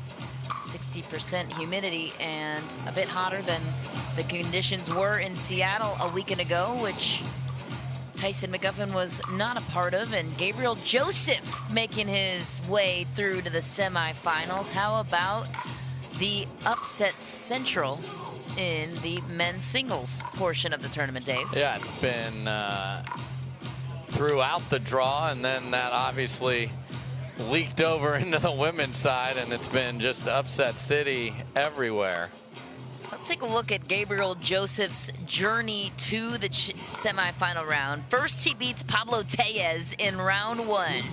Gets a marquee win there. Then he gets Connor Garnett in the second round. Takes him down in 3 games.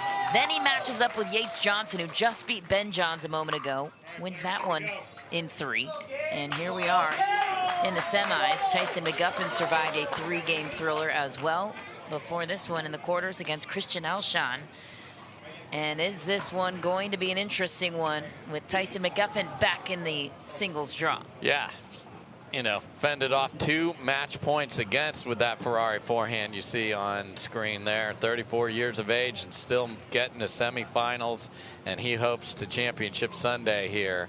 And just to reiterate the magnitude of what has happened in both draws, since 2021 when Anna Leigh played her first PPA, if Ben and Anna Leigh were entered into the tournament, one or the other has been on championship Sunday in singles every single time except today. That's how wild the upsets are today. And there's the Ferrari forehand to start off the match. And crazy times in the pickleball world here in Southern California. Tyson McGuffin always making a good showing for himself.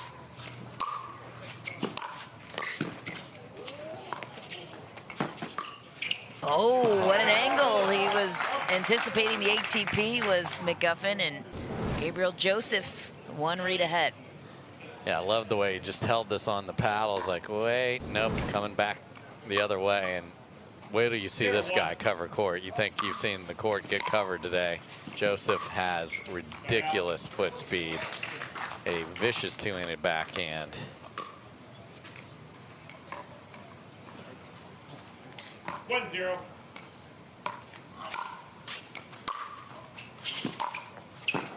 Beautiful winner down the line, inside in. Another beautiful forehand from Tyson McGuffin, up 2-0. 2-0. And his ability to get the feet in position to hit that is what makes him special. Oh boy. Roaring on the backhand finish. We're barking at 3-0 here. Look out. But what a great read. He knew that third shot drop into the kitchen was going to be money and didn't wait. Came flying forward. There's another one there. And guess what the score is, Michelle? 4-0. Like we've had all afternoon here on center court, all evening, and some new kicks. There's some Skechers. For Tyson McGuffin. I haven't seen these ones before. Looking good there. And Gabe Joseph there trying to get this sorted out here, as McGuffin is a nightmare when everything is working. He gets the crowd behind him. He starts barking. These forehand drops were beautiful. So if you return to the backhand side, what you're going to get is him running around it. And he'll either pull it down the line as he has twice inside in, or go inside out. And what he has done so far here with the returns to the forehand side of the court is he's dropped it and crashed it. And those have been beautiful. So Joseph maybe wants to find the middle of the court and just take angles out of this. But, you know, we talk about the upsets today.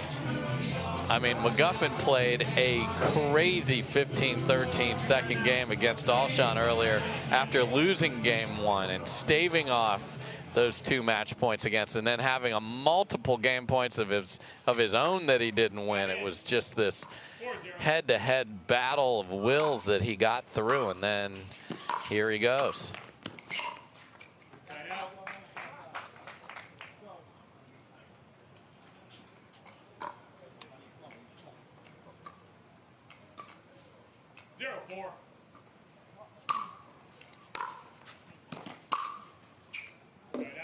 Just wide for Joseph. He's Gotten a silver medal in the Newport Beach PPA back in 2020, so 3 years ago, but good memories here in Southern California, California native as well.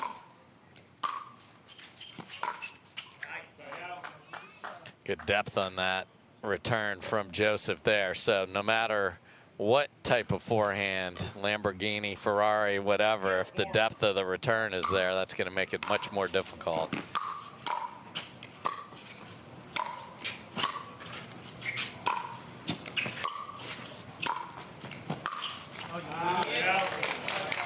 Patient point for McGuffin, working Joseph side to side. You mentioned the Ferrari forehand, I believe, in an interview earlier today with Dom. McGuffin was feeling a little rusty with his backhand, referring it to it as a Kia. Okay. And not a Bugatti. There's that court coverage of Joseph just shutting down the attempted pass down the line.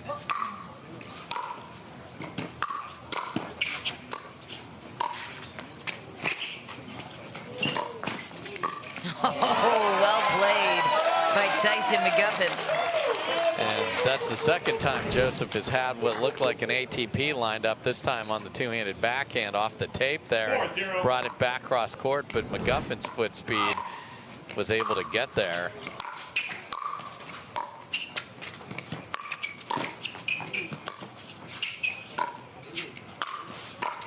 Oh, missed opportunity. What a beautifully played point by McGuffin there, and then just not set on that, but everything before it was everything you'd ever want in a construction of a singles point.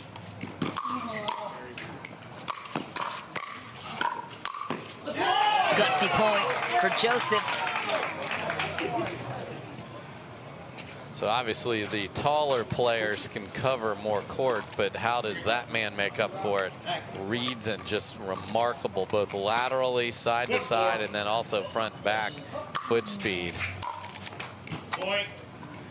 And this is what got McGuffin in trouble against Alshon. Missed returns. He had several missed returns that put him in that big deficit, but he was able to rally, obviously, as he carries on here in the semis. And that's a surprising miss from Joseph, as that's a ball he usually tattoos for a winner or sets himself up on the next one.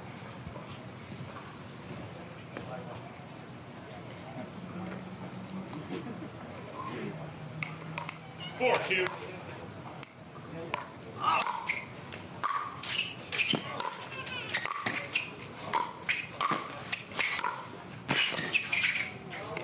Mobility of McGuffin, impressive.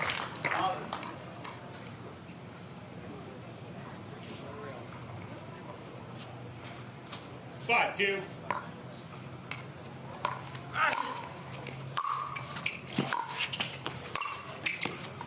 Looking for the backhand corner. Can't believe he missed it. McGuffin takes a 4-point lead.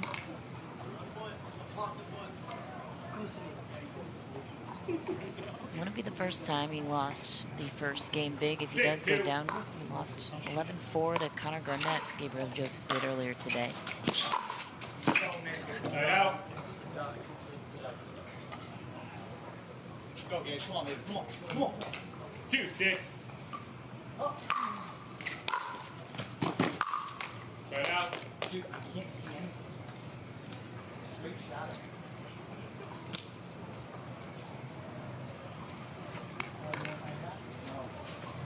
6-2.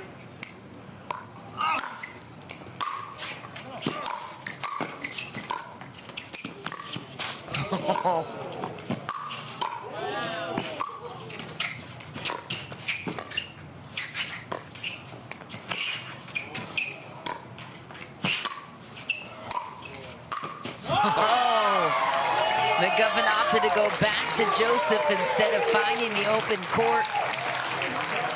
Yeah, he used the theory of the fast guy's going to take off, and I'm going to put it where he wasn't, and he didn't move after some unbelievable track downs, but then gets the miss, and no one stares down his supporters more than McGuffin. And that's just safe right there. Inside out. Finds the sideline.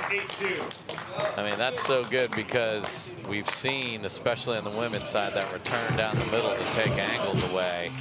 What you can do if you hit faster than your foot speed is Joseph's neither tall nor all the way to the line, and that leaves an opening for that. So you do get a little angle based on the pace of that return. And this is a great start, obviously, for McGuffin. 8-2 lead.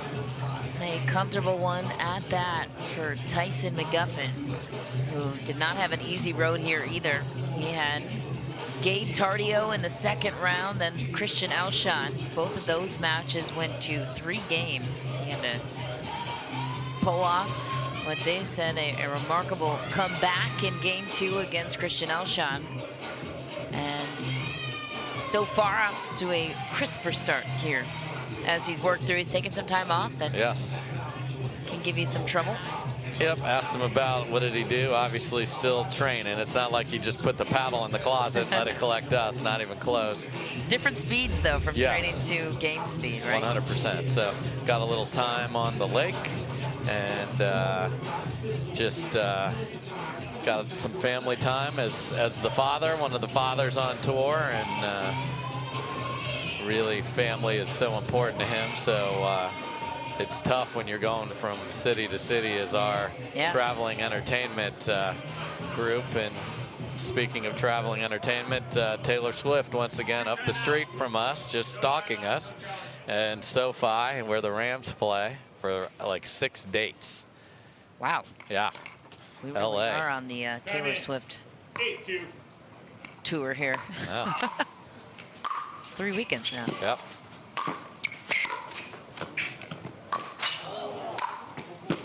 As good as ever, Tyson McGuffin is looking. That's how fast Joseph was. He was able to run past that ball and then try and whip a forehand back there, but McGuffin would have none of that.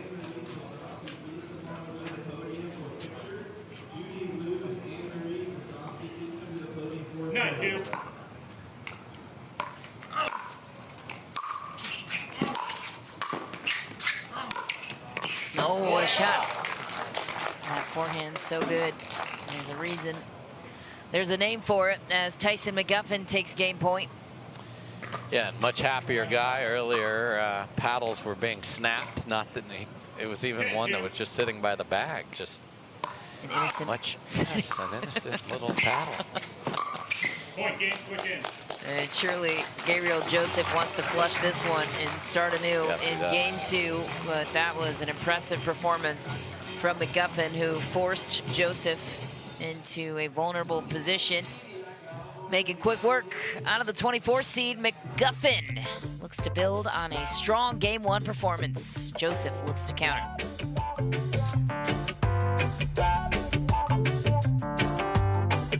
I found my way. In bad times, I know I'll be okay. 'Cause I found my way.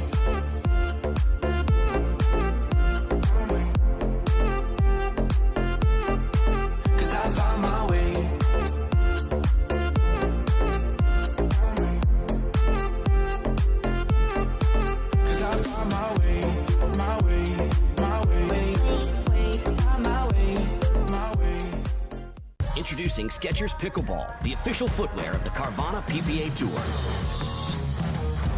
They're ultra lightweight and responsive for incredible speed.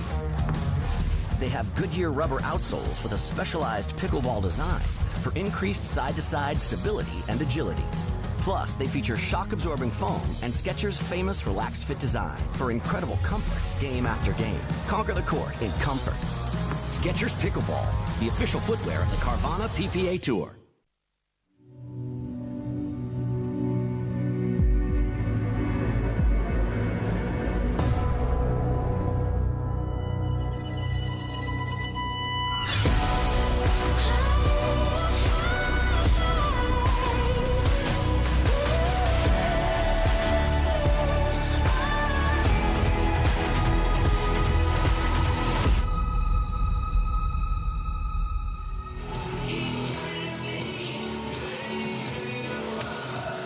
performance so far for the most electrifying man in sports, as they deem him, Tyson McGuffin. Back in tournament action and looking sharp here in the semifinals. 0-0.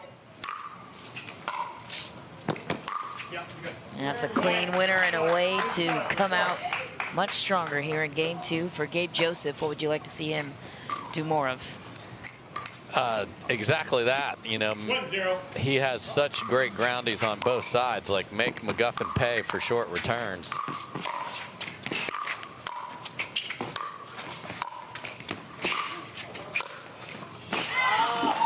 And those are the ones that he wants to bounce to give himself a time to rally, you know, go for more on the serve.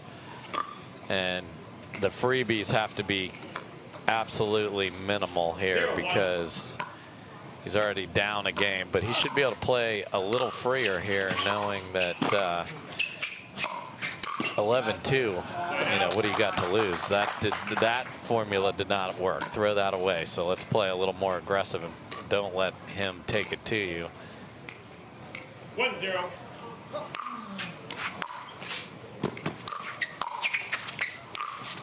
Oh, what a passing shot for Joseph. Big response early in game 2.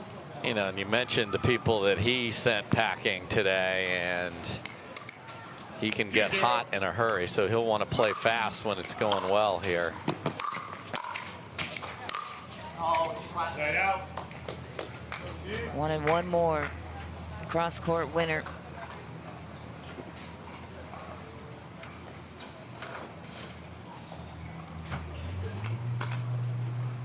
Zero, 2.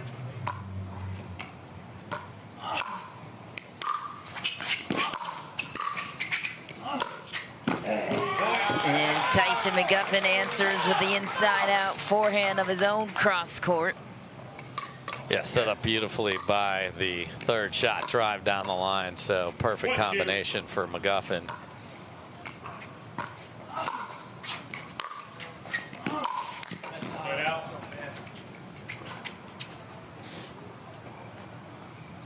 All right, so you get a break with a very short return. The McGuffin hits into the tape. Gotta take at least 1 from that.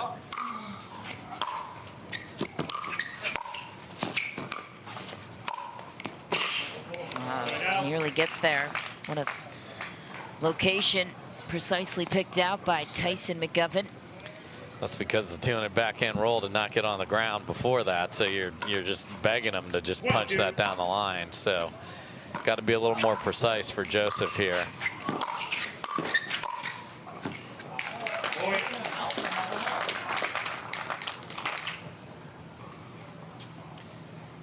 Chatting with his box as you see tennis players when they're like, what am I supposed to do here?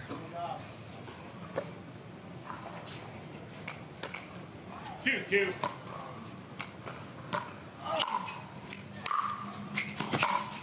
Side out.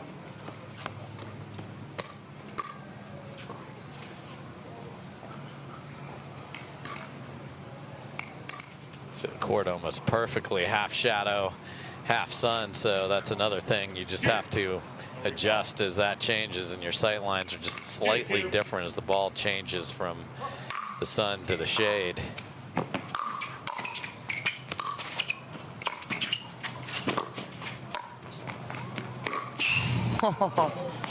Impressive get, not an easy finish for McGuffin, who commanded the point. Yeah, McGuffin's been great on the, they haven't had a ton of cat and mouse points, but McGuffin's been great. But look at that guy run. I mean, he is so quick.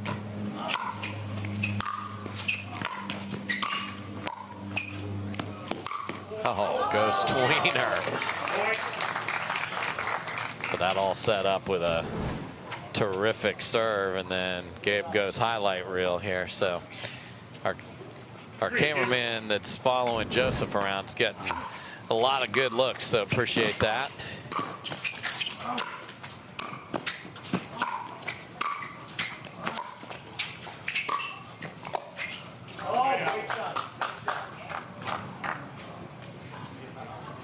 Timeout server. Joseph calls the timeout. After a couple of scrappy points against McGuffin. Good showing for him so far here in game 2 of this semifinals. We'll be back after this short commercial break. To make it to the game, it takes dedication and training. To stay in the game, it takes grit and stamina. To win the game, it takes strategy and skill. You keep focus on your approach, drop, and champion shots, and we'll help you stay focused on your strength, flexibility, speed, and downtime. Having a sports medicine partner in your court is key to helping you make it to the game, stay in the game, and win the game. Select Medical is proud to be the exclusive provider of physical therapy of the PPA Tour.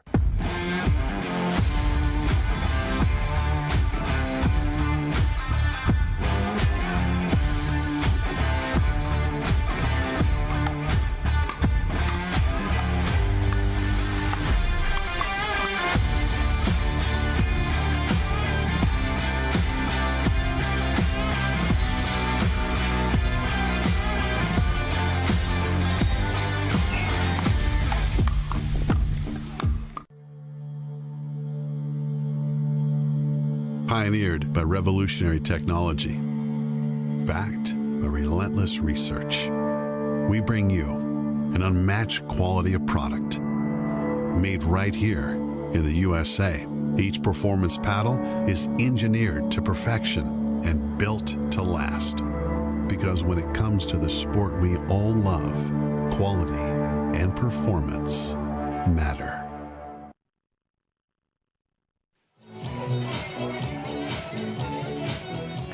Welcome back, everybody. Great start here for McGuffin, and I like the timeout from Gabe Joseph.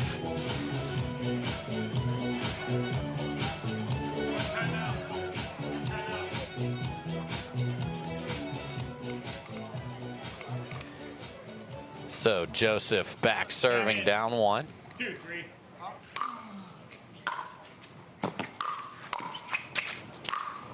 Yeah.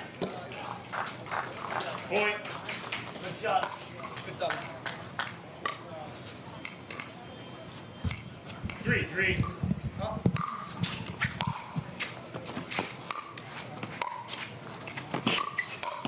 Idiot!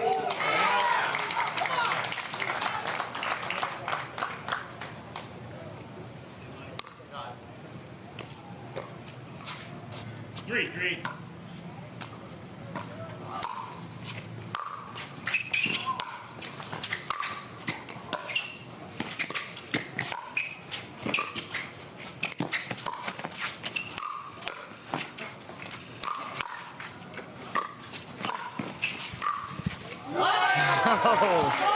Cross-court winner for Gabriel Joseph. The aggressive approach he spoke of, so far so good.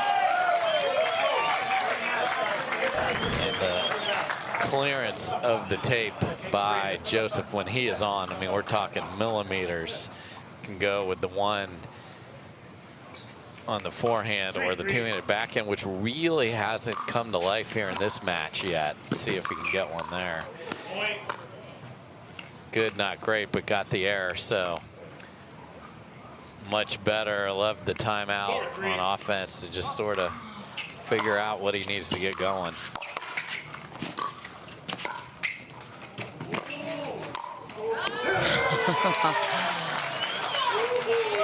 What a point.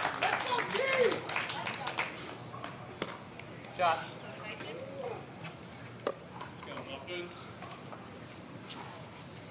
3, 4.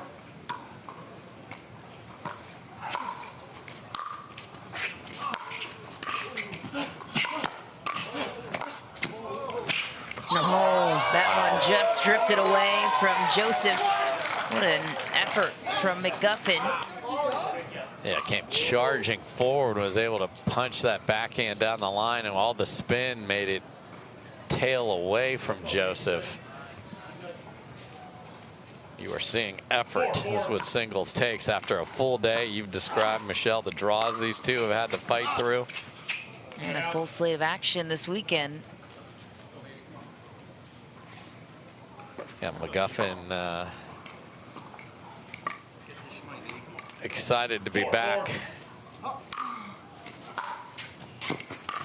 Go, baby. Come on. I mean, great return literally on the tee there, and Joseph couldn't find the footwork to drop a ball in and keep that rally going. 4-4.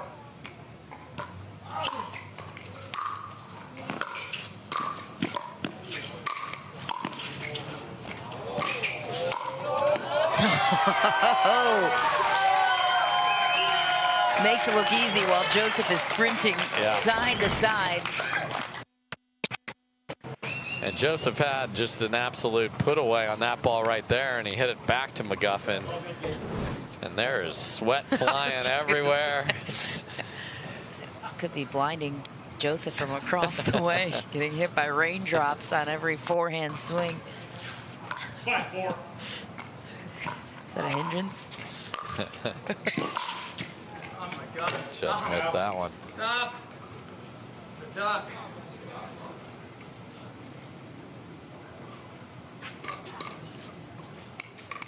Four, 5.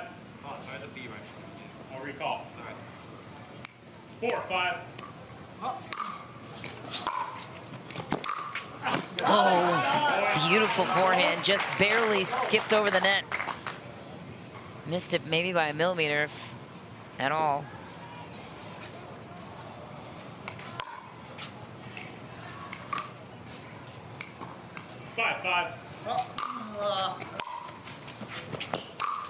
Another clean winner. That time with the cut return, you are both feeding the spin of Joseph, because the ball is still spinning in the same direction when slice comes to topspin, and that was short. So many choices, and you overcompensate, and this is what got McGuffin into a little bit of trouble against actually a lot of trouble against Alshon. 7-5. So that's going to be a timeout called on the other side that gives a lot of confidence to that man, Joseph, as McGuffin wants to go think about it. Yeah, Tyson McGuffin with a 2-point hold to climb out of, as well, trying to avoid playing another third game, I would imagine, on his schedule today.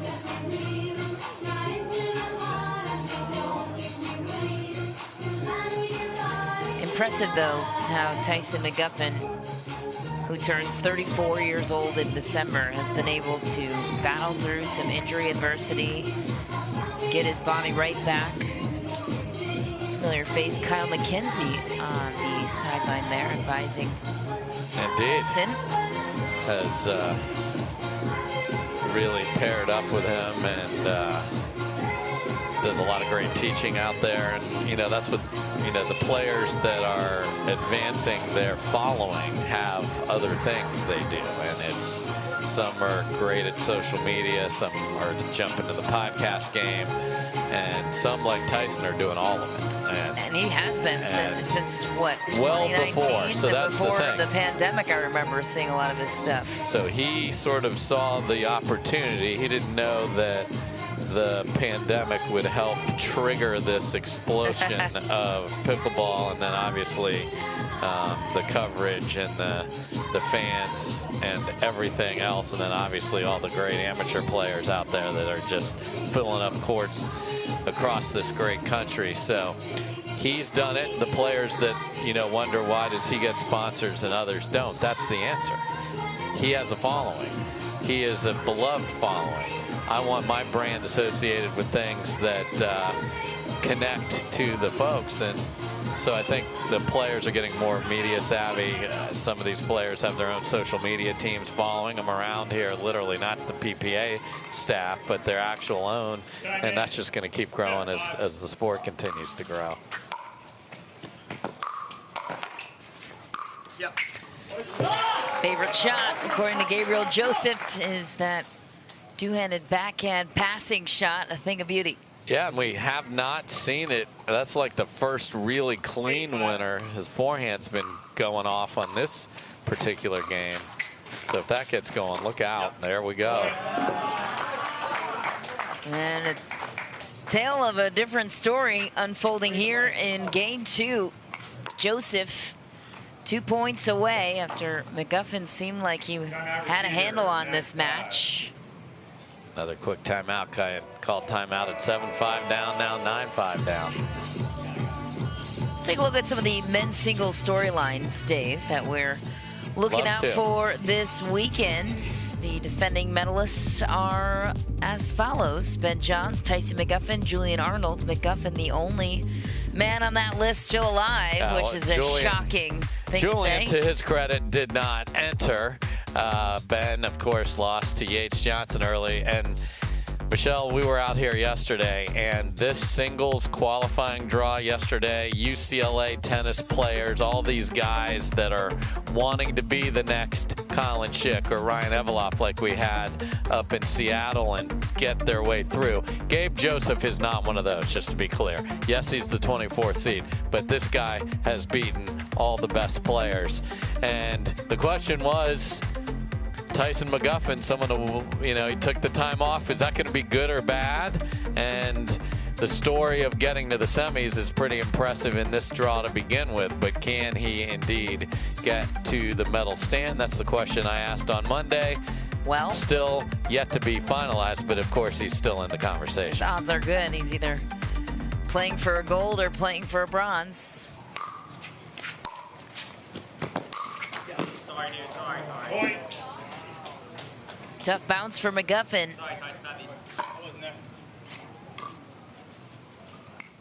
And game point for Joseph. We're going 3 here on center court. Keeping on theme with most of these matches here, and what a reversal from Gabriel Joseph, who was slow to start in game 1. Tyson McGuffin had total command over that game. Joseph didn't have any time to find his rhythm, and it all comes down to this. Will the battle-tested Tyson McGuffin pull through? Find out after this. Let's have better time with this. Our advanced formulas are made of plant-sourced omega-3s from 9 nutritious foods. Green fat isn't anti-aging, it's pro-aging. Have better time with green fat.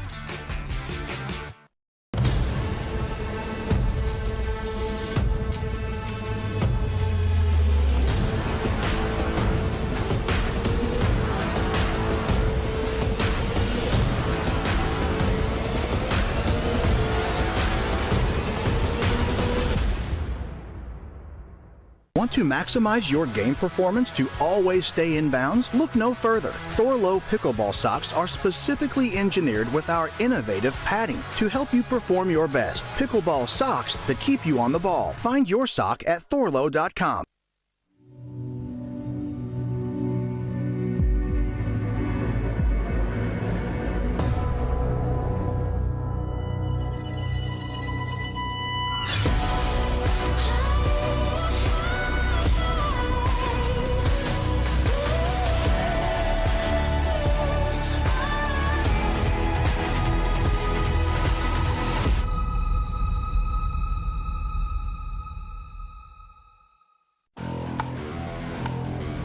The future of pickleball is here. Welcome to Top Court. Get ready for unlimited access to top players.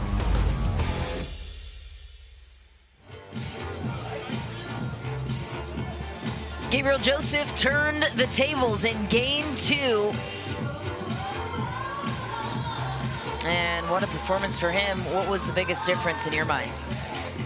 I mean, it sounds simple, but it's the confidence to make shots, and the forehand came to life at the first half of it, and then the two-handed backhand, which is truly a work of art when it's on. And he has had better pace and more aggression in game 2, and starts it out the same way here in game number 3. And this is a dangerous spot for McGuffin right here, because again, Gabe Joseph is another one of these singles players that plays with a lot of momentum and emotion that triggers the next one and the next one and the next one, and he can pack 4 or 5 in a row here. So that miss is big for McGuffin to sort of settle this in and maybe get the first point here in game 3. Or maybe not. Wow.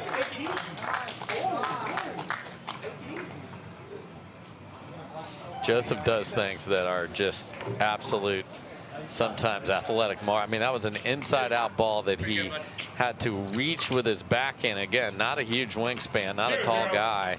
And then not only that, but put it where McGuffin couldn't touch it. And we are not back to the spin serve era, folks, thankfully.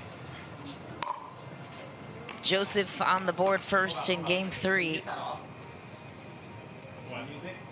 And wouldn't this be an interesting payoff to all the upsets that have happened today if Joseph could pull out a win on McGuffin? Indeed.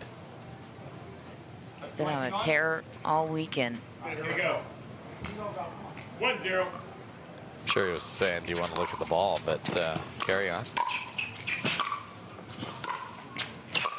Oh!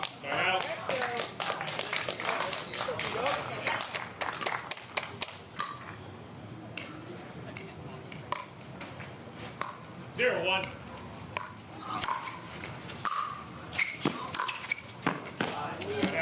Good leave. Sometimes you're so fast you can get to a ball that's a foot wide and got the paddle out of there. 1-0.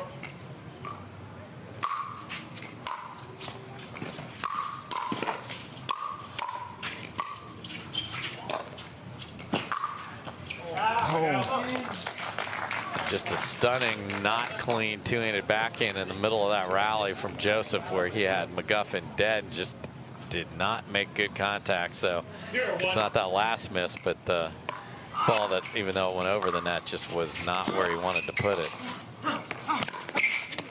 What a shot from Joseph, pulling Tyson all the way out of position. Come on, baby, come on. Let's go, come on. 1-0.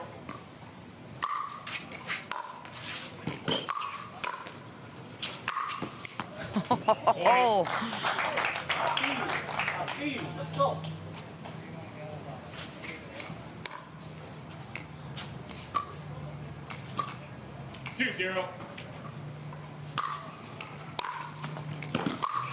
There it is. Short return, blast through the two-handed backhand.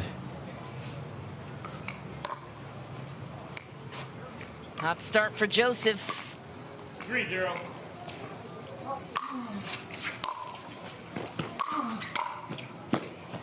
Point. Come on, baby. Guess what the score is, Michelle? 4-0. It's holding true. It's really unbelievable. 4-0. That's what can happen in singles. You get hot to start a game and you can really put people in trouble. Oh, no. Oh, wow. That's tough for Tyson McGuffin. Down 5-0. Yeah, McGuffin called timeout at 5-7 down in game 2. And that is 9 in a row since that timeout.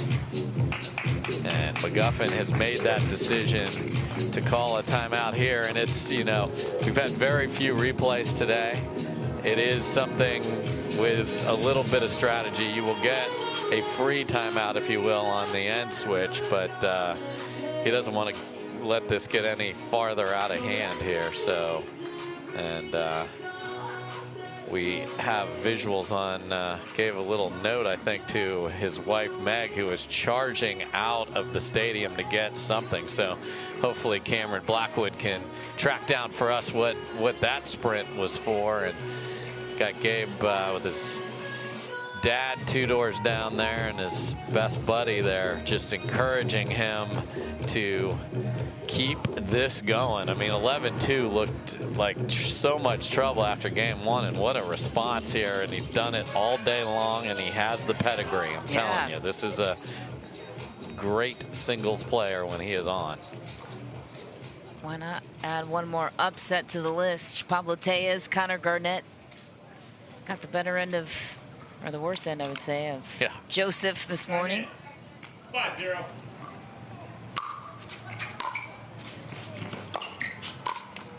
Point, timeout, 1 minute. And a timeout now called after a very quick 6-0 start for Gabriel Joseph. Megan Tyson's wife looking concerned from the sideline. New hat to solve the issues, down 6. Yeah, I mean, we've all heard of the rally cap, so whatever it takes to make you feel more comfortable out on court. And Gabe Joseph's like, okay, we've switched ends, let's play.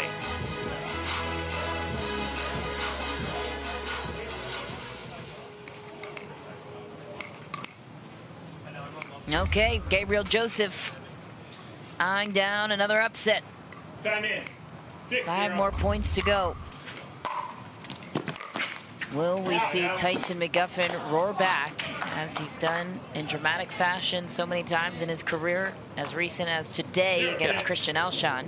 He has to go all the way back to 3.5 hours ago. Has it in him. That's not the way to do it on a missed serve. Down 6. Tough position, though.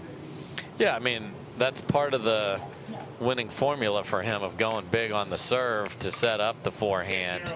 It's how he's won so many singles matches in his career.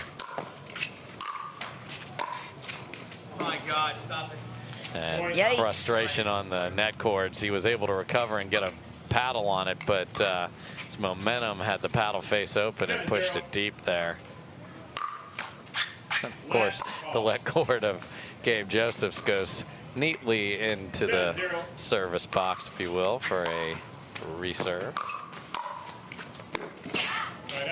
Good sign out for McGuffin. You have to start somewhere. Not a lot of time left. Yeah, and you want to put some pressure on Joseph, or he's going to feel none just hitting out and trying to keep finding narrow margins because there's no scoreboard problem. And McGuffin has had several of these short returns in the middle. We talk about return middle, but it's got to be deep. I mean, that ball is kick it into the backhand corner, and you're going to win that rally most of the time. Not a clean winner for Joseph, up 8-0. Yeah, the return to serve has been the bugaboo of McGuffin today, as Gabe's big fans are hoping he gets 3 more, and now only 2 more points. And concern in the McGuffin area right there as Meg looks on, the white shirt there.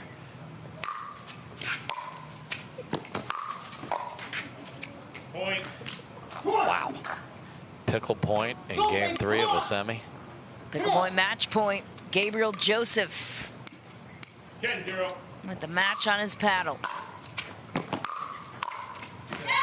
Not yet, says Tyson McGuffin. At least not wanting to go down in pickle fashion. 0-10.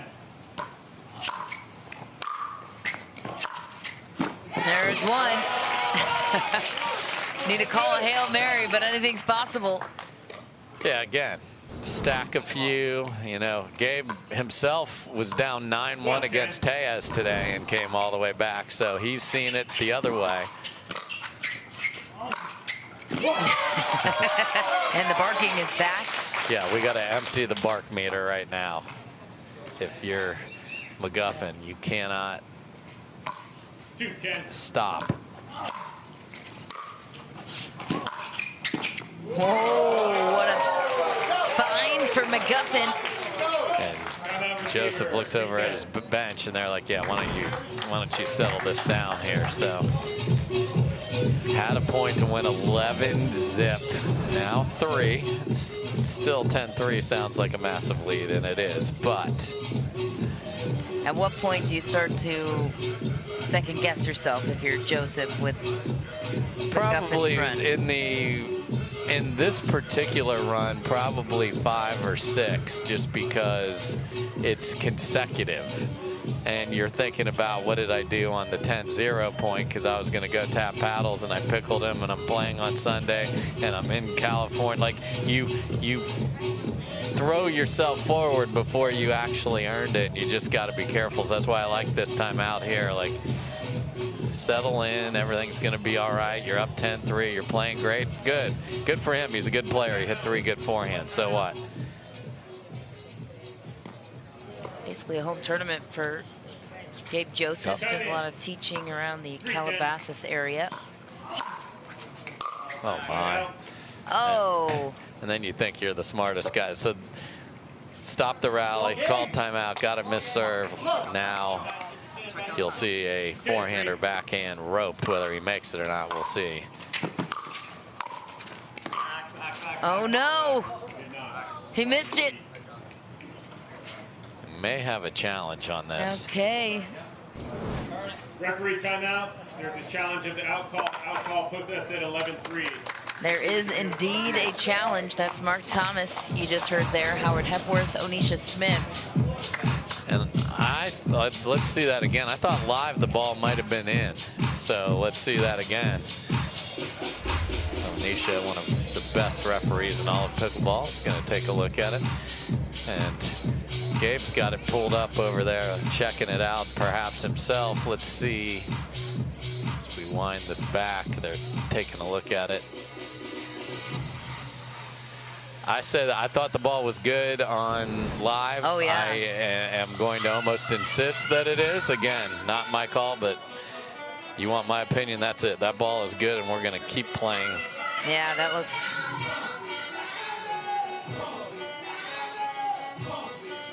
quite good to me as well. And it's surprising with McGuffin having been down 10-0 that he hadn't used 2 timeouts and wouldn't have been able to challenge that, but he had only used the 1 at 5-0 down. So again, you never know.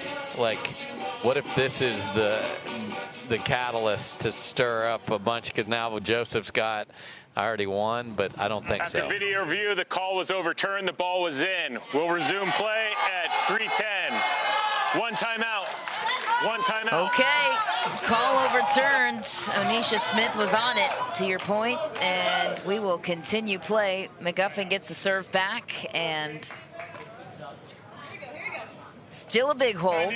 Down 7, but we're here for the drama. Had it all afternoon.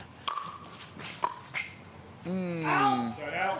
Just hasn't been able to play a clean rally here for some time. Since game 1. And the beginning of game 2, I suppose. Yep.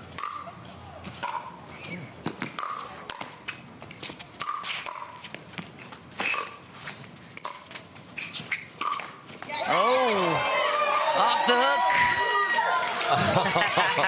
The reaction from the bench. Cameron Blackwood telling us that that is his best friend, Amit.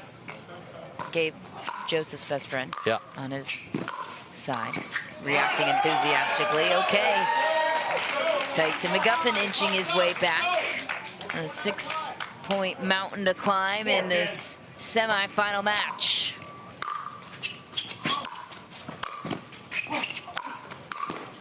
Oh, the forehand couldn't bail him out that time. Joseph was all over it. Yeah, and that's the danger of running around that particular shot. It's the last swing you're going to have in that rally. Either you make it or you're needing a miracle off the tape or something, because Joseph's standing right there. All right, another chance to close this out. He's had an overturn. Take the victory away and see if he has a 2-hander here. Clean winner. And Gabriel Joseph is on to Championship Sunday. He will match Federico Staksrud.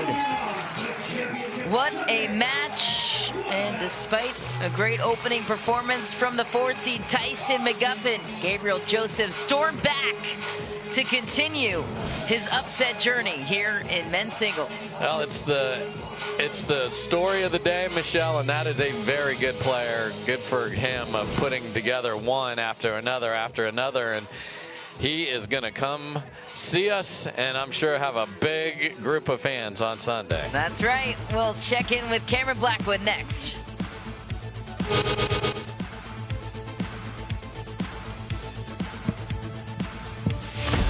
Stay in the game with OS First Socks and Compression. Chosen by pro athletes for comfort, injury prevention, and muscle recovery. Be a champion with compression zone technology for support where you need it and the flexibility to make your move. Gear up like a pro and step into greatness.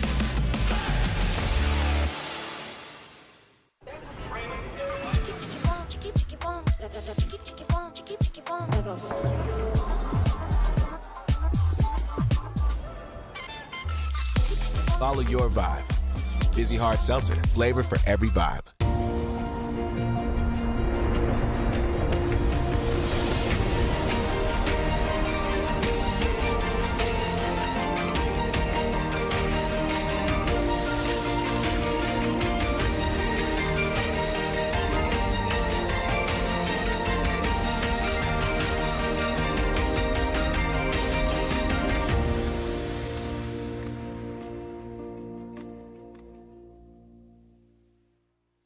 We won 2 years back-to-back.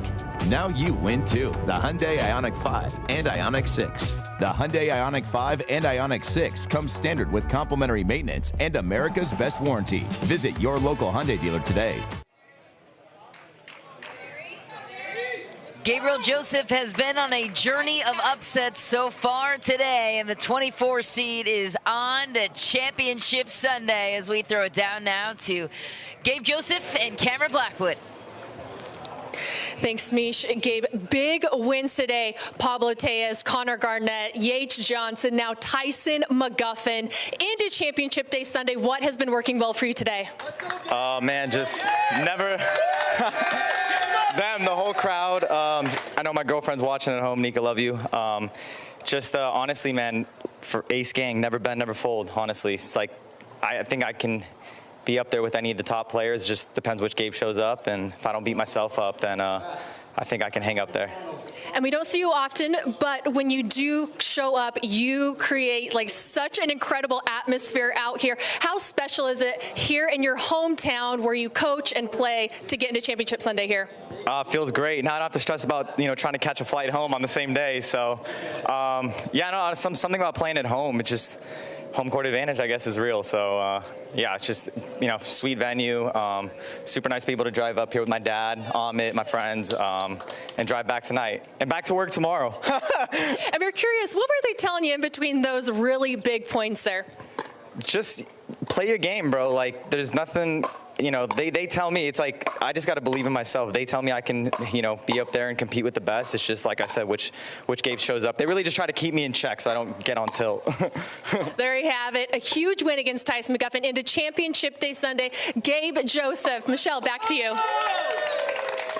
Cameron, thanks. We still have one more semifinal to go, and congratulations to Gabriel Joseph. What a talent. And we've got Mary Brascia and Yana Newell coming up next. Mary Brascia playing in front of her hometown crowd.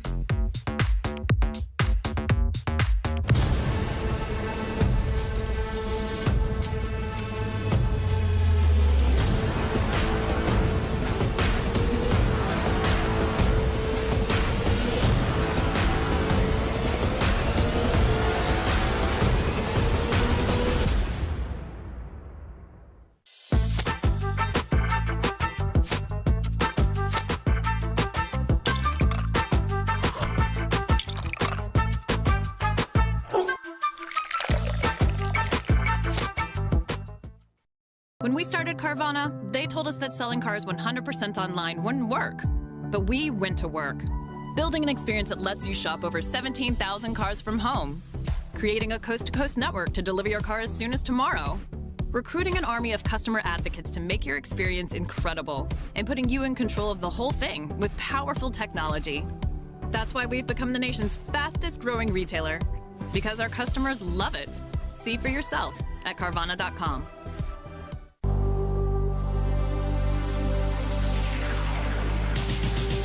Gearbox introduces the all-new CX-14 Ultimate Power with SST Core.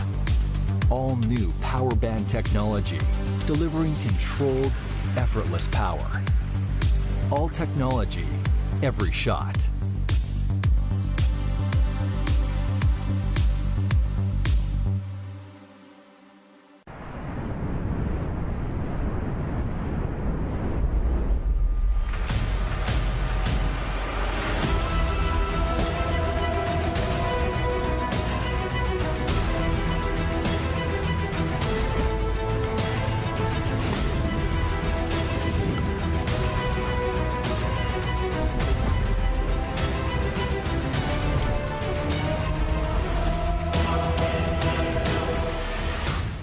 Check this out. This is Venom Go by Hyperice. You stick this pod on this pad and boom, instant relief wherever you need it. With 9 different variations of heat and vibration, you can soothe your sore muscles instantly. The tight spot on your neck, that little knot on your back, that shoulder that always bugs you, and your tight calf after a ride, say bye-bye to the pain and soreness. Heating up 6 times faster than any other heating pad. Ooh, that's hot. It's designed to get you out and moving. What are you waiting for?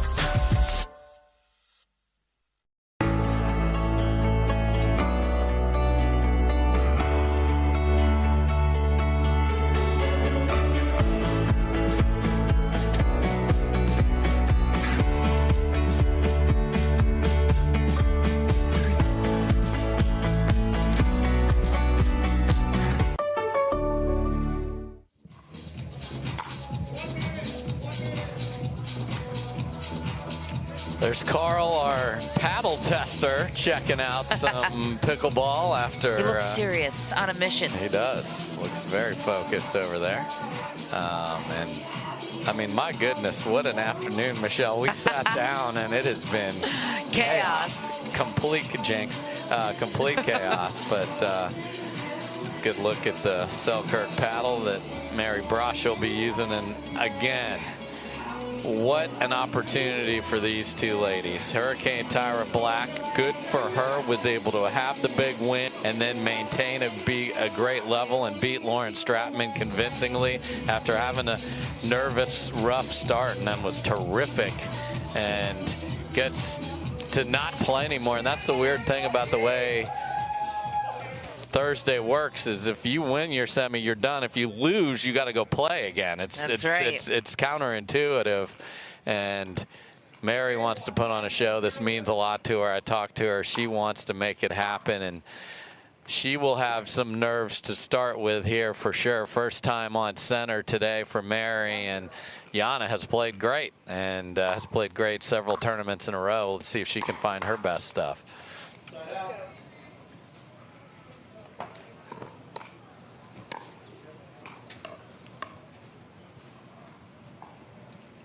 Mary Brascia, just 23 years old, resides in Mission Viejo, California, right around the corner from here. And this Jana Newell forehand return today has been sick. I mean, a clean winner in pickleball on a return against a player that has great quickness like Mary Brascia. So I think returns over there are not going to happen. There's the Brascia crew, including her sister Maggie, younger sister right there over her shoulder, cheering her on. Hayden Patrickland in the mix there as well.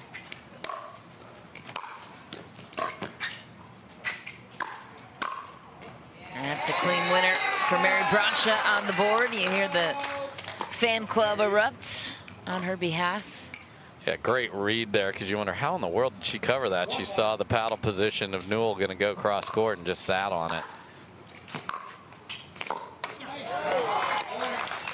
And the roles of Mary Brascia, as we look at the Newells and Judith Castillo over there as a part of this. I've seen Jana and Judith really supporting each other's journey at a lot of tournaments. So it's funny how we see these groups of players that different alliances. Yes, we do. We have we have alliances like Survivor. I will not vote you out, I promise. Until we get in the ring together. Exactly. That's exactly it.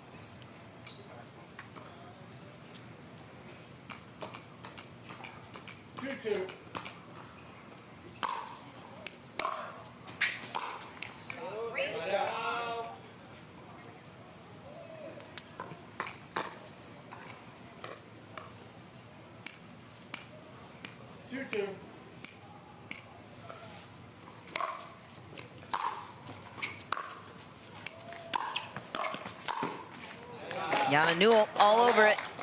Yeah, interesting sort of sneak attack choice from Mary Brascia. She didn't come in immediately and paid the price with the open court being available.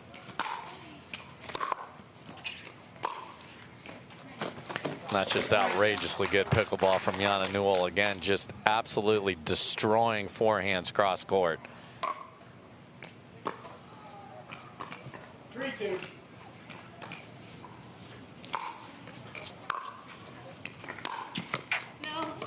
Just back for Newell. Thought she had the opening on the short return. Mentioned Survivor moments ago. Did you know it was Mary's dream to be on Survivor? I love it. I did not. Or The Amazing Race? One of the two. Get her on there, Dave. Big fan of both. Well, your friend of mine, Tyson Apostle, knows some people. right. So, Tyson, if you're listening, let's get Mary on Dial Survivor. Come on. Where's Jeff Probst? Let's get him. You got him on the speed dial. Let's make this happen. Bad luck for Mary there. Get the Brascia sisters running around the world on An Amazing Race. That would be the easiest casted duo on the show. All those are CBS shows, and we will be on CBS to start right. Championship Sunday. What a segment. 1 Eastern. Excited for that. Yana Newell.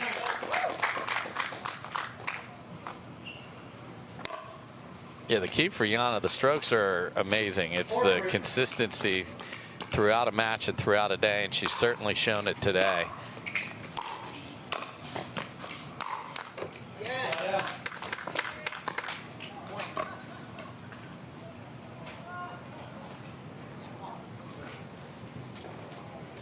Yana Newell, 25 years old, resides in Kansas City, Missouri.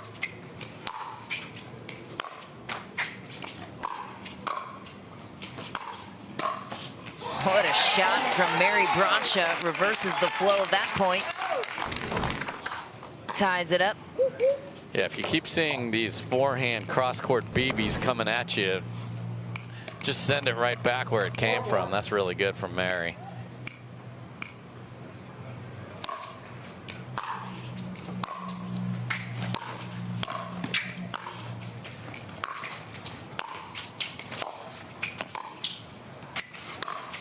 Oh, robbed by the tape.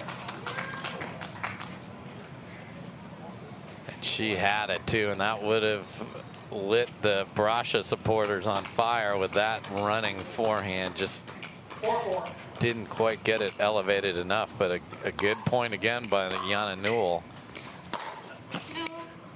So obviously the read here is Newell is taking anything that is up and just cracking it cross court. So let's see if that is ever going to go down the line, or that's just a pattern that you can rely on.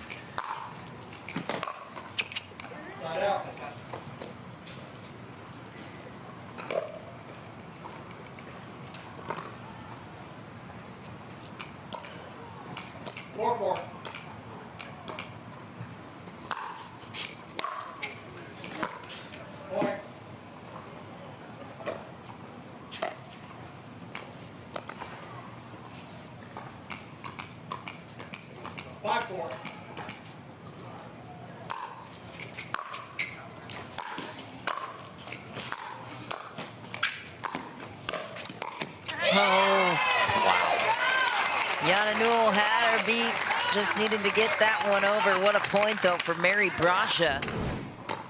I mean, that's just unbelievable court coverage, as you can't imagine that she could even get there, and let alone put the ball low enough where Newell's got to make a really good shot on the dead reach.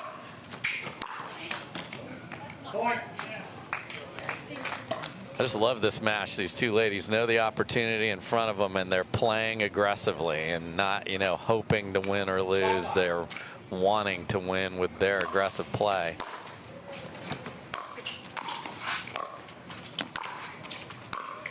Oh, what a shot from Mary Brascia. Had to earn that one down the line.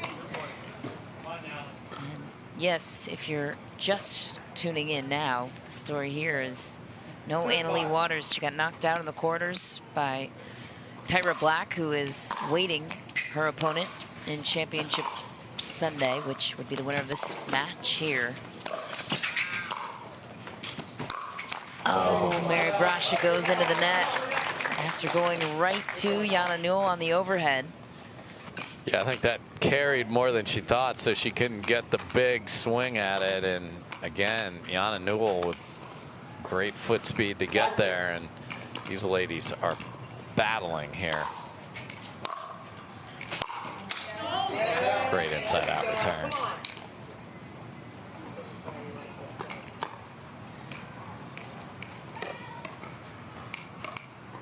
Good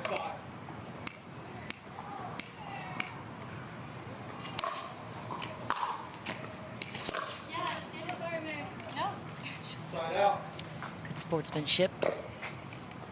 Yeah, and off the paddle, that felt like it's got to be deep, but the ball flight cross court is longer than obviously straight ahead, so you can hit it with a little more pace and keep it in. That happened to hit right in the corner pocket, and we've seen this a lot today, and we see it usually more in singles than doubles, but we'll see it on occasion. The idea of calling timeout on offense, and if we go back to Mary is talking to Mattias Johansson, who earlier this week when I was out here was practicing and playing really tough points of singles. He's one of the best senior pro singles players, Mattias in the blue hat there. So it's nice for her that she's got that trusted ally there, and she's also got Dad with her, so it's a very comfortable place for her to play. Yeah. And how exciting is it for her to see the tour come here, where she practices a lot, not just here but other places, and then have them plop down to center court. Special weekend for Mary Brascia, and what an opening for her without Leigh Waters in the draw. This is a lot for her to play for this weekend.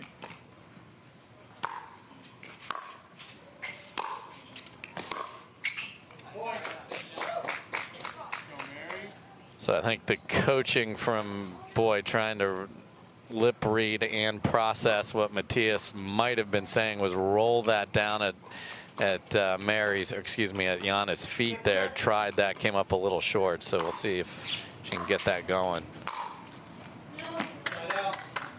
Jana tried down the line there and has been vicious cross court with the forehand, so something to keep an eye on. Can she make the down the line consistently?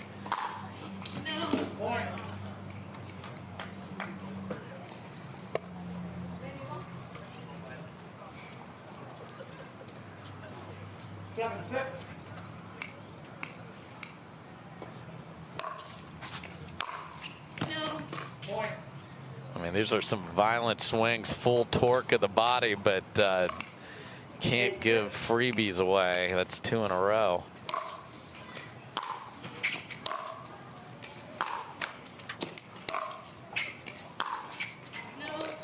And a freebie.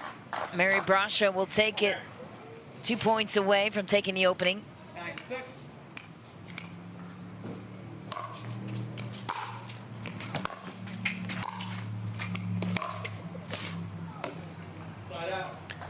Had it, just didn't stay down, let the paddle face drag just a little bit, and that causes the ball to just have an air flight of going inside out a little bit.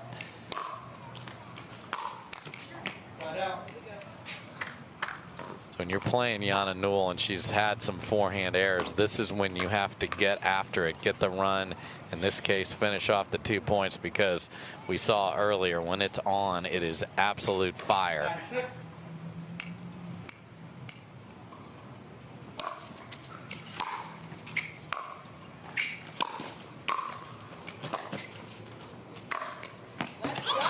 That's a big put away for Mary Brascia.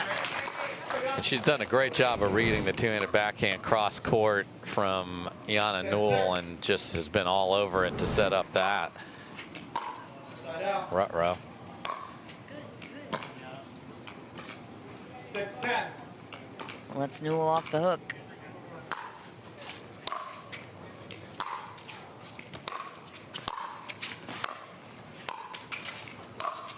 That's a big shot from Mary Brascia. It turned up the pace on Newell.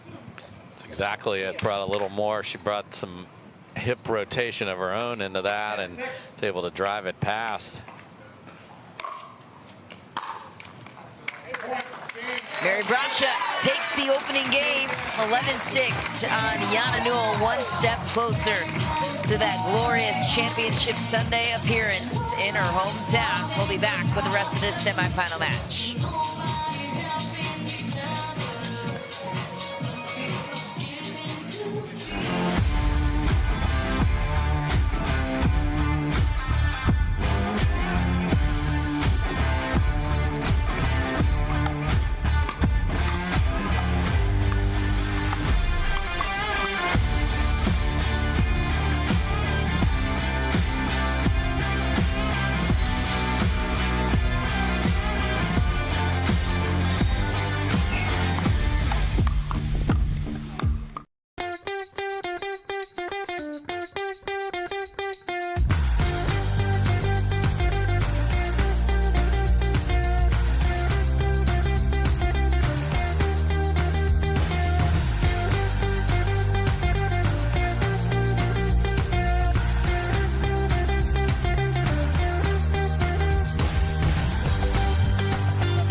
Follow your vibe. Busy Hard Seltzer, flavor for every vibe. We won 2 years back to back. Now you win too. The Hyundai Ioniq 5 and Ioniq 6. The Hyundai Ioniq 5 and Ioniq 6 come standard with complimentary maintenance and America's best warranty. Visit your local Hyundai dealer today.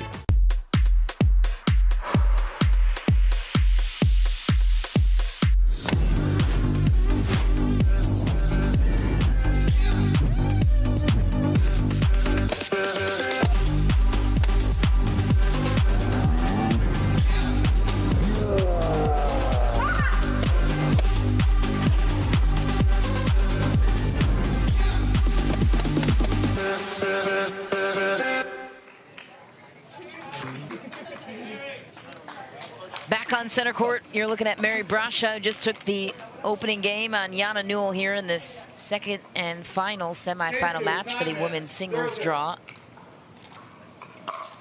As the Carvana PPA Tour has made its way to Mary's home courts. And that's a nice shot from Yana Newell.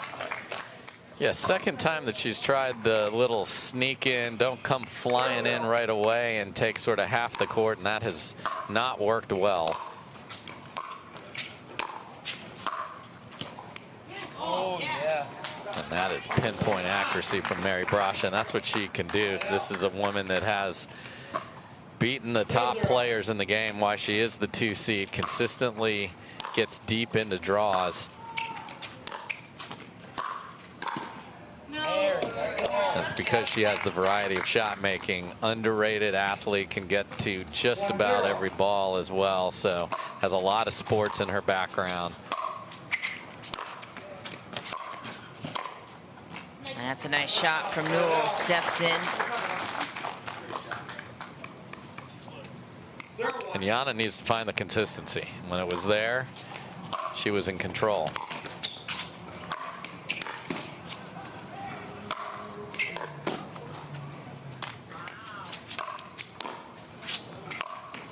That's a nice angle from Mary Brascia.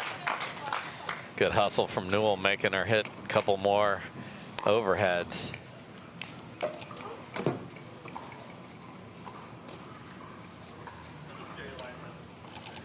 One zero.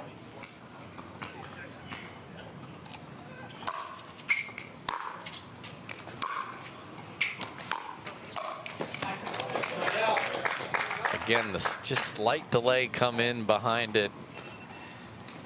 And Newell is up to the task again there.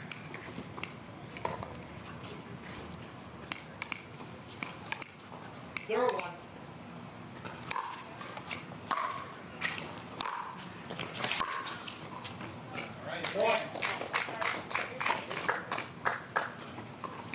Yana Newell had to get through Georgia Johnson in the quarters to get here. Georgia Johnson beat Judith Castillo in 3, Yes. took the 3 seed out of the draw. So Who it's is- been a complete shakeup.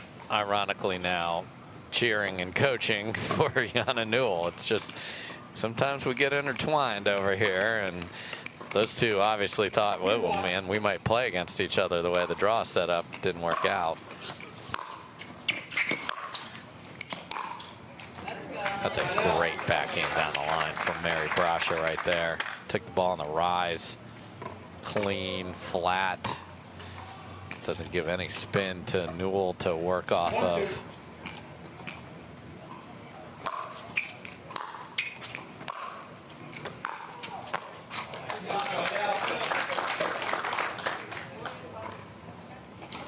Brascias have an extremely athletic family. They have another sister in the group. We talk about Maggie and Mary often. They also have a sister, Molly, who's a diver at UCLA. Proud dad moment if you're Papa Mr. Brascia. Yes. Talked about at the beginning of the show in the draw. Yes. Jokingly, of course. Yes, and we just stopped at the M's in the name book for the girls. Proud girl dad of myself. Too good, Mary. Too good. Too good, Mary. That is Vinny Brascia, the father of Mary. Proud father, no less. Sister Maggie on the sideline somewhere as well. Women's doubles partner. Yeah, who could easily do damage this week themselves.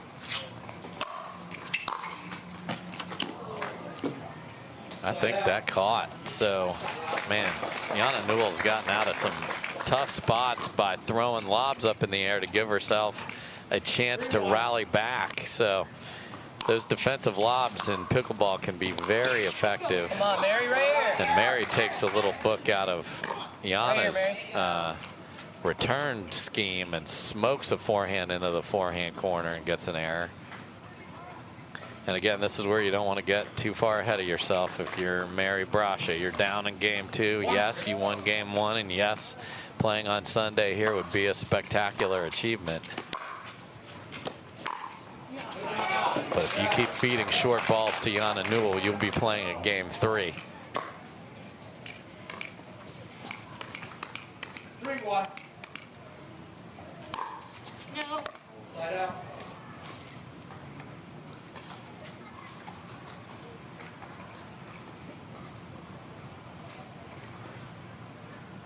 There's the hat that Mary Brascia is wearing. We have more on that after the serve.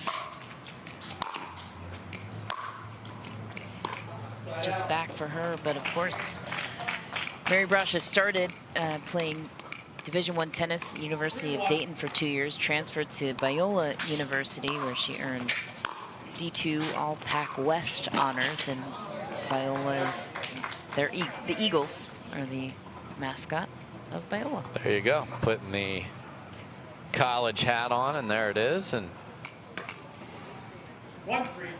love the lot of the college players love to chat that up, and there's a nice adjustment by Jana Newell of she knows I've been hitting cross-court winners, so go back down the line and get the acknowledgement from your fans. Just happened just after that is a little stalemate here at 3-1. Been stuck at the score for quite a while. If you're wondering where Biola University is, it's right around the corner here in LA. A lot of Southern California flair in that family.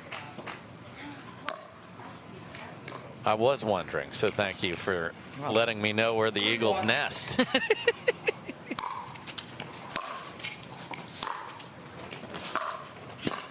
Come on, Mary.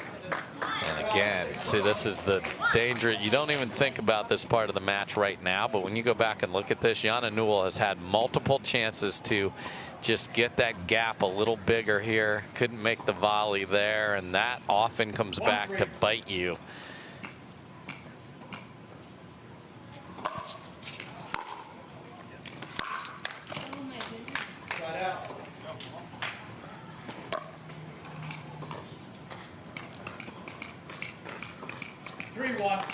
Another chance here for Newell to widen the gap. Too good of a return from Mary Brascia, earning the pop-up chance she wanted. Serve back to Mary, still stuck on this 3-1 scoreline.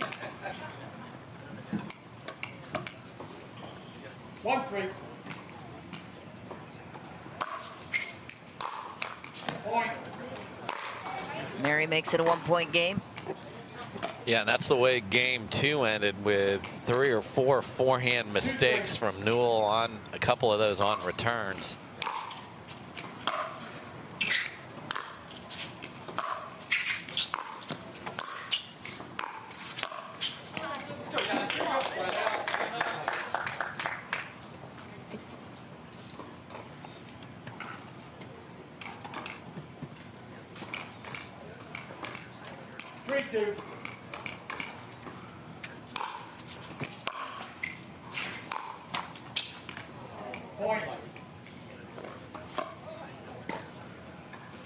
It's a heck of a way to get off 3 right there, but maybe that's all it takes.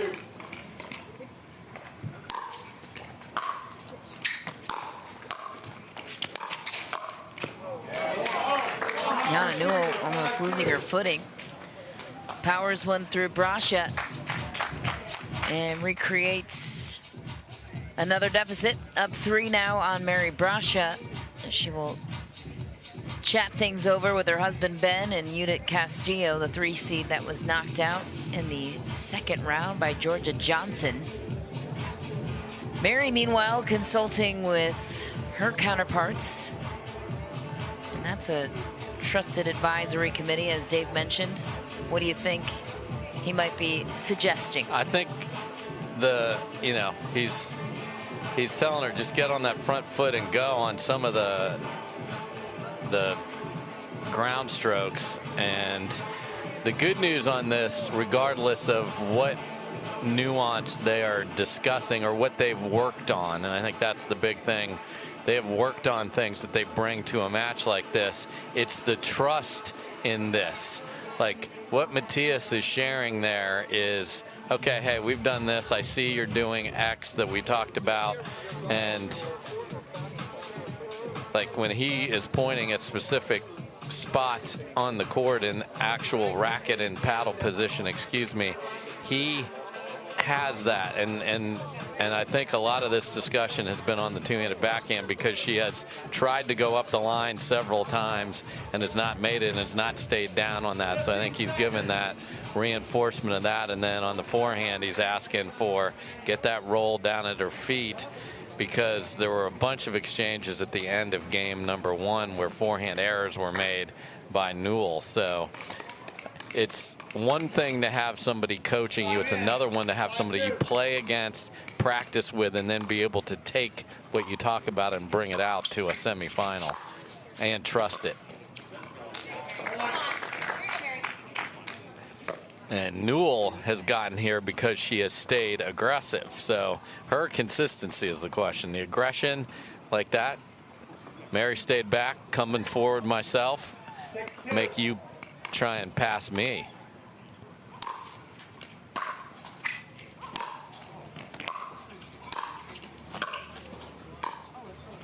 Well played by Jana Newell. Aggression fully intact, and then some finesse on the angle. And the finishing touch, looking to force a 3rd deciding game, which has been on par for, I think, all but one of the matches we've been on here this afternoon. Evening now. And, no matter where you are. And thank you, East Coasters at 10-10 out there. That's just nasty. That is absolute filth from Jana Newell. And when it's going like this, you're like, that's the best player I've ever seen. And it is. I mean, that is so good. The touch you talked about on the prior rally, really good ball here in the last 10 minutes from Jana.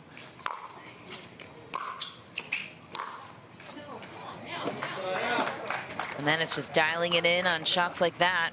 Mary Brascia will need to spark quite a comeback here in game 2. There's one.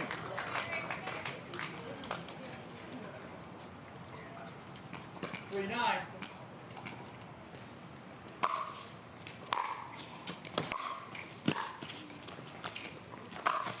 Oh, had room there too. A lot of space. Just had to get it in. Wants that one back. That would have been a potential turning point for Mary.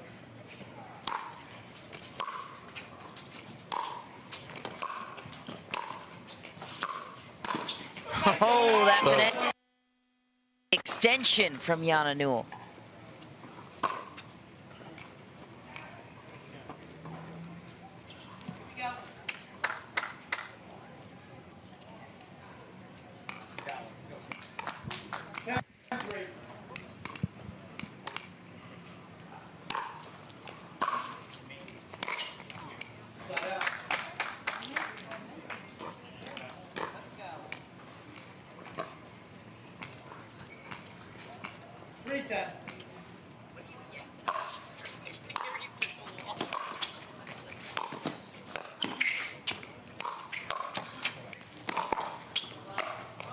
That's just awesome from Jana Newell again, making Mary hit one more ball.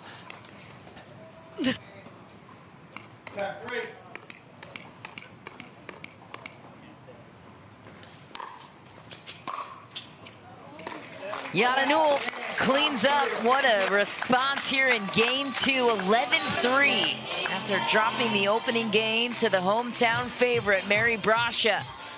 Now with all the eyes on her as we are going to a third game. We'll be back with the rest of this semifinal and determine who is moving on to Championship Sunday.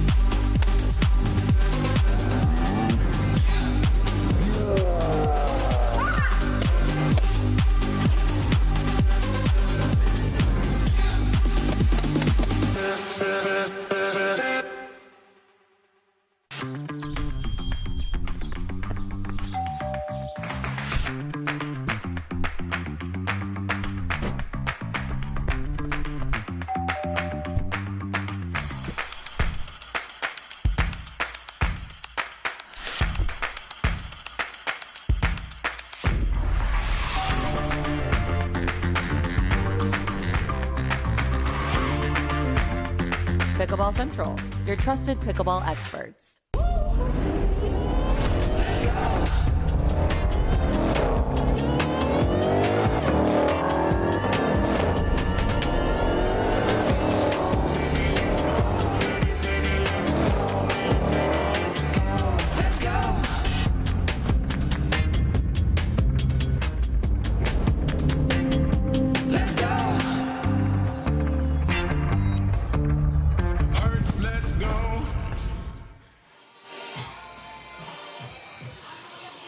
It's been a dramatic day in singles for both the men and the women. Top seeds falling down everywhere, and it's been close. My point here is that a lot of these matches have been going 3 games with the undetermined victor. And that is following suit here. Jana Newell stormed back to take game 2, 11-3. Looked like an entirely different player. And if she can channel those points that we see the greatness, how good could she be? That's a scary thought.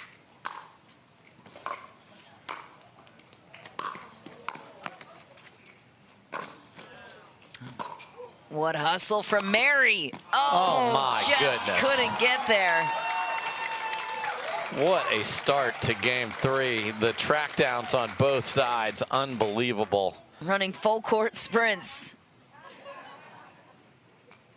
Can they both have half a timeout here just to catch their breath to play more of that? My goodness.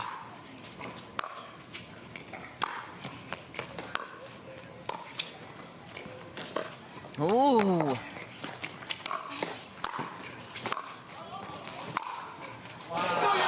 Jana Newell buries it. Mary Brascia, I thought she had the winner on that Little inside sneaky. out angle. And then not only did Newell get there, but put herself way ahead in the point by flicking the backhand down the line. And we have gotten a lot of steps in 2 rallies in a row here on both sides, and it's Newell keeping that level at the absolute highest at the most important time.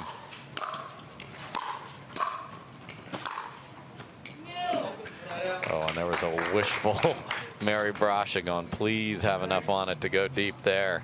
Just barely missed. 0-2.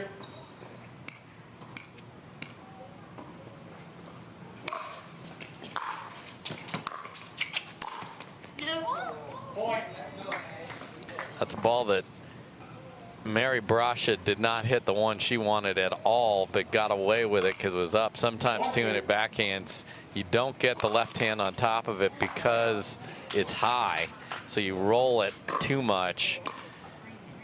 And that's one where you do not want to miss your serve after that, because you have a player that just made an error and you've got just a moment of perhaps mental pace where it's not where you want it, and you want to take every moment, especially we're in game 3 of a semifinal here.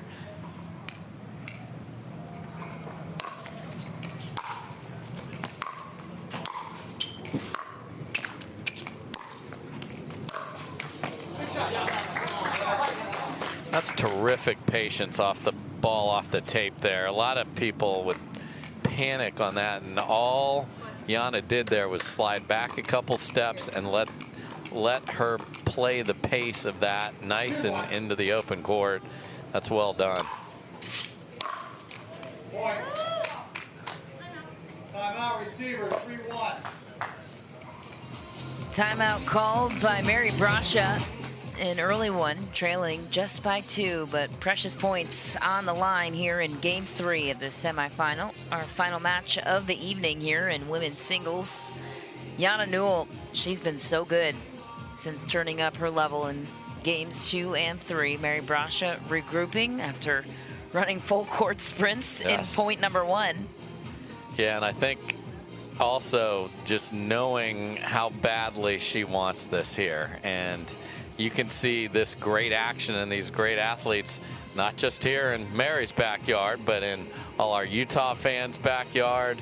Kansas City will be there, Cincinnati, Vegas, and then the big one in Dallas later this year, the USA Pickleball National Championships. But I love this view and I appreciate the truck so much. So scan that, play, get your tickets, and be a part of this tour that just keeps getting bigger and better, and you never know what's going to happen, as is evidenced here today. But how bad they want it. I mean, that look of Mary Brascia, just, man, I want this. And then just helping the family involved in this, trying to urge your loved one or your friend to the finish line here.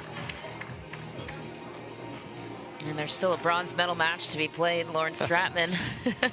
Going to be a late night for her, waiting for this one to wrap up to play whoever falls in this matchup.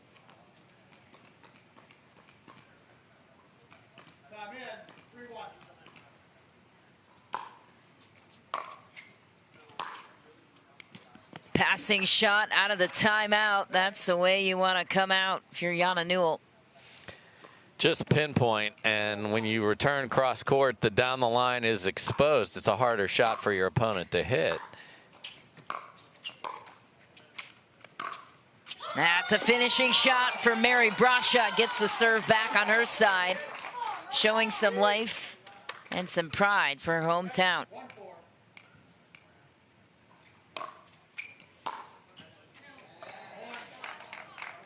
And even though it's dangerous, I would serve this to the forehand too and see if you can get another error out of it. Free points.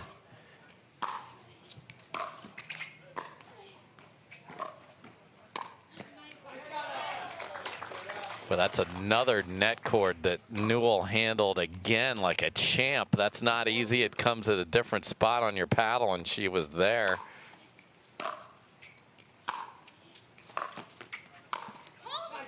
Jana Newell gets another one. 5-1. And you heard Mary say to herself, call the ball out. That forehand down the line was very close. She played it good.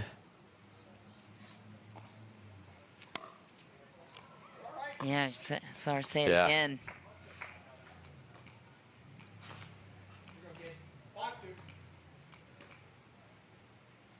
Score is 5-2. Just let everyone know, and that's what. Ooh, really close there too. So. Couple of generous line calls from Mary Brascia, and gets credit to her for calling a more, trying to be an honest call. It's hard in singles too. You're the only one. You can't rely on your partner to make the call for you, and when you're in different angles on the court, it's sometimes challenging to see exactly with 100% confidence. For sure. And there are players, Michelle, that mess themselves up if they think they made a bad call, like literally are thinking about that and not their play because they think maybe they made a bad call. There are others that feel very good calling a very tight line, and again, you have to reconcile that, but part of being a pro player is having to call the lines and call a fair line, and this is everything these two has got to be emptied right here. Keep Mary positive. And the Newell brothers have just had a nice, calm demeanor with Yana through the highs and the lows of this afternoon, and she has been really good on center court here today. Ben and twin brother Zach.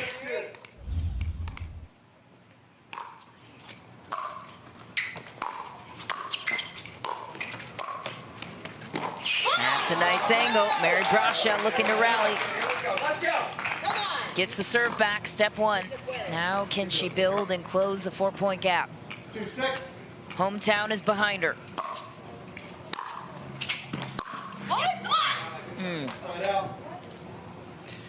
Yeah, more shallow return there, so Newell pounced on it right up the line, so got to go more for more on the serve or you're going to be in trouble.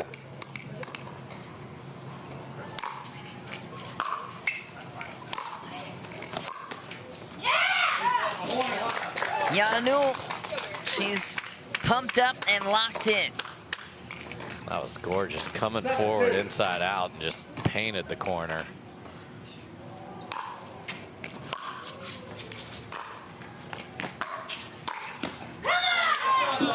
Another beautiful backhand finishing touch for Newell. And another timeout called for Mary Brascia. You just feel for her in this situation. Wide open draw, no Leigh Waters in the finals, and she's just looking for something, anything, and Yana Newell is not giving up much. No, she's playing fantastic pickleball here. I mean, Yana Newell has been playing very well the past several tournaments and just snacking on some fruit in between as she has throughout this last match. I mean, this is a grind singles day, trying to get there, knowing the opportunity in front of you, and she has been absolutely terrific in games 2 and 3. Such a rare opportunity to feel like you truly have a shot at the gold. No doubt about it. That is, I mean, can't be stated enough. Obviously, we've all been around long enough to know the heroics of Leigh Waters, but then to not have Jansen in the mix and Parento, anyone's medal. And you know what? It's a game of momentum, and even Mary Brascia can come back in this one. For sure. Time in. 8-2.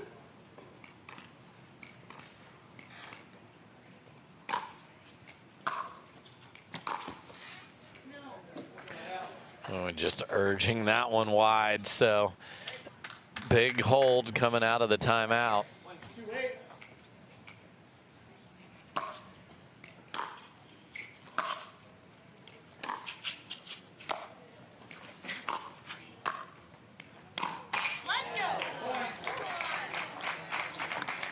There's benefits of that beyond the scoreboard, as that was a lot of running for Yana Newell there, so I'd want to play this quickly. 3-8.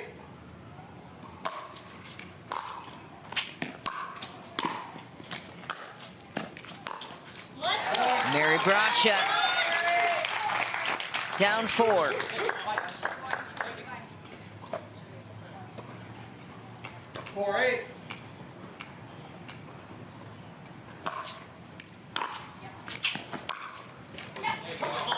Well, that's her. She loves to roll it at your feet and get a pop-up and then get in control of the rally, but did not make that one. Let's see if Yana can bang in. Man, her serve has been huge for her as well today.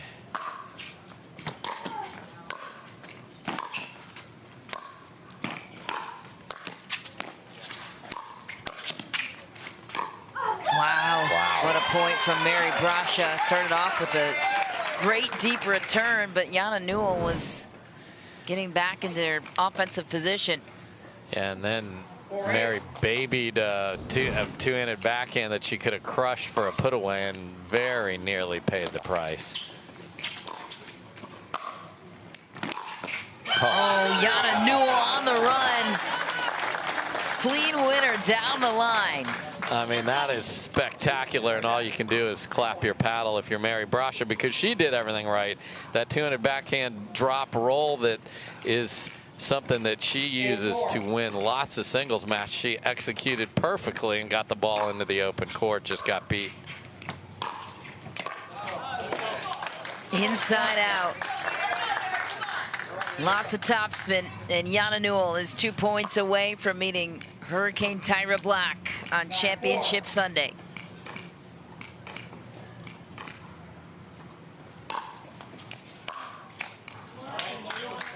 Match point for Yana Newell.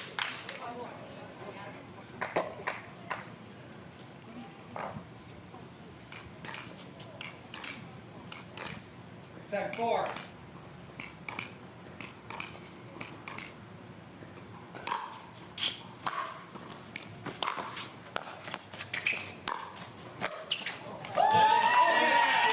Mary battled, but Yana Newell takes this one in 3, and what a performance and an opportunity ahead for Yana Newell as Mary Brascia, the hometown hero, goes down. She will play in the bronze medal match, still a chance for a medal, but what a finish for Yana Newell.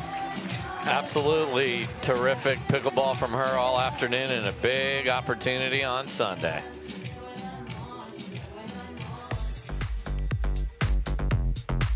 We'll be back and talk it over with Yana Newell not matching up with Leigh Waters on Sunday.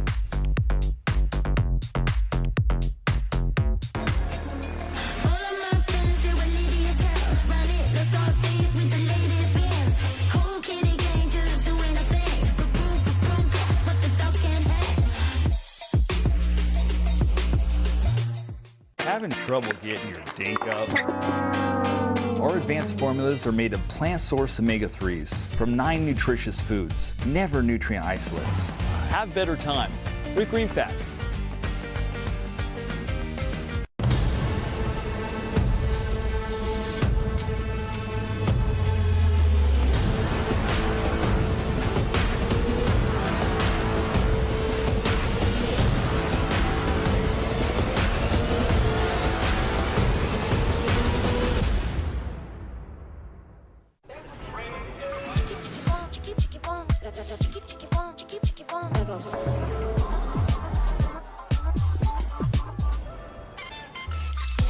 Follow your vibe.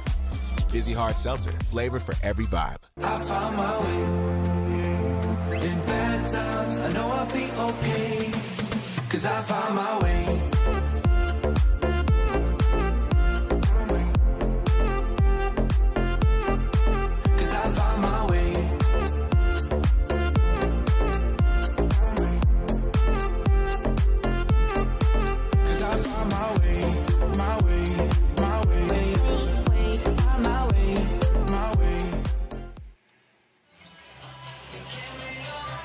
Yana Newell is looking for her first ever PPA gold medal in women's singles, and she just took down the 2 seed Mary Brascia here on center court. She is with Cameron Blackwood now. Thanks, Mish. Yana, we talked earlier, and you said you just want to swing away. You want to swing big here. But what strategic adjustments did you make after going down in the first game, coming back, winning the second and third in the match? Well, Mary's a very, very tough player. I honestly tried hitting to her backhand as much as possible because her forehand is just amazing. You know, she was able to hit the ball really hard and deep and come in, put a lot of pressure. So my strategy was just focusing to go and have it to her backhand and putting as much pressure as possible. We know you added someone you did there to your bench with the twins, but how important was it to have been there along with Zach to coach you throughout today? Oh my gosh, it's amazing. It's, you know, all of them are keeping me positive. They always have a strategy ready for me when I'm taking a timeout. They always have something to say for me to keep going, and it just feels good. I don't have to think much. Bronze last weekend, looking for a gold this weekend. How special would it be to get the women's gold medal here? You know, we all want gold. It would feel probably really, really amazing, but I gotta keep working hard. Tyra's on a roll right now, and I'll have to battle really, really hard, but looking forward to it. Jana Newell in Championship Day Sunday for women's singles. Michelle, back to you. Thank you. Cameron, thanks so much. Yeah, the work is just getting started for Jana Newell. She's got a feisty Hurricane Tyra Black in Championship Sunday, and what? No Leigh Waters in Not Championship even close. Sunday? Didn't wow. make the semis. That's really unusual. If you're looking at this, it is indeed what has happened. Complete chaos here today in Southern California. In the men's, same story. Ben Johns went out in the second round thanks to Yates Johnson. And then Gabriel Joseph stormed his way through several upsets today, making his way to Championship Sunday. Yeah, he's a terrific singles player, so him making that is not surprising. When it's all going well, as we saw in the last two games against McGuffin, it is as good a singles as you will ever see. So the first time ever when they've been in the draw that Ben and Leigh do not make Sunday. Congrats to all of our finalists. It's going to be fun on Sunday. It is. It's been an upset special here from Southern California. Complete chaos and lots of upsets. And don't forget, you can catch the PPA action from 3 to 6 p.m. Eastern over on CBS Sports Network tomorrow. Dave and I and Cameron will be on the call. We can't wait to have you with us once again on national television. Leigh Waters will be on display with Ben Johns. For Dave, Cameron, I'm Michelle McMahon. We'll see you tomorrow.